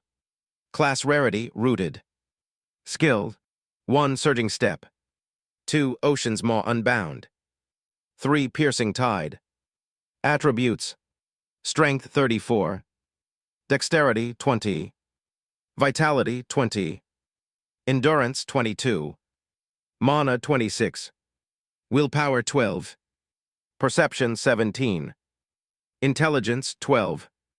The fact that it just plopped right into a spot where there previously no indication of anything else appearing made me wonder if that meant that there were other things that could eventually show up in my status as well. Anyway, that type of thinking is for another day. For now, let's enter the node. After clicking it, a beautiful sight was open before me. There were so many different things that truly pointed to the fact that this was indeed a faction node and not just the system shop. Faction node, the Williams family. 1, members. 2, faction vault, restricted. 3, security, restricted. 4, shop. 5, node upgrade, restricted. Well, technically, there were only 5 options to choose from, and 3 of them were restricted, but out of curiosity, and the fact that it was literally one of 2 options that I could select, I clicked into the shop, and if this was anime, I'm sure my eyes would have twinkling stars in them right about now. I half expected it to just be a replica of the system shop we already had access to, and with it, we'd just be getting the small benefit of not having to walk to the shop anymore, but I was pleasantly surprised. Welcome to the system shop. Note, all factions have the benefit of having unbiased access to the system shop according to their grade, with the exception of preant factions which are heavily restricted. This note will not appear again. Note, the system shop accessible to this faction node is the real system shop, albeit restricted, thus it will require all purchases to be made in system credits. A conversion from gold coins to system credits will be facilitated by the system while still classified as a preant world. This note will not appear again. Categories. 1, knowledge. 2, infrastructure. 3, combat. 4, utilities. 5, medicine. 6, materials. 7, tools. I kind of skimmed through the notes until I saw the last line about it not appearing again, and read them both. Real system shop, restricted because of world status, need system credits, grade matters. Okay, got it. Then I clicked into the first category, and then the one after that, and the one after that. There's so much to digest. Knowledge. Foundations of flesh and mana, how to properly integrate F-grade traits. 20 SC, 200 gold. The Gene Codex, trait fusion into genes, quality ranks and risks. 30 SC, 300 gold. On the breaking point, What changes during the leap to E25 SC, 250 gold. Basic weapon handling manual, grips, guards, and clean strikes, 5 SC, 50 gold. Foundation of martial movement manual, stance, balance, footwork, flow, 5 SC, 50 gold. Mana control techniques, practical drills for directing internal flow, 10 SC, 100 gold. Mana sensing manual, methods to perceive ambient flow and cores, 10 SC, 100 gold. Records of beast cores, grades, saturation, and growth behaviors, 8 SC, 80 gold. On the nature of nodes, what anchors are and how they claim space, 15 SC, 150 gold. Chronicles of failed foundations, case notes on collapse and why, 12 SC, 120 gold. Infrastructure, basic storage crate, 500 slots, locked shared vault crate linked to the node, 25 SC, 250 gold. Vault expansion token plus 500 slots, permanently enlarges the vault capacity, 15 SC, 150 gold.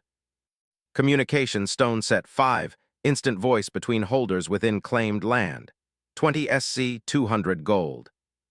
Territory beacon minor, marks boundary lines with faint glyph light, 10 SC, 100 gold. Faction ledger stone, autologs deposits and withdrawals tamper evident, 12 SC, 120 gold. Banner emblem floating insignia above headquarters, visible locally, 10 SC, 100 gold. Territory anchor stone, plus 50M, modest radius extension, limited stacks, 18 SC, 180 gold.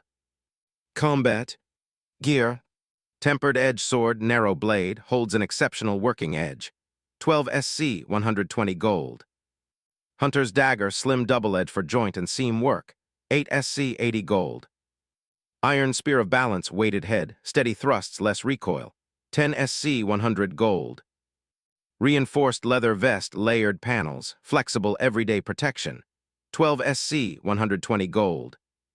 Light guard bracers, fitted forearm plates for safer parries, 10 SC, 100 gold. Blueprints, weighted spearhead, offset mass pattern for deeper penetration, 12 SC, 120 gold. Tempered edge blade, heat/quenchant timings for durable sharpness, 12 SC, 120 gold. Joint-piercing knife, geometry tuned for slipping past plates, 12 SC, 120 gold. Reinforced leather stitching, layered seam patterns that resist tearing, 10 SC, 100 gold. Field items, defensive ward stone, 1 use, 20-meter dome, about a minute of cover, 18 SC, 180 gold. Recall token, 1 use, snap return to the node, expensive, scarce, 50 SC, 500 gold. Territory alarm seal, quiet perimeter trip that pings the node, 15 SC, 150 gold. Weapon maintenance kit, oils, stones, tools to restore full durability, 8 SC, 80 gold. Utilities, identification lens, hand lens reads core grade and saturation, 20 SC, 200 gold. Minor storage pouch, small fold space, holds a few items weightless, 25 SC, 250 gold. Weightless satchel, cancels up to 20 kg of carried weight, 30 SC, 300 gold. Message stone, record a 30-second note, single playback, 5 SC, 50 gold. Portable light crystal, steady white light, recharges daily at node, 8 SC, 80 gold. Ledger tablet, hand tablet mirroring current vault inventory, 15 SC, 150 gold. Banner token pocket insignia emitter for camps or parties, 10 SC, 100 gold. Marking chalk, 5. Glyph marks glow for a day, low profile, 5 SC, 50 gold. Timekeeper's dial, precise time disc for coordination, 10 SC, 100 gold. Echo recorder, 1-minute ambient capture, replay on cue, 12 SC, 120 gold. Medicine, hemostasis patch, press seal pad, shuts bleeding quickly, 8 SC, 80 gold. Stabilizer ampule, holds fading vitals tilde 3 minutes, no healing, 15 SC, 150 gold. Dermal bond foam, expands to knit shallow cuts and burns, 12 SC, 120 gold. Antivenom bead, dissolve, blood touch, then dose, basic venoms, 15 SC, 150 gold. Autoline fracture wrap, hum, harden along proper set line. 18 SC 180 gold. Pane lattice strip, 1 hour pane mute with preserved control. 10 SC 100 gold. Materials. Refined iron ingot, clean forge-ready bar with even grain. 4 SC 40 gold. Bronzewood plank, dense, springy wood with metallic grain. 6 SC 60 gold. Scaled hide sheet, swamp drake, ridged, tear-resistant panel. 8 SC 80 gold. Chitin fragment tunnel crawler, hard, glossy shell shard. 6 SC 60 gold. Beastbone slab rockback bore, heavy bone plate for carvings. 5 SC 50 gold. Horn plate plains charger, flat polishable horn slice. 6 SC 60 gold. Claw fragment cliff raptor, curved talon piece, tough tip. 8 SC 80 gold. Fang shard cave mauler, jagged tooth shard, dense core. 8 SC 80 gold. Glowstone pebbles, dimly luminous chips, grindable. 5 SC 50 gold. Obsidian shard, razor glass flake, brittle but sharp. 4 SC 40 gold. Tools. General tools. Ironforge hammer, weighted forging head, crisp face. 8 SC 80 gold. Bronzewood saw, fine teeth, clean cuts on tough grain. 10 SC 100 gold. Hideworking all straight punch for thick sheets. 5 SC 50 gold. Bone chisel, broad edge for plate carving. 6 SC 60 gold. Horn shaper file, serrated file, smooths and curves. 6 SC 60 gold. Stone cut pick, small pick for splitting chunks. 8 SC 80 gold. Resonant needle set, long needles for strong thread. 5 SC 50 gold. Clamp press, secure hold while shaping or setting. 12 SC 120 gold. Mortar and pestle stone, grind powders and chips. 6 SC 60 gold. Measuring calipers, check thickness and fit precisely. 8 SC 80 gold. Workshop supplies. Glass tube set, heat-tolerant tubes for mixes. 6 SC 60 gold. Clay crucible, small melt pot for ore and dusts. 8 SC 80 gold. Measuring vials 5, graduated vials with tight corks. 8 SC 80 gold. Storage jars 3, reinforced ceramic with seals. 5 SC 50 gold. Powder scoop kit, 3 tiny scoops, clean dosing. 5 SC 50 gold. Stone grinder wheel, hand crank sharpener polisher. 10 SC 100 gold. Scale pan balance, counterweighted small balance.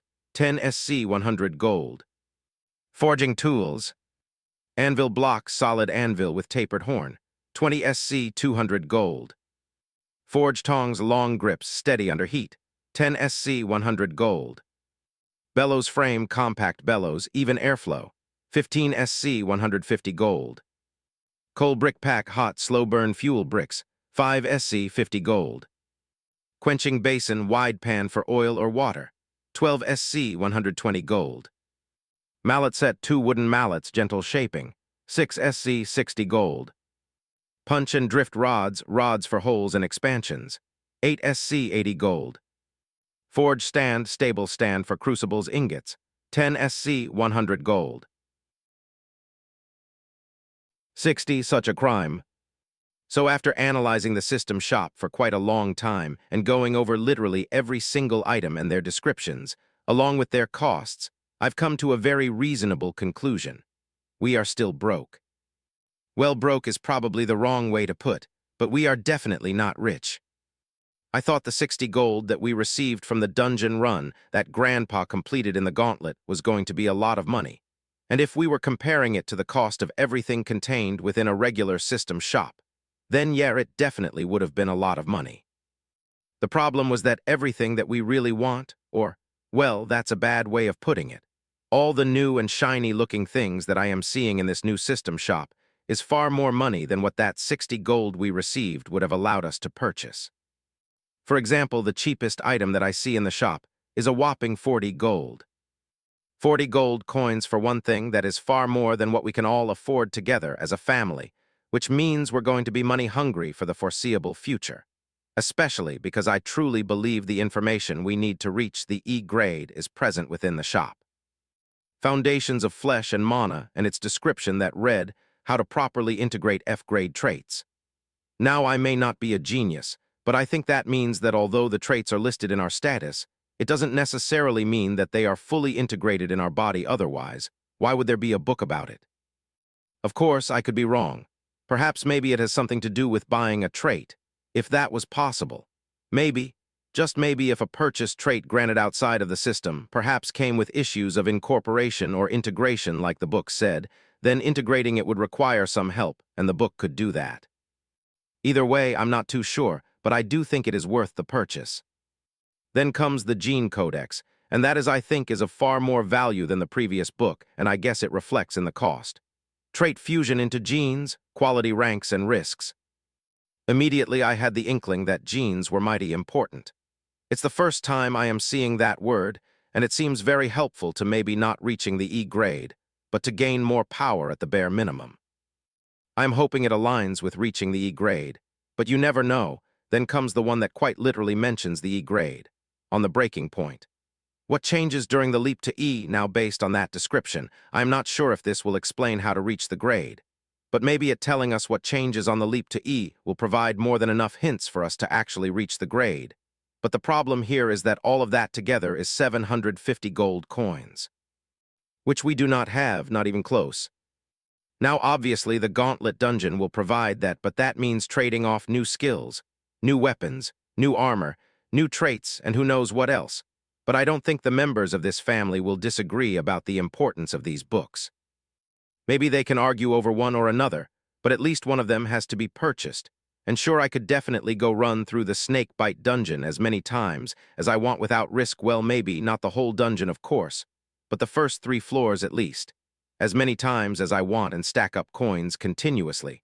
But that doesn't seem efficient considering how many coins we got. The most efficient thing here would be to have every member of the family that can survive the battles go in the dungeon. But instead of completing multiple floors at once, which we learned boosted the reward, or at least we think, did boost the reward. Because when we previously tried to complete 1 floor at a time, the rewards didn't match the quality we were previously given. I didn't do this experiment, but a couple of my aunts did so. Instead of rushing through the Gauntlet dungeon, we will take the hit on the level of reward we will get, and each just complete 1 floor at a time to stack some gold up and hopefully buy these new books. Beyond those 2 books, though, we are going to have to tough it out in the Snakebite dungeon, since we can't waste the battles present in the Gauntlet dungeon. None of us knew just how many battles are actually in the dungeon, but if we take the next couple and focus on money, we could very well be shooting ourselves in the foot in the long run. If there are only perhaps 10 more battles left, I'm not sure on the number, but realistically. Oh, wait a second. Level 50 marked the end of the F grade, and all the opponents we fought in the Gauntlet so far, while we don't see levels of grades, have been equivalent to us in power. Some of them were a bit stronger, some a bit weaker depending on environment, but for the most part, I don't necessarily think they have been a whole grade above us. Could be wrong since I've never even ran into an E grade before. So what do I know, but just off the LitRPG knowledge I do possess. And just I think a little bit of common sense, an entire grade above us would be far more than we can actually handle, so I think all the battles so far were in the F grade, which means Battle 50 has a solid chance of being the last battle, at least in the F grade. Again, could be wrong, but honestly, I think I just stumbled upon a really good idea of when we can expect to finish the last battle. And that might change how we do things just a bit. So with that being said, if I were to use this assumption as true, I would like to only go a few more battles on just hoarding as much as I can, and then go back to focusing on getting stronger. I think if the entire family were to do this, we would be in a really good position. I don't think we'll reach a point in the short term where we can buy every single thing in the shop, but there are a few things I think that should be prioritized. The books, for example, they should definitely be prioritized. But things like materials and tools section can wait because we're not necessarily a family full of crafters just yet, since people are just kind of tinkering around as of right now. But there are other things that have a bit more meaning, like a minor storage pouch. I'm sure I can make an argument that we don't need that since we all still have backpacks, but it sounds cool as hell, so I kind of want it. Is that such a crime? 61. Big Diction. After trying but failing to come up with any meaningful sales pitch for the space pouch thing, I gave up on trying to convince them of it, at least for now. There will be other opportunities in the future to point them in the right direction, I think. In the meantime, there are a few other things that could be very important to us as well. Maybe not initially, but definitely when we had more funds to our name. For example, there was the Vault Expansion token, something that added 500 slots permanently to our vault storage. I don't even know how big our storage was or how it even worked as of yet, but the idea of giving it 500 more slots sounded like a good one to me. But that isn't what I found important about it. Instead, it was the concept of slots. The thing about the pouch and storing things inside of it has already been mentioned, and it clearly introduces the concept of manipulating space in a way that makes a small area appear far larger on the inside. This isn't something to take lightly by any means, but it's not quite the same thing as what I'm thinking slots are. The former is about taking something that's large and restricting it to a small item, but the space inside is still really large. While the latter didn't make much logical sense at all, and it was far more game-like to me than anything else we've experienced thus far. Of course, I say that knowing there are giant chains hanging over the planet, dungeons with mystical creatures within them, red aliens, things like skills and traits, not to mention the fact that we actually level up. And finally, there is a floating screen in front of my face right now. All of these things should have already made me immune to any further surprises, and perhaps I'm overreacting over something like slots, but I couldn't take my mind off of it. Anyone who's ever played a little bit of craft, or any game that had any sort of inventory, knew what these slots were. Unless there was something like a weight restriction, then no matter what it is you had, it could fit in one of these slots in your inventory all the same. Again, I probably shouldn't be too weirded out about this considering everything else that was going on, but it just felt different. Anyway, we have a lot of money hunting to do, which means going into the dungeon again very soon, and not just me, but quite a few members of the family, so we needed to talk about this and plan it out. I'm sure in the near future a family meeting will be held. Either way, I'm excited about potentially evolving to the E grade soon. How could I not be? Well, time passed, and through some very hard work from the members of my family, and the fact that we were taking lower rewards for doing one floor at a time just to gather coins, we managed to gather a whopping 300 gold coins. That isn't enough to get all 3 books, but it brought us to a decision. Which book will we be buying first? Would it be The Foundations of Flesh and Mana, a book that spoke about how to properly integrate our F-grade traits? Or would it be the Gene Codex, a book that talked about fusing our traits into genes, whatever that meant? Or would it be On the Breaking Point, a book that spoke about the changes that happened during the leap to the next grade? It was hard to say. Now, unlike what he would typically do, Grandpa did not make a unilateral decision for the entire family. It was a big decision, one that would impact all of us, and it took a lot of work for the entire family to pool enough coins to reach the 300 gold that we did, and it is only fair that the entire family decided on which book we would be buying. Of course, I really don't think that anyone in the family would have complained if Grandpa just chose one, or at least not complained too much. Maybe Uncle Mac would have had some grumbles, but for the most part, we would have been fine. Anyway, it came down to not only a discussion, but a family vote. Me personally, I gave it some serious thought. I immediately disregarded Foundations of Flesh and Mana because, well, I do think it is important to properly integrate our traits if they aren't naturally integrated by the system. But there's also a chance it might not be actually talking about traits given to us by the system. It could very well be about buying traits.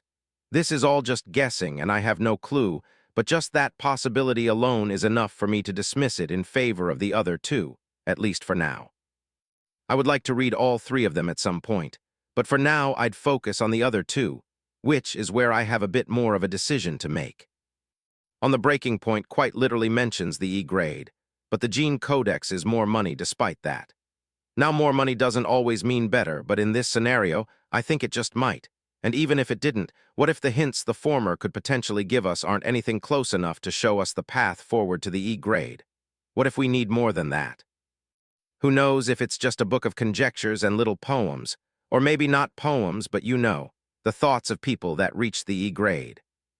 A book on just notes, yes, that could help, but without context, it could also be useless. Again, I really do want to read all 3, but for this situation, based on my thoughts on all 3 of these books, only one of them seems to be a way to immediate power, or better yet, a concrete way to immediate power. Fusing my traits into genes. Not only does it sound sick as hell, but it also sounds like a way to gain a lot more power. Even though I didn't know exactly what a gene was, 1 plus 1 is 2 and 2 is bigger than 1, so if I take one trait and fuse it into another, surely that would give me something far better. Of course, my reasoning was a little elementary, but it made sense to me, and that was enough. Which then made me think about the different ways this fusion could work. Was it me taking two traits and then combining them into a gene, thus now leaving me with one trait and a gene in my body? Or perhaps it's fusing all three into one gene, but does that then open up room to have three new traits alongside my gene? Because if that was how it worked, then could I have a powerful gene and then go back in the gauntlet dungeon and get three more traits? Maybe even unbound ones. That was too big of a leap of power to pass up in my most humble of opinions, so with that being said, I voted for the gene codex. In fact, I actually stood up in front of my family in our meeting and gave this exact same thought process. It took some convincing, but my mom and dad were on my side, so that helped. Grandpa seemed to like it, which helped even more. And Uncle Mac thought it was right up his alley, which was the final nail in the coffin since he was going to be the only one who would argue about it. Long story short, the decision was made, and the gene codex was coming home. 62. Depression. I am depressed. I don't know how else to put it. While I'm happy that the book was purchased, I'm still depressed. Sure, we got the book, but it was only one book for the entire family, so we would have to take turns on getting a hold on it ourselves. But that wasn't the cause of my depression.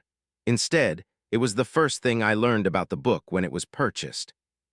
Since Grandpa was the one to make the purchase, he obviously was the first one to get a chance to read, and he didn't make it past the first page before another meeting was called because he had important information for us. It was quite literally one of the first things in the book. Note, traits cannot be fused unless they are fully integrated. Attempting to fuse traits while unintegrated can result in loss of traits, critical injuries, or even loss of life. Again, traits cannot be fused without first being properly integrated. That was the note on top of the book and the source of my depression. And not just me, everyone who was in the theater at the time just sunk into their seats, and I just stared at Grandpa blankly. I mean, how could I not be depressed?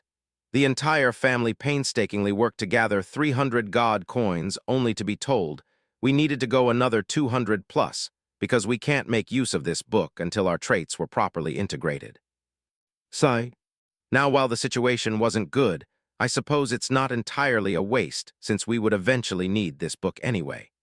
All it would going forward was that we would have to take our time in gathering the necessary gold coins once more to buy what we needed to buy. In the meantime, we will simply ensure we have shored up our knowledge on how to fuse our traits so that when we finally do get to integrate our traits, we'll all be ready. It doesn't make me feel any less depressed about the fact that we couldn't use the book right away, but that's life. Anyway, the book eventually made its way into my hands after a couple of days passed. It was a proper book, containing roughly 400 pages and being separated into 6 different sections. Section 1 was on the nature of traits, Section 2, the law of 3, Section 3, principles of mana manipulation, Section 4, the process of fusion, Section 5, failures and stabilization, and finally Section 6, closing notes and observations.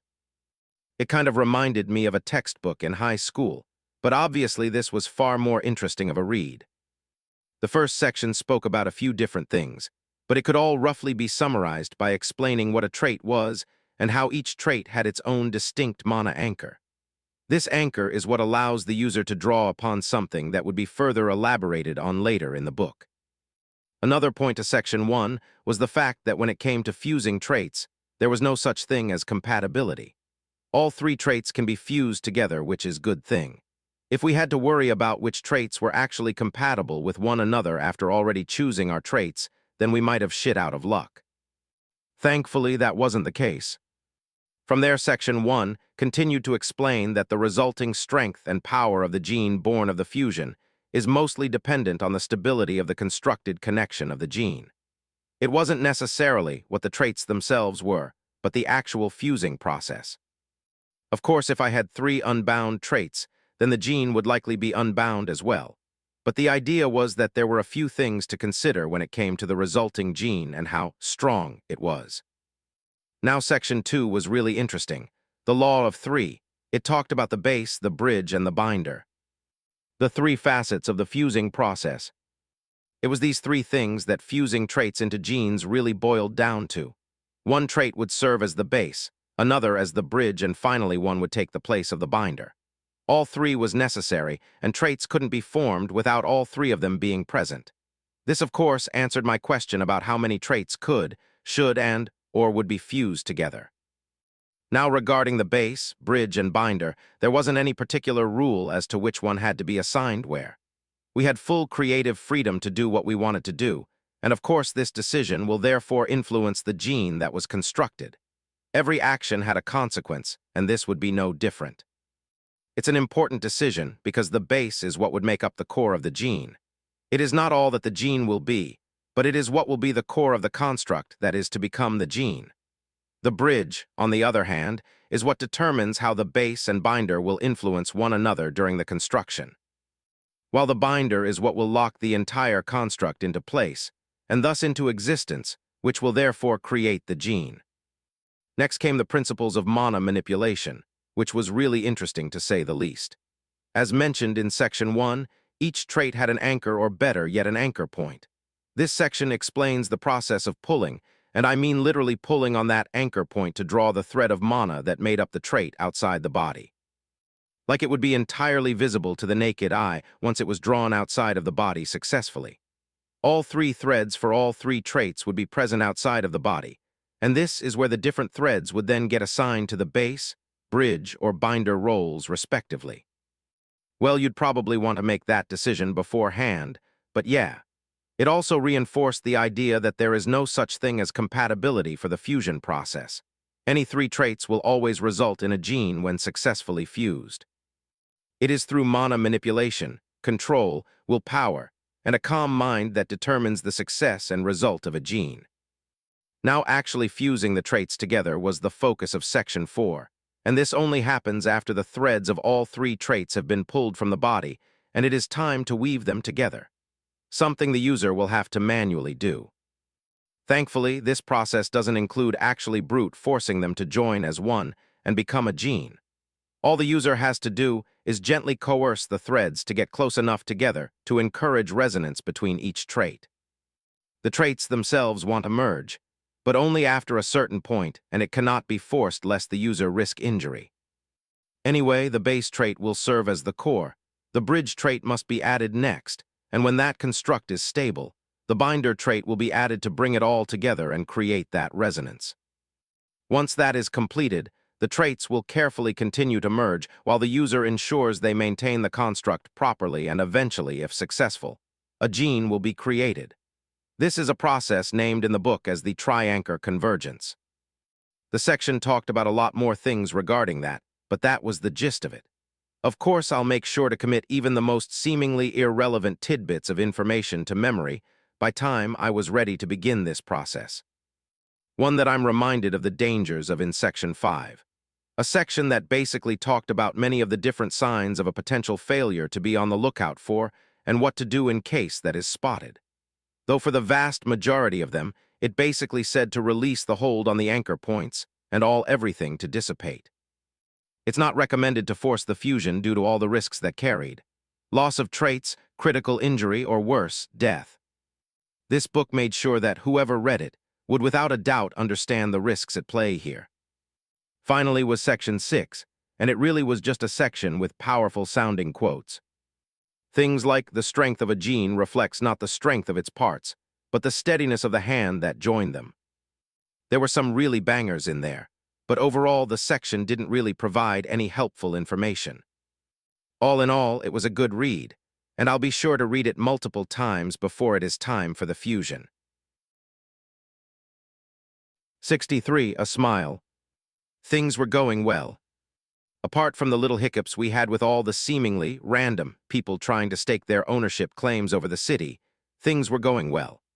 There hadn't been any fights apart from the ones we had chosen for ourselves in either dungeon, nor had there been a problem with any of my family members getting sick, hurt, or worse. Honestly, apart from missing modern life and the things it had like the internet, playing video games and watching anime, the only real problem I had was the lack of toilet paper. We made do, but I still really do miss toilet paper. So apart from all that, everything was fine, which I guess should have been more than enough of a flag for me. I have read enough books, watched enough anime, and although I am young, I have lived enough life to know that sometimes when everything seems to be going right, when everything seems perfect and life is just that good with every passing day, that means something is coming. Of course, in real life, that might not always be true and life will just continue on. But within books and video games, something is always coming, and this new world is a lot like the ones I read about. And if it has been so similar in so many different ways, there is no reason for it not to be similar in the sense that something is coming. And boy, did it come. I was out in the river that sat now on our property, practicing mana manipulation, trying to get better at controlling the mana within me and hopefully the mana that existed around me. I found one of the best ways to do that was to constantly be in the water. My body was attuned for water, and thus my mana was attuned for water. I was only out there for barely an hour when I heard loud screams. I jumped out of the water and quickly ran into the house, alerting everyone that was home, then haltingly putting on my armor, grabbing my spear and running back outside. The first thing that came to mind was that the red people were finally back. Of course, everyone with a brain knew they had never really left. All we did was remove them from our little town, but we all knew that they were still on the planet and it was only a matter of time before they returned. So I wasn't scared nor was I worried. I was ready. I ran back outside, a couple members of my family trailing behind me, and quickly moved toward the sound of the screams. The earlier we got eyes on what was coming, the better. That did not mean I had to engage, just that we needed to see what was happening so we could prepare properly. Looking over my shoulder, I saw my dad and Raycon next to me, plenty of strength between the three of us. Good. The screams were coming from the south, which was a bit weird now that I think about it. Laja didn't extend to the south.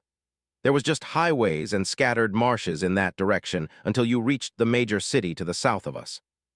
Then someone crossed my mind that I passively ignore for some reason. The red people would not be screaming. It would be humans, the people of Earth. I was getting a bad feeling about this.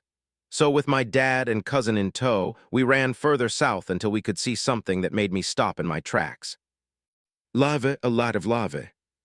I was quite literally looking at a wall of lava that was rising into the air, clearly intending to come crashing down on a relatively large group of people who were running into our little town from the south. This was along the highway, so there were cars and plenty of broken roads and water all over the place. But that did not stop them as they ran for their lives, some of them a lot faster than others and also a lot louder, probably due to being of a relatively high level, and the reason why we could probably hear them from back on our compound. That or my hearing was that much improved, though it was probably a combination of both. Anyway, I don't know exactly what came over me, but what I do know was that there wasn't a hint of hesitation in the actions that followed. I saw people running and screaming while a wall of lava that was high into the air, preparing to come crashing down on the fleeing people. There was nothing else to see or say. I simply acted. Gripping my spear tightly, I took off in a sprint. There was no need to activate any skill to move faster. My body was powerful enough to carry me where I needed to go. I ignored the strange and frightened looks I got from the fleeing group of people and rushed past them. As I neared the wall of lava, I rose up into the air with a mighty leap and activated my one unbound skill. Ocean's Maw. The second the words left my mouth and mana gave them life. The gigantic maw of a mythical creature formed in the air out of water and roared as it came into existence in the world, as if nothing here could compare to its might and regality. The powerful skill shot forward as I brought my spear down, and it made contact with the wall of lava, and a massive explosion of steam, fire, and water drowned out every other sound in the area. It was like a geyser going off, and a hissing sound could be heard for miles. I landed on the ground with a thud as I dealt with the after effects of using such a powerful skill. I still did not have the mana capacity to handle it without repercussions, and it showed in the pants of exhaustion that left my body. There was a good chance I probably would not be able to handle the tax it caused on my body until I reached the next grade. But for now, to do something like this was at least in my skill set. Then the smoke and steam began to clear, and eventually I could see further south, beyond what the wall of lava had been blocking. There I saw a man. A red-skinned man. He stood there with long, jet-black flowing hair and wearing full-plated armor from the chest plate to his legs, and to the gauntlets on his arms. It was beautiful armor, appearing to be built from layers upon layers of pristine obsidian shards. It shone under the sunlight and glistened even amongst the steam, and I immediately knew that my spear would not even scratch a single shard of that armor. I met the eyes of the man. They were red and resembled lava itself. Even as he just stood there, it seemed like embodied the feeling of a volcano where slumbering lava lay undisturbed, just waiting for the most opportune and likewise most unfortunate time to explode onto the world below. He smiled at me, but it was not a smile of warmth. Instead, it was one of provocation, as if he was inviting me to challenge his current position. Just as I was getting ready to defend against this new threat, he turned away from me and leapt back to the south. I stood there for a few seconds, not quite understanding what I had just seen, and then it hit me. If he was the one to cause the rise of that wall of lava, he showed not a single sign of exhaustion or fatigue. Meanwhile, my most powerful skill that only matched it in power left me in a state of real exhaustion. Fuck. We were so goddamn fuck. End of Book 1. Thank you for all of the support on this book, and I look forward to making sure Book 2 is even better. 64 Reality B2. Just as ordered, the Crimson descended on planet Earth as part of a world subjugation. The world that was doing the subjugating used the system as a means of deploying members of their planet to the one they were conquering. Of course, if it was not a pre-integration world and was already integrated into the system and the wider multiverse, then they too would have received an opportunity to travel to the planet, subjugating them to properly fight off their oppressors. At least they would have from the start.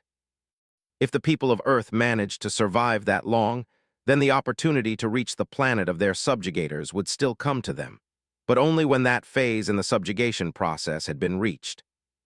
The system wasn't necessarily fair, but it still played by a certain set of rules. And while there are some who think locking this ability behind a later phase is unfair or bad design, those are the ones who do not think properly. Because in this situation at least, the system not allowing those from a pre-integration world to enter one established enough to subjugate others and not allow them to walk into a death sentence is actually a mercy. According to the system's design, the first couple of phases, if survived, would give the people of a pre-integration world in the middle of a world subjugation time to gather their strength.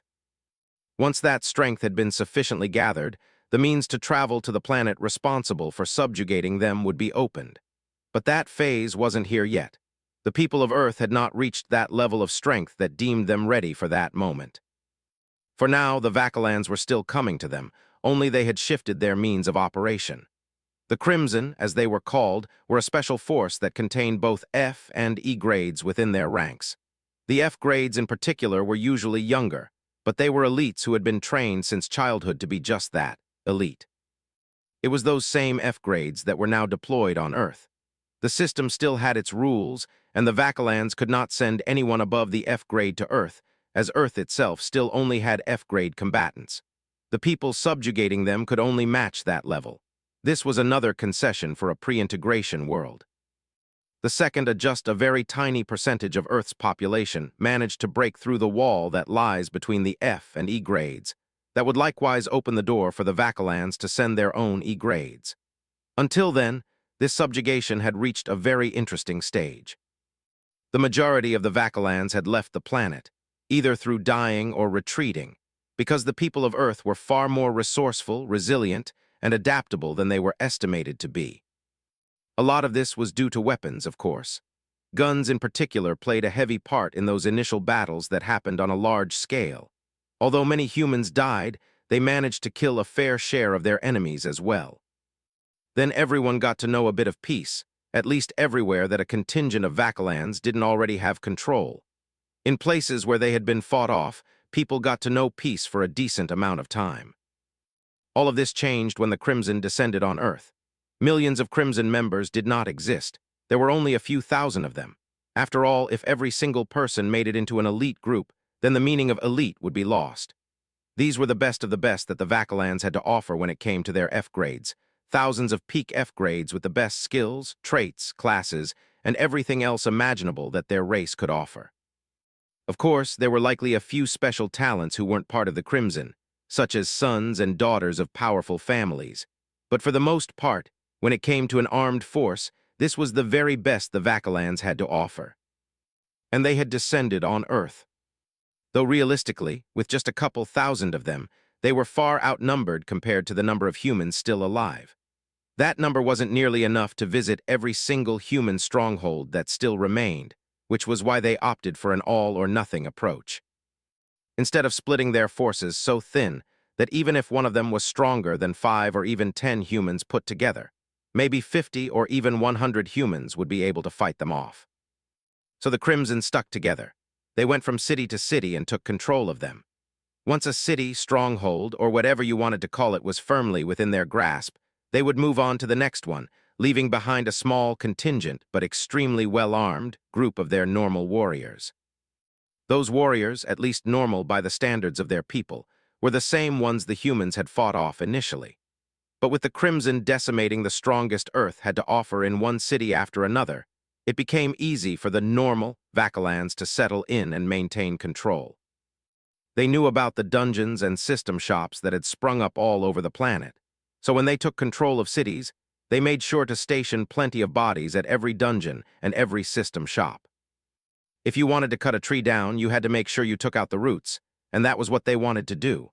Take control of cities, kill the strongest combatants, and cut out their roots so they couldn't grow tall again to fight for themselves. Once that was done, killing the rest would come easily. That was the job of the Crimson. They weren't here to control every single city on the planet. They were here to cut down the trees that grew too tall, and everyone else would clean up afterward. Something the people of Earth would slowly come to learn was that there's a big difference between fighting with skills against people who didn't use them, and fighting against highly trained killers who had done nothing but learn how to kill since the day they could walk. Killers with traits of their own, classes of their own, and skills of their own. If the people of Earth didn't take a far more aggressive approach to getting stronger, or if they allowed those few moments of relative peace to cloud their judgment and lead them into complacency, then a very rude awakening would come their way. That rude awakening had already arrived for some of the people of Earth, and for those still unaware, it would soon come knocking at their doorsteps, letting them know not to celebrate a few victories as if the war had been won. Not to act as if reality wouldn't come back and knock them down, but to remember that this was real life, and a storybook ending wasn't waiting for them on the other side of the tunnel. It didn't matter if they were ready or not. It didn't matter if they had rested on their laurels instead of taking a more aggressive approach. It didn't matter at all because the Crimson were here and they planned to drown the planet in lava. A planet that just so happened to be volcanic in nature. 65. Grandpa's Decision B2. POV Fred Williams. I'm telling you, y'all didn't see the look in his eyes. They were the eyes of a killer grandpa, a damn killer. And to add on, the way he didn't show any signs of exhaustion or being tired or weak in any way is only the start. We have much bigger problems. We all heard the results of that meeting. Those people didn't just run away from one dude who killed everyone around. They ran away from an entire army. Hundreds, if not thousands, of them pulled up down south and took over the city in not even a couple of days. They barely held out for one day before most of them were burned to ashes, drowned in lava. Lava, Grandpa. They drowned in lava. I saw the smile he gave me. None of you saw it, I saw it. That wasn't a smile of kindness. Obviously they're coming, we're next, they are coming for us, we can't stay here, Grandpa, we can't stay here. We don't have the strength or the power to fight back against such strength, we can't stay here. Then what would you have us do, Freddy? I understand what you have to say. I understand what the refugees came and said. But if what they said is 100% true and what you feel, mind you, I agree with you, but if what you feel is true and they are coming for us next, then you know what that means, right, Freddy? They aren't going to stop at us. There is nowhere to run, Freddy. There is nowhere to run, because it means they're going to keep going. They're here to reclaim what they believe is theirs. Those first couple of troops they sent, the ones who couldn't throw lava around, the ones we realized weren't using any skills, The ones that only fought with medieval weapons, regular swords and spears and whatnot, even the ones that had black armor once we gained a couple of levels all around, they weren't all that strong anymore. They lost the initial battles, so they sent backup. Real, official backup. I highly doubt they are going to leave us alone if we were to run away, which is why I disagree. I don't think that's the right option. We need to stand our ground and fight back. We talked about this before. There's no use in trying to fight while running. Here we have our faction, we have our territory, we have a means to get stronger in 2 dungeons. We don't know when they will come. We don't know how much time we have left. It could be tonight. It could be tomorrow. It could be next week. All we know is that they're coming. So we need to make use of the little time we have left, if we have any at all, and get as strong as we possibly can before they get here. You, Freddy, as the person who reached the highest in the dungeon, you're the only one with an unbound skill at the moment. I suggest you go back in there and get some more. Do whatever it is you can. Climb as high in the dungeon as you can. Get as strong as you can, because you and everyone else is going to need it. May not just this family, but all of damn Earth might need it. Of course, you won't be alone in this. We're all going to try and get as strong as we possibly can, but someone has to stay and hold down the fort, and I will do that. That's my role. That's my responsibility as the leader of this family. You go get strong. I trust that you will, Freddy, and not just you, Raycon, Mac, Lance, all of you. This is it. We won a couple of battles. We gained some strength, and I'd say we've adjusted to this new reality well enough. But life doesn't care about what we've done. Life doesn't care about what we've gone through. Life doesn't care about our well-being. And today, life has proved that the enemy at our door is unlike anything we've ever seen, and it's not something we are prepared to face as it stands. So we need to take some risks because we have no choice but to take them. You understand, Freddy? You understand, Raycon? For this family, for your own lives, go into the dungeon and don't come out until you can fight the lava people. What? I walked away after that to go organize my thoughts. This is not the first time we've had this conversation in the last couple of days after the refugees arrived. There were a lot of conversations to be had with and about them. People were being chased by a man who could raise literal walls of lava. Of course, we had to ask them what was going on, and it wasn't just us. Others in the community soon caught wind of the commotion, and eventually a town hall-like meeting was held. They explained to us what happened to them. They explained that it would likely happen here as well. A good number of them didn't even bother staying in the city. They just kept running, resting for a bit, and then left again, not believing this was a safe place even after seeing all of us gathered here. And I've been thinking about it. If everything they said is true, then I have no idea how we are going to survive. If it took all that I had to stop one skill of theirs, then what if 10 of them come? What if 50 of them come? 100 of them? What the hell are we going to do? That's why I thought it was best to run. We need time to get stronger so we can fight back properly. We are not strong enough to fight against 50 of those people, let alone 1,000 of them. Which is why I don't fully understand what Grandpa is saying. Well, I do. On one hand, I do. The gauntlet dungeon is here. If we were to leave, we'd lose access to it. Yes, we got levels from killing the red people, but skills, traits, armor, and nice weapons are from the gauntlet dungeon. Plus, our faction was also here. I don't know if it's possible to move the faction node, but we cannot lose access to that shop and the books within it. But to tell me to go in the gauntlet dungeon and not come out until I am strong enough to fight back against this force.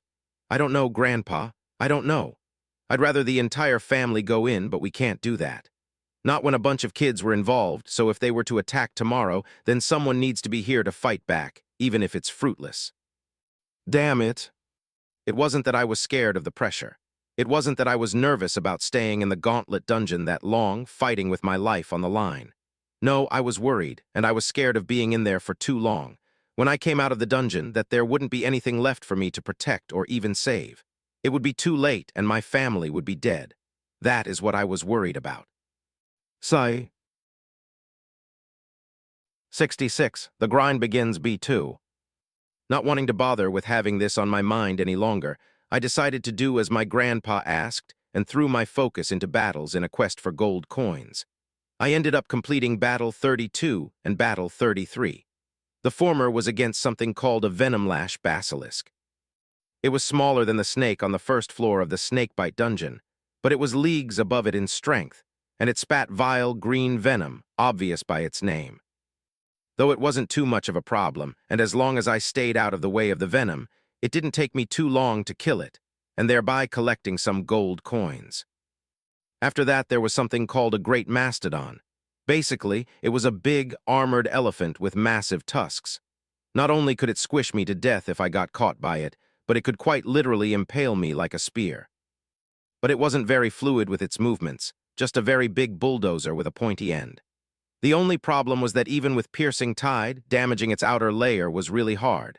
I had to take a risk and slide underneath it, where I could be stomped to death, to cut open its gut with my spear. Thankfully, it worked out, and I received another set of gold coins, all of which contributed to the purchase of our book. But now it's time to really strategize. I need to stay in here long enough to get strong enough to be not just the equalizer in the upcoming battles, but a real difference maker. My presence on the battlefield needs to cause real problems for the lava people. I need to think in such a way that if 10, 20, 30, 40, or 50 of them were to show up and try to kill all of our people, all of my family, I need to be able to fight them off by myself.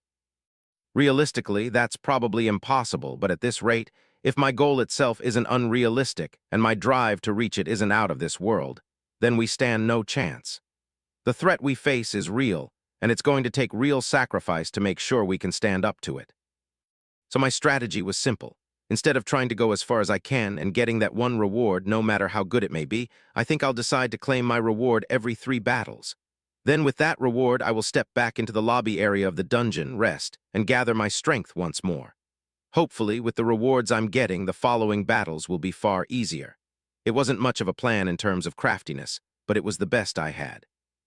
I wonder how my cousin was going to approach this. He was the only other person who took up Grandpa's offer to enter the dungeons and not come out until they were strong enough to defeat the enemy.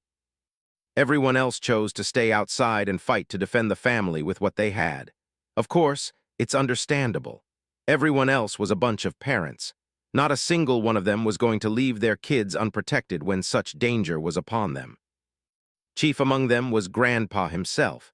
He's someone who could have progressed much farther by now if he focused solely on getting stronger.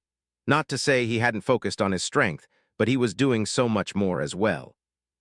Everything in the family was a part of him. He was there for every interaction family members had with the public. He wasn't too far behind if someone in the family needed him. No matter what it was, he would be there. Some could argue that he would be better served focusing on nothing but his strength, but if they told him that, he'd tell them to kick rocks.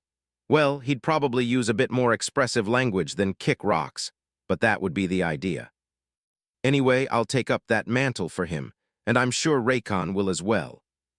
But that's enough lollygagging. Battle 34, Alpha Thunder Ape. Honestly, it was really just a big gorilla, but it looked dope as hell. I don't think there are too many people out there who could argue against a silverback gorilla looking dope. Now imagine one twice, the size of a regular gorilla that had patterns of gold dancing around its body like it was mimicking the movement of electricity. It truly looked incredible. And of course, it was a melee fighter. Why wouldn't it be? A big gorilla with thunder in its body and clearly the strength to match its appearance. That thing barreled after me and immediately began throwing haymakers toward me. Its overall speed might not have been much, but the speed of its punches was one of the fastest things I've seen so far. The wind cracked with thunder as the fists of the Alpha Thunder Ape shook the space around it while it continuously hurled its arms through the air toward me. No matter how much I moved and weaved and danced around, its fists always seemed to find where my body would be. And these weren't ordinary fists. Every punch was covered in massive sparks of electricity, seeking not only to beat me into paste, but to electrocute everything that remained of me. Thankfully, neither of those things happened. It was a grueling fight, and one that tested my patience and stamina more than anything else, but it ended with my spear going directly through its neck. Honestly, I thought I was going to electrocute myself when I did that, but surprisingly, it didn't seem to affect me too much. Maybe mana played a part? Not sure. Either way, the Thunder Ape was dead. After him came something called the Crimson Drake. It was quite literally crimson in color, as every scale looked blood red from the head to the tip of its tail. It wasn't that big, but it was very fast, and for the first time in a while, I did not surpass my opponent in speed. Even with surging step, it was still able to not only match me, but be faster than me. And since because of how red it was in color, I was almost 90% convinced that it would breathe fire. I was wrong, but not completely. It didn't breathe fire, it simply lit itself on fire. Eventually, I found myself going toe-to-toe with a flaming ball of angry fire looking to rip my head off every chance it got. This was not a fun time. Which meant, unlike the majority of my recent battles where I could run away and take advantage of my speed by delivering timely but patient strikes at weak points, that option wasn't available to me here. I had no choice but to enter a brutal melee with the Drake. If I couldn't run from it or attack it from range, then I needed to meet it in battle, and meet it I did. I used Piercing Tide over and over again as I sliced and pierced into its crimson scales enough to kill it. But I wasn't without wounds of my own. Perhaps if I still had Water Cloak, it would have helped with the fire a bit, but I did not. Now there were more than a couple of places on my skin that were singed with fire. Even now, after the battle, there wasn't any healing coming. I just had to grit my teeth and push on. There would be no room to quit and come back. Not anymore. 67. Ursa's and Reno's B2. The next battle was against a crocodile, and there wasn't much to describe here. It was big, green, and black all over. It was strong, and its scales or hide or whatever it was made of were really hard. My spear could not cut through it, and Piercing Tide could barely dent it. But even though crocodiles and alligators alike can both cause plenty of damage on land, that isn't their most dangerous place to be. Since there was no water here for this crocodile, I clearly had an advantage. I too was stronger in water, but that didn't necessarily mean that I received a demerit for being on land. I was perfectly fine with being on land, and that's where the crocodile lost. While I couldn't directly cut into its tough scales or hide, its eyes were another matter altogether. All it took was one patient and careful strike with Piercing Tide after running around for a bit to kill the crocodile. Like some of the previous battles I've had, I'm sure if this had taken place in a swamp, river, or large body of water, it would have been a lot harder. Perhaps there would have been a far greater chance that the croc would win. Unfortunately for it, we weren't, and that just about wrapped up my third battle, which meant it was time to choose a reward and take a small break. When it came to my reward, though, that pushed a different question altogether. It was either going to be another skill or weapon armor. Both options posed a level of risk that I had no choice but to take. I was already at what I felt was my limit of unbound skills, but I felt like I had no choice but to take another. Even if using just one pushed my body beyond what it could handle in terms of mana expenditure, I would just have to figure out a way and brute force my way into being able to use it. Either again or a completely different one. I had some ideas regarding that, and they involved my current struggles with pulling mana from the air. Even though my body was lacking mana, there's plenty of it around us. If I could just harness it better, I think that would help fix my problem of having skills more powerful than I could use. In a perfect world, this would be something I'd only attempt after getting to a point where I could freely control the mana in the air. But this isn't a perfect world, and in this one, I was forced to make imperfect decisions. That was only for skills. When it came to armor or weapons, there was a chance that I'd get something entirely unusable. What if I was given a shield? Well, actually, that wouldn't be too bad, but a sword or a mace? Not to say I couldn't use them, but I was a spear user. That's how I've been fighting, that's how I've been practicing, and at this point, forcing myself to use something else would just be a limiter in the types of battles I've been fighting and will soon fight. But what if it gave me another chest plate? The one I have now is pretty good, and while yes, I could get something better, I don't think I necessarily need one.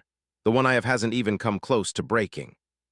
So with no clear answer in mind, I decided to stop thinking about it and just pick something. Weapon armor. Reward granted, weapon. Duranium spear. Instead of overthinking it, I went with a weapon, and thankfully my choice was rewarded, not only with a weapon I'm familiar with, but one that's superior to my current one. Based on how some of my last couple of battles have gone, where I haven't been able to properly pierce or damage the beasts I've been fighting without using skills, this seemed like a wise choice. I'm grateful for the reward. The spear showed up in front of me, and it truly looked like something special. The shaft was brown, but not quite like wood. It looked more like metal, and it kind of reminded me of bronze or even copper, but I could tell without even touching it that it was far stronger than both of those. When I picked it up, it wasn't as heavy as it looked. Even though I could feel the sturdiness as I gripped the shaft, it still felt far lighter than its appearance and durability indicated. Then I looked at the blade, also brown in color except the edges looked like they could slice the air around them. I wanted to check how sharp it was, so I lightly pressed my thumb against the blade and it cut me. I barely touched it, yet I was bleeding. Yeah, this is a good spear. Now it was time for my break. After returning to the lobby of the dungeon, I sat cross-legged and began silent meditation as I once again tried to get a better handle on my mana capabilities. I didn't have long, but doing this was better than sitting around doing nothing, and I would do it after every third battle. Eventually, time passed, and I was once again back on the journey of fighting until I was stronger than my enemies. Battle 37 was against something called Alpha Quill Ursa. I don't think I've ever heard of something called an Ursa, but it didn't take me long to see what it was, a damn bear. Though more than a bear, it was bigger but more compact in a way. Not quite as long as a bear, and something about it seemed primal, almost ancient. Kind of like how you'd feel if you saw a normal tiger and then next to it, a saber-toothed tiger showed up. The saber-tooth would just feel a bit more ancient, old, prehistoric, and all of that. That's how I felt when I looked at the Ursa. Unfortunately for it, and all the quills it was covered in that it shot at me periodically, I had a new spear in hand, and its coat of fur wasn't nearly thick enough to stop me from cutting or piercing it. I barely had to do any work when the blade of the spear cut through like a knife through butter, better yet maybe a hot knife through butter. There was almost no resistance. I did get hit with a quill on my thigh, but it was all right. I didn't feel nauseated or dizzy, so it wasn't poisonous. I just had to deal with the wound, and that's something I could handle. After that came something that really put the spear to the test, an obsidian rhino. It was indeed a rhino, and matching its name, it was pitch black all over. I could barely see its eyes even in the room that was as bright as a sunny day. The area around the rhino seemed to suck in all the light, making it feel a tad darker. Thankfully for me, it was a very simple creature. It had all the features of a rhino, with its primary form of attack being to ram me with its horn. It wasn't fast enough to do that, and even though I now had a spear that could cut into its hide, it wasn't like the Ursa where it cut like a knife through butter.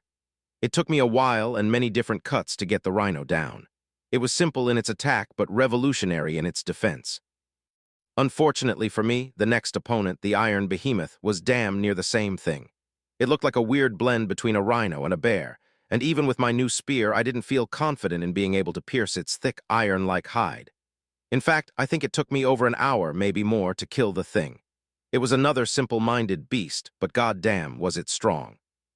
Filled with an unimaginable pool of stamina and a drive that refused to be snuffed out, it fought and fought and fought. It pushed and pushed and pushed, and even when the life left its body, the whole thing still looked ready to get up and charge after me again.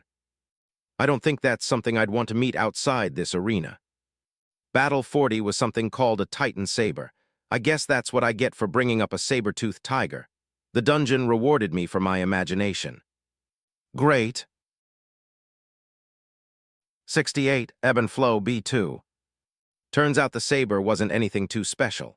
Of course, in the grand scheme of things, it probably was a problem for many people who reached this far. But it didn't have any grand abilities, just speed, power, and what I assumed to be a very ferocious bite that I personally probably wouldn't be able to recover from in a short time. At my current level of strength, dealing with some speed and power is the least of my worries. Problems usually arose when whatever I was fighting had some random ability, like being able to light their entire body on fire or shooting quills at me from many points on their body. So with that being said, dealing with the saber-toothed tiger thing wasn't as difficult compared to some of my previous opponents. Once again, all it took was a little patience and some careful, well-timed strikes, and the beast was dead. Not to say it wasn't hard or that it was a walk in the park, but I've had plenty of experience under my belt now. After all this time, fighting these beasts one-on-one, even if I didn't intend to, has forced me to become patient and learn precision when I attack through nothing but real fighting experience. You cannot ignore the benefits of that, and with battles like these, I'm seeing it pay off. The end of this battle brings me to another decision, though I've kind of already made up my mind. I think it's time for another skill. That's the goal in being in the dungeon, getting stronger. Yes, my new spear will help me with that greatly, but I don't think that'll help me defeat the lava man. All it will do is make sure I'm competitive in my upcoming battles. Now it's time to actually move toward being able to defeat the lava man, and I'll do that by getting a new skill, hopefully one that's unbound and fits my current repertoire of skills. Reward granted, skill. Ebb and flow unbound. The user's mana and stamina mirror the natural rhythm of tides, ever rising, ever falling. With the ebb, you rest and restore.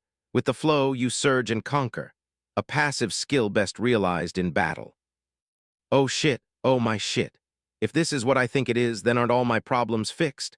No, this has got to be plot armor. If this was a book, I would, without a shadow of a doubt, consider this plot armor. This is 100% the type of thing Grandpa would give to his main characters. Because if this works like I think it works, then my problem of having too many unbound skills would fix itself, I think, right. It says it right there, ebb and flow. During the ebb, my body will rest and likely recover stamina and mana. Then when the flow comes back, it will surge to peak levels, and I'll be able to attack and fight at my peak. Oh, wait a second. That could also be bad.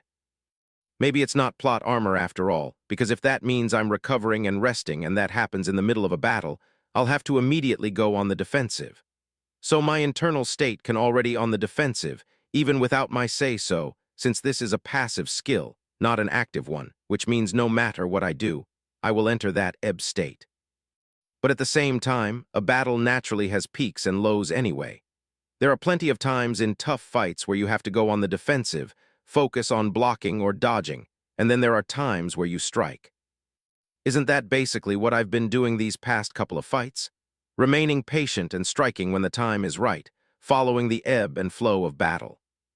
All right, this will work. Now here comes the problem. What do I get rid of? Ocean's Maw isn't going anywhere, but both Piercing Tide and Surging Step are excellent skills that have more than served me well. Damn it, why can I only have 3 skills? Gotta admit, in all those other books, those main characters could have a million skills, damn near an entire page in the book dedicated to listing all their skills. Where is that? Instead, here I am, having to deliberate over just 3 skill slots. Where is the justice? Damn it, I can't sit here forever, but I suppose I already know the answer. Piercing Tide, you've been good to me, but I think it's time for you to go, and I wish you all the best in your future endeavors.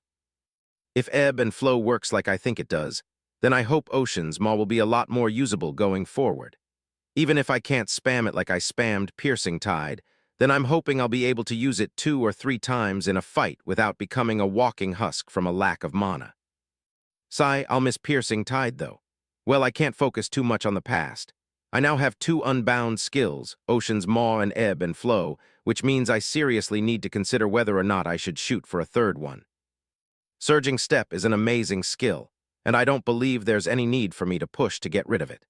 It does everything I need it to do, improves my speed on land, and drastically improves my speed in water, and it will only become more effective the higher my mana capacity goes. Perhaps I'll shift focus to my traits, which is an even trickier situation. With all 3 of my traits, I don't want to go as far as to say they're perfect, but they work extremely well with my body and skill set. Changing one of them will require serious thought, but that's all right. I'll cross that bridge when I get there. Future Freddy will handle everything. So with that being said, I once again spent the downtime in the lobby recovering as best as possible and focusing on my mana meditation. Before long, the time ran out, and it was once again time to re-enter the arena. Only this time, I was met with another message about an increase in difficulty. Oh shit. I was already fighting what I considered to be beasts at peak F grade, so what the hell does it mean that the difficulty is being increased? I know for a fact that I do not have the ability to kill something in the E grade. Well, I could be wrong and over-exaggerating, but I really don't think that's within my abilities. So how can the difficulty increase again?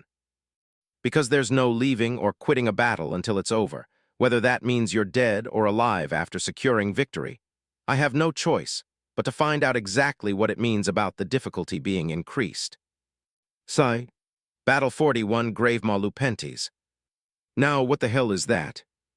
Before me stood something that looked like a cross between a praying mantis and, well, I don't know, something out of a horror story. I couldn't quite put my finger on it, but it definitely gave off praying mantis vibes, except for the fact that it was huge, covered in stone gray fur, and the ridges of its skeleton were exposed along its sides. I didn't even need to fight it to understand about the increase in difficulty. I could see it plain as day. 69. Heartburn B2. As always, there wasn't much time for me to come up with any sort of elaborate plan to face my opponent. The battle was here, and there was no running from it, not in this small arena. Shriek! The giant mantis let out an ear-piercing screech, and then lunged at me, one side aiming to cleave my head off from the left, while the other aimed to split me from the hip down. I jumped backward just to give myself enough room to use my spear to deflect both strikes, tilting it toward the left first and angling the butt of the spear toward the right side. I did this on instinct, but I was extremely worried that the spear would not survive the sharpness of those scythes. Thankfully, it did, and I was now extremely grateful to the Freddy of the past who decided to use his reward on a weapon and grab the spear. That Freddy was a genius, and I'll appreciate him forever. But of course, the battle didn't stop there. The steel of my spear continuously met the steel of its scythes, sparks flying throughout the battle as if we were two blade masters clashing in the night. Though I guess apart from the night part, the former wasn't too far from the truth. It was in this battle where I felt patience mattered far more than in others because the creature itself was patient. Most of its strikes, though not all, weren't aimed to kill. Of course, if I allowed them to connect, they would still cause serious injury, maybe even death if they hit the right spot, but it was almost as if it expected me to block or dodge or counter. It was interesting and frightening at the same time. But what was far more interesting was, as the battle went on longer and longer, I began to truly experience my new skill, because there was quite literally an ebb and flow to this battle. The only skill I'd used so far was Surging Step, and although I had plenty of mana to spam the skill, each use still took mana from my body that I had to spend time gaining back. During the ebb stage of the skill, I could feel it coming back rapidly, but at the same time, I could also feel that any use of my mana beyond a moderate amount would be met with resistance. It was almost like there was a soft lock on my mana that would cause problems if I tried to push through it. I would have to actually experience it to know for sure just how much of a problem it would be, but I didn't think there was a need to. I was gaining my strength back faster than I was losing it. There was no reason for me to try to push through. I simply stayed on the defensive, and once the flow came, I didn't miss it. The mana seemed to coil in my body before shooting to all my extremities with intensity, giving me stamina and a newly filled pool of mana, allowing me to time all my attacks and counters with against the mantis with my own internal flow. But this was only my first experience using the skill, so there was much to learn, and it wasn't like the mantis was giving me the necessary time to do so. It was relentless in its attacks, well-timed and well-coordinated, and even the ones that didn't appear to have the primary function of killing me were dangerous. But I stayed focused, biding my time, and eventually I felt the moment was right. Once the flow came back, I did my best to time it perfectly and lunge forward at the mantis, aiming to drive my spear straight through its ugly head. But my timing was off, and that affected my balance. The lunge didn't reach as far as I needed it to. It wasn't aimed as true as I needed it to be, and the power behind it wasn't strong enough. That gave the mantis a small window to attack me. Even though the timing of my attack wasn't perfect, it was still a good moment, right after the mantis had already lunged forward with both scythes. But it was faster than me. It wrapped its scythes around the shaft of my spear and pulled it down just enough that I was brought more forward than I intended to. For the first time in the battle, it used one of its legs to attack, delivering a powerful kick to my left flank. Blood spurted out of my mouth, but I managed to stay focused, yanking my spear back from the grasp of the mantis and using Surging Step back-to-back to give myself some breathing room. "You won that round, you big fucker, but I'm not done yet." Seemingly responding to my provocation, it let out another piercing screech and lunged right back at me, but I was ready for it. A series of intense exchanges went off in a flurry as I once again got ready to time my main attack with the flow. This time, I will not miss it. The battle continued for a while longer.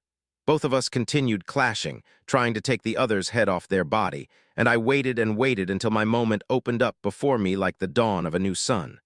Only this time, I wouldn't waste it by trying to finish it with my spear. Let's not play with my food. Ocean's maw. The roar of what's described as the ocean's favorite child shook the small arena, and the mantis was simply not strong enough to resist the clutches of this skill. It was crushed and rendered into nothing but a bloody mess between the jaws of the unbound skill. The victory was mine. Now that was a battle. I was truly and utterly exhausted, but the passive effect of my most recent skill was already showing results. My mana was indeed coming back at a much quicker rate than I had previously experienced. I wouldn't be able to spam Ocean's Maw, but it wouldn't be long before I could use it again. That was significant. Now regarding my reward, since I had already given it some thought, I decided I would take the risk on traits and make that my reward. Let's see what we can get. Reward granted, trait. Heart of Currents unbound. The heart becomes a living tide engine, circulating both blood and mana in a unified motion.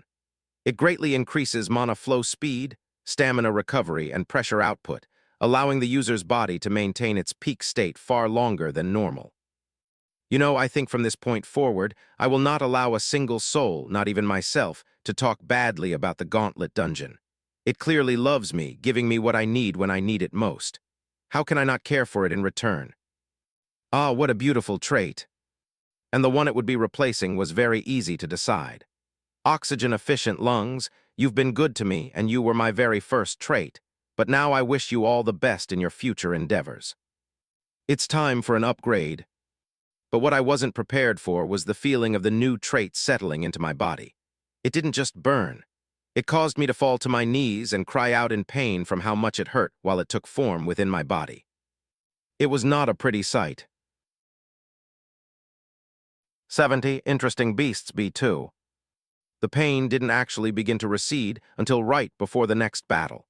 Even the ebb and flow skill didn't do anything to make the pain lessen, and I had to enter the next battle feeling like fire had just exploded in my chest. I'm not sure if it was because this was an unbound trait or perhaps because this trait had to do with my heart, but that was disgustingly painful. Unfortunately for me, there was no time to feel better or think about what happened because it was time to battle once more. The journey from Battle 1 to my current spot had become easier with every new skill, weapon, and now trait that I had gained. But Battle 41 still posed some danger to me, and I had to take it seriously. I assumed I would have to do the same for every ensuing battle, especially since I had to do this particular run with a chest full of heartburn. Even with that, I managed to make it to Battle 42 and see my latest opponent. Battle 42, Valeth Stagborn. A deer. A giant, chromatic-looking deer. It quite literally looked like it was covered in mirrors and chrome plating. It didn't even look organic anymore. It looked like something you'd see in front of an art museum. Then, just as I was getting ready for it to charge and lower those antlers at me, the thing disappeared. I should have seen it coming. Something that looked like it would stand out in any crowd. Of course, its best ability was invisibility. Yeah, that makes all the sense in the world. Got him, Nit. Ignoring the irony of the situation for a moment, I stood still and did my best to sense the deer and where it would be coming from. Of course, the most likely place it would attack from was directly in front of me since that's where it went invisible, but more than a few seconds had passed, and I had yet to be impaled by its massive antlers. Where are you? A couple more seconds passed in silence, and I was starting to wonder if the deer had even moved from its spot. Then, just as I was getting ready to walk over there and find out, I heard a billowing roar from my left flank. I turned and saw the deer with its head lowered, ready to whip it upward and ram me with its horns. I quickly held my spear horizontally across my body to block its sudden advance, only to be picked up in one motion and flung hard across the arena. I'm sure if this had been pre-level 10 Freddy, my shoulder would have been shattered from the impact alone. Thankfully, that wasn't the case, but it still hurt like hell. I scrambled to my feet only to find that the deer was no longer there, or maybe it was, but the damn thing had gone invisible again. Shit. A few more exchanges like the first one took place after that, with me doing my best to find it before it approached me, and it was only then that I finally began to realize something important. The reason I was never immediately targeted by the deer was because it was walking. It went invisible and then started to walk to whatever location it wanted to attack from. But the reason why it was doing that was the kicker. The glorified art piece couldn't stay invisible if it moved above a certain speed, and that was why it only appeared right before it tried to ram me with its antlers. Of course, I could be completely wrong, but I really didn't think I was. So with that thinking in place, I changed my focus from trying to find it and simply stood my ground and waited. It would come to attack me again eventually, and this time I would be ready. Not to deliver a strike using Ocean's Maw, but instead. H-O-O-O. Whack. To use my spear to slap the hell out of it. The thing stumbled back for a second, as I think I cracked one of its antlers. But I immediately followed up with a surging step to get close to it, because I wouldn't give it the chance to turn invisible again. I was relentless with my attacks, and with every strike of my spear, the places I made contact with began to crack. It quite literally sounded like I was breaking glass every time I managed to damage it. Yet blood flowed out of these cracks as if I were actually cutting into flesh and blood. The deer continued to try to get up and fight back, swinging its antlers this way and that, but it simply couldn't keep up. It only got weaker and weaker as the fight dragged on. I was thankful for this fight, though, since it was important for my own understanding of my skill. There wasn't a normal ebb and flow to this battle, and if I wanted to attack relentlessly, then how would it work? This was a good chance to find out, and that's precisely what I did. It turns out as long as I didn't use a large amount of mana, then there would be no problem. The flow wouldn't restrict me from attacking as much or as fast as I wanted. The only time it kind of became a problem is if I wanted to unleash a powerful skill during that stage of things. I haven't tried it yet, but I could feel that there is resistance there, resistance that I suppose makes sense in the grand scheme of things. That part of the skill is where my mana and stamina recover rapidly. I suppose it would be kind of bad to pull from that amount of mana when it is surging up. I guess it's like blue balls. No one likes getting blue balls, so I still have to experiment with it fully one day, just not in the midst of battle like I am now, or at least not in such an important battle. Losing means losing a life, my life. Anyway, I quite literally beat the deer into submission, as the sound of breaking glass continuously resounded throughout the arena, and it wasn't long after that before I was able to take its life. Next, Battle 43, Corvith Spinefeeder. The creature that appeared before didn't really look like any one thing that I recognized. Instead, it looked more like a blend between a crab, a lizard, and the ribcage of a skeleton. Even as I had that thought, and I was actively looking at it, nothing about it made sense. Needless to say, it looked freaky, with green reptilian scales covering a body that resembled a rib cage of sorts and had 4 crab-like legs coming out of it. It literally looked like a drawing gone terribly wrong. And it wasn't even that big, maybe the size of a relatively medium to large-sized dog. Though, since it appeared, all it did was skitter around the area haphazardly. It wasn't approaching me, nor did it look like it was trying to prepare some crazy attack. What the hell was it doing? 71, Damn Crab B2. I am tired, very tired. This is quite literally the longest battle of my existence, and like an idiot, I'm the cause of about 50% of my tiredness. This little crab lizard thing is a little bitch. Yep, I said it. It's a little bitch. It has yet to harm me, but I have also yet to harm it. It is fast, and all it wants to do is run the fuck away. At first, I allowed it to just pitter-patter around, waiting for what I assumed would be an eventual attack or something crazy to happen. But there was nothing of the sort, and I didn't have time to waste. Who knows what's been happening outside the dungeon? I simply didn't have time to allow it to run around, and after about 30 to 45 minutes of it literally just pitter-pattering around, I decided to take the fight to it, and that's when all my problems began. Once it noticed me moving in its direction, the damn thing would stand still and wait for me, and when I neared it, it would just run away again. Even when I tried to lull it into a false sense of safety and walked up to it very calmly, followed by using a surging step to close the distance in a flash, it would still pitter-patter out of the way. Little fucking bitch. From there, I've been chasing it around the arena trying to get a hit, trying to do what I need to do and complete this battle and move on, but all it has done is run away from me, and now I am fucking exhausted. It's been hours of running with nothing to show for it, but the condescending look I just know this bastard is giving me and my tiredness. Of course, the ebb and flow skill has been passively recovering my stamina throughout the battle, but it wasn't here to work miracles. Even my newest trait was working wonders on my stamina recovery, but with much I've pushing myself, I was still drained. Even now, as I stood here breathing laboriously, not moving to attack the little crab bitch, it just stood there and watched me, making no noise and not moving in my direction, just watching. Oh my gosh, I'm gonna find this fucking species and I'm going to eradicate them from whatever planet they call home, and if it's multiple planets, I will travel to every single one of them and do the same thing. Oh, you fucking crab bitch. Anyway, I was tired, and I wasn't gonna chase this piece of shit around for any longer. So I just stood there watching it while I thought about how to get out of this situation.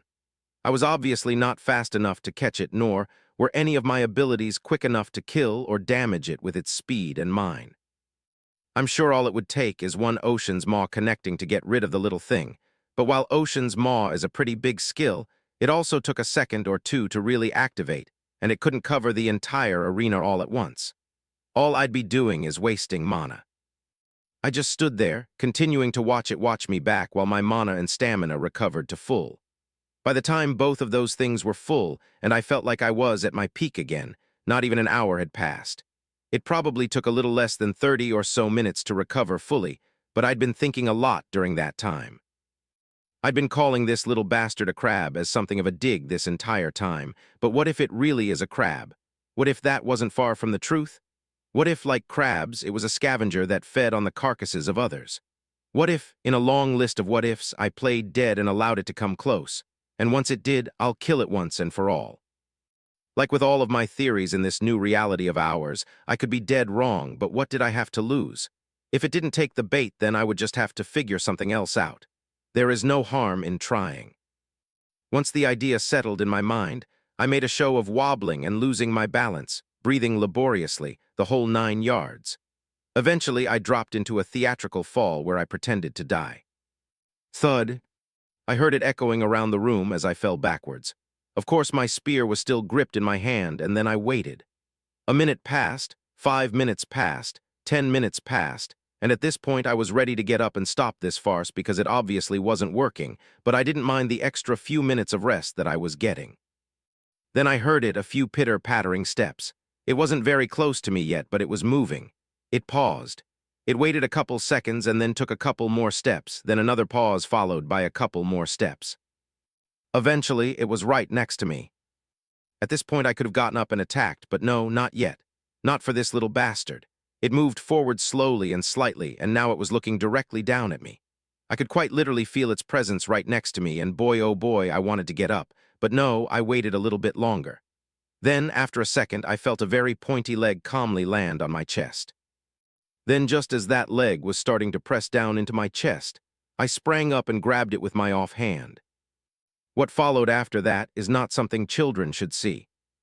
It turns out that the crab creature wasn't all that strong, just very fast. Strength was not one of its qualities. I was able to pick it up and sling it around with great force, and boy did I do that for a significant period of time, continuously slamming it onto the ground with blood and gore flying everywhere. Boom, boom, boom. Perhaps I would have continued doing it longer if I didn't have more important things to handle. I slammed it one final time for good measure and then drove my spear through its body. That felt good, but I'm still going to hunt the shit out of your species the second I get a chance. Damn crab. The only good thing that came out of that battle, apart from obviously winning it, was that it allowed me to rest for a significant period and recover fully. So yeah, good for you, damn crab. After taking a breather and calming down a little bit, I moved to the next battle. Battle 44, Umbral Drake. What appeared before was obviously another drake, but this one was a level larger and was covered in beautiful black scales that resembled the darkness of the night sky itself. And that wasn't all. Even now, when I wasn't directly next to it, I could feel nothing but sweltering heat engulfing the entire arena. It was like I was suddenly transported into a sauna accidentally raised to the highest temperatures. Sweat was already beginning to gather along my brows. This wasn't going to be a simple one. 72. Drakes and Realizations, B2. For a second, nothing happened. The drake, covered in its super dark black scales, just stood across from me, watching and letting out a low guttural growl as it gazed upon me. I'm sure it saw me as nothing but prey, but I wondered if it knew that in my mind it was the same thing. Anyway, I readied my spear preparing to strike, and as I did so, the long neck of the drake slowly expanded. Black light then gathered from its shoulders and slowly rose up between the cracks of its scales and up to its maw. I didn't move. I was waiting for what I assumed would be a beam of black fire shooting from its mouth, and then I would dodge, but I was wrong. No beam shot toward me. Instead, what came out of the mouth of the drake were shadows akin to black flames. It was kind of hard to describe, but essentially a lot of black smoke poured from the gaping maw of the drake, and it quickly filled the arena. The second I noticed that I didn't just continue standing still. If it was going to sit there and give me a target to aim at, then I would make good on that offer. Ocean's Maw. The skill activated, and once again the head of the roaring beast, described as the favorite of the ocean itself, formed in the air out of water with its mouth wide open. It aimed to crush whatever stood in its path, and it lashed out at the drake, which by now was almost fully covered in the black shadows it had released. Boom! A massive collision sounded. I knew it did not kill the drake, not because I could see not that it was alive, but because the notification for the next battle did not arrive. Instead, I was now sitting in darkened smoke, not able to see a single thing around me. To make matters worse, this darkness not only inhibited my vision, but it was damn hot, boiling and sweltering heat. The pool of sweat forming at my feet might as well have been its own lake. This is not good. I do not know the result of my attack since it disappeared into the shadows, and even worse, I do not know where the drake is. I can't sense anything. I can't see anything, and I have a feeling this is not going to be like that damn mirror deer. That creature had to make noise before it attacked me since it couldn't stay invisible if it didn't. This beast, though, did not turn invisible. It only reduced visibility in the arena to 0. I'm sure in an environment where it could see me clearly while I could not, it would be patient. Be calm, Freddy. A few seconds passed, and the only thing that could be heard in the arena was the droplets of my sweat hitting the floor. There is nothing I can do to limit the sweat leaving my body, which meant even if I moved as quietly as possible, the sound of dripping water would always alert the beast to my position. So I decided to do nothing but wait. I knew it would come. I could tell before the battle started it would not be like the crab that waited for me to fake my death before it approached. No, this was a predator, a hunter that would see the battle through to the end without a shadow of doubt. It would come for me. And I was right. When it appeared, it was like a tiger hidden in deep foliage, bouncing on unsuspecting prey.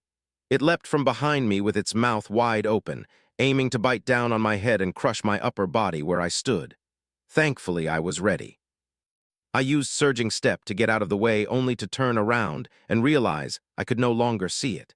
In fact, it wasn't like I saw or heard it attack me from the rear. What I felt was the slightest shift of mana, which meant all the work I've been putting into sensing and better controlling the mana, not only in my body, but outside in the air, was paying off. I am a long way from being able to wield it like another limb, but if I stood still as I had and focused on nothing but the movement of mana around me, I was able to sense something. Not enough, I think, to really spot the drake among all of this darkness, but enough that when it was in close proximity to my body, I could sense it shift. When I did, I turned around slightly to see the gaping mouth of the creature aiming to bite down on me, which gave me just enough time to use surging step to get out of the way. Though only using surging step to get out of the way without attacking back would serve me no purpose, not in this heat with sweat burning in my eyes, I had to take a risk. Regardless of whether it was the ebb or flow of the battle, whenever I sensed the shift again, I could not use that moment to run. I would have to attack.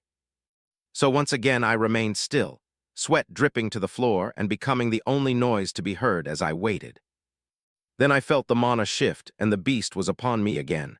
As if my body were laughing at me, this happened during the ebb state, but there was no time like the present. I pushed through the feeling of resistance on my mana and unleashed an ocean's maw with what I had left at the drake. The beast and the skill collided in the air, and in that same moment I felt my mana levels plummet to beyond empty. It felt like I was drained of everything. A good way to describe it would be if a river instantly went dry and the riverbed cracked and split from the lack of moisture. That is how my body felt the second the skill rose to activation.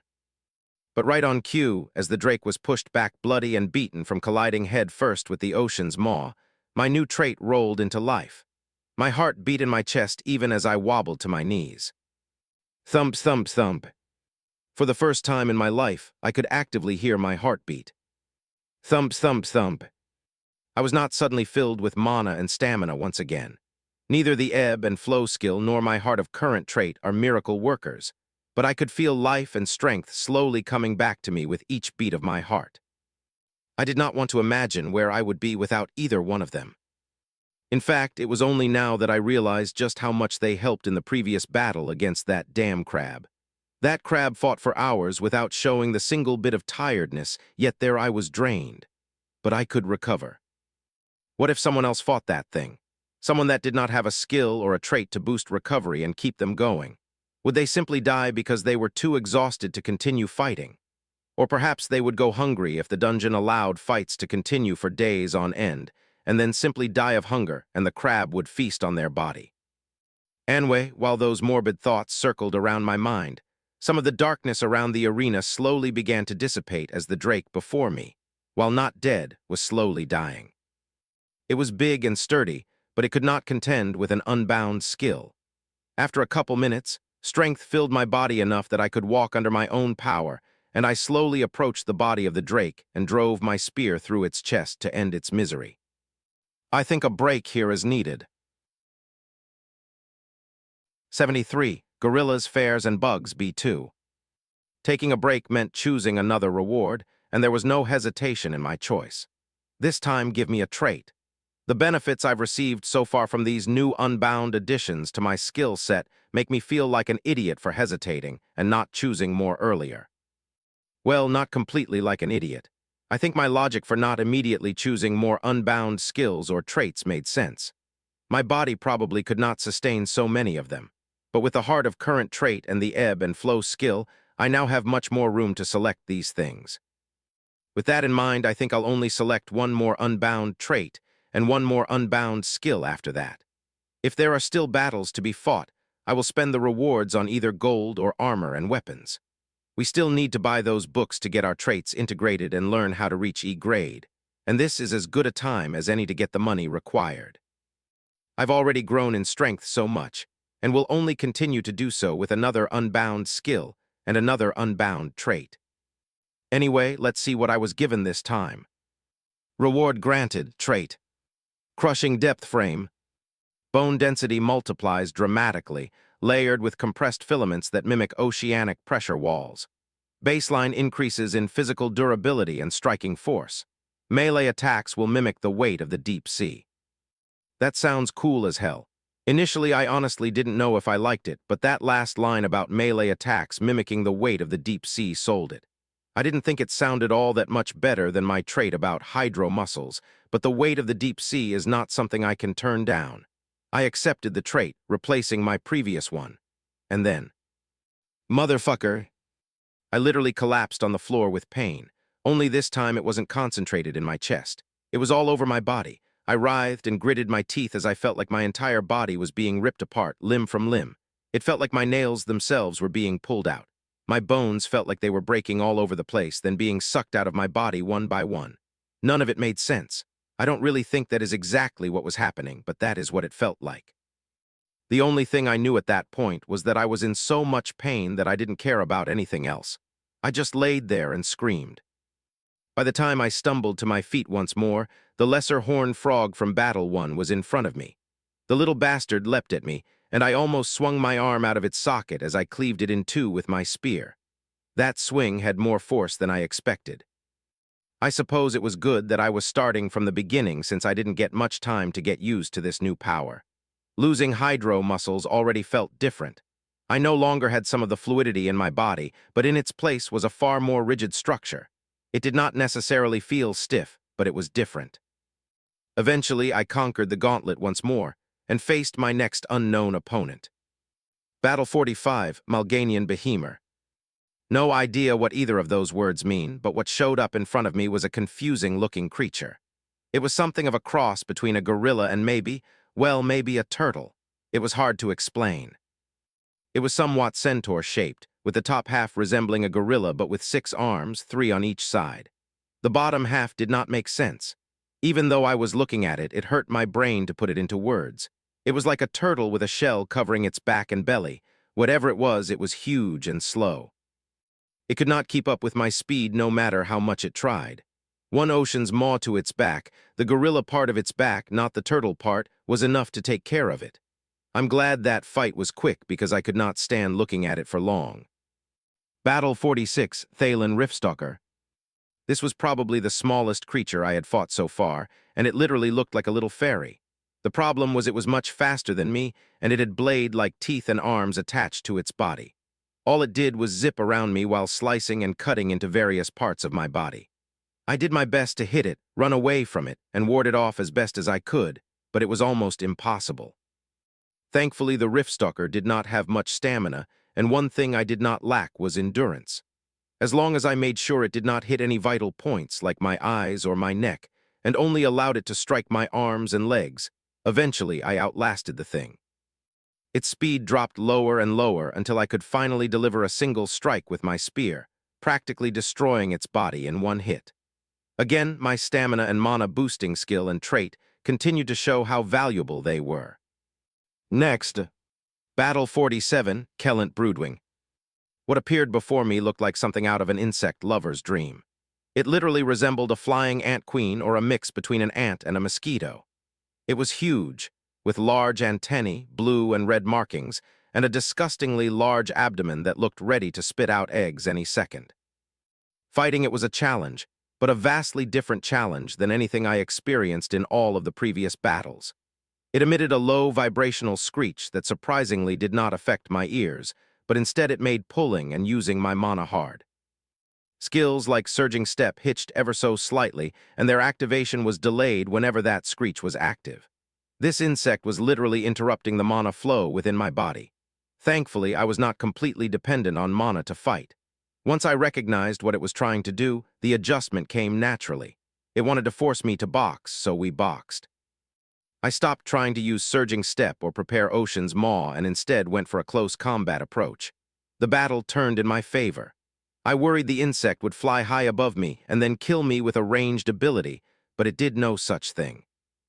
It was only now, after taking a really good look at it, that I realized its wings did not look large enough to support its body for extended flight at a significant height, which is why it only hovered slightly above my head, but still within reach of my spear. If I had been using a dagger, this would have been a much harder fight since I would have had to quite literally jump to attack it. Either way, once that adjustment was made, it didn't take too long to get rid of it, and the battle was done. 74. You have been warned, B2. It was time to pick my third and final skill, and it was definitely bittersweet. Surging Step was my first skill, my first real taste of this new reality, and there hasn't been a skill that I've used more. It has got me out of plenty of trouble and kept me alive more times than I can count. Losing that speed is definitely going to come at a cost, but it is a risk I'm willing to take in the journey for power, not just power for the sake of power, but immediate power. The dangers I face are here today. I can't wait for tomorrow to get stronger. It has to be today. So with that being said, let's see what I got. Reward granted, skill. Aqua Barrage. Condense dozens of high-pressured water bullets around the user and fire them towards a target in rapid volleys. I was hoping to get the luck of the draw once again and receive another movement skill, but that was apparently asking for too much. The mana-powered machine gun doesn't seem like too bad of a compensation, though. Well, I suppose it could actually work more like a shotgun than a machine gun, but either way it sounds like a sick skill. Plus, I'm sure since it's unbound, each individual water bullet will deal immense damage to anything that gets hit by it.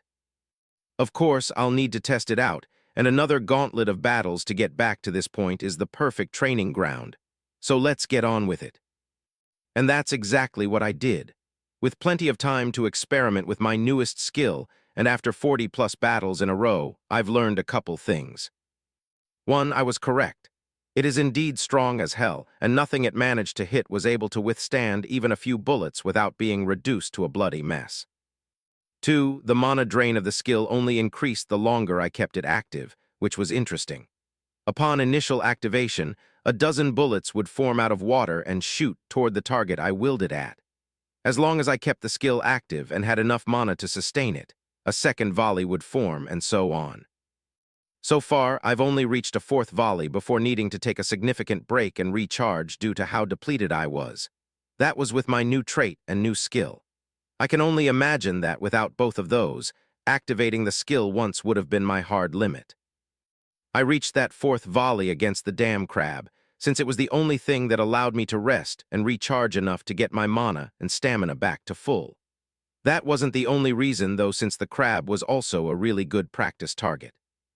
That's where I learned that, while I could definitely get the bullets to go toward a general direction, it was hard to focus them on a single point. I never once managed to hit the crab with the damn things. Something big and slow like that six-armed gorilla turtle hybrid, though, was very easy to destroy. Faster opponents will likely still pose a challenge, but only if they're quick enough to get out of range of all 12 bullets.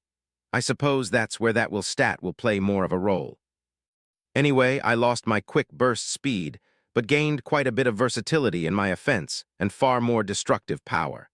That versatility will only increase once I learn to control the bullets better. Battle 48, Solarith Diaron. The next opponent was a massive lion-like creature, black in color, with a mane made of magma that dripped molten rock onto the arena floor. It was a fighter that preferred ambushes over prolonged engagements. It would rush in, unleash a few swipes of its paw or a bite, then dash away to reposition before attacking again. Unfortunately for it, once I caught the flow of the battle and met it head-on with Ocean's Maw, the fight was over. The beast could do nothing to stop that. Battle 49 was against a serpentine creature with a triple-layered jaw. Its body was covered in segmented plates that locked together to form a rigid shell. I'm sure that improved its defense, but it also severely limited its movement. It was called a Varkun Devourer.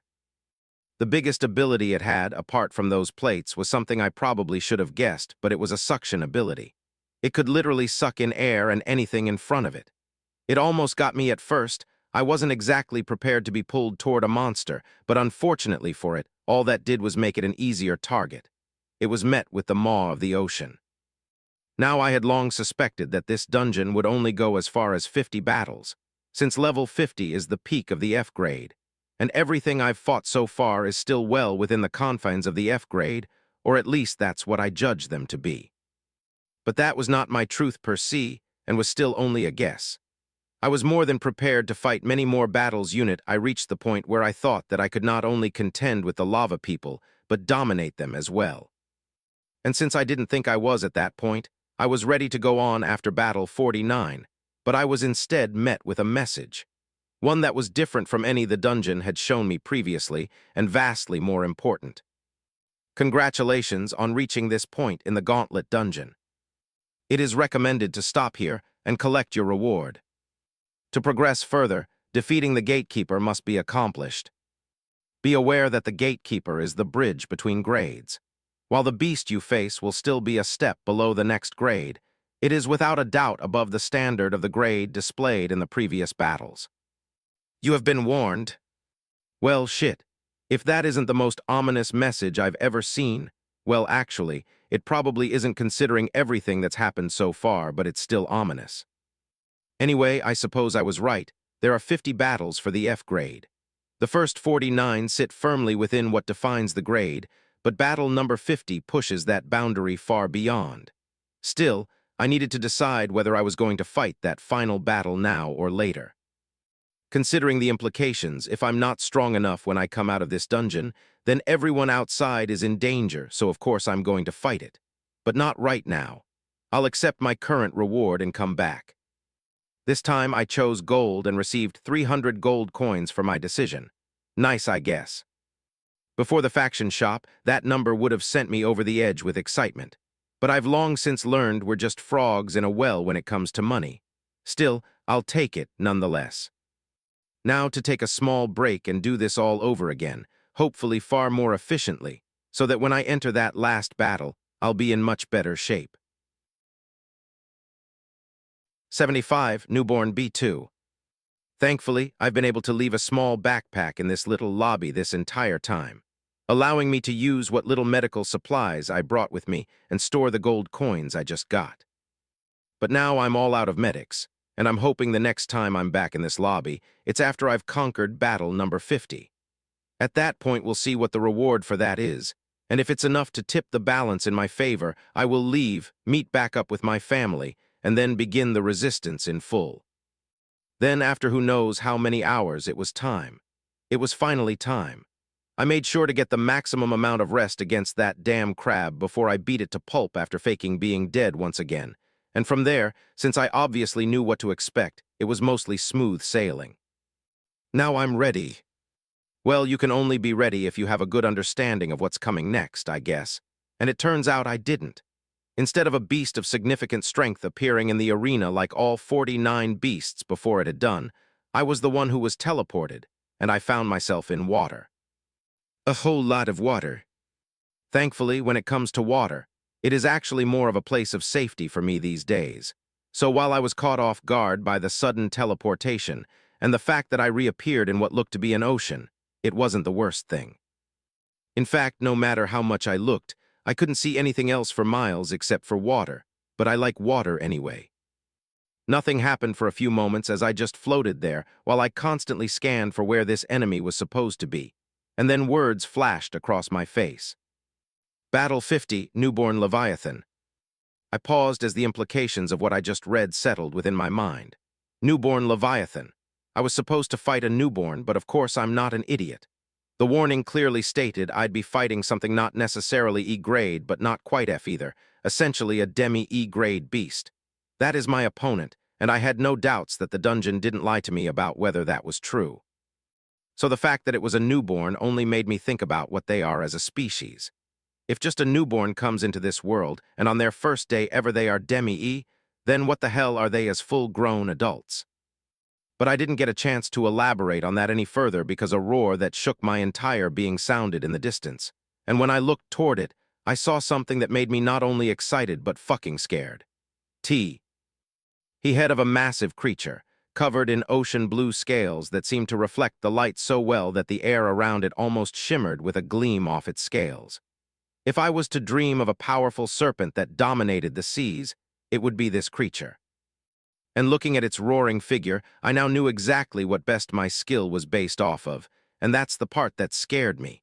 It was miles away, but its roar alone shook me, and then it dove back under the water. I dove under too, and even though it was far, it was so damn big that I could see its figure quite clearly. It was massive, easily well over 200 feet in length, and as it swam closer and closer, I could begin to feel the vibrations through the water. It was like a massive building had just fallen into the water next to me. That's how much water it was displacing just by swimming, and it was coming toward me. Fuck it. I probably had no more than 5 minutes before it reached me. I needed to think of a plan, and quickly. So the first thing I did was take a deep breath, calm my mind, and think. It was only after doing that that I finally realized something. I was overflowing with energy. I quite literally felt empowered. I don't know if it was one of my traits or a skill, but I felt empowered in this water. And just based on how I felt, I think I'd be able to fight for quite a long time in this water. Good. What else? I no longer have surging step, so I doubt I'll be able to swim faster than this massive creature moving toward me, so it's not worth trying. Next, I don't know if I'll be able to survive an encounter so close that I'm able to use my spear to try to attack it. So at least to start, ranged attacks will be a priority. While I've never tried to use water bullets while submerged before, I have a feeling it'll be fine, if not better, than how it performed above ground. The only problem will be mana, and I can only hope this energy I feel will continue to sustain the use of such extravagant skills for a significant period of time. And when an opportunity presents itself, try to hit it with an ocean's maw. Maybe since it's a newborn, seeing a skill that looks like it might throw it off or not, who knows. Whatever the case, I have a plan. Don't bother trying to run, you'll just waste energy and set yourself up to be caught. Bombard it with water bullets for as long as you can, and then hit it with an ocean's maw when an opportunity presents itself. Yep, I think that's the best I can come up with for the situation. So with a calm mind and a body overflowing with energy, I watched the approach of the magnificent beast get closer and closer to me. Then, once it reached the point of essentially no return, I quickly surfaced to refill my air so I'd be at the top end for the upcoming battle and dove down once again. When I did, the Leviathan was here. There was no roar or shout or any flashy skill moving about. All I saw was the wide open maw that I've seen so many times in the form of water, ready to clamp down on my body in its entirety. It was as magnificent as it was terrifying. Holy shit. But there was no time to gape in awe at the sight before me. So I had a decision to make, do my best to get out of the way, then try to attack its sides, or, and this is what I actually chose to do, hit it with some water bullets. Of course, I could have used Ocean's Maw as my opening attack, but it is my strongest ability right now, and I don't think it'll be enough to really damage the creature before me in the way I would like it to. Plus, there's also a chance that it will mess with its mental state when it sees a skill that resembles its own kind. Whether that increases its anger and makes it act brashly in its movements going forward, or it makes it meek and mellow, giving me more room to attack, whatever the case, I decided I needed to save it for the most impact possible. Thus my water bullet skill is the choice. Now in the back of my mind, there was another problem at hand, one that I didn't have an answer for, which is why I didn't give it too much thought. What if this creature was impervious to all water-related attacks? If that was the case, well, I'd be properly fucked. So let's not think about it too much. 76. Flesh and Mana B2. Thankfully, my biggest fears did not come to pass.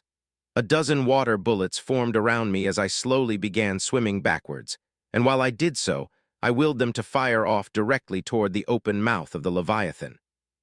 It was a big target, so there wasn't much aiming needed, but they slammed into the open mouth of the massive creature, hitting the back upper jaw. It only took a couple of the bullets for it to slam its mouth shut and abruptly stop its charge before snapping back open, looking toward me and roaring with what I could clearly feel was anger. If the roar it let out when it first made its appearance in the ocean was one of announcement, then this one was filled with bloodlust. It was angry. I could feel it in my bones. I think before it simply was going to kill me for the sake of killing me, but now it really had a reason to come kill me. Well, shit. It's not like I was going to win this battle by becoming friends with the damn thing. I had to damage it eventually, so this was inevitable. Of course, I didn't just stand there, or better yet, float there in the water after the water bullets hit it. When it opened its mouth to let out that anger, I had already begun repositioning myself toward its flank, and a dozen more water bullets formed above my head. Whoosh! Another volley of bullets took off and roared into the side of the Leviathan just below its head. I wasn't able to swim far enough to truly target the rest of its body, and in fact, I was still within striking range, so I kept up these volleys for as long as I could. Thankfully, and I truly mean thankfully, after the first and second volley I realized I could definitely keep this going some more. My energy didn't seem to be depleting one bit. Being in the water like this is apparently where I'm meant to be. Of course, I had no complaints about that. Now I think I've become faster than any human in the history of Earth has ever been in the water, but it still doesn't compare to the speed and powerful movements of the behemoth of a creature in front of me. It snapped its head in my direction once more, and barely a second later it was ready to eat me in my entirety once again. So of course I fired off another volley of bullets into its mouth, but the beast simply shrugged them off. Fuck it. So I dismissed the skill, and quickly did the only other thing I could do. Ocean's Maw. The massive head of a creature that resembled the beast in front of me roared into existence. Even while it was underwater, I could hear the sound of rushing waves in my ears.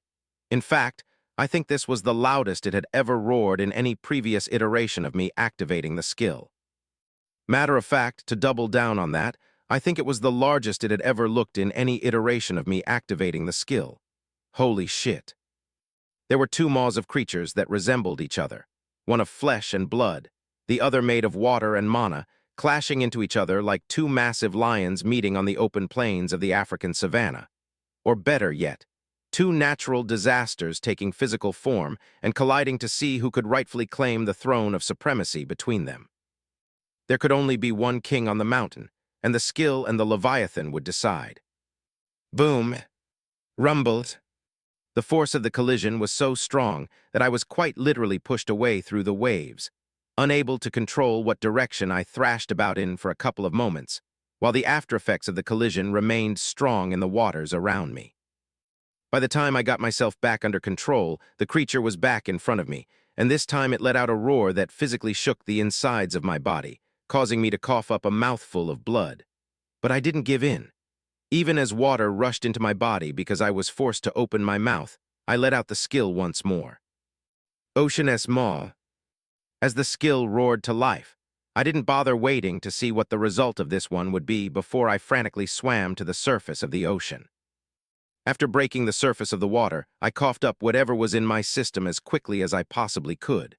Although I was very compatible with being underwater for long periods of time, I wasn't entirely a damn merman just yet. I couldn't live without oxygen, and I didn't have gills.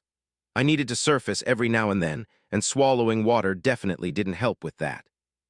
A couple of moments later, and I could finally breathe properly again. There was a trail of blood running down my lips from whatever that roar did to me earlier. But there was no time to worry about that as I dove back down to see the creature bearing toward me like a heat-seeking missile, and I was the target.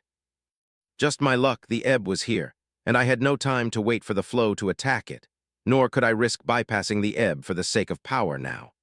So I quickly held out my spear horizontally before me, and even though the mouth of the creature was open from top to bottom and wider than the length of my spear, that didn't count for its teeth. I braced myself for the contact, only for it to ram straight into me, my spear somehow getting lodged in between the crevices of its teeth. As it rose up into the sky, I was dangling in its mouth with nothing but my spear lodged in the wedges of its teeth, preventing me from falling inside. All I could do at this point was hope and pray that it managed to hold on and the Leviathan wasn't able to snap its jaw shut with me inside of it.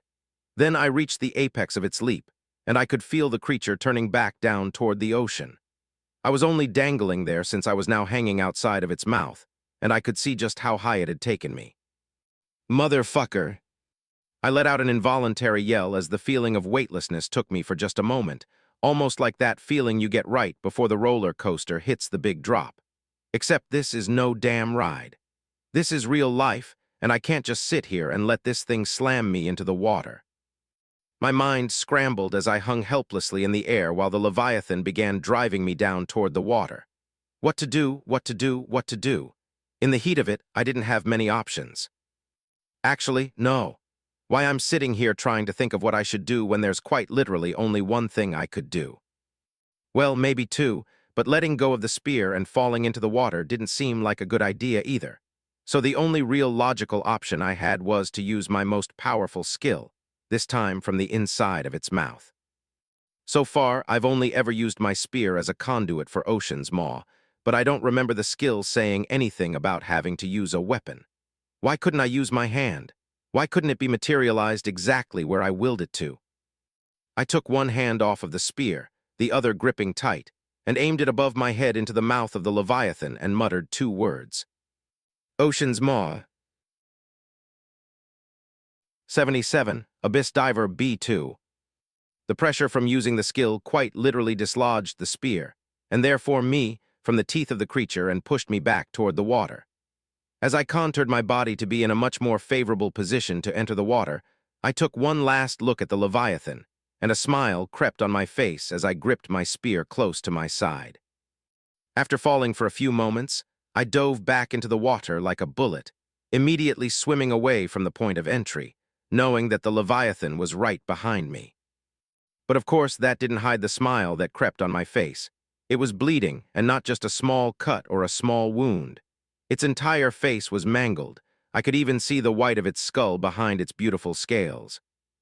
Turns out unleashing an unbound skill within the mouth of a creature is a surefire way to bring it to the brink of death, though I'm not quite sure it's at that point yet. But just going by its face alone, it couldn't be too far off. It was literally a mangled mess of gore and blood, and all matter of things that make up the body of a Leviathan. But regardless of whether it was on the brink of death or not, the fact remains that it wasn't dead. There was no notification of my victory and no sign of the battle ending, which means there was obviously still more work to be done. A few moments later, even though I was underwater, I heard the impact of the body of the Leviathan crashing into the ocean. The force with which it landed quite literally pushed me away as the water swelled up all around me, and no matter how good I'd got with swimming underwater, I wasn't strong enough to resist the displacement the Leviathan just caused. By the time I reorganized myself, I turned to face whatever would be coming my way, only to find that the creature wasn't moving. It was just floating there, looking at me, or at least its head was pointing in my direction. I could no longer see its eyes. Funnily enough, though, it wasn't sinking, just floating. I know it's not dead. Is it baiting me now? No, I have a feeling this is a type of creature that is far too proud to do something like bait me, but it is weakened. The rest of its body is strong. I've barely touched it, and even the water bullets didn't cause blood to spill when I hit its flank. But that last attack I formed inside of its mouth likely did a lot of damage to its head, far more than I could even see. But it's still alive, and even though it's a newborn, I won't drop my awareness. At the same time, I can't just sit here and wait for it to recover. I needed to end the battle, and this was as good a time as any. Keeping an eye on the creature, I slowly swam up to the surface of the water, and for the briefest of moments I broke the surface to take another deep breath, then went back down. Gone were the days of my enhanced lungs, so I couldn't quite breathe underwater as well as I could on day one of all this happening. Funny enough, even though I'm stronger now than I was then, it goes to show how important traits are, even if they aren't of a higher rarity. I came back down to see the creature in the same position, unmoving. Of course, it wasn't like I was without my own wounds. Even now, the inside of my body hurt like shit, and blood every now and then trickled out of my mouth. Whatever that roar did, it rattled and shook something within me, and I had a feeling it was my skill and my trait, and the fact that I was underwater was helping to keep some of the pain away. And perhaps, if this wasn't a newborn in front of me, it likely would have had far more tricks to use in this battle. It just goes to show how big the world is. The creature before me was a newborn, and if my understanding of that word is still correct, this could quite literally be its first day of existence, or perhaps its first couple of days. Either way, it's been very little time for it to pick up new tricks, learn how to fight better with its body, how to dominate an opponent, and truly put its jaws to good use. A newborn, one that could have killed me if my array of abilities didn't allow me to survive well in water. I could only hope my cousin has picked up a few tricks himself, or he will choose not to do this battle. Whatever the case, I can't let that distract me too much. Steeling my heart, I began swimming toward the unmoving creature, ready to react at a moment's notice, trying to time my approach with the ebb and flow going on in my body. While that was going on, I kept my focus directly on the Leviathan, just waiting for even the slightest of movements. But there was nothing. It just floated there, still, unmoving and silent, not even so much as a ripple in the water around it. Part of me wanted to pause, to stop from doing what I was about to do. As someone who loves and adores the water, that of course includes the creatures that live within it. Even when I fished with Grandpa, a lot of the time it was catch and release. But I suppose there were also many more moments where we didn't release, and instead took things home to cook and eat. Even then, there was always a great respect in me for anything that lived in the water. Something as majestic as this deserved all the respect that I have for the sea. But unfortunately, there could only ever be one outcome, one of our deaths. I eventually entered the range I needed to be in, and with one last look at the magnificent creature before me, even in its mangled and weakened state, I timed my words with the arrival of the flow. Ocean's Maw. What? Congratulations. You have hereby completed the F-grade gauntlet. Upon acceptance of your reward, you will be transported to the E-grade lobby. Be aware the E-grade lobby is shared with all those who enter the gauntlet. Once again, congratulations. Please accept your reward. Class. System note, choosing to accept this reward will cause your class and all associated skills to change. A couple of big revelations were just given to me, but if I knew anything about this dungeon, then I knew I didn't have all day to sit here and think about this. I like my current class, and it's one I relate to, and I like my skill set. I am stronger than I was when I started this journey, and I know I'd be far more effective as a fighter on land, and of course even more so when in water. But that's it, isn't it? I didn't forget how strong that wall of lava was. Yes, I'm stronger now. Yes, I have better skills. Yes, I have better traits. Yes, I can likely use my skills longer than I could before, and I wouldn't be so exhausted after one use. But I highly doubt those lava people will be following me into the ocean to fight. My abilities themselves didn't get stronger. I didn't get physically stronger. I don't hit that much harder than I did before I entered the dungeon. Yes, I'm stronger, but I'm not at the level of strength I need to dominate my opponents, not based on the information given by the refugees. The dungeon has rewarded me with strong skills, strong weapons, and strong traits. There's no reason to think it wouldn't reward me with a strong class, and it's a risk I'm willing to take. Reward granted, class. Abyss Diver Unbound. 78, Acolyte B2. Reward granted, class. Abyss Diver Unbound. Forged in the dark trenches of the world, the Abyss Diver learns not to move with the water, but to survive within its weight. Each breath, each motion defies the depth that would tear lesser beings apart. Passive stillness of the deep. The body and mind remain calm under all forms of stress. Incoming physical, magical, or emotional shock has reduced effect. Fear, pain, and confusion resistances greatly increase. Skill granted, crushing descent. Anchor your mana to the environment, increasing local gravity and pressure before releasing it in a downward shockwave. Holy shit, I did it. I fucking did it. An unbound class, wow, I can't believe it. It didn't come with additional stats or anything like that, but it had a passive effect. I'm not sure if this means that all unbound classes have passives or just this one, but the fact that I have one now is more than I can ask for. Although it didn't necessarily give me an increase in any of my stats, I'm not stupid enough to not see the usefulness of such a passive. There is no world where this isn't helpful to me, at least none that I can think of. And to top it all off, not only did I get a new passive, but I also received a skill. And it sounded like something serious. I don't know if it's the chronic LitRPG reader in me, but it essentially sounded like I can force people to their knees. That's one of the lines that authors love, Grandpa included, and the skill would practically give me the ability to do that. Of course, that thought alone isn't why it sounds like a good skill. Outside of that, it genuinely looks like something that would be very effective against my soon-to-be opponents. The only problem is I would need to get rid of a skill. Ocean's Maw is definitely not going anywhere. Aqua Barrage? Well, maybe. Ebb and Flow? Even more of a maybe. The first of the last two gives me a lot of range and the ability to hit multiple targets at once. The second helps me to fight and use these powerful skills with far more frequency.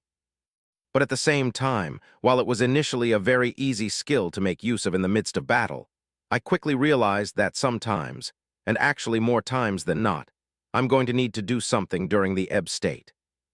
Of course, that state doesn't last all that long, not even a minute, just a few seconds. But I've already experienced just how much a few seconds can change one battle. If I'm sitting there on the back foot while waiting for the flow to come back and a life-threatening attack is coming my way, I have to fight back.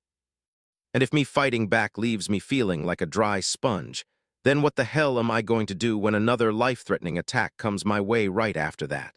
What if there's no water nearby for me to go relax in? I don't blame myself for choosing this skill since it doesn't explain every single detail when it's offered. Something like this, I simply wouldn't have a proper understanding of until it happened, and I'm glad I do now. That makes it a bit easier for me to choose Crushing Descent, but that isn't the only reason. My trait Heart of Currents also boosts mana and stamina recovery and allows me to fight at my peak for longer. So with both of those skills and traits, losing one isn't the worst-case scenario, not when I'm replacing it with something powerful. I can only imagine just how much of an effect it would be to hit a group of those lava bastards with Crushing Descent, and follow it up with the maw of a Leviathan on top of their heads. That sounds like a deadly combo, one that I don't think I can pass up. And since I no longer have Surging Step to take me across the battlefield, having a ranged ability seems like something of a necessity. So I stopped doubting it and made my decision. Ebb and Flow, you served me well in the short time that I had you, and I wish you all the best in your future plans. But things change, and I have to change with them. Crushing Descent is here, and I have a feeling I won't regret it. With that, I'd completed battle number 50. I know it mentioned something about an E-grade lobby, but I'm not currently at E-grade, so I'm expecting to be transported out of the dungeon. When the scene before me shifted, I had my spear ready to attack anything that might be in front of me, only to find myself still in the dungeon, just not in the same lobby. I was so used to seeing that small, rustic lobby that didn't have many defining features. This one, on the other hand, was different, very different. If the place I was in before was something of a rustic waiting area for the sake of having one, then this was a proper lobby. It still had that rustic vibe to it, but there were a lot more things. First of all, the space was a lot bigger. Second, there was an entire wall dedicated to what looked like some type of market. I saw multiple counters that appeared as if I could walk up to them and buy goods or exchange things. I wasn't really sure, but... Ah, someone has finally made it here. Welcome, welcome. Surely you're tired from your journey to make it through the gauntlet. My name is Acolyte Aranda, and it is my pleasure to welcome the first of your people to make it to the E-grade brazier. Don't worry about the empty counters, they will be filled with people soon enough. For now, let me give you a tour. What the fuck? Out of nowhere, some random man dressed in what looked like priest garb appeared, but instead of being colored white or maybe even black, they were blue with a hint of yellow. There was a weird image of something that looked like a creature, or at least a silhouette of one, on his chest, surrounded by yellow streaks of light. And didn't he introduce himself as an acolyte? No. No way. Don't tell me the Gauntlet dungeon is run by a religion of zealots, and I have somehow tied myself to them or some shit. Man, isn't that too cliché? Sigh. Well, whatever the case, I don't think it'll help my time down here if I just ignore him. Though thinking about it, that tour will have to wait. Thank you for the warm welcome, Acolyte Aranda. My name is Freddy, but I'm afraid I don't have time to stay for a tour. I have pressing matters to attend to outside. Could you please point me to the exit? I see. Well, no matter. I'll be here when you return and the tour will still be available. And to answer your question, if you want to leave, simply wish for it. A few seconds will pass, and you'll be transported to an instance of the F-grade dungeon where you'll be able to leave. Thank you for the help, Acolyte Aranda. He simply smiled at me, but for some reason it looked creepy. Anyway, I did as he instructed, and after wishing to leave, about 5 seconds later I vanished and reappeared in the same rustic lobby as the F-grade dungeon. Thankfully, that was the case because my bag was still here. I grabbed it and then left. It was time to go out there and find out what's been happening to my family. 79, where B2. The last thing I did before leaving was take a look at the leaderboard as I grabbed my bag to leave and see how much time I spent inside. Almost 2 whole days. That was not a short or a long time, but for the context we are currently in, that was basically forever. A lot could change in a few hours, let alone nearly 2 days, and it also goes to show just how significant my constitution is now since it wasn't like I ate regular meals over that time frame. But whatever, it is time to leave. Since I knew that this time I was leaving for real, I was as ready as I could ever be. My spear was gripped tightly in my hands, and there was a focus in my eyes that wasn't present, I don't think, for any battle that I fought in the dungeon. I was hoping there would be nothing for me to do, that the lava people had not yet attacked and my family was fine. That was the wish, that was the hope, but it wasn't my expectation. I couldn't quite force myself to think of any worse outcomes for the members of my family, but I at least expected for some fighting to be happening almost immediately after exiting. If that wasn't the case, then I would be happy, but I would not be caught unprepared. So that was why the second I exited the dungeon, and saw what looked to be around 10 or so of the regular red people I was used to seeing standing around the area in front of the dungeon and closer to the shop, almost as if they were on guard and waiting for something, there was no hesitation in my steps or any of my actions that followed. These people were the enemy, and they have killed enough humans and tried to kill myself, and worst of all, the members of my family more than enough times for me to not second guess when it came to them. They needed to be killed, and I would gladly oblige. I wasn't fast or quick enough to kill them all without any of them making a single sound. Perhaps if I used Aqua Barrage to get all those water bullets going, maybe I would have killed them faster, but I didn't want to waste mana like that, not knowing how much fighting I would have to do in the coming minutes. So they were able to make a whole bunch of noise the second they saw me, but it did not last very long. With my new traits, such as Heart of Currents and the Crushing Depth Frame, I was better and stronger physically, and the latter especially increased how hard I could hit. Melee attacks would mimic the weight of the deep sea. I did not forget that line, even when I was complaining about not being all that strong. The fact of the matter is these beings were not my equal before I went into this dungeon, and now the 10 of them that were gathered here would only serve as a warm-up. And that they did. Despite their shouting and whatever attacks they hurled at me, not too long later 10 new bodies were around me, broken and unmoving. From there, I surveyed the scene around me in full. Upon leaving the dungeon, the first thing I noticed were the red people, so I took care of the threat.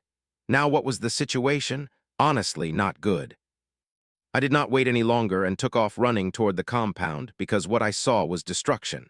Not necessarily in the area directly next to the dungeon and the shop, but there were plenty of smoke fumes rising in the distance, and I could see parts of the forest that held the gauntlet and the shop burned away. Things were happening, or they already happened. As I moved toward the family compound, the destruction became even clearer. Entire rows of houses were destroyed, lava flowing all over the place. I could now see about 3 or 4 streets over because the houses that were blocking the view were flattened, burnt to nothing. There were craters here and there, weapons thrown about, and even blood. I was not seeing pools of it or anything like that, but I could see blood splattered on the ground here and there, on a broken tree, on the handle of a weapon left on the ground. And I am sure if I looked hard enough, I would probably find bodies. This feeling made my stomach turn with pain and anxiousness at the state of my family because I could not hear any screams. If there was fighting still going on, especially nearby or in the compound, I should be hearing screams, yelling, but there was nothing. Eventually I made it, and it appeared the destruction did not spare our family compound. A lot of the trees were destroyed. Lava was all over the place. More and more blood could be seen in various places, but most of the destruction for some reason was all centered not around our main home, but the faction node. It still sat there floating in the same place I remembered it being, but the area around it looked like a missile had landed there. There wasn't a single scratch on the node itself, though that wasn't to say the house was without damage. The entire left wing looked like it was in rubble. That was the side of our house Grandpa's room was on. My heart dropped as I considered the implications of what I was seeing, and even more so what I wasn't seeing or hearing or sensing of any kind. Even if my entire family was killed, surely there would be more bodies, more blood, more signs of struggle, something to show me that they were not just burned away into nothingness. There is no way Grandpa would go out that sad. I refused to believe it. And just as anger, sadness, rage, pain, and all of the other emotions related to those things were threatening to overcome me, despite even the passive effect of my new class. I heard a noise, faint movements like someone accidentally shifted when they were not supposed to. It came from inside the house. My vision flashed with anger, and my body moved before my mind could tell it what to do. I darted toward the house. There was no need to break the front door since it was fucking destroyed already, and I moved with intensity toward the sound I heard. All around me, furniture, walls, and various things were broken. There was clearly a fight here, one far more devastating than when the Red People first invaded our home. When I reached the location of the noise, I eventually found someone hiding in one of the rooms. A man, probably about the same age as my dad or close to it, and clearly scared, but most of all not someone I recognized. And definitely not a fucking family member. Barely even thinking, my hand lashed out toward the man hiding in one of the studies, grabbed him by his neck and squeezed hard.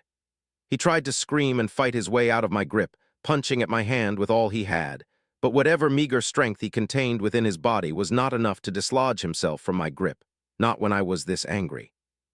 I looked him in his eyes, and I asked only one thing, my voice coming out colder than I thought possible. Where the fuck is my family? 80 The Descent B2. The anger hadn't left my body for even a moment, but a bit more logic had graced my mind a few moments after cutting off the circulation of the man before me. If nothing else, getting information from him won't be too possible if he is unable to speak. I released my grip a bit, and after spending a few moments coughing up a lung, he began to speak desperately. I don't know where your family is. That obviously wasn't good enough for me. Then why are you here? There is no way they would have allowed you to just snoop around our home like this. I don't know, man, I don't know. It was empty when I found it, and I'm just trying to survive like everyone else. Something wasn't adding up. The place was empty. That didn't make much sense. I don't think I was gone long enough for the entire place to be abandoned and new folks to move in after that. And even if that did happen, shouldn't more lava people still be here eliminating anyone else who came close? Is it possible that they all left to head to a different town or city after destroying this one, that quickly? No, I was missing something. What happened? Look, I don't know much, all right? All I know is there was a massive fight and a lot of explosions and lava, a whole lot of lava. A lot of people died and almost everything was destroyed. I know a good amount of the survivors ran into that snake dungeon to try and escape, but that's it, man. That's all I got. I'm not a fighter, so I just hid as best as I could until it all blew over. Even now, I was only here looking for something to eat, and then you showed up. By the time he was done talking, I had already released his neck from my grip, realizing that while I was still angry at him for essentially breaking into my family home, it wasn't like he had anything to do with their disappearance. But the lava people did, and it was them who deserved the full brunt of my anger, not the man before me. I looked towards him, still rubbing his neck, and looking towards me with a hint of fear in his eyes.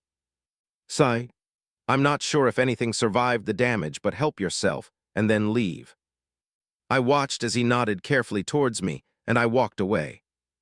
Whether he took everything that remained in the house for himself didn't matter to me. None of it mattered at all if the people who lived there couldn't be found. But thankfully, I was given a lifeline, one that I would chase until I couldn't anymore. I wasn't sure if the members of my family were a part of the group who went into the dungeon, but I didn't have any other leads at the moment, so I had no choice but to go myself. All I can do is home they successfully made it inside, but there was a problem with this as well. The dungeon was instanced. Apart from the immediate party that entered at the same time, another group would only enter their own instance of the dungeon. But what the hell else was I going to do? Stay outside and just hope to come out eventually? No, I couldn't. Perhaps if I didn't already experience another dungeon suddenly opening up to a different shared space, then maybe I would have made a different decision. But for now, I think I'll take the risk. So with that being said, I began making my way toward the dungeon. And although I could see a whole lot farther now, seeing that a lot of the houses were destroyed, it wasn't all of them, which is why it wasn't until I neared the dungeon that I realized there were people there. But not humans, more red people, an entire group of them, only they were all in black armor. None of the regular red people were present. But that is not what gave me pause. Among the group of black-armored red people, there was a lava one.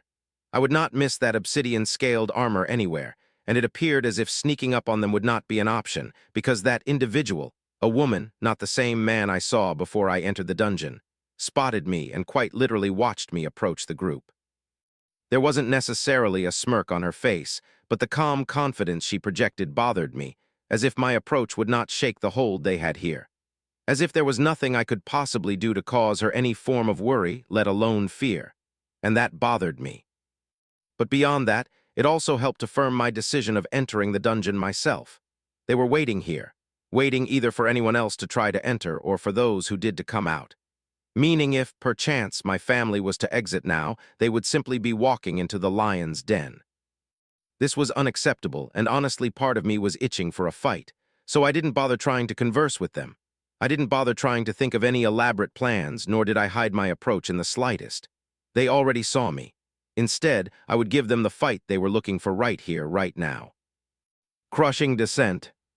The second the words left my mouth, I felt a large chunk of my mana leave my body and spread into the air all around me while still being tethered to me in some way, and it spread far farther than I thought it would.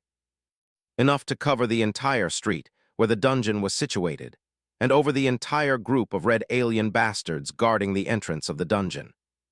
I was initially only hoping to take care of some of them that were closest to me so I could get a direct path toward the lava one with minimum interference. But I would take this too. And then the descent part of the skill happened. In a flash, gravity seemed to turn on its own head as the pressure that was infused into the air slammed into the back of all those present, of course with the exception of myself. And every single red person apart from the lava wielder slammed into the ground with so much force I could see blood leaking from a few of them. And even the lava wielder was not entirely unaffected. Her eyes widened, her teeth gritted, and her fists clenched as her knees buckled and shook under the pressure laying down upon her.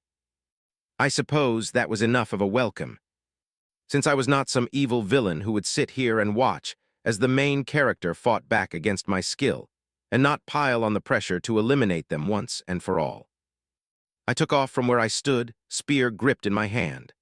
While the gravity was still pressing down on all those before me, I raised my spear above my head and roared out as I slashed it forward, more anger coloring the tone of my voice than I intended. OCANS Maw. 81 No, B2.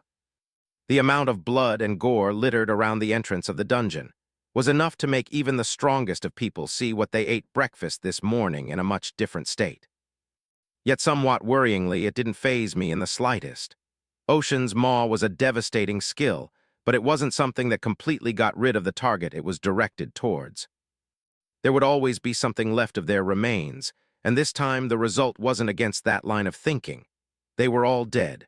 Even the lava women didn't survive the attack, even though her body was in far better shape than the others.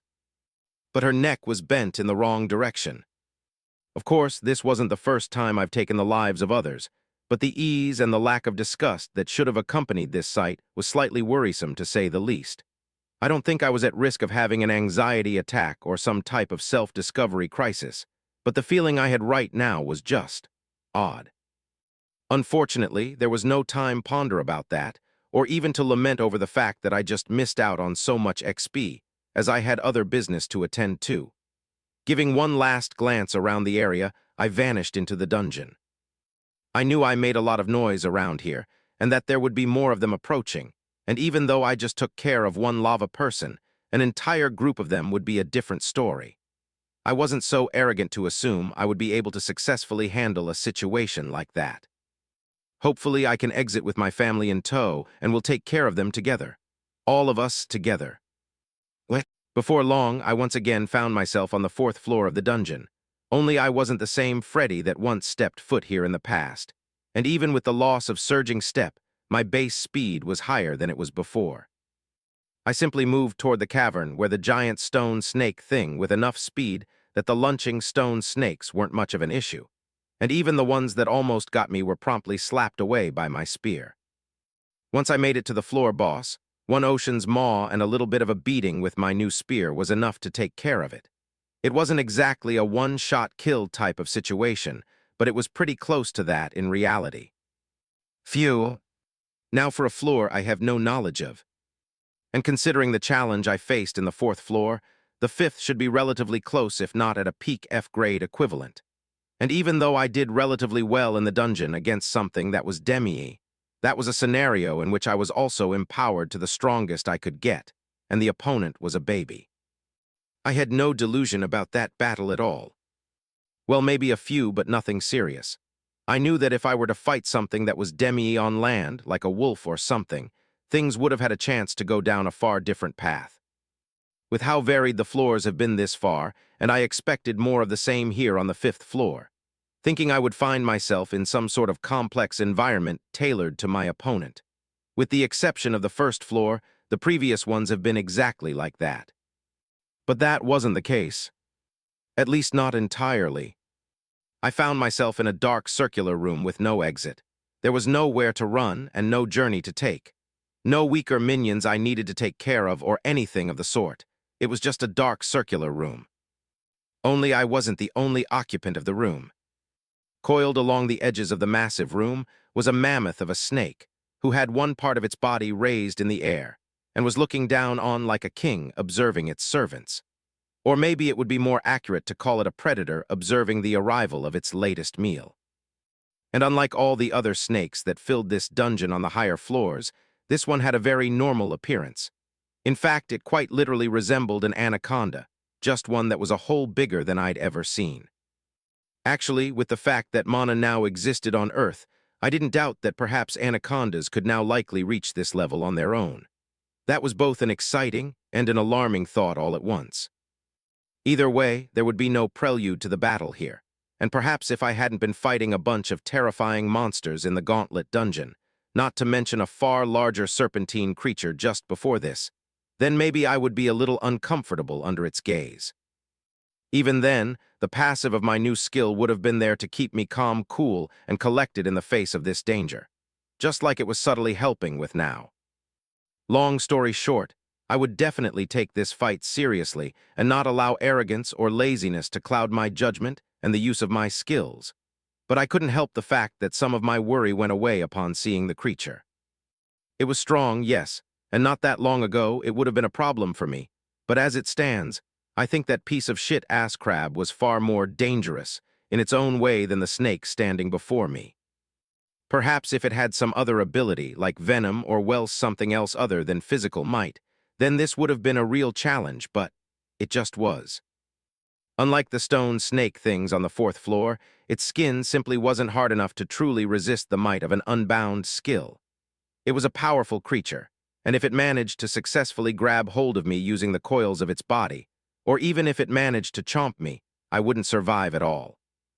But it didn't manage either, and below the E grade, unbound is hard to resist. And this massive snake was no different.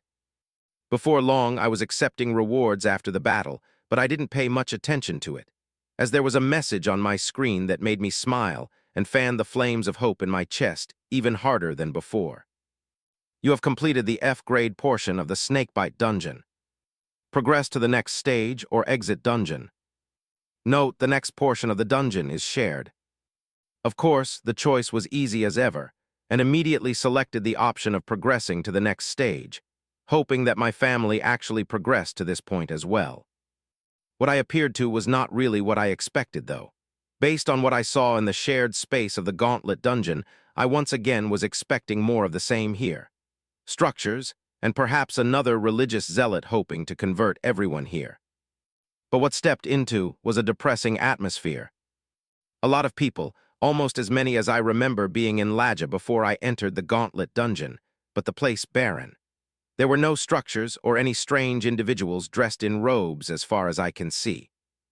Just a heavy dressing atmosphere and makeshift tents made out of what appeared to be clothes, and whatever else they had on them, but they were few of those. Most people were just huddled together with nothing but the clothes on their backs. And the scent of blood. It was heavy. There were a lot of eyes that snapped onto me when I arrived, and I could immediately see a few individuals already looking as if they wanted to approach me, but I didn't care about any of them as bad as it sounded. Not right now. My eyes quickly scanned the entire area, desperately searching for familiar faces.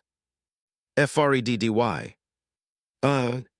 I would know that voice anywhere. Quickly turning to the sound, I saw my mother running towards me, and simply because I was looking in that direction, I saw behind her as well, where a group of people stood behind her and looked towards me with warm, tired eyes. Only, the amount of faces looking in my direction didn't match the number of people in my family. No. 82 broken B2. I was broken. After meeting up with my mother and noticing the fact a few faces were missing from the group behind her, the ensuing minutes passed by with a muted gray blur.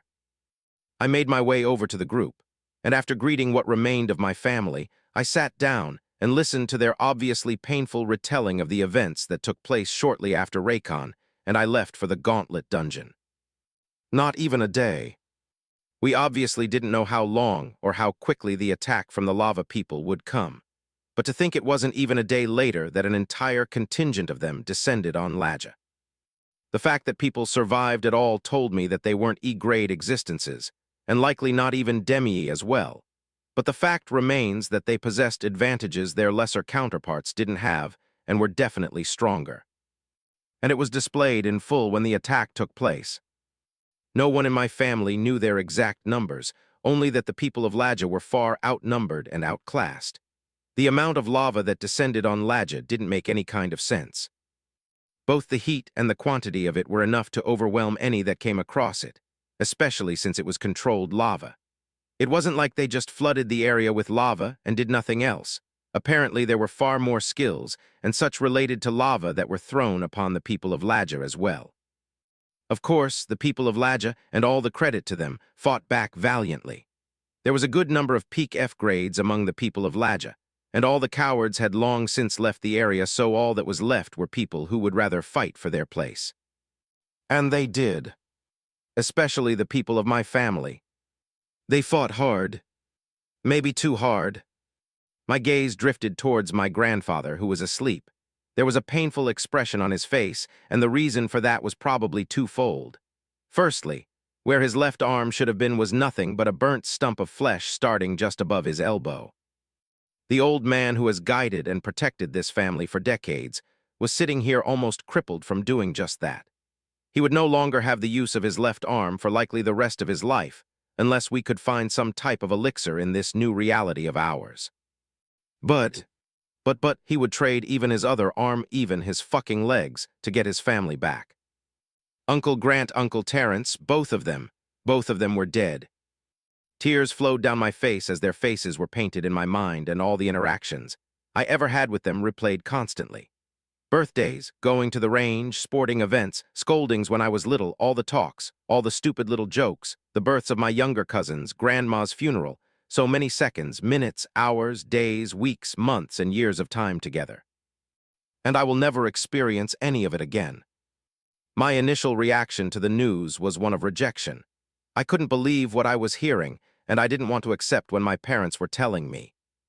Then it was one of disgust, aimed at myself for feeling relief that at least my parents survived. It was an unconscious reaction, and one that I felt terrible for, but I couldn't deny the thought was there. I had no idea how I would even function if I came back to learn one of them had died instead of my uncles. But now all I felt was rage. Nothing but rage. Perhaps if it wasn't for the presence of my family, I would have already left and sought to cause a bloodbath of red people outside the dungeon. But instead, I managed to bring all that emotion under a facade of calm, as I took in the rest of the information my family had to share. During all the mess, someone had the idea of escaping into the dungeon in the midst of all the fighting when Ladja was on the verge of being overrun. Everyone rushed in roughly at the same time, and as a result, a couple pieces of information were learned. There was hard cap at 50 for the number of people who could enter into one instance of the dungeon at the same time. That was how the family even managed to make it all the way to the 5th floor and then successfully get past it. People still died during that battle, but it mostly because most of them were already injured and thus couldn't fight to their best. Regardless, a number of people were able to make it here, likely due to the number of people in each instance. It was simply too much for the opponents in the dungeon to account for. Unfortunately, there was nothing here to help their situation or give them confidence to return outside. Instead, there was only a singular path that apparently led to a staircase to the 6th floor. A few brave or rather stupid people decided to go down that path, but no one has returned. And why would they? If the 5th was the peak of the F grade, then wouldn't the 6th be the early E grade? Even if it was demi for some reason, it would still be a very bad idea to go and investigate. There would be no coming back from that. Which meant one thing, and one thing only. We needed to go back outside and free our home from the oppressors who held it. And in my moment of fake calmness, I remembered something. Something vital. I had enough gold to purchase the book on integrating traits. Immediately, I felt foolish for not doing it before leaving the faction node, but there was no use thinking about that too much. I needed to move forward, and the answer to that was simple. Go back out, fight my way back to the node, purchase the book, and then come back. If I'm successful, the members of my family and I would then have a path to not just integrating our traits, but to also fuse them. The more the thought danced about in my mind, the more I realized there was no other option than to do this. Plus, there was also the matter of Raycon. Not only was I worrying about how he would match up with a beast like a Leviathan even as a baby, in the ocean with no land to take advantage of, but how would he find us once he made it out? Then there's also the fact that I killed a few of them on my way in here. If they were even a little bit competent then, they are likely far more ready for any attackers now than ever. So not only would he not know how to find us, but he might have a much harder time getting around now that alarms would have been raised after what I did.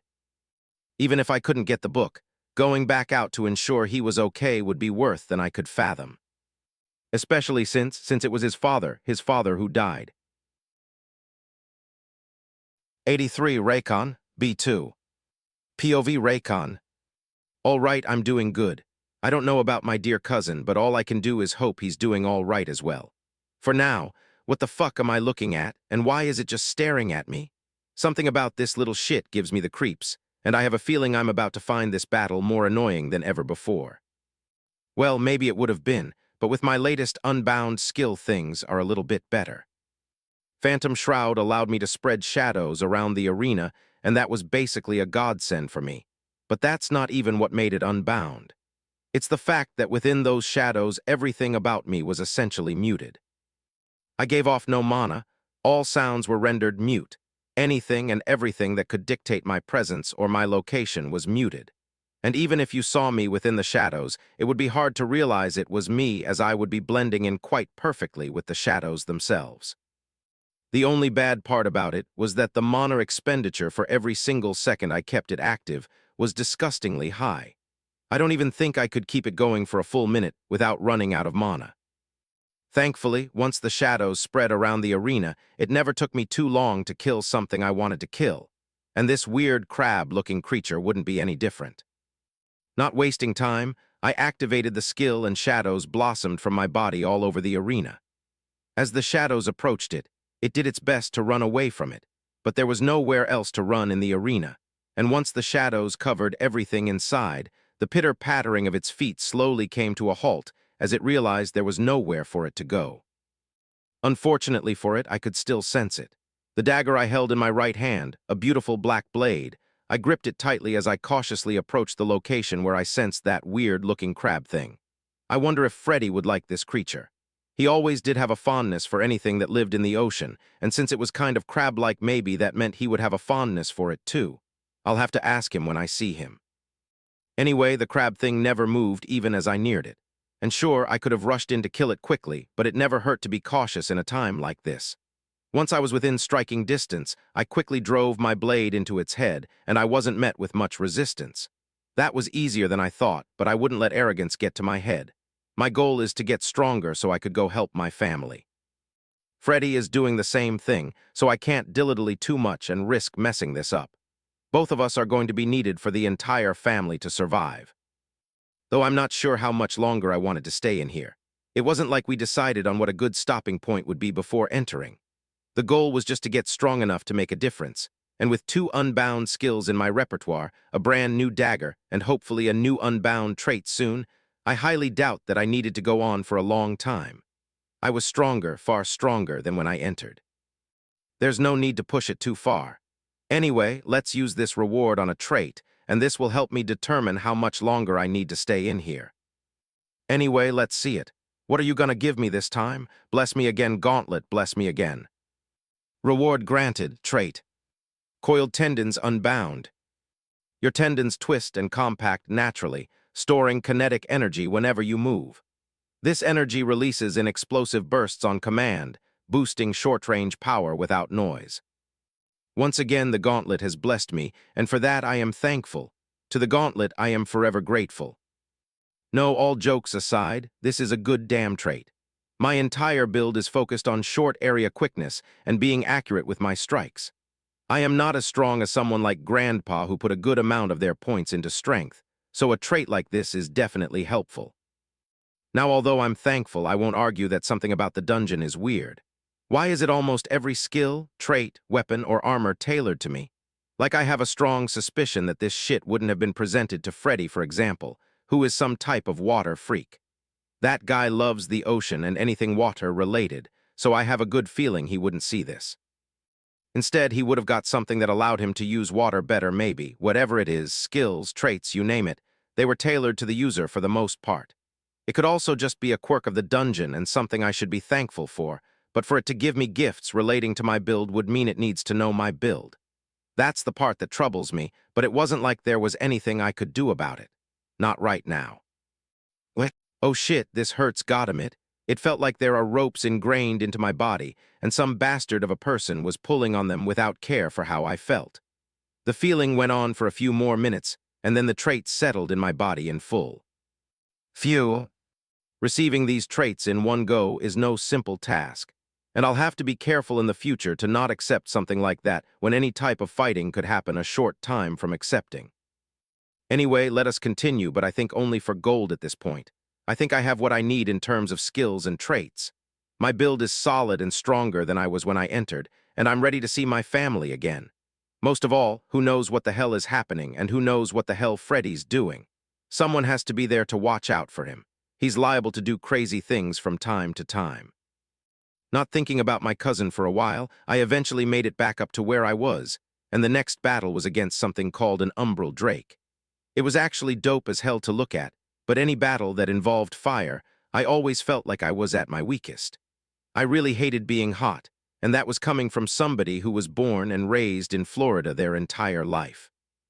Unfortunately, that one took some time, especially since it too flooded the entire arena with its own shadows, or maybe, in this case, some type of black flame or something just like I did, which was kind of weird since we sort of canceled each other out. Another reason why the battle took some time, but I managed to do it in the end. Only I was very exhausted and could not think to push myself to continue, so I decided to call it there, or at least that run. I needed a break. Once that break was over and the gauntlet was on once more, I made it to the next battle after defeating the Drake a little bit quicker than before since I knew what to expect. Next came something that looked like a damn gorilla. Unfortunately for it, I was fast as hell and it was not. No shadows were needed to kill this one, and thus I had enough energy and mana to move directly into the next battle against a fairy of all things. A fairy.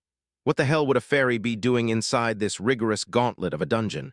I couldn't understand it, and while it was fast, I was too. Even though Freddy had that dash skill that he was so proud of, in a regular race without the use of skills, I was much faster than him anyway. The fairy had to unfortunately die. But then came some disgusting-looking ant-bug-flying queen-looking thing. Yeah, it too had to die, even though it had some weird ability to disrupt the flow of mana within my body. Beyond that, it posed no real threat to me. It wasn't fast enough, nor did it fly high enough. I took another break after that and chose money, or rather gold coins, a couple hundred of them in fact. But I think my time in the dungeon is nearing its end, but I'll go a little bit more to get some more gold. That faction shop of ours was expensive as hell, and the more gold we had, the better. Maybe we'll be able to buy the gene integration book. I remember Dad really wanted it, but basically the entire family apart from him voted on the fuse one instead.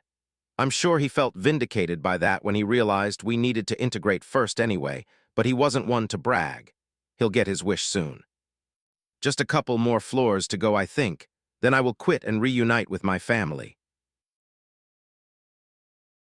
84, William's Men B2. POV Fred.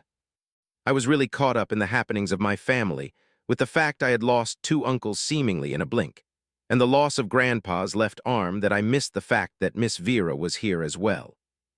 To make matters worse, the number of children that she arrived to us with didn't match the number I saw before me. They lost people too. We all did.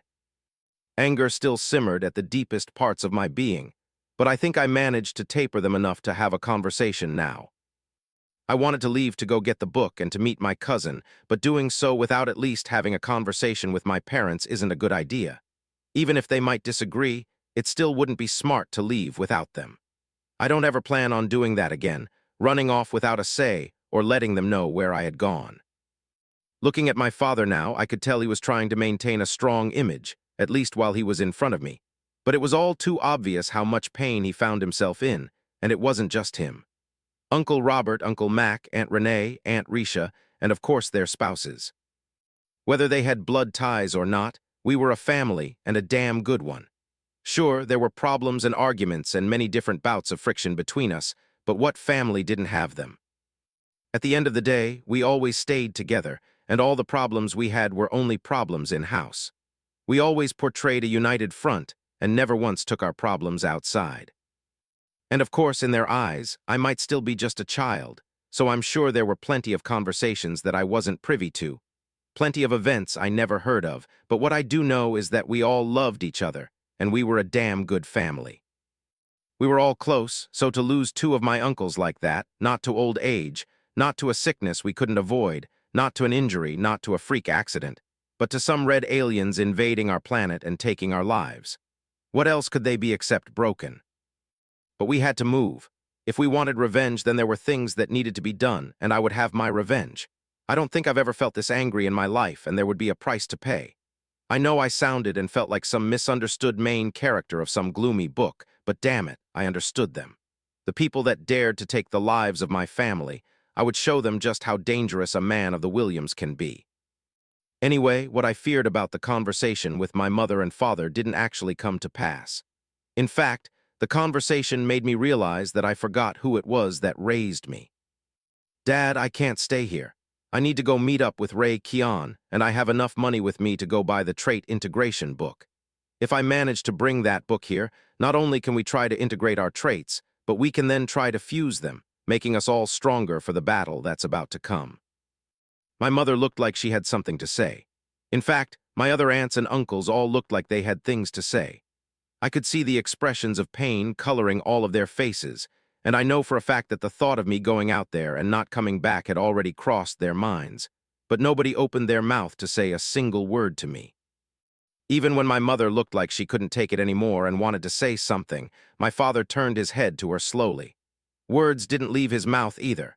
He just looked at her, and her mouth remained closed, and then he turned back to look at me. For a long while he just looked at me, and I looked at him back, our eyes meeting each other, and I could see the rage that simmered within me boiled even deeper within his heart. It was his own brother that died, someone he had known far longer than I had known my uncle, his brother, and it was his father's arm that was burnt to cinders. And after a few tense moments passed, he finally spoke. His voice coming out far more rough and pain-filled than I had ever heard it before. Freddie, my son, do you know what my father told me when I was little and someone messed with us as kids at school? He would say no one touches your brothers and gets to feel happy about it the day after. That's what he would say. And then my father looked over to Uncle Mac, to Uncle Lenny, to Uncle Robert, and he repeated it again. This time with far more conviction in his voice. No one touches my brothers and gets to be happy about it the next day. Then he turned his head back to me. Unfortunately, Freddie, I didn't get to complete the gauntlet dungeon and get as strong as you presumably are, so I'll ask you for a favor, my son. What happened here to your grandfather and to your uncles, there could only be one answer from a man of the Williams family. Do you understand what I'm saying, Freddie? I was ready to run through a brick wall at that point, and any word or noise that came out of my mouth likely would have been a roar. So all I did was nod my head to showcase the fire that was boiling within me. Or better, yet the abyss that wanted to leak out of me and press down all my enemies. Though it appears that a nod is all my father needed. Good, son, good. At that point my father stood up, and so too did Uncle Mac, Uncle Lenny, and Uncle Robert. All of them had weapons gripped tightly within their hands. A part of me immediately wanted to tell them to stay here. It would be far easier for me to move by myself and hide if I needed to, but I could already tell they weren't asking for permission, and shit, I was the one that was a child. Why the hell would they ask me for permission? I wish Grandpa would have woken up at that time and chose to join us as well. But if the other men in this family couldn't fix our own problems, then what the hell would we be good for? Unfortunately, we couldn't get up and storm out of the dungeon just yet, since the people I noticed standing nearby finally couldn't take it anymore and approached us. What they wanted was information. No one had exited the dungeon since they all made it down there, so to see me enter so much later than all of them made them more than just a little curious as to the state of things outside. I understand where they were coming from, so I gave them what little information I had and sent them on their way. It was time to return. Blood would be met with blood, and those lava bastards were going to see they made a big mistake, one that they would regret for a lifetime. I swear it. 85, Welcome Party B2. Myself and all the other men in my family were pumped up and ready to go, full of anger, rage, sadness, and every other emotion that could possibly be intertwined with something like this. Though that obviously didn't mean we had to be stupid, especially me. They didn't know what the situation was like outside of the dungeon.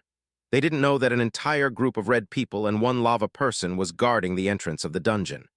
They didn't know what I did, that I'm the one who killed them, and I'm not dumb enough to think that all the noise I made activating Ocean's Maw wouldn't have gathered the type of attention I didn't want. The best-case scenario is that a similar force as the one I was met with was standing guard again, but that was best case. Worst case, or better yet the most likely case, was that instead of the normal red people there was an entire group of the lava ones. I was strong, yes, but I wasn't some overpowered monster.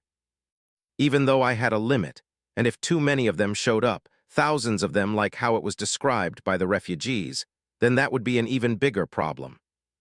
So I explained that in detail to my father and uncles, To not just run out the second we exit the dungeon, but to be ready for a battle no matter what is waiting for us, and that I would attack first immediately. As they always say, it's best to shoot first and ask questions later, and that's exactly what I'm going to do.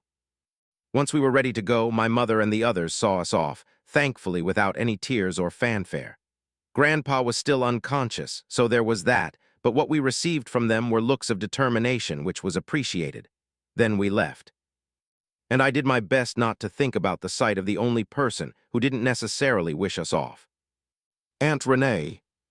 But I did not blame her. She had just lost her husband. She was far too distraught to stand up and give us any type of motivation. That was her best friend, someone she planned to spend the rest of her life with, to grow old with, to raise their kids with, to be happy with, to be sad with, to be angry with, to just exist with.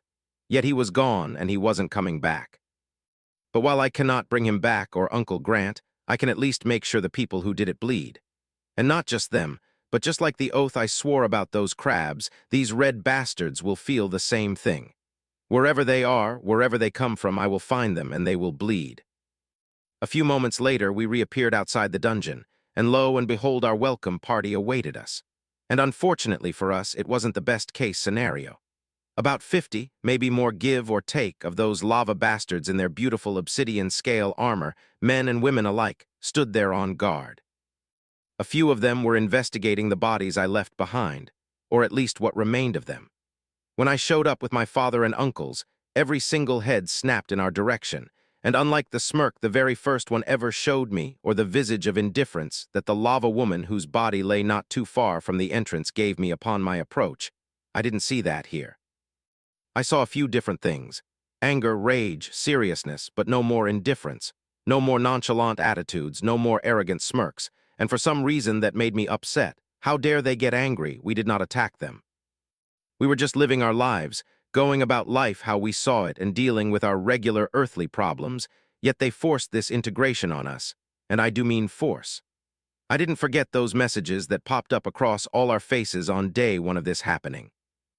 And on top of forcing the integration on us, they immediately tried to subjugate us, and it wasn't like there was ever a discussion or negotiation, or at least none that I was privy to. But my first interactions with them, they tried to kill us, destroyed the boat named after my grandma, and then continued to try to kill us every day after that. And now they dare show rage-fucking bitches. Crushing descent.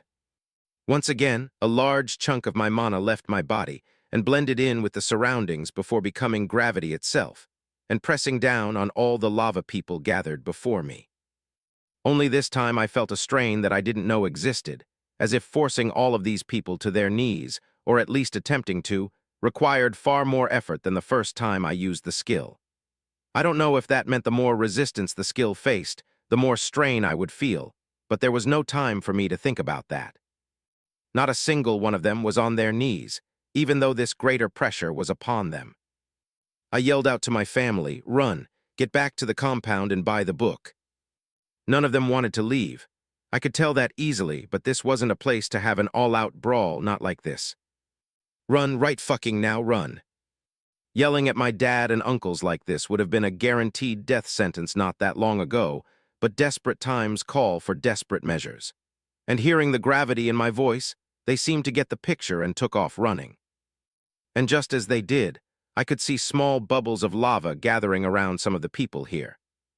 It was apparently hard for them to move, as all of them were still fighting against the use of my skill as more and more of my mana drained, separate from the first chunk that left. But it appeared that didn't mean they couldn't use their abilities. Only a couple of seconds passed since my dad and uncles started running. With how much stronger we are than regular humans, those couple of seconds was a long time, and they had already moved some distance away, so I took off running too. But there was a problem with that. Crushing descent wasn't something that just stayed exactly where I applied it. It followed me. And actually, I couldn't help but notice the fact that it didn't affect my father or my uncles. Is that something I did unconsciously, or did the skill know who was friend and who was foe? That will take some more experimentation, but again, not right now. As much as I wanted to hit them all with a devastating ocean's maw, I know for a fact I wouldn't have been able to kill all of them, and I would have been far more exposed than I would have liked after using the skill. Now everything after that happened kind of fast. Eventually, I had to turn off the skill without claiming a single life that was there before me, but that was all right. I wanted to kill them. I will kill them. But still, that didn't mean to be stupid. Anyway, after crushing descent was deactivated, the amount of lava that I saw being gathered behind me was enough to make my heart skip a beat, and not in any romantic sort of way. It just didn't make sense. It looked like two volcanoes erupting, but instead of a geyser-like eruption, they were all working together to make a big lava ball. Then they threw it. Shit. 86. Darkness Descends B2. Of course, I had no other choice but to rise up at that point and hit the ball of lava with Ocean's Maw. It stopped it, but just like the first time I hit that giant wall of lava with the skill, steam, and the sound of boiling water filled the air. I didn't have time to worry about that. They were still coming, and they were angry as shit, but my uncles and dad had already made it to the house, and I could hear one of them yelling that they got the book. Now the task was to make it home, but at the same time, I couldn't leave all these people out here for Raycon to deal with when he exited the gauntlet dungeon. We needed to cull the numbers even a little bit. Thankfully, I adjusted the idea when one formed as I was dodging what looked to be little bullets of lava being shot in my direction from somewhere behind me. Ignoring that, I made it to the compound to find my father and uncles posted up with the book and weapons at the ready. They realized just as well as I did that there was no easy way of getting out of this. We were going to have to fight, but at least we accomplished one task before we had to do so. Thankfully for us, though, there was a river running through the compound right in front of the node, and there was nothing I needed better than a body of water right now. I jumped in it just in time for the first of the lava people to make it past the walls of the compound, and I immediately activated crushing descent once more as mana surged within me from being in the water. All the bastards who made it into the compound at that point were pretty much immobilized, but the strain came back, and this time it was stronger than ever, and I could immediately tell even if I had unlimited mana, I wouldn't be able to hold them indefinitely. If they were resisting the use of the skill, then the resistance to it was only growing stronger the more time passed. Since I didn't know how long I'd be able to hold them, this was the best chance we were going to get to eliminate as many of them as we could. The only problem was all of them weren't trapped in the area of effect of my skill. Only some of them had actually made it into the compound and got near to us, while others lagged in the back and stopped themselves once they realized what happened. Now they were sending various attacks towards us of different shapes and sizes, but every single attack was made of lava. Whether it was balls, arrows, or just a giant vertical slash in the air, all of it was coming towards us. But we weren't just standing here waiting for things to get better. My father and uncles, without needing any prompt from me, had dove into the fray. Although not every single one of them were immobilized, quite a few were. Unfortunately for them, they were easy prey for the members of my family, who could obviously move through the field of crushing descent. Honestly, it was all a big mess, but without taking any casualties of our own, we managed to kill about 15 of the 20 that were caught and immobilized. Then I had to turn off the skill.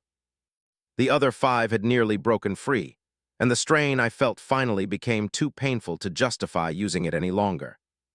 I was practically threatening to be on my knees myself, and I was slowly losing the ability to dodge all the lava projectiles coming my way. So I deactivated it and went back into the water for just a few seconds before coming back out and joining the fray, this time in full. Not even 10 of us against around 30 of them.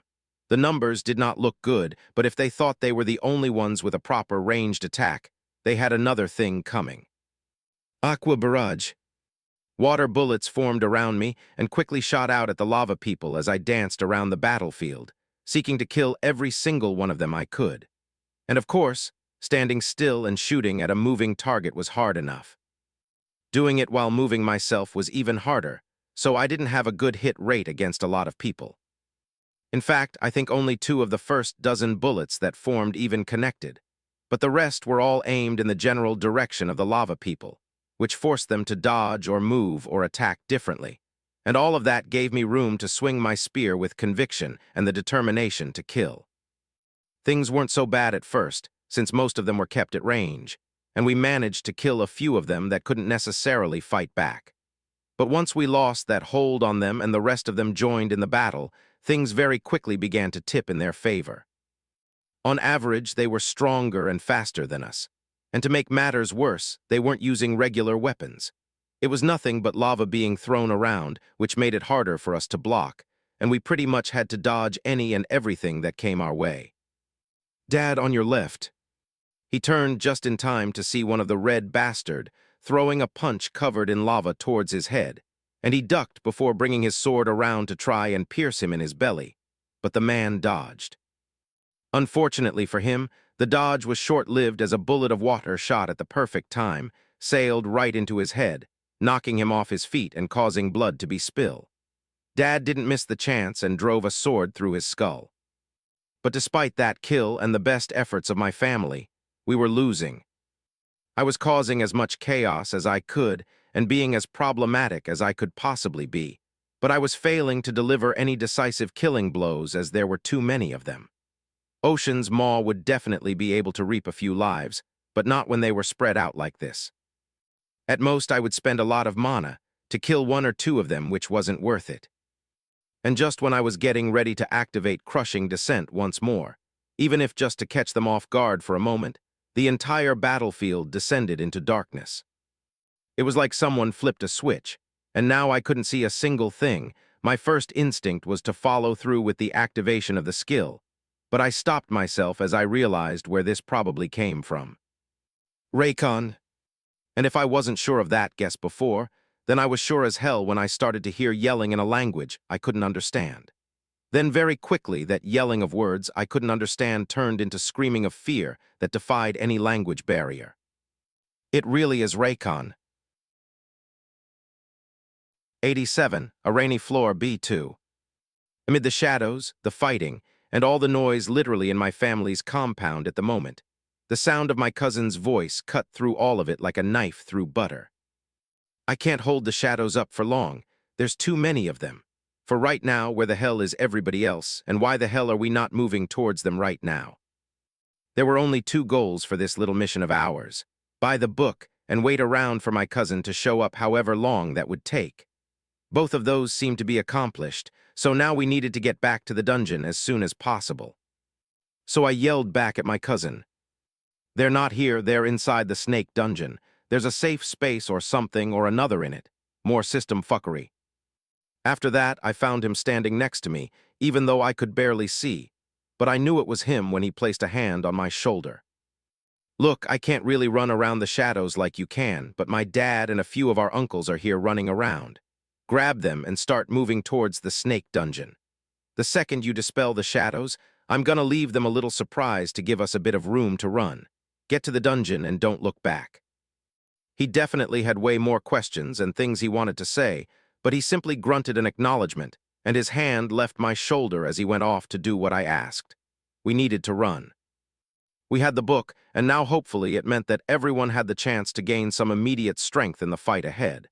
Staying here and fighting to the death simply wasn't it. Even with my cousin who was here now, with his increased strength, it simply wasn't a good idea. The next time we left the dungeon, it needed to be with a proper plan and more than just myself and him, even though I was confident just the two of us alone would be able to cause significant damage to these lava-wielding bastards. A few moments later, I heard the sound of my cousin's voice cutting through the darkness, letting me know it was about to disperse, and with it I activated a skill they hadn't yet seen. Ocean's Maw. As the darkness left the area, the roar of a leviathan made out of water rose up behind it and slammed into the few lava people who were in front of me. I didn't wait for the result of the attack to reach my senses. I turned around to run as fast as I could to catch up with the members of my family. Before long, lava was once again being thrown towards me, but none of it was enough to stop me, my cousin, my dad, or my uncles from reaching the entrance of the dungeon. Thankfully, they waited for me, and we all entered it together, appearing on the first floor, where we all took a second to catch our breaths. But sadly, we were doing more than just catching our breaths. As those first few snakes slithered out from the two rooms down the hallway in front of us, my dad wore an expression of seriousness unlike any I had ever seen. Even when he had to tell me that my grandma passed, he never looked this dreadful, this filled with pain and sorrow, but he made a choice seemingly before we even reached this point. Of course, I had other uncles here, and one of them would have done the same, but it was my father who stepped up. I'm not sure if I agree with why he chose now to do what he was about to do when we still had more floors of the dungeon to work through. But I suppose he wanted my cousin to get ahead of the news he was about to learn, and to be prepared to see the state that his mother was in, and his younger brother. There would obviously be no good moment to tell him that his father died. No perfect moment, no time where the pain would be lessened. Either way, nothing about this should be easy, so when Uncle Robert motioned for me to follow him and the others towards the snakes, and eventually down the hallway to allow my dad and my cousin a bit of solitude, I simply did it. A few moments later, and it wasn't the sound of our steps against the strange floor of the dungeon. It wasn't the sound of our weapons swinging through the air. It wasn't the sound of blade meeting flesh, blood spiraling through the air as the snakes lost their lives to our weapons. Nor was it the sound of the hissing that filled the dungeon floor. No, at this point in time, the only sound that myself and the other members of my family, save my cousin, could hear was the wailing and screaming of the latter. I have heard Raycon cry before.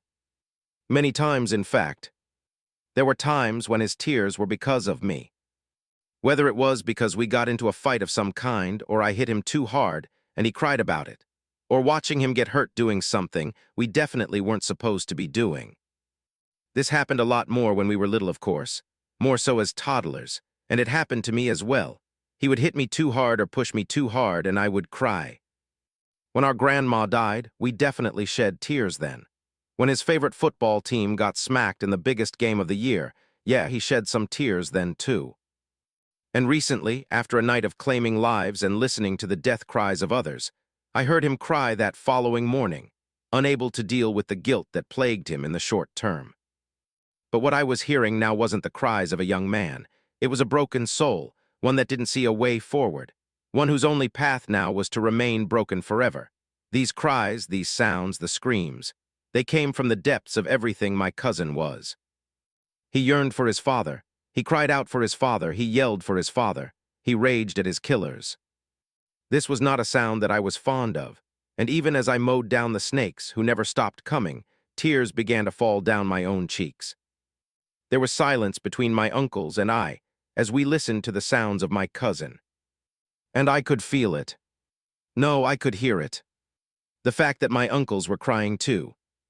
It seems rain found its way onto floor one of the snakebite dungeon, and it came with the backdrop of music formed by the sorrowful cries of a young man who has lost his father. All of us, a nephew lost an uncle, multiple men lost a brother, and obviously a young man lost his father, and that was only in reference to Uncle Terrence. Uncle Grant was also no longer with us, and even now my cousin has no idea about the state of our grandfather. I won't swear it again because I've already done so, but while I've never considered myself a killer, for some time in the near future that will change. I promise it will. Before long, my dad came walking down the hall, and so too did my cousin. Dried tears were on his face, and his eyes were red from those very tears. By no means had he gotten over the news he had heard, and I could see it in his eyes. He did not want to be moving right now. He wanted to be sitting still, crying and begging that what he heard wasn't true. But we couldn't stay here forever, and his mother needed him. There were no words said, and it was mostly a silent trek down as we mowed through the floors that stood before us before eventually entering that space once more and reuniting with the other members of the family, all of whom were glad to see we made it back safely, and this time with our cousin in tow. 88, Trade Integration B2. Meeting back up with everybody went about as I expected. There was a lot of tears, a lot of hugging, a lot of happiness, a lot of sadness, a lot of everything, but obviously it was all centered around the fact that 2 members of this family would no longer be with us. And then Grandpa woke up, and that came with its own set of emotions as well. The loss of his arm was not something the rest of us took easy, but in true Grandpa fashion, the man simply went on as if nothing happened. He paid it no mind. He showed no signs of pain or discomfort, nor did he ever complain about the fact he lost a limb. But that was just how he was, always wearing it on the chin and keeping his finer emotions tucked away.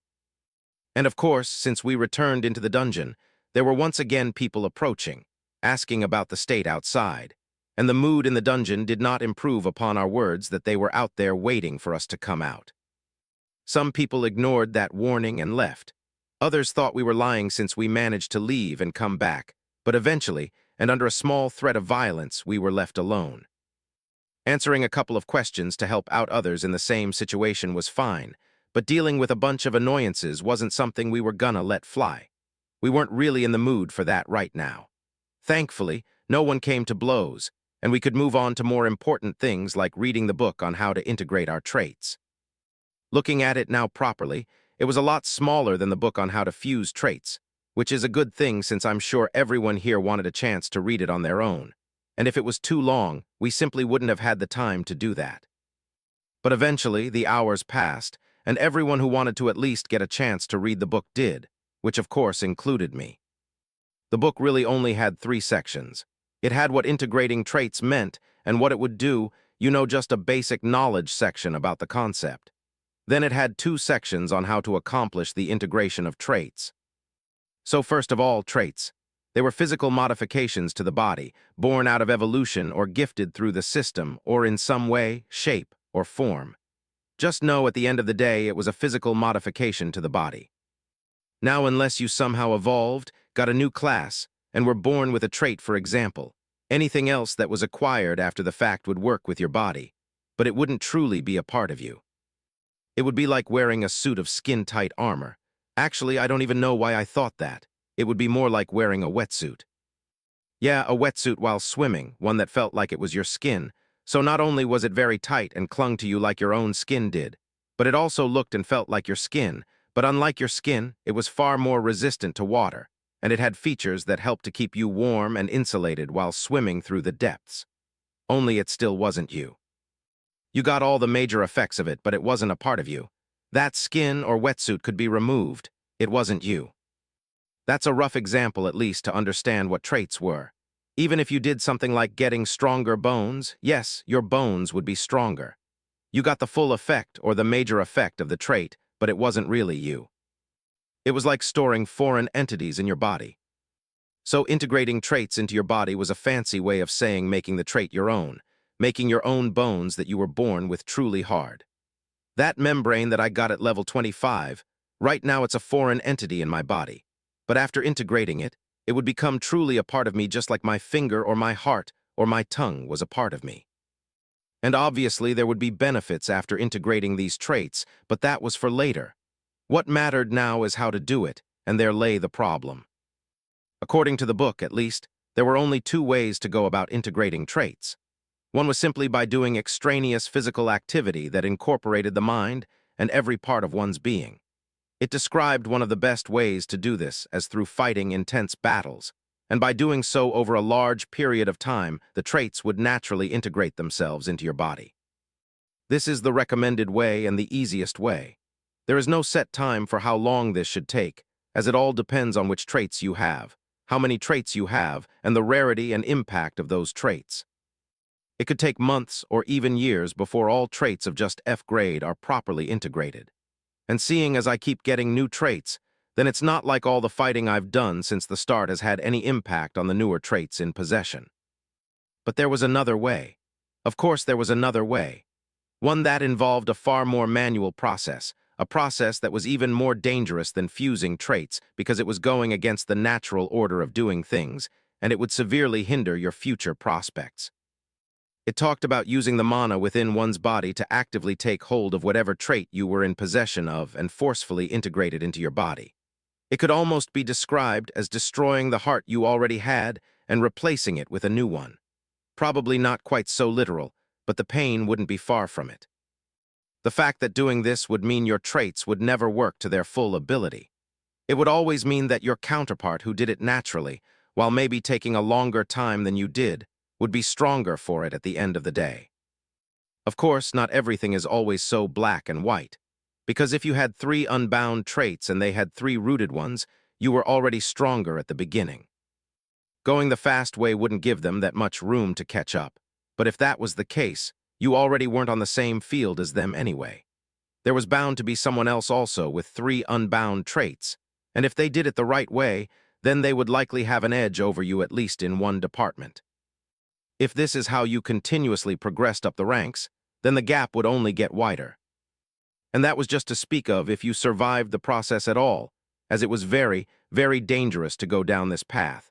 Or at least the book emphasized it was that dangerous multiple times in fact, reminding us that in this case a slip-up wasn't just likely to happen. It was almost expected to happen, and only very few people actually managed to go down this path, especially if they didn't have the sort of guidance or resources to help alleviate any of the cons of doing this process. Basically, my family and I were now between a rock and a hard place, and we were firmly lodged there. 89, Selfish Old Man B2. The mood was obviously somber. It was spread amongst everyone who wanted to know about the requirements to integrate the traits, which of course was basically all of us except for the kids. Either we could start doing some exercise down here or maybe, and this was a thought that crossed my mind, leave and enter the dungeon almost instantly, and just stay on one of the earlier floors and fight for as long as we possibly can without killing the boss to see if that meant we could integrate our traits faster. But the book made it very clear even by doing that it could take months or years nowadays, and even in the best case, it didn't say weeks. The natural way and the recommended way was obviously going to take time that we did not think we had. We had food provisions down here, but my family members didn't have enough hands or time to grab everything we had in store. It would probably last another week or two at best, and that was only for those of us who were on the higher end of the level spectrum of the F grade. My younger cousins, for example, were not, and who's to say they would even make it a full week down here?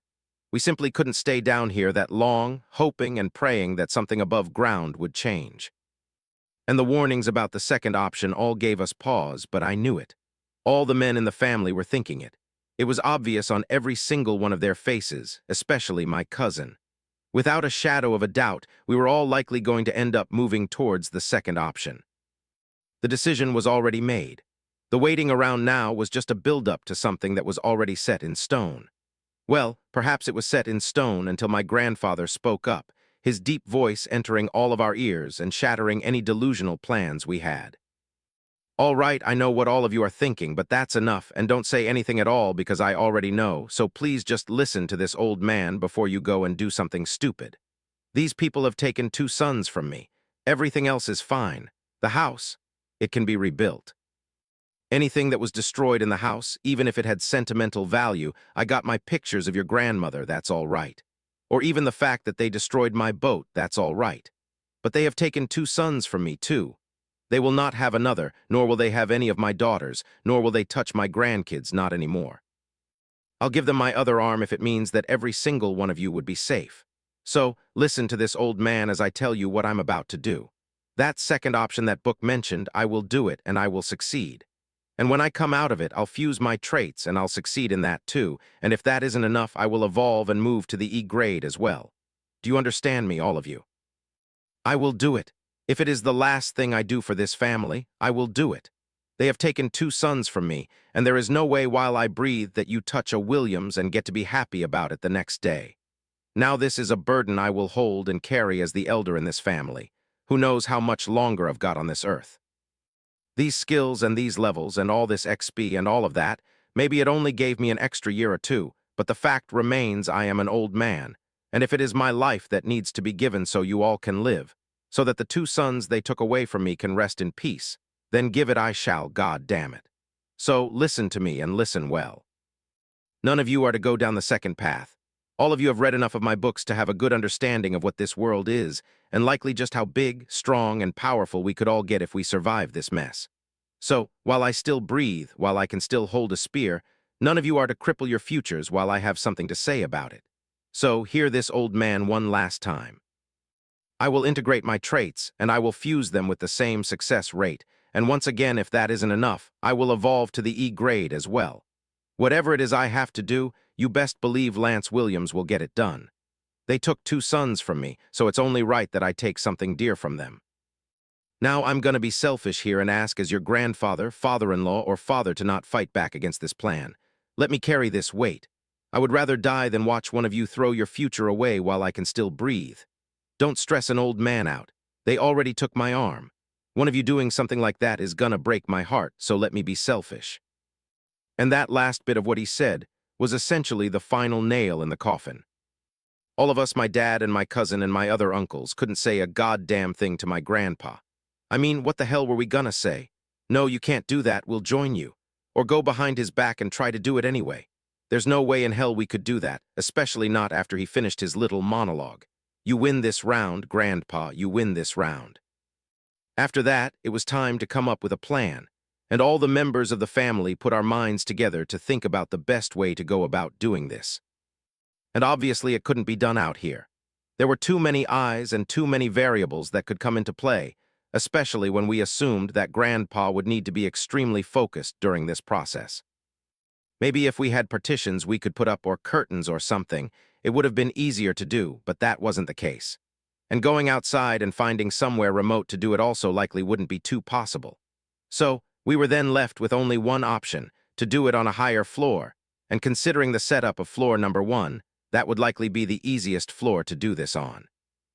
Though that means even if it's brief, we will need to leave the dungeon for the briefest of moments, so we could once again enter floor number 1. Just in case, I'll be one of the people going with Grandpa, and when we initiate the teleportation, I will already have crushing descent active. If we face attack for even 1 second while we're out there, it could end very badly. Hopefully with that skill active, it'll give us more than enough time to once again enter the dungeon, where a couple of us will ensure that no snakes bite our Grandpa while he sits in the back and completes the integration, and if time permits and his body is stable enough, then the fusion as well. The road was tough, but at least there was a path ahead, however arduous it was. 90 Day in the Life B2. A few minor details were hashed out, and eventually a plan came together. Myself, my father, and obviously Grandpa would all be going together to the surface before immediately entering the dungeon once more. I would have said I could handle it on my own, but we don't know what type of state Grandpa will be in after the integration, and carrying him while fighting isn't the best plan. Which is why Dad was tagging along. All right, remember the plan? Exit, then immediately get back in. Don't worry about whatever else is going on outside, just exit and back in as quickly as possible. Both my dad and I acknowledged Grandpa's words before willing ourselves to leave the dungeon. Crushing descent was already active, and the second I felt myself appear outside, I immediately felt the strain of others being held under the skill. The eyes cleared to see a lot more than 50 or so lava people in the area, but I didn't manage to get an accurate count, and we were already back in the dungeon on floor number 1. We don't leave this floor until I integrate everything that needs integrating. If for some reason it tries to force us to leave, then leave me. I kinda just ignored that last line, and I could see Dad did the same thing. Grandpa should know that, so I'm sure he said it to sound cool in his head. Anyway, he sat down in the back to begin, while my father and I stepped forward to face the incoming snakes. Not long after that, the screaming began. This is the first time I've ever heard my grandpa yell out in so much pain. Even at his lowest, he's always been a stalwart figure in my memory. Never shaken, and firm pillar to lean on even in the worst of times. I've seen him sad, angry, and even in pain before, but to scream out like this. As the echoes of his wails dance across the snake-filled chamber, I couldn't help but choking up myself. Then I felt a hand on my shoulder. Trust the old man. If there's one thing about him that will never change, it's his stubbornness. We'll make fun of him about all this yelling later. Let's just focus on our task. I obviously wasn't there during my dad's childhood, but I had a feeling he also hadn't ever heard his father scream like this. It was kind of unfathomable to even imagine Grandpa laying down somewhere yelling his soul out. Yet here he was. I did my best not to let it bother me and just continued mowing the snakes as they approached. It wasn't exactly hard to kill them the first time I entered this dungeon, but a simple swing of my spear was enough to end their lives at this point. Dad and I really didn't say much else after that, as there wasn't really much to talk about, and neither of us had any issue existing in silence either. But of course, this wasn't just regular silence. Just like earlier when we were here with my cousin, and he was crying his eyes out, it wasn't the sounds of the snakes dying that lingered in the air, and instead it was the wails and cries of an old man allowing himself to feel an immeasurable pain, all for the sake of protecting what's left of his family. and getting revenge for the ones he was unable to protect. And so the hours passed, slowly but surely. Snakes kept coming, and eventually the speed at which they were spawning grew faster, but never fast enough to give me and my dad any trouble. At some point, though, after who knows how many hours passed, the screaming died down. There were still a few yelps of pain every now and then, but not quite the gut-wrenching screams he was letting out before. I'm not really sure what he was going through, but there's no doubt that is the most painful thing he had ever dealt with. But as my dad said, I gotta trust the old man. Then I finally heard it, my grandpa's voice, but instead of screaming it was words. I did it, I goddamn did it. Go, I'll keep them busy here. Go check on the old man. I nodded once toward my dad before I turned back and ran over to where Grandpa was. What I saw there was not a pretty sight. He looked half dead, blood covered everywhere that I could see. It looked like he got hit by a goddamn bus, but somehow didn't break a bone in his body. I don't quite understand what I was looking at, but what I do know is this isn't the type of thing people walk away from. Not what I was looking at here. Grandpa, I'm all right, boy, don't let all this shit here fool you. In fact, I feel better than ever, ha-ha-ha. It was hard to disagree with him when he was sitting there laughing like a madman, waving his little stub arm in the air, but I couldn't help the feeling of pain that welled up inside of me. Ah, what's with that look on your face, Freddy? I said I'm good, so just trust me on that, okay? Now give me a couple minutes to get my bearings in order. These old bones still got some life to give, but I don't think I could do any of the fusing stuff here. Let's just make it back down to the family so I can wipe off all this grime, get some water in me, and then we'll come right back up and do it again. I couldn't help but chuckle, and in the moment of the situation, Grandpa just had a way of making the people around him smile. And even though Dad would never admit it, you could hear it, and I know he smiled too. Long story short, we did exactly as he said. We cleaned up floor number 1, pushed all the way through to handle 3, ran through 4, and destroyed that bastard at 5 before making it back to the family. Though Grandpa did use a bit of the water on the earlier floors to wash off all that blood, he couldn't get it out of his clothes, and needless to say, Mom on the other end was up in arms about the sight of him. But he pushed all that aside, drank some more like he said he would, sat down for a bit to catch his breath, and while he did that, he read up on the fusion process again, maybe for about 20 or so minutes, and then we were back outside and back into the dungeon. All in a day's work for the men in the Williams family, I guess. Now I'm not sure if it was smart to go fusing his traits after just surviving a dance with death to integrate them. There was no stopping him at this point. The silver lining is that at least what he was doing this time was the correct way to do things, and hopefully should be pain-free. Either way, I can't pretend that I'm not looking forward to the result of all of this, to see just how much stronger he gets. Maybe there's a chance he reaches that demi grade level once it's all said and done. 91, cannot fail B2. I'm assuming it was because this was the natural way to do things, but Grandpa finished the fusing process a lot quicker and a lot less quietly than the process of integrating his traits. Throughout the process, I could obviously hear him straining a little bit, but it wasn't anything too alarming, just the sounds of a man that was heavily focused on the task before him. Either way, it was complete now. There wasn't any big flash or big boom or anything to signify the significance of what he accomplished, but even I could tell that he felt different. It was hard to kind of put my finger on what exactly about him felt different. He just kinda did. It was like he was more powerful somehow. Again, I couldn't really explain that feeling, but it just felt like the truth. Grandpa was more powerful, and for some reason I could feel that he was. Son Freddy, I feel like a new man. This body of mine, there's nothing it can't do. Not even in my prime did I ever feel this young and spry. I wish Andrea could see me now. Hearing my grandma's name made me smile a bit, and just thinking about her made everything feel all right again for a moment. Though the fact Grandpa could talk like that only gave me confidence that he was all right. And not even an hour later, we were back with the members of my family, where Grandpa was giving a short synopsis of his power in hushed tones. Not everything needed to be said out loud for others to hear. But me and Dad got to hear the real version of it on the way here as we watched Grandpa demolish the snakes all the way down the floors so he could stretch his legs, as he described it. It was honestly beautiful to watch. To see him in his element, even with the missing arm, just be utterly unstoppable. There was nothing they could do to get in his way and hold him back. Even that last snake on floor number 5, something that was truly big and strong, Grandpa practically manhandled it. And it was due to first the integration and then the creation of the gene. We learned that upon integrating your traits, there would be a boost to your stats, whether it was strength, speed, intelligence, or whatever it was depending on your traits and exactly what they did. Once integrated, your stats would get boosted. My grandpa thinks that the boost he received could have been more if he did it the right way.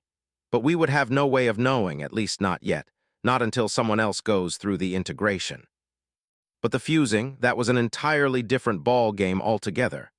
Not only did he keep the stats gained from when he integrated his traits, but they practically doubled, and for the stats that weren't touched upon integrating, even they went up slightly. Now it was a full body upgrade to every part of Grandpa, and it was something I was looking forward to myself. Even then, those are just the raw stats, things that could be quantified. But the gene was more than everything his traits could do. The gene not only did that, but way better and then some. And it was important to remember that Grandpa didn't have unbound traits. I did, my cousin did, so now I'm even more looking forward to seeing what my gene will turn out to be. Anyway, since Grandpa wants us to take the natural route, it's likely gonna be some time before that happens, but we're currently planning to go back outside. Which meant there would be a lot more opportunities for all the vigorous exercises in the world I could possibly need. Since we didn't plan to come back into the dungeon for quite some time, the goal was to go out there and take back our city. We would be making something of an announcement to the rest of the people down here that they were free to join us, but we weren't counting on them. The men of the Williams family will handle it. This is where our faction was located, and this is where we will stay. Now Grandpa did mention something that was particularly interesting and also a bit worrying. He now had the option of evolving to the E grade. Once he completed integration and fusing, it simply manifested next to his level on his status. But it came with a warning directly from the system. Once he completes his evolution, it will contribute significantly to beginning the next phase. Of course, we knew the name of the phase, but there was no description of exactly what would happen. Though the fact that Phase 3 is called Grade Lift is probably all the explanation we need. If Grandpa were to evolve, or I assume enough people on Earth, it likely meant that the enemy would be allowed to send E-grades to attack us next. I'm not sure how many of them they had, but it was probably good to assume they had thousands, if not millions of them on payroll.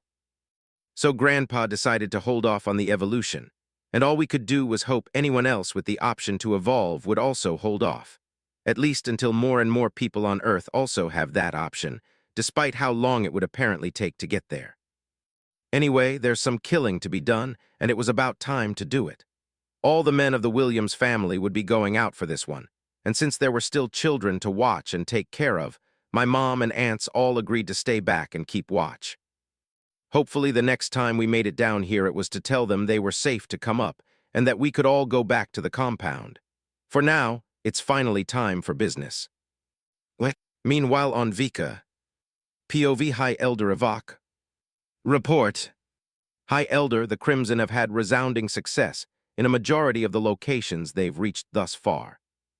Unfortunately, in an effort to be more efficient, they decided to split their numbers apart slightly. Not enough that only 1 or 2 of them were handling major pockets, but instead of thousands moving one at a time, they had divided into groups of a few hundred. They were still conquering large population pockets at a great rate, but as a result, there were a few areas still putting up a resistance. Those arrogant fools, how dare they disregard an order from the great Vicar? Tell them to consolidate as quickly as possible.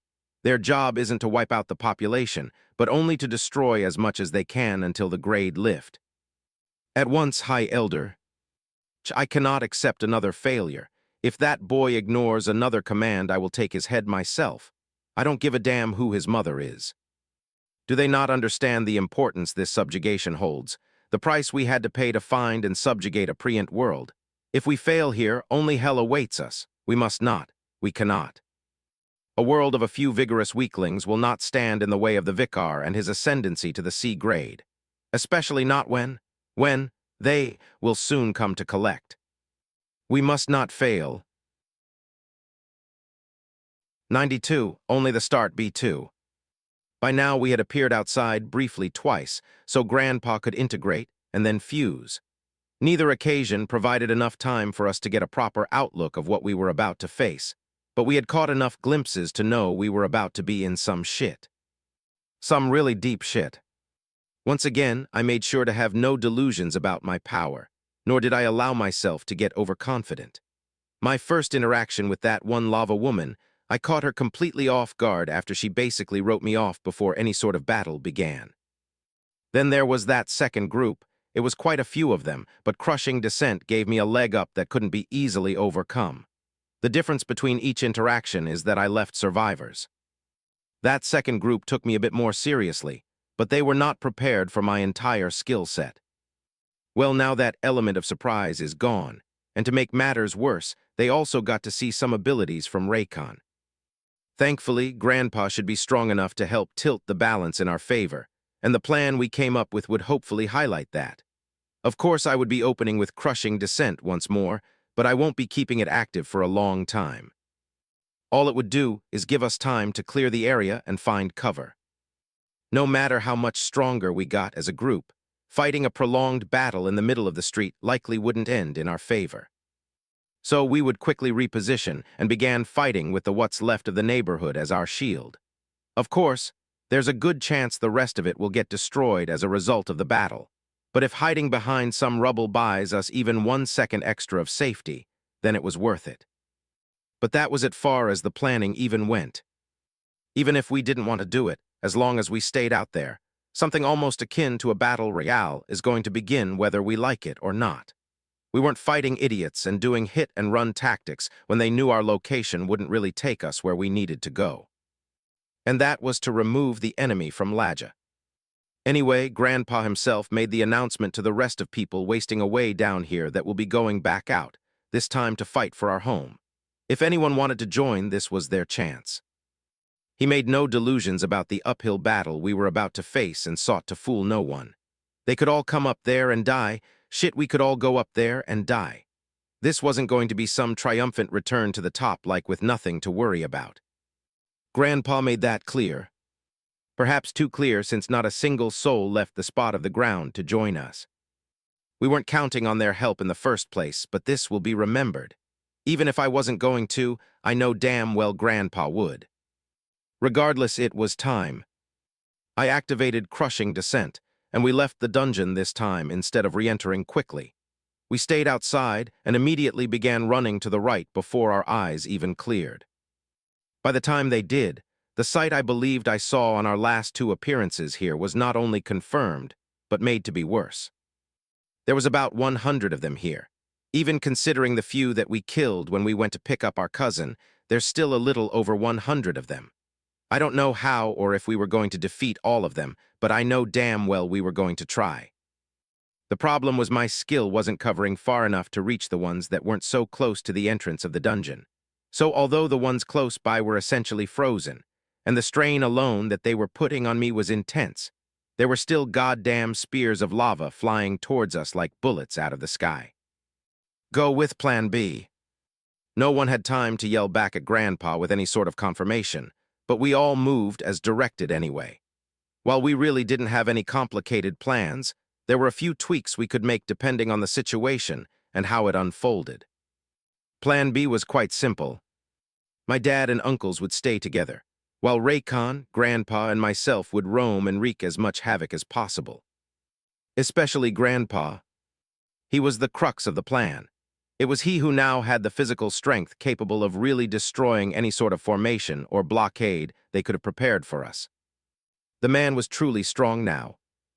We had all gained some measure of strength on the journey to level 50, but Grandpa was on a different level now. It almost didn't look real to watch him destroy things with his bare hands. Anyway, Dad and the others went to the right. Grandpa took off in a similar direction, and my cousin took off to the left, but right now I didn't have time to worry about them. The strain was getting too heavy, and it was a bad time. I deactivated the skill, and unfortunately there wasn't any water nearby, so I could ray up on my energy a little bit. But that was all right because I wasn't running away.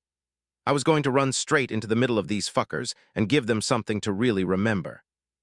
Just before I deactivated the skill, I took off in a beeline towards the group of essentially frozen lava people, deactivated crushing descent.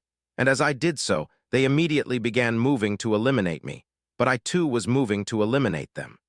My spear was already above my head, and then OCANS Maw. Unfortunately, the big impact that I wanted didn't happen, as a barely formed wall of lava rose up to meet the skill before it made contact with anyone. Immediately, a loud boom was heard as steam filled the area, but there was no time to linger or worry about the result. Using the steam as cover, I pivoted quickly and brought my spear to the left to block a sword coated in lava from decapitating me. Knowing I couldn't stay still, I pushed off and moved backwards slightly just as something else tinged with the color of red and orange slammed into the ground in front of me. There was a good chance every single one of these people was a better fighter than me.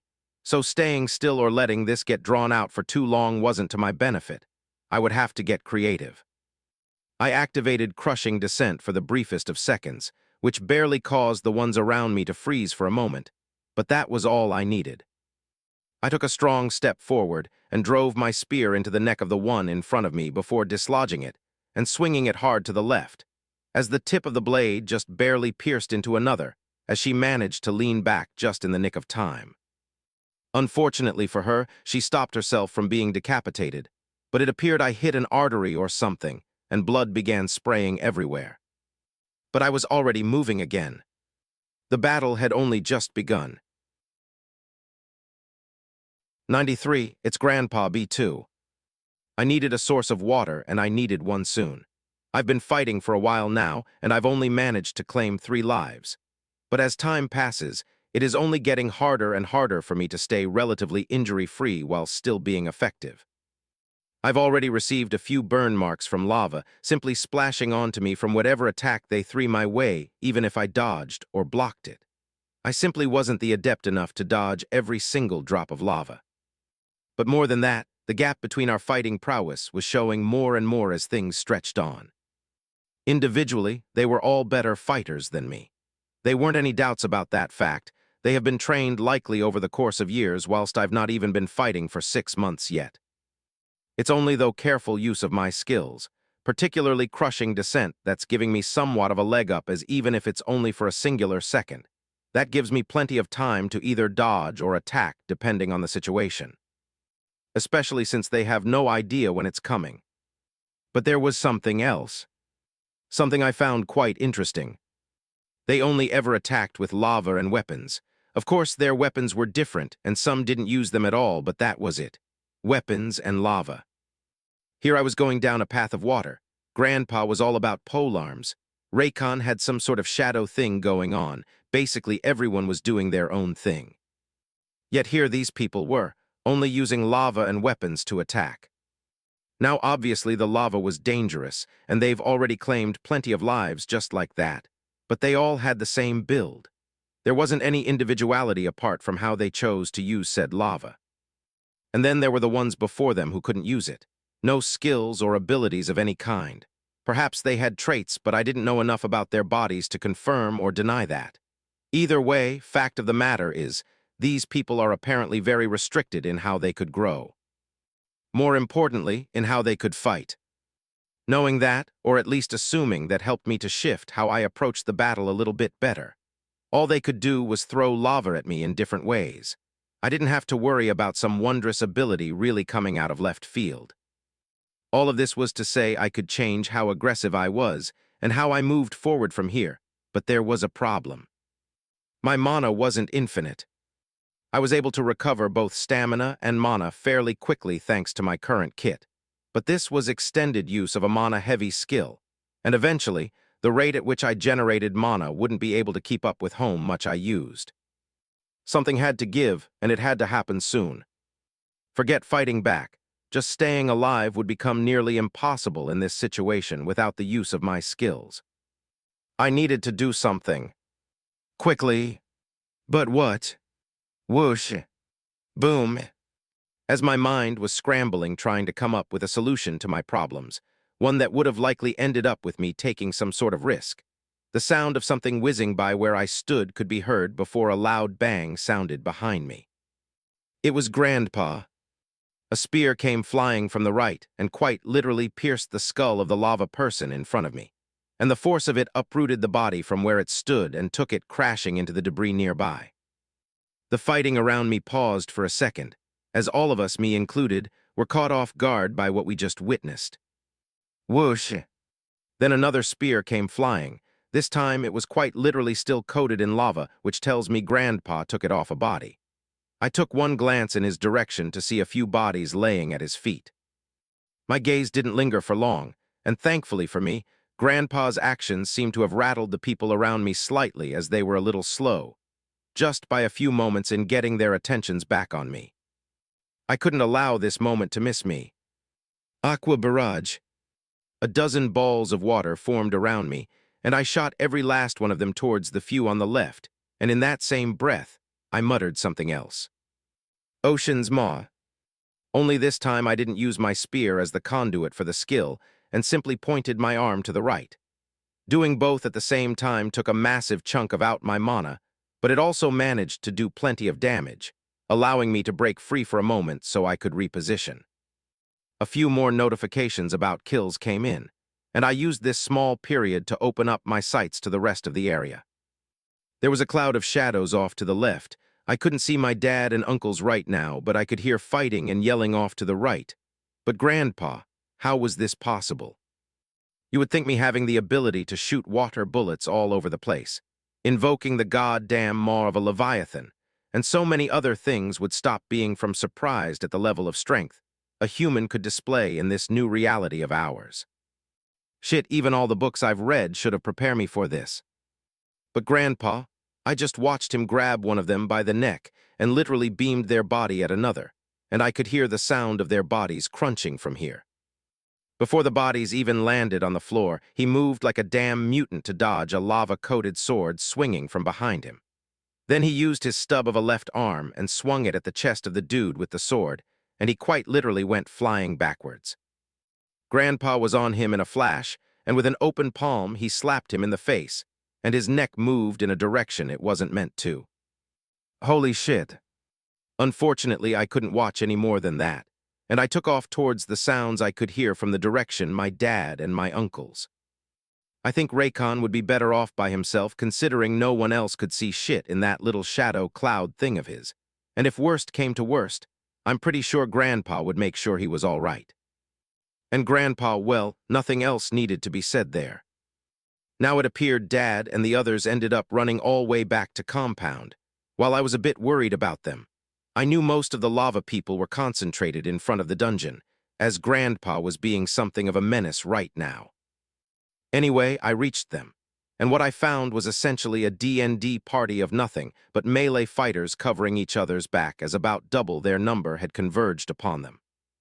They were losing but managing to hold on through communication, grit, and pure fucking heart. Every single one of them was covered in wounds, whether it be cuts or burn marks. But I'm here now. Crushing Descent. 94, a proposal B2. I didn't hold the skill active for too long since I was basically at rock bottom at the moment, but it was more than enough for me to get back to the river. I dived right in and came back out only after a few moments, and just in time to hear my dad yelling towards me. Freddy, crush them again. Already thinking that, I activated the skill as I drew closer to the enemies before me. Water dripping off my body as I deactivated Crushing Descent and instead activated Aqua Barrage. 12 flying balls of water combined with the offensive my dad and uncles went on because of the window Crushing Descent awarded them. It didn't take very long to clean up the people that surrounded us. From there, we all went back over to the main area where Grandpa and Raycon were located, only to find out that Grandpa was still conducting a massacre.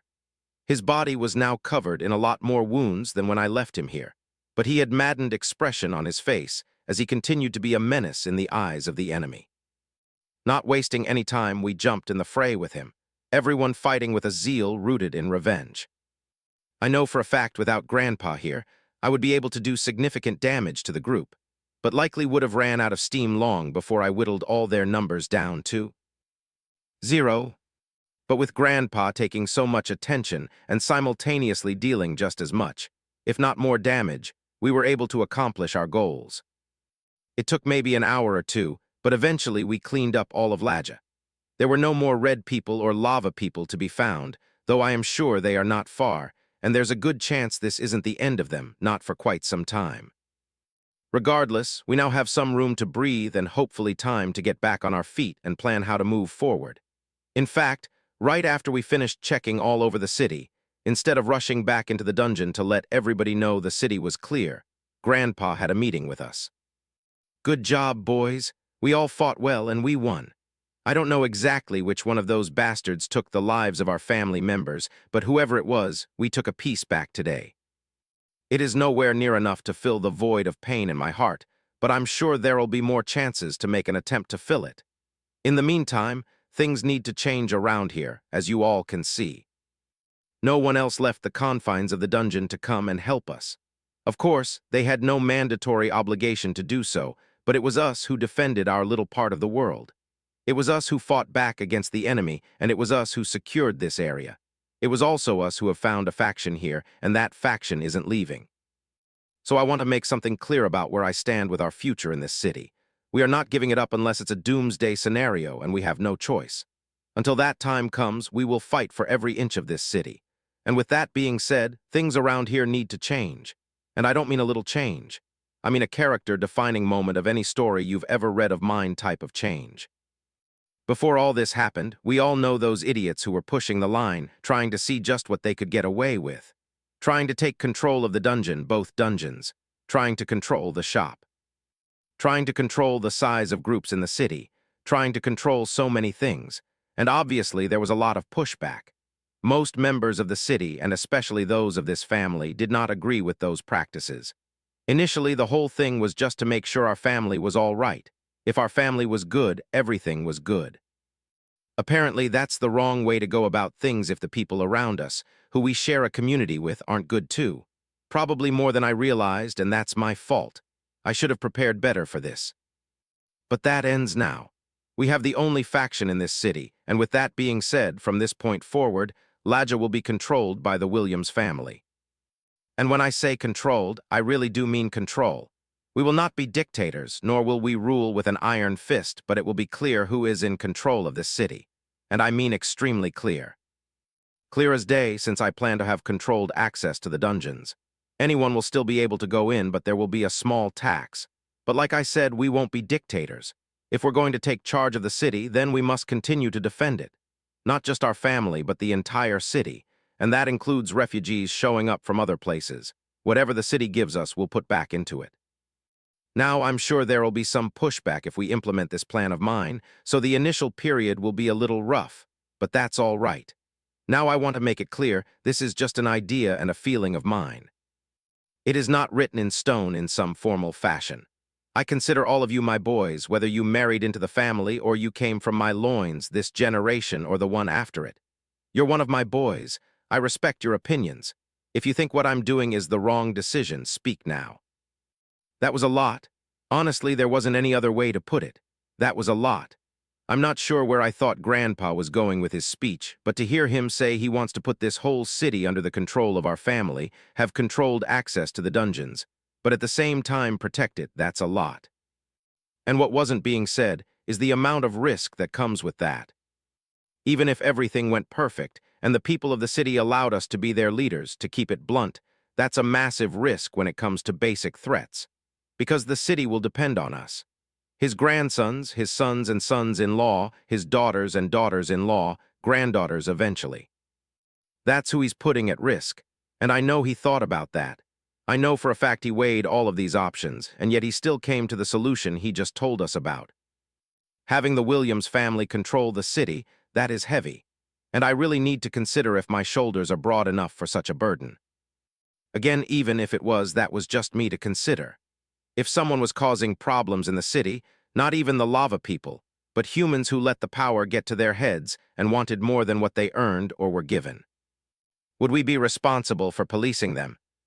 Were we going to turn one of the houses on the property into a prison capable of holding powerful people? Who the hell was going to be the ones doing all of that? I'm just not sure if Grandpa thought this through all the way. 95. Discussions all around B2. We stood there in silence amid all the destruction in what remained of Grandpa's house, and the fact that there were bodies outside of our enemies still in the compound. Grandpa's words still hung in the air as we all took our time digesting exactly what he said. Honestly, I want to reject his plan outright. We are family still dealing with the loss of 2 of our members, and now we are supposed to become the keepers of Laja and protect all who live here instead. Especially not when there's still so much we don't understand. Like, for example, how Grandpa just became so much stronger than the lava people after a rough integration and a fusing of his traits. It didn't make sense. So while not having much, if any, answers at all, mourning our family members, and putting the rest of us that are alive into even more risk is simply not a good idea. Or at least not one where I think the few benefits I could think of would outweigh the negatives. No matter which way I spun it, this simply wasn't a good idea. And now here I was trying to figure out a way to tell Grandpa that he was wrong, and we needed to think of something else. Thankfully, I wasn't the only one he was talking to, and one of his sons spoke up instead. Uncle Mac had one hand crossed against his body, and the other holding his chin as he spoke his mind. Dad, I don't think this is a good idea. You're usually right about a lot of things, but this time I think you got it wrong, Pops. The family just isn't in a position to go be so heavy-handed in controlling all of Laja. Plus, even if we did somehow convince the whole community, or hell, what's left of it, to let us be in charge, who the hell was going to police them? Who the hell was going to enforce whatever rules you came up with? Just think about it, whether this is right for the family or not. Grandpa had a tense look on his face that didn't seem to be going anywhere anytime soon, because Uncle Mac wasn't the only one who had something to say. It was Uncle Robert who was next this time. I agree with Mac. The only reason we've even been gaining strength of any kind is just to ensure we are protected, that our family is protected. That when these aliens show up to kill the people we love, we are able to fight back and protect our loved ones and our home. We've already failed twice in doing that. We didn't even get a chance to bury their bodies. What you're proposing will just be putting our family in more danger than necessary. That is not something I can support, not right now. Not giving Grandpa a chance to breathe. It was Uncle Lenny's turn to lay it on him and let him know how much he disagreed with the plan envisioned for us in the future. Essentially, nobody agreed with almost any part of Grandpa's plan, and how could they? All it's asking for is danger and risk we don't need. And while I can see some benefit of being the decision-maker of an entire community, where we can properly plan defenses, attacks, and how to go about it so not just our family but all of Laja is safe, something like that needs to happen naturally. And even if it's something we wanted to force ourselves, it couldn't be done now. Not right now. And even after hearing everyone's explanations, all it did was make me more and more surprised that it was Grandpa who suggested this. I know the concept of this reality we are living through is something he's joked about since he was a young man. But I need him to remember that this isn't one of his books. This is real life, and I'm sure the loss of my 2 uncles is likely affecting his decision-making in some way. Based on his argument and what I was told took place while I was in the dungeon, then he likely feels like if the community itself was more cohesive, perhaps there would have been a better chance of walking away from the initial battle without losing anyone. I know for a fact he didn't want to lose anyone else, and he's just trying to make sure that's a reality in whatever way he could think of. Unfortunately, I think this time it was a bad decision, and I feel validated based on the thoughts of my uncles. But the conversation wasn't over, and instead of something like putting the final nail in the coffin, my father instead threw Grandpa a lifeline. First of all, Dad, I agree with everyone. I'm not sure what shifted, but this isn't the right way to go about things. And you know Mom wouldn't have agreed if she was here. That last line seemed to sting Grandpa more than anything else that was said. Obviously, I wasn't there when they were younger, but I've heard the stories. I've seen the old photos and videos. Grandma had that man wrapped around her fingers, and he wouldn't do a single thing to make her unhappy if he could help it. Well, at least from what I've heard. Anyway, Dad wasn't done yet. But I won't beat up on you too much. I agree things need to be different in Laja. Even if the Williams family continues to grow stronger, we still won't be strong enough to fight entire armies by ourselves. If the numbers we faced were double or triple what they were today, would we have survived? I don't think so, which means things gotta change in some way. So instead of the heavy-handed way you suggested, I think we can have the best of both worlds if we change just a few things. After saying that, Dad then broke down his thoughts, which sparked something of a discussion with the whole group. Raycon was the only one who didn't participate as much, and it was easy to remember why. It would be a long time before he got over the loss of his father, and no one could ever blame him for that. While Freddie and his family were having their own conversations regarding the future of their ongoing subjugation, other such conversations were being had. Somewhere in a place far from the eyes of Earth, even far from the eyes PF the subjugators of Earth, was a simple garden. Well, simple to the owner. To others it was a place of death, for the flowers were not as one would expect, and instead something abnormal to most. They were bodies, forever frozen in the state that they died in. Some were a bloody mess that didn't look like a body at all, but frozen forever in their position. While there were others who were mostly intact, some even looked as they did when they were still alive, without blemish of any kind. Though the garden itself wasn't what most people feared. It was the being who sat in the center of the garden. It was something akin to a centaur, yet its lower half was perpetually shrouded in a gray mist, while its upper half was of a skeletal nature. Though what race the skeleton represented never seemed clear, no matter how long one stared at the creature, as the formation of the skeleton seemed to always be on the move the longer one looked. This individual was Lord Bash. It was quite the simple name for someone so mystical and fear-inducing, but no one would dare point that out in his presence.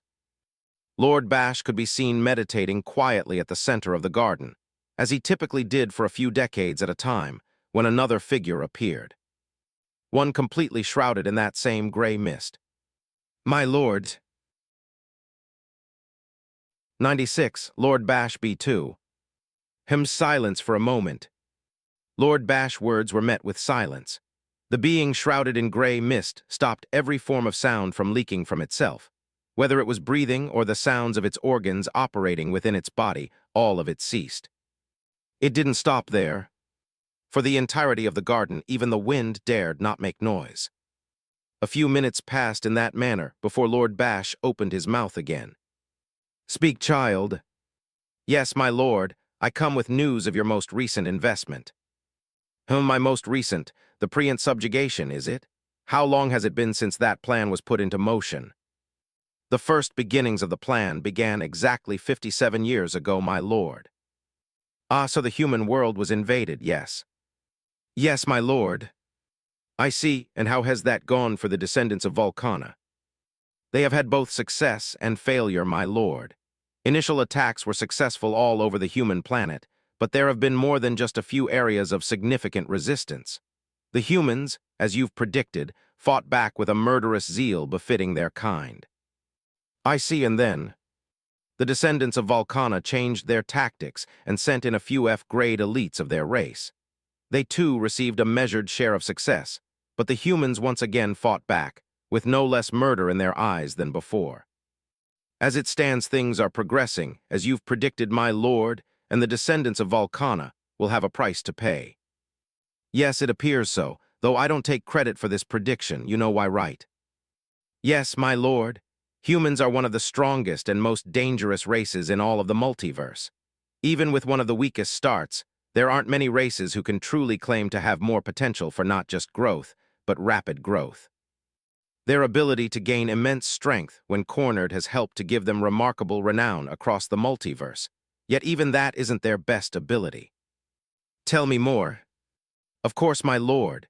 Humans are known as many things, but one of their most prominent names is the template race.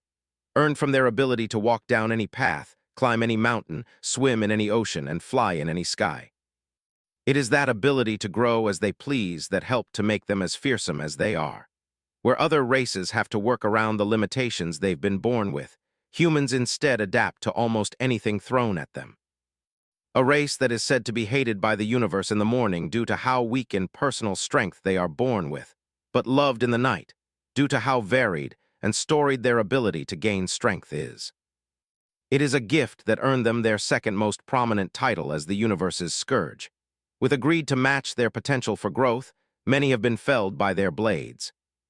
The words, "it is a blessing they aren't united," is often said when discussing humans, because if they were wholly united like some races were, then the multiverse would be their playground. Or so it is said. Yet despite all of that information, all of which easy to gather, the descendants of Volcana still deemed the humans of their subjugation barbarians and saw it fit to invade them, all for the sake of a little more power. Well, no matter, did anyone else take interest? Yes, my lord. The Church of Regivas sent one of their dungeons. The Oaksil Paladins have begun reaching out to one or two hopefuls. The Everdark Blooms have placed observers on the planet. And finally, the Grandelian Federation is said to be monitoring the progress of the humans. Though as the natives grow closer to successfully defending against the subjugation, I expect more powers to pay attention, my lord. I see, well, keep monitoring, I suppose. Perhaps my foresight will prove incorrect. I doubt it, my lord. Lord Bash did not speak again after that, and the figure shrouded in gray mist vanished a short while later. Some of the questions that figure answered were simply it repeating answers Lord Bash already knew, but it knew the seemingly odd habits of its lord. He was someone he could sit in silence for a century without so much as moving a muscle. Then in the blink of an eye, bring an entire civilization to ruin simply to test a passing thought. Something not too dissimilar to what he has orchestrated between the people of Earth and the Vacalans. The latter wanted power above their station, while the former were an interesting test subject. A planet of humans, but compared to other pre-integration human-dominated worlds, they were the sole sentient species, yet according to Lord Bash's findings, not only were they oddly separated by skin color and places of birth, but they had rapidly advanced technology-wise to leave their celestial body without the help of mana. Lord Bash found it fascinating. Of course, those acts themselves weren't all that unique when isolated. Earth wasn't the first planet pre-int or even post-int where only humans possessed sentience. Nor were they the first to have divisions or castes based on skin color, and they especially weren't the first to find ways to traverse their own solar system. But all of those things together, that was the interesting part to Lord Bash. He could count on one oddly shaped hand how many such human worlds he had come across. Yet this would be the first time in his long life that he decided to experiment with such a collection of human behavior. Saying it was fascinating him would be a stretch, for Lord Bash had seen and experienced far more wondrous things, but just the other day, according to his memory, but what humans would remember as half a century, he had the whim to introduce a different variable to that world of humans. What would they do when their technology no longer worked as mana integrated into the laws of the world? Would skin color and places of birth still separate them when an alien race put their population to the blade? How would they grow when suddenly things of fable and imagination became reality? And most of all, the descendants of Volcana, his ever-willing variable to introduce change to the humans. Would they ignore the many stories surrounding the human species? Would they push on, knowing their actions were only empowering the growth of their enemies? Or would they pay the cost of seeking a favor from Lord Bash? It was just a passing whim to Lord Bash, but billions would be affected. Such were the whims of the strong. A simple passing comment, and your entire civilization could be wiped out. Which is something those who called the misty veils of the Bashaless realm home would ensure should their lord even hint at it. But such things were far from the minds of the people of Earth. Contrary to the stories of how powerful humans were out in the multiverse, the people of Earth were dying in droves. There were multiple people or groups of people across the planet resisting everything that was thrown at them. But there were far more who were eliminated in the initial invasions or cleaned up by the members of the Crimson. So if one were to look at the planet as a whole and the overall death toll, one would find it hard to agree with the findings reported to Lord Bash. Though if he deigned to respond to such an opinion, he would simply call them short-sighted. He didn't operate on a scale of a few months or years, but instead in centuries and millennia. Where would the humans of Earth be in a few hundred years? Only time would tell, but Lord Bash felt he had some ideas. 97, things are different, B2. POV Fred. Only 3 days have passed since we cleared out Ladger of alien red people once again. And obviously that's the amount of time that has passed since Grandpa received his dressing down. Thankfully, the family had a good relationship, and it isn't the first time Grandpa was essentially voted out, although it happens on very rare occasions. And for the most part, Grandpa usually gets his way. There have been times such as this where it was unilaterally decided that the old man was wrong, but that did offer him a way out where he could still kind of get what he wanted. But we didn't suddenly become tyrants while putting a whole bunch of pressure on the backs of the Williams family at the same time. It was simple, and I think it was a stroke of genius from Dad. Basically, after verifying that Ladja was safe, at least for the time being, we went back into the dungeon and announced just that. We killed everybody that needed to be killed, and Ladja was safe. We made it very clear that it was the Williams family who did it. Our blood, sweat, our tears, we did it. No cutting shortcuts regarding that part. We saved Ladja, point blank, period. Now there were quite a few people who had opinions of their own regarding that little comment of ours, or not comment, but that little announcement of ours, I should say. But we weren't having any of it. Considering no one in that room could yell louder than Grandpa could, it was quite easy to shut them all up so we could continue our little announcement from there. We told everyone that it was safe for them to get out and go back to their homes or do whatever it is they wanted to do, but Ladja would always be protected by the Williams family. Now we didn't ask them to give us anything or do anything for us. We didn't tell them that there would be rules and regulations. We didn't put any sort of expectations on the people of Ladja. All we said was that it would always be protected by the Williams family. Period. Now they were free to interpret that statement however they wished, and some of them did take it negatively, but who cared? Definitely not anyone of the Williams family. We went out there and accomplished something great, and then we came down here and let them know that it was us. We accomplished it, and we will continue to accomplish things of a similar nature should the need arise again. Some of them took it negatively, but nobody was brave enough to cause a problem. Not when they were all turning down here away from the problem, while me and my family went to handle things. But that was it for the negativity, and even though it was only a small crowd murmuring their negative sentiments, the vast majority of them, on the other hand, were pretty grateful. So much so that we received plenty of thanks, and some of those thanks even included tears of gratitude. It was kind of odd to be thanked like this by so many people, but we all took it in stride, mainly because we were still dealing with our own heavy hearts from the loss of a few family members. After our little announcement was over, we gathered the members of our family and simply left. And of course, the list of members included Miss Vera and the few kids that were still with her. What was funny about the situation, though, was that not a single soul moved to leave until we left. Then, after a few minutes of us exiting the dungeon and verifying that the area was still safe as we had left it, people began to trickle out. Sometimes just one person, other times an entire group that went in there together. Eventually, we left the area of the dungeon and went back to what was left of our compound. Bodies were still all over the place, and that didn't help to improve the mood of the family, but we did what we could. We cleaned up only what was absolutely necessary and returned home. Once folks were settled, we began burning the bodies, or at least attempting to burn the bodies. It seemed even in death they were impervious to fire, so that began what turned out to be a pretty large undertaking. The bodies couldn't stay on the compound, and just dumping them in the neighbor's yard didn't make much sense either.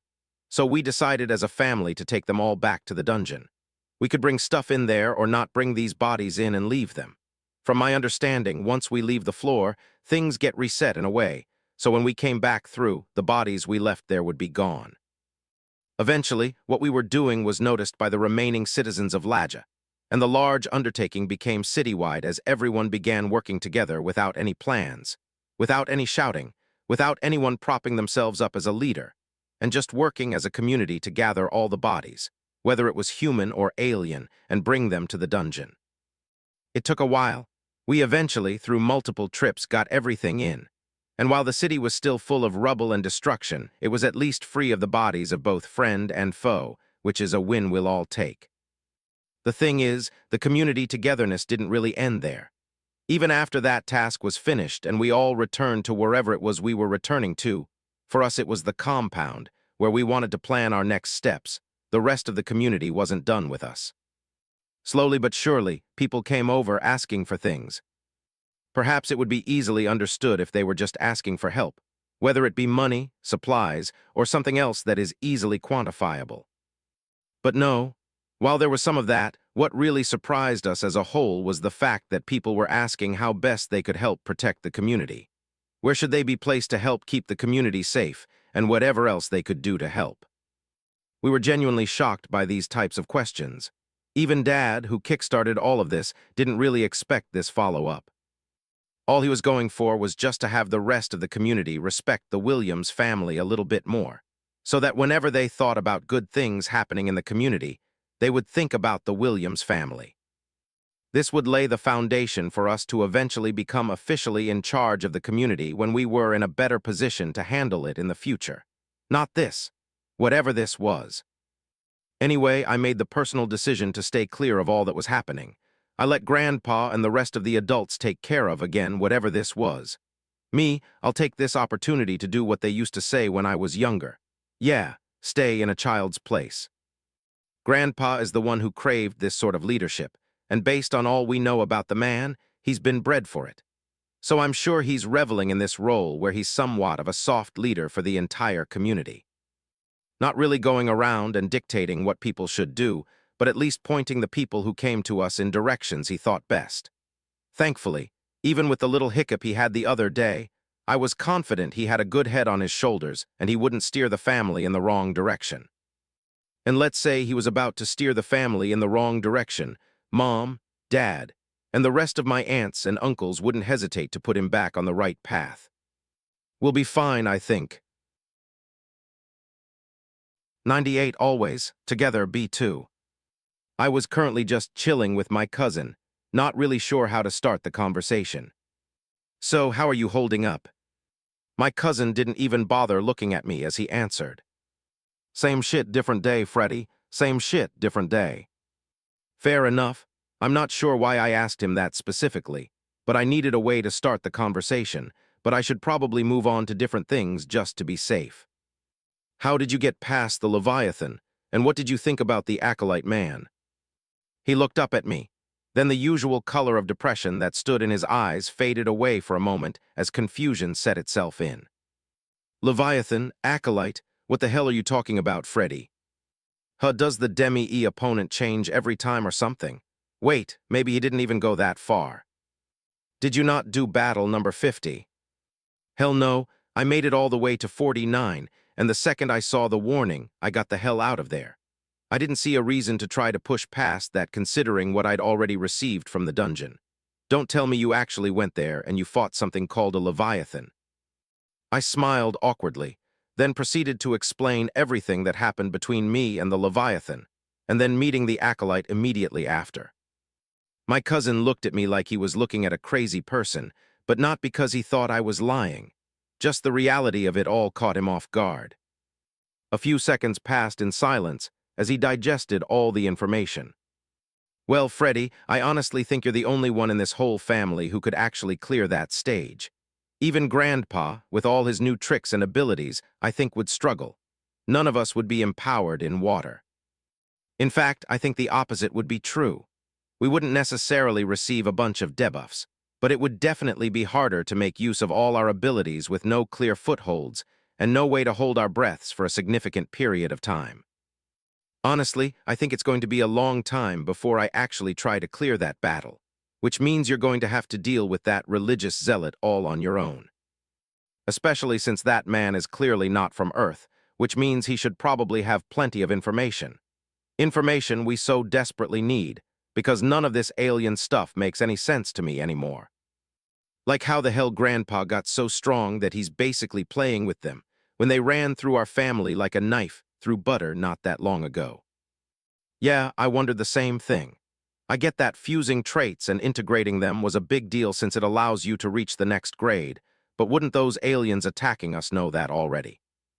Even if I were to give them the benefit of the doubt and say that they were from some backwater planet in the middle of nowhere. The fact that they knew to subjugate us, and they were attacking us, and clearly had levels, and knew how to fight, and all of that meant they existed under that environment far longer than us. They should know how to use traits, and they should know how to integrate them too. So why were we able to match them? It didn't make sense. Of course, I'm not dumb enough to forget that they basically killed millions of people, maybe hundreds of millions of people all around the planet already, but yeah, I don't know. You're right. I'll go talk to that religious man, hopefully get some information without having to sell my life away to some random god. Are you sure you should be talking like that, Freddy? You've read enough of Grandpa's books. What if that god was listening, watching you right now, staring down from the heavens above and not liking your clear disrespect towards him? Why are you assuming it's a him? How about that? If she were real, maybe she took offense to that comment too. Him got me there. But no, really, what do you plan on doing, Freddy? I know Grandpa and the others are busy coming up with their own plans about how to handle things from now on. But what about you? Are you going to go back down there for real and meet with that religious man? Yeah, we can get information, but who knows what else might happen down there. Until somebody else can clear battle number 50, you'll be all on your own. I thought about it for a moment. I mean, it's a fair point to bring up. Although I was able to leave freely last time, who said that it would be the same the next time I went? Well, best not to get into a hole of what-ifs. Lord knows I could fill up a whole page with what-if scenarios. I looked at my cousin. We already decided to take risks. This one seems calculated enough, so I plan on taking it. As soon as Grandpa and the others finalize whatever it is they want to do, I'll go back in there. The potential pot of information there is too good to pass up, I think. Well, when you put it that way, I can't argue against it too much. Just be careful, Freddy. I don't want to lose anyone else. Not sure I'd last too much longer if I did. I didn't know how to respond to that last line. In fact, it kind of shook me in a sense. The potential implications of what he meant by saying that. Don't talk like that, Raycon. It seemed like he was going to protest, but I placed a hand on his shoulder and squeezed. Don't, man, just don't. I'm sorry, I shouldn't have said that. My fault, Freddy. His voice quivered a bit as he apologized, and we looked at each other for a moment before he pushed my hand away and cleared his throat. All right, that's enough of the weird shit, and I'll have you know, while you go gallivanting with zealots, I'll be grinding my ass off in the dungeon trying to get my traits integrated. Some of us still have to work, Freddy. We laughed for a bit at that, and while I'm sure it took plenty of time for not just him, but this entire family to truly reach a relatively state of normal again, it was good that we could still laugh and joke like this. Even when the world got too hard to bear, the Williams family would stick together. Always. Grandpa and the others eventually reached some sort of understanding about how to proceed. I could have participated in those discussions, but it was honestly getting all a bit draining. Either way, a decision was made. It was simple. Ladja will turtle up. Gather strength, keep watch, and protect our own. There were talks about going to other cities and trying to eliminate all the enemies there as well, but that got shot down fairly quickly as it was deemed too much risk. But what if there was a number of us that reached the same state as Grandpa? Even just 30 people reaching that level of strength would clearly be a truly strong force, considering how effective Grandpa was. So that's what we'll do, turtle in, get as strong as we can while we can, and defend if attacked. Of course, that's a practice we've adapted in the past, but this time it wouldn't just be the Williams family doing it. Practically, all that remained of Ladja was going to be doing this. Together, 99, 5 counters B2. It was time. Time to go back into the dungeon and meet that weird acolyte man. What was his name again? Something that started with the letter A, I think. Oh yeah. Aranda. Acolyte Aranda. Going back with the family, and with Grandpa here, they are relying on me to be a major player in battles. It was a bit less obvious if another scale of assault came onto us. Grandpa by himself wouldn't be the solution to something like that. But in the meantime, while we did have time, I was going back into the dungeon. And if I remember correctly, when I left, the man said that there would be other people filling the counters. I don't know where those people would be coming from, nor do I know where that acolyte himself came from, but I think enough time has passed that they should be in there. Not wasting any more time, I entered the gauntlet dungeon again, reappearing in the initial waiting area that we were used to. But the second I did so, I tried to move myself into the second waiting area. There wasn't exactly any rules about how to go about doing this, and if I didn't have to go fight all 50 battles again to get to the second waiting area, especially since I wouldn't be getting a reward for them, then I'd hope I wouldn't have to do so. Thankfully, I was right, and not even a second later I was back standing in the same place I found myself after defeating the Leviathan. You have returned, my good sir. Please understand how much joy it brings me to see you here once again. No one else has managed to complete all 50 battles of the F grade save for you, so it would have brought me nothing short of sadness if you had not returned. Thankfully, that isn't the case. Come, come. I do hope you have time to take that tour I wanted to give you before, and as you can see, the brazier is now filled with people. Come now.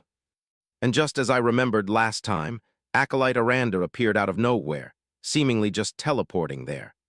I'm not sure where the hell he was hiding before, but it simply felt as if he just appeared out of thin air, as if he was meant to stand where he was standing. Either way, he was still wearing the robes he had last time, and that weird smile on his face that made me feel slightly uncomfortable was still plastered there, and he was right in the direction he was pointing. The counters built into the wall of what I assumed to be the dungeon now had people. It wasn't so numerous as he described, but there were indeed other people there. In fact, it was quite literally only 5 other people for the 5 counters I saw before me. What was weird, though, was how these people looked, and I was using the word people loosely.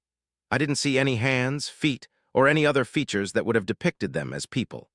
Instead, what I saw were the same robes that Acolyte Aranda wore on these 5 individuals standing behind their counters silently, without moving. The robes covered the entire being. I could not see what was underneath, just the figure of an individual standing behind the counters. It was odd and even more uncomfortable looking than the smile Aranda gave off.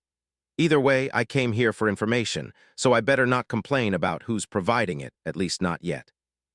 Anyway, I didn't really respond to Acolyte Aranda because I didn't really know what to say, so I just kind of gave him a light smile and followed as he walked me over to the first counter, where the individual covered in robes behind it still had not moved or made a sound.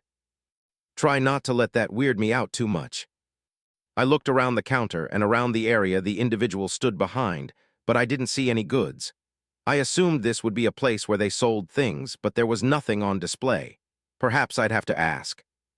Turns out there was no need for me to. Aranda had it all under control. I can see the confusion painting your eyes, young Freddy, but you're not mistaken. This is indeed a market where we sell things. We just do things a bit differently from what you are likely used to seeing.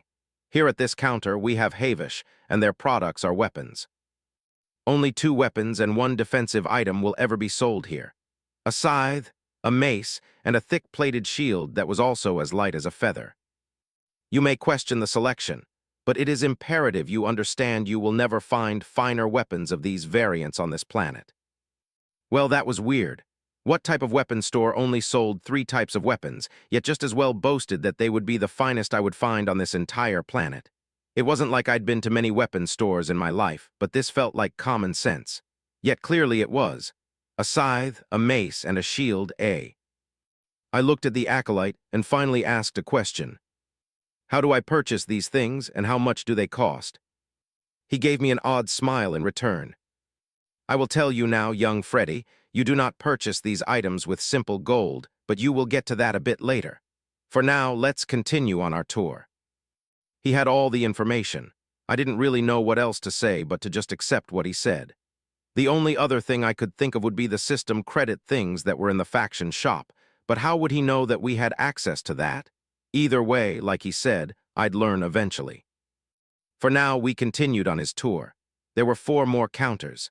The next one sold potions, of which there were only 21 that increased your healing, and another that increased your strength. Again, they were not on display, nor was there any talk of how to purchase them, or what I would be purchasing them with. From there was an information counter. This obviously piqued my interest the most, but there was very little information, funny enough, given about what this counter sold. All the acolyte told me was that I would only be able to get very specific pieces of information, all related to very specific situations. Then he moved on. Next came training, and unlike the previous counter, plenty of information was given here, and it almost superseded the interest I had for the previous counter. The name was very accurate for what was sold here. Training.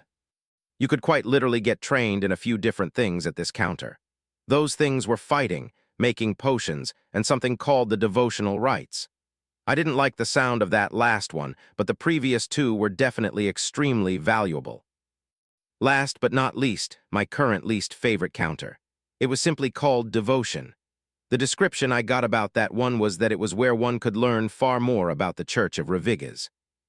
Yeah, this was all weird enough as it is, but I will do my very best to stay away from that particular counter. 100, Acts of Revigas B2. Turns out if I wanted to gather information, buy one of those unique weapons, or even get training, then avoiding the devotion counter was not going to be a part of my plans. They didn't accept money here, fine, but why was payment only accepted from what the acolyte described as Acts of Revigas? I didn't even get a chance to ask what the hell that was before the acolyte began to explain it all on his own accord. Acts of Revigas, you see, young Freddy, are a very special thing to the church, as I'm sure you could imagine. I won't bore you with the details, but there is no greater form of payment that we could ever receive. If you hadn't guessed it already, Revigas is the being that which we serve, and it is whom deserves all acts of devotion. Of course, for those that are not a part of our great church, then perhaps asking you to devote yourself to Revigas is a bit too much. Though if you wish to do so on your own accord, then by all means we would welcome you with open arms without a moment's delay.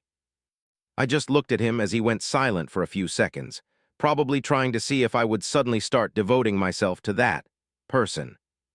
Regardless of what my religious beliefs were prior to all of this happening, and even regardless of my jokes with Raycon, this was a new reality, and I didn't doubt for a second that then gods were real, or at least beings so powerful they might as well be gods.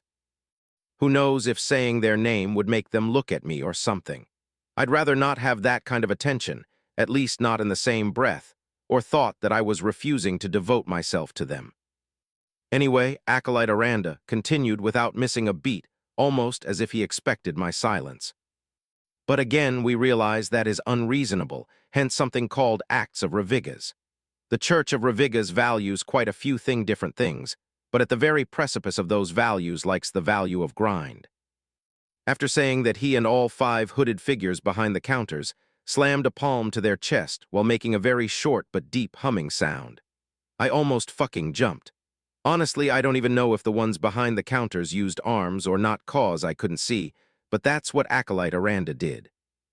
I apologize for the fright, young Freddy, but when we speak of the values of the Church of Revigas, then it is important we show the proper respect, as these values are what we live, breath, and die by. I smiled wryly, hoping he didn't realize just how much that shit scared me. Not scared as in I was afraid, but who the hell would have thought that they would do that in the middle of his little explanation? No one sane, I hope. Now, where was I? That particular value is the core principle behind a lot of other teachings in the Church of Revigas, and we truly appreciate those who take it upon themselves to grind and grind and grind, and then grind some more. Which is why the Gauntlet dungeon is something we greatly love bringing to new frontiers. Wait, did he just say bringing? Well, there's a free piece of important information. The Church of Revigas brought the dungeon here. How did that even work, and were all other dungeons like that? Some random group brought them here? For what purpose? Which brings me to the crux of the matter. Acts of Revigas are just doing things Revigas will value, and then having the altar of devotion judge these acts. Once the judgment is completed, a certain value will be assessed to whatever act of yours you did, and it will dictate just what you can purchase at the other counters. Do not fret, though, if one has not completed any acts of Revigas, then the altar of devotion simply won't react, and there is no harm in attempting to be judged. Now, seeing as you were the first, and so far the only one to reach beyond Battle 50, I will give you a free piece of advice. Receive your judgment, and allowing your acts to be valued accordingly, I then recommend you to spend it all at the counter of training. Though this is only advice, and you would always benefit greatly at spending that act of Revigas at any other counter, the choice will always be yours and yours alone. Either way, that brings us to the end of the tour, young Freddy. I hope it was most enjoyable for you. And if you need me, well, I'll be right here. Please never feel like you cannot approach me, for it is my purpose to support you and all who enter after you. The creepy smile made its way back onto his face in full force after that last line, and I had to do my best not to let it bother me. Well, not show that it bothered me, cause it definitely did. But now I got a problem. Making use of these counters, particularly the information one, didn't seem all that accessible now. Ignoring the fact how weird and oddly relatable this church was considering it greatly valued the art of grinding, I don't know if it was a good idea to let it judge me, whatever that meant. But what choice did I have? By my calculations, not many. The potential positives from getting information from a group of people that could bring a whole dungeon to Earth didn't seem like something I wanted to pass up. I already planned to take risks, might as well go full throttle with it. So do I take his advice? I took a glance out of the corner of my eye, and he really was still standing there with that same smile on his face. I hurriedly looked away, pretending I didn't feel the awkwardness lingering in the air from being caught taking a look at him. All right, I'm going to let them judge me. But I thought the most valuable thing here would be information and learning about the world, and potentially the red people, and how to get them off our planet once and for all. But that didn't mean training from an obviously powerful organization was going to be a bad thing. In fact, I doubt it would be anything short of an extremely beneficial experience. Now, considering it's on the recommendation of someone that is supposedly here to help me, would it be such a bad choice after all?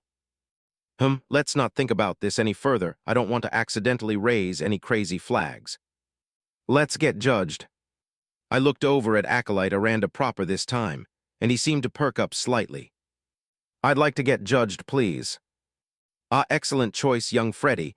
Whenever you're ready, just step up to the counter of devotion and place any hand on the counter. The altar of devotion will activate on its own. I did as asked and walked right up to the counter, then without a lick of hesitation, mostly because I didn't want to talk myself out of doing this, I placed my left hand on the counter. It immediately started to heat up.